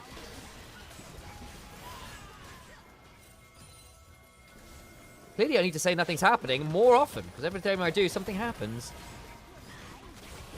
Here we go. Xiaohao, Angel looking sure for the flank angle. Xiaohao turns onto him. It's not the fastest Baron take, it must be said. Lots of damage forwards as Angel's doing quite a lot of work here. Down to 5,000 HP. Hoya trying to keep Xiaohao out. Zhor low. Look at ZDZ at the back of the play. They're stuck in the Baron pit. Assume is now in danger. Don't want to drag anyone all out and allow them to get over the pit, but that is still a dead Cassante. Hoya will fall. Arrow comes flying. Does it land on anyone? I don't think it did. So they lose 2 members for 1. They're going to lose his mid lane turret. 2 minutes until the dragon. Baron secure, but it's a negative Baron power play already. Oops.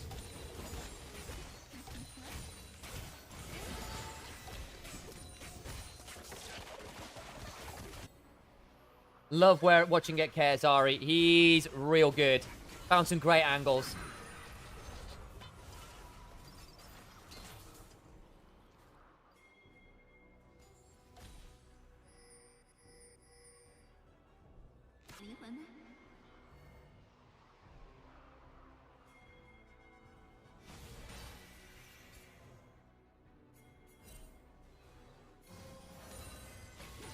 Yeah, just split pushing away. He's got a death cap. He's got a 10-stack Dark Seal. Should probably turn that into a Medjai's, honestly. The arm guard's making him a lot harder to pick as well. Level 17, having a great game.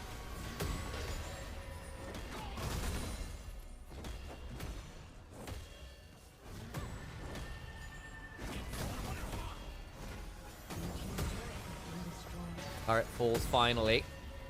The Andrews burn actually really beginning to sting now from Care.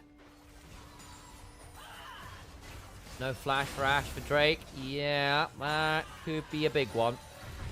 Actually, 3 items finally done for Assume. Leave none of that fourth. The LDR at this point would be really nice into the Leona. The Vi's got quite a lot of HP. Hoya would die to it as well. I think he's just been kind of struggling to get that last edge of farm. Selling a few bits. There we go. Just got it. Hold the Doran's ring. Doran's blade. To get a hold of that LDR. Infinity Edge for Assume as well. Oh boy. Medjai's in for Care with that 10 stacks. We are armed and dangerous. Elixir of Iron popped from the Vi. Guwon strong. Angel of Vision flash in. Nice angle. Assume low. He's dead. The hostile takeover is superb. Guwon trying to get out there. Season 6 comes on down. The Keeper's verdict knocks 2 away. Leaves Xiaohou in a deadly position. Care begins to reset. Charm Wine, but keeps Angel a long way away. And despite the great pickle to the bot lane, it ends up being the 2 for 2. 2 for 1 even, because of course George survives. Charm, immediate cleanse from Leave. Great Keeper's verdict from Hoya. Turns what was a magnificent pick into a 1 fight for NIP. They've got no jungler either. This will be Sol.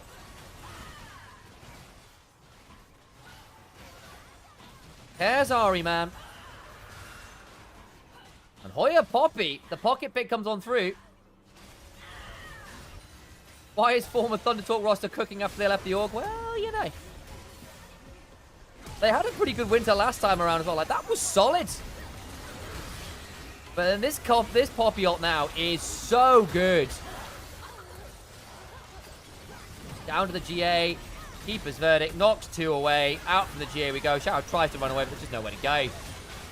Angel has to backstep there, so can't get the threaded volley because of that charm threat.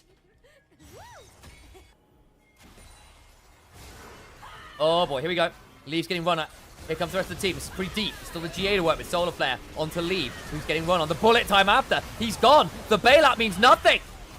EDG not there, enforcing Care can keep running at the enemy. Xiaohou has to go back into his own base. And EDG again. Caught slow on the play. Care gets out. Angel not allowed anywhere near the tier 2. That will fall shortly. Cloud Soul making this team so damn quick.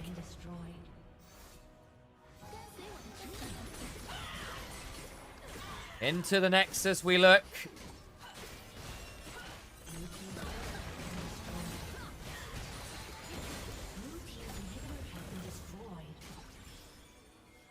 Weaver's Wall buys a little time. Is that enough? I don't think it is. 55 seconds on Leave. The hostile takeover comes across, does land on a couple, but not really to much avail. Taking some turret shots on the way out, so the game doesn't end. They can look at this mid lane tier 2 if they so wish. They'll take the crystallized proc at least. 25 Medjai stacks, Alex points out in chat. Plus death cap is an insane amount of AP. No real pen, but does he need it this game?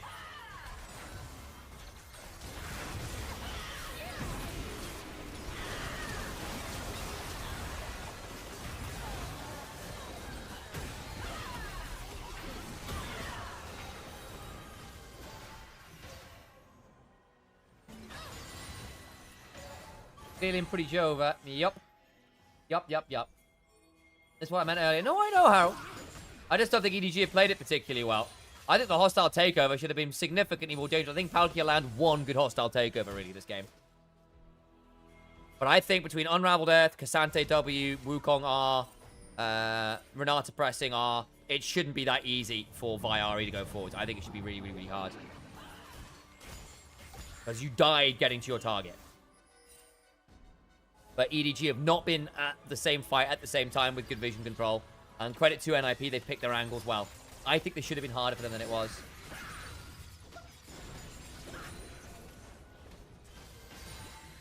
And now from this point as well, because the Ahri can just play fights a lot slower, it makes things a lot trickier. But I still largely disagree with you, Harold. You know, it's not that I don't see your point, but I think it should have been a lot harder than it has been this game.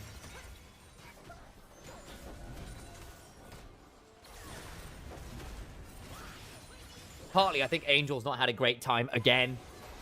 I think ZDZ hasn't necessarily been in position all the time, and I think Palkia's ults have been shocking. Baron started. Weaver's wall. Comes across. Care looking for the angle. Lows down the charm. That's Xiaohao dead. He's absolutely been mullered. Burned out. Baron will now go down. And the vision control game gets very problematic.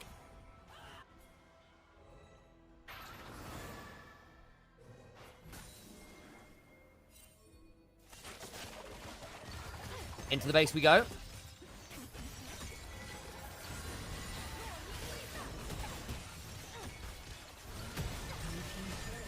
I think with Baron, with the man advantage, NIP should be able to make this one a done deal.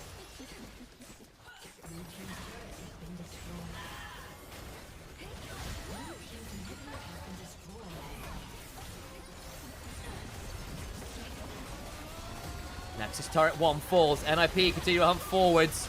The hostile takeover not bad that time, but it's a little too late. Guwon cease and desist on in. Hoya to the backside. Forced away from the Nexus turret. Just end the damn game, NIP. No need to take the fight. Hoya gets shoved around, but the game is done. The ninjas. It takes a bit of work, especially after that first game was so dominant from EDG. But they fight right back and earn themselves convincing win. Well, this last game was slow. Once that mid-jungle got rolling, the vision control became problematic for EDG. They just didn't find a good team fight shape for all the tools they had to manage divers and pick opportunities. It just didn't come to fruition. Care on the Ahri is super good. Plays it very well again. Well. Turn my camera back on again briefly. Oh, good to see you all.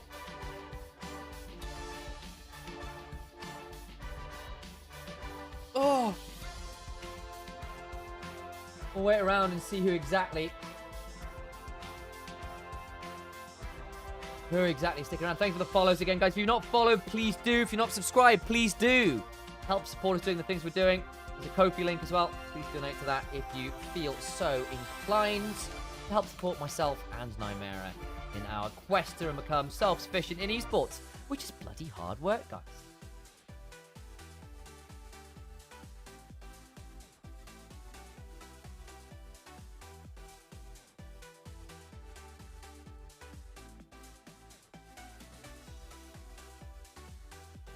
Didn't expect this game after this icon after the first game. I'm completely there with you. Completely there with you. Should have been a lot harder than it was. In fact, it wasn't kind of crazy.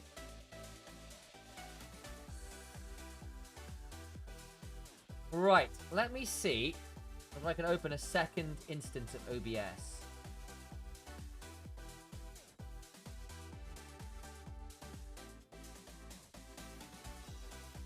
Can I launch a second instance of OBS? I can.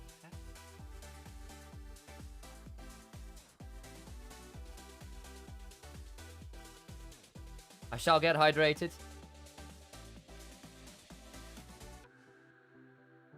Wait until the MVP is, and then I'll be rating over myself if I can.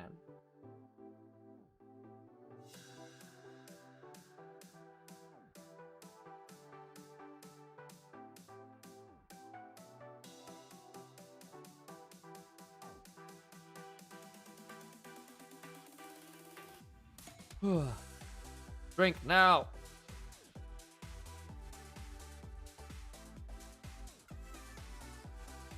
Ugh.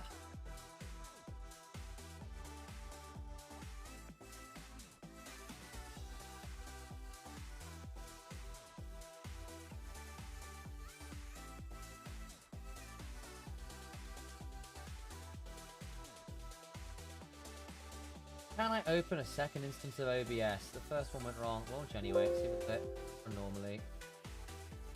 See if it'll load. It may not. I may just have to quit this stream and start my own, which would be annoying because it'd be nice to raid you guys all over to me, but that may not be possible. It may not be possible. Yeah, like Angel just didn't get to play the game very much, did he? And I thought this Ashe was going to be more threatening than it was. Didn't really land any good arrows this game. The arrows were very poor from Leave, unfortunately. Very poor. It happens.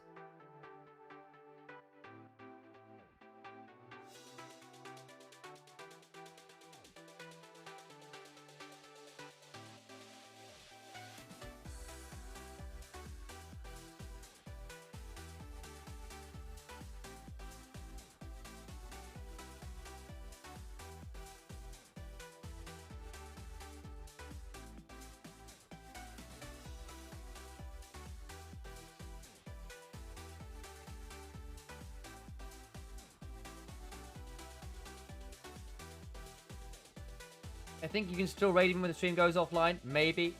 Okay. Well, we'll try. We'll try.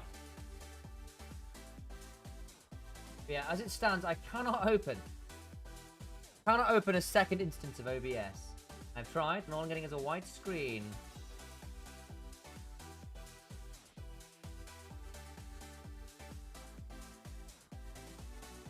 Alas, worth an attempt. Do the MVP and I'll end YouTube streams after that.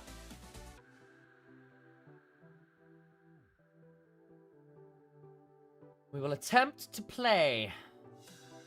You can raid off you can raid an offline channel. Ah, do that then, and quickly go online. Okay, that'll be the plan then, guys. We'll give it a go. Here's our interview. 好，欢迎来到我们的赛后采访环节。首先，恭喜深圳 NIP 获得了本场比赛的胜利。我们也请到了辅助选手卓进行我们的赛后采访，来向大家打个招呼吧。大家好，我是 NIP 的辅助选手卓。That's Joe. 好，欢迎卓哥啊！所以是 MVP 赛前宣传片也看到了，现在要叫卓队了。那首先第一个问题，当然要问一下，在主场也是完成了新赛段的第一场比赛的胜利，心情怎么样？刚刚感觉在后台看到大家还是很开心呢。是非常开心吧，但是我看到他们。特别激动，我就想装一下，装作冷静的感觉。啊，装一下沉稳，毕竟是队长了。是的，是要符合身份。要符合身份。那果然啊，今天队长还是做出了一个表率的。我先简单问一下，我们先问一下小小的第一把吧，虽然失利了，但完成了让1追2，对吧？那第一把失利之后，其实线下的时候，我看到在路上你有去复盘，觉得问题主要是出在哪里？第一把的话，其实对面是用了一个小套路嘛，然后把我们的1血拿了，但其实那个是无所谓的，是我们第2波处理的时候不够冷静了，受到了第1波的影响。我就觉得我们2、3把没有必要太纠结于这种小失误，然后2、3把大家都做得很好。就还是去把控整体方向上的内容啊，不拘结于一些小小的失误。那紧接着来到第2、第3把，在阵容的选择上，我就发现。第2把，你的EF联动就做得特别棒，你经常会去跟石头人、你的落马，然后去跟石头人去做一些抓机会的节奏。当时你自己是怎么去 call 的呢？Post-game stats, were you doing some other game further league streams, not for LPL? They don't do it quite the same way. 我也是落这种英雄，我要进行这种团队上的帮助吧，然后就进行了很多沟通和这种游走。明白，就主动的想要去打开一下局面啊，那果然找到了非常多的机会，帮助队伍呢在第2把拿下了比赛胜利。那我们结合第3把，就阵容的选择上会发现，第2、第3把其实都脱离了第1把的一个趋势，都更多的去选择了这些找小规模团机会的英雄组合，所以这个也是在包括第1把结束之后大家的一起商量的决定嘛。前边的3手是有商量好的，后边的4、5手肯定要看具体情况嘛。然后到我5选的时候，其实有在纠结要不要选机器人，但我们教练跟我合作比较久，我每次纠结选机器人的时候发挥都不太好，他把我阻止下来了，谢谢我们教练。懂了，就是麦教也是懂我们的老搭档卓哥了啊！就是既然纠结，那就不选。果然这最后一手选下来以后，效果也很不错，也很不错。这个女坦的效果。那接着就问一下你了，我觉得来到这个第3把也是关键局嘛，这一局的前中期啊，其实打得很焦灼，但是你们的龙控得非常好，所以在中期当这个局面比较焦灼的时候，你是怎么去稳住大家的一个想法？其实前边的一些处理我们都是比对面更好的，我们建立了很大的优势。然后后边有2波小龙团，其实大家队可能太想赢了吧，然后有些机会就没有再去抓了。后边我们就调整了调整，然后就抓到了后边的机会。明白，还是稳住军心啊，起到了一个队长的作用，然后帮助队伍呢在第3把慢慢的徐徐图之，最后拿下了比赛胜利。那最后的问题吧，也肯定要问一下卓哥了。我觉得今天刚刚也说了，是首场的比赛，也是第1赛段一个良好的开始。那同样今天也很晚了，现场有非常多的粉丝朋友们也在现场去支持你们啊，有什么话想要对他们说？别压抑。OK。别压抑，言简意赅，但是节目效果拉满。那也感谢周哥进行我们赛后采访，也同样是恭喜深圳 NIP 获得了本场比赛的一个胜利啊。那我们的赛后采访呢，到这里就告一段落了。接下来把时间交给解说席。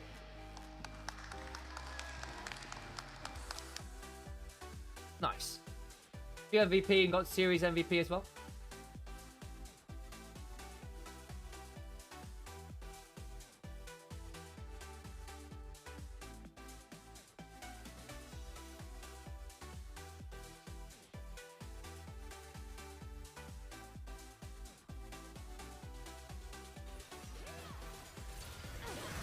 I think I saw Leave land like 2 arrows this entire game, which is just not on for an Ashe. This was the one really good hostile takeover. Every other one was kind of mediocre, unfortunately. Paldekia's Renata didn't really do it for me. This was a great pick. So where was the bailout? Where was the hostile takeover? It was very late. Like there was a solid second plus where Paldekia could look for a hostile takeover. Like that's fine now, but it's too late. The damage is done.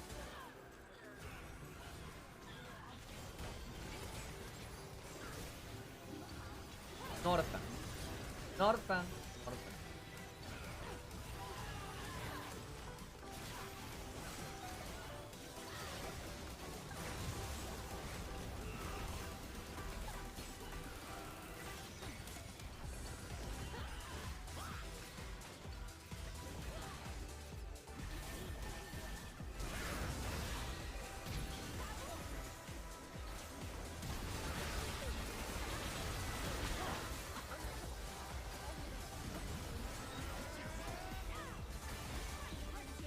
Whee!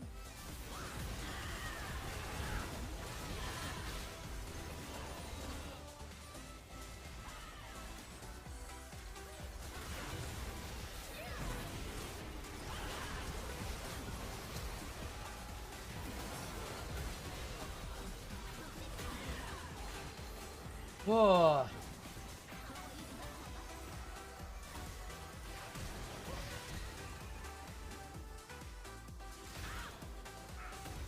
Eight-hour session so far. Damn. Damn. It's been a long day. Thank you for the follow, honestly, by the way. Appreciate it.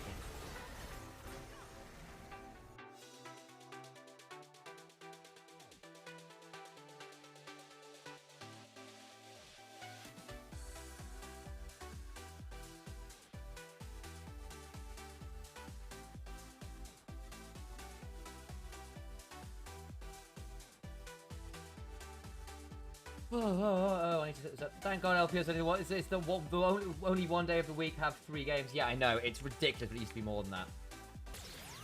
Hey, very good. And that's fair for care. Was very, very, very, very good on the Ari. 100% KP. The mover and shaker in this game, for sure.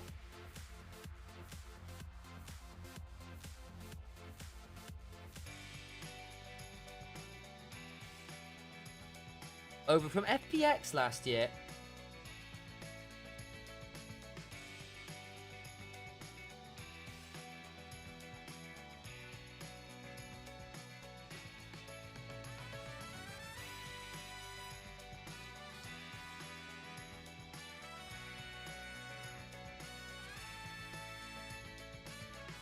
we have Series MVP as well?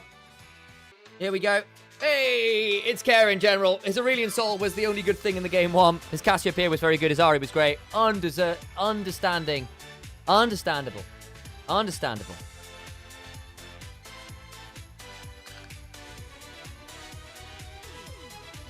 Good for him. That's very, very solid. All right, guys. Time, I think, for me to raid over to myself. So, this is going to get a bit weird. But I'm going to raid myself. I'm going to end the YouTube streams. And we'll come over to me very shortly. See you soon. See you guys around. Make sure to follow me. I'm at Initialized Cast. Make sure to keep following the channels we are on. And I'll see you all very, very soon. Tomorrow, in fact, for more LPL action. For now, I'm going to raid myself. I'm going to play some Disco Elysium. Come hang out. It'll be a great time. That's at Initialized Cast on Twitch and YouTube. See you there.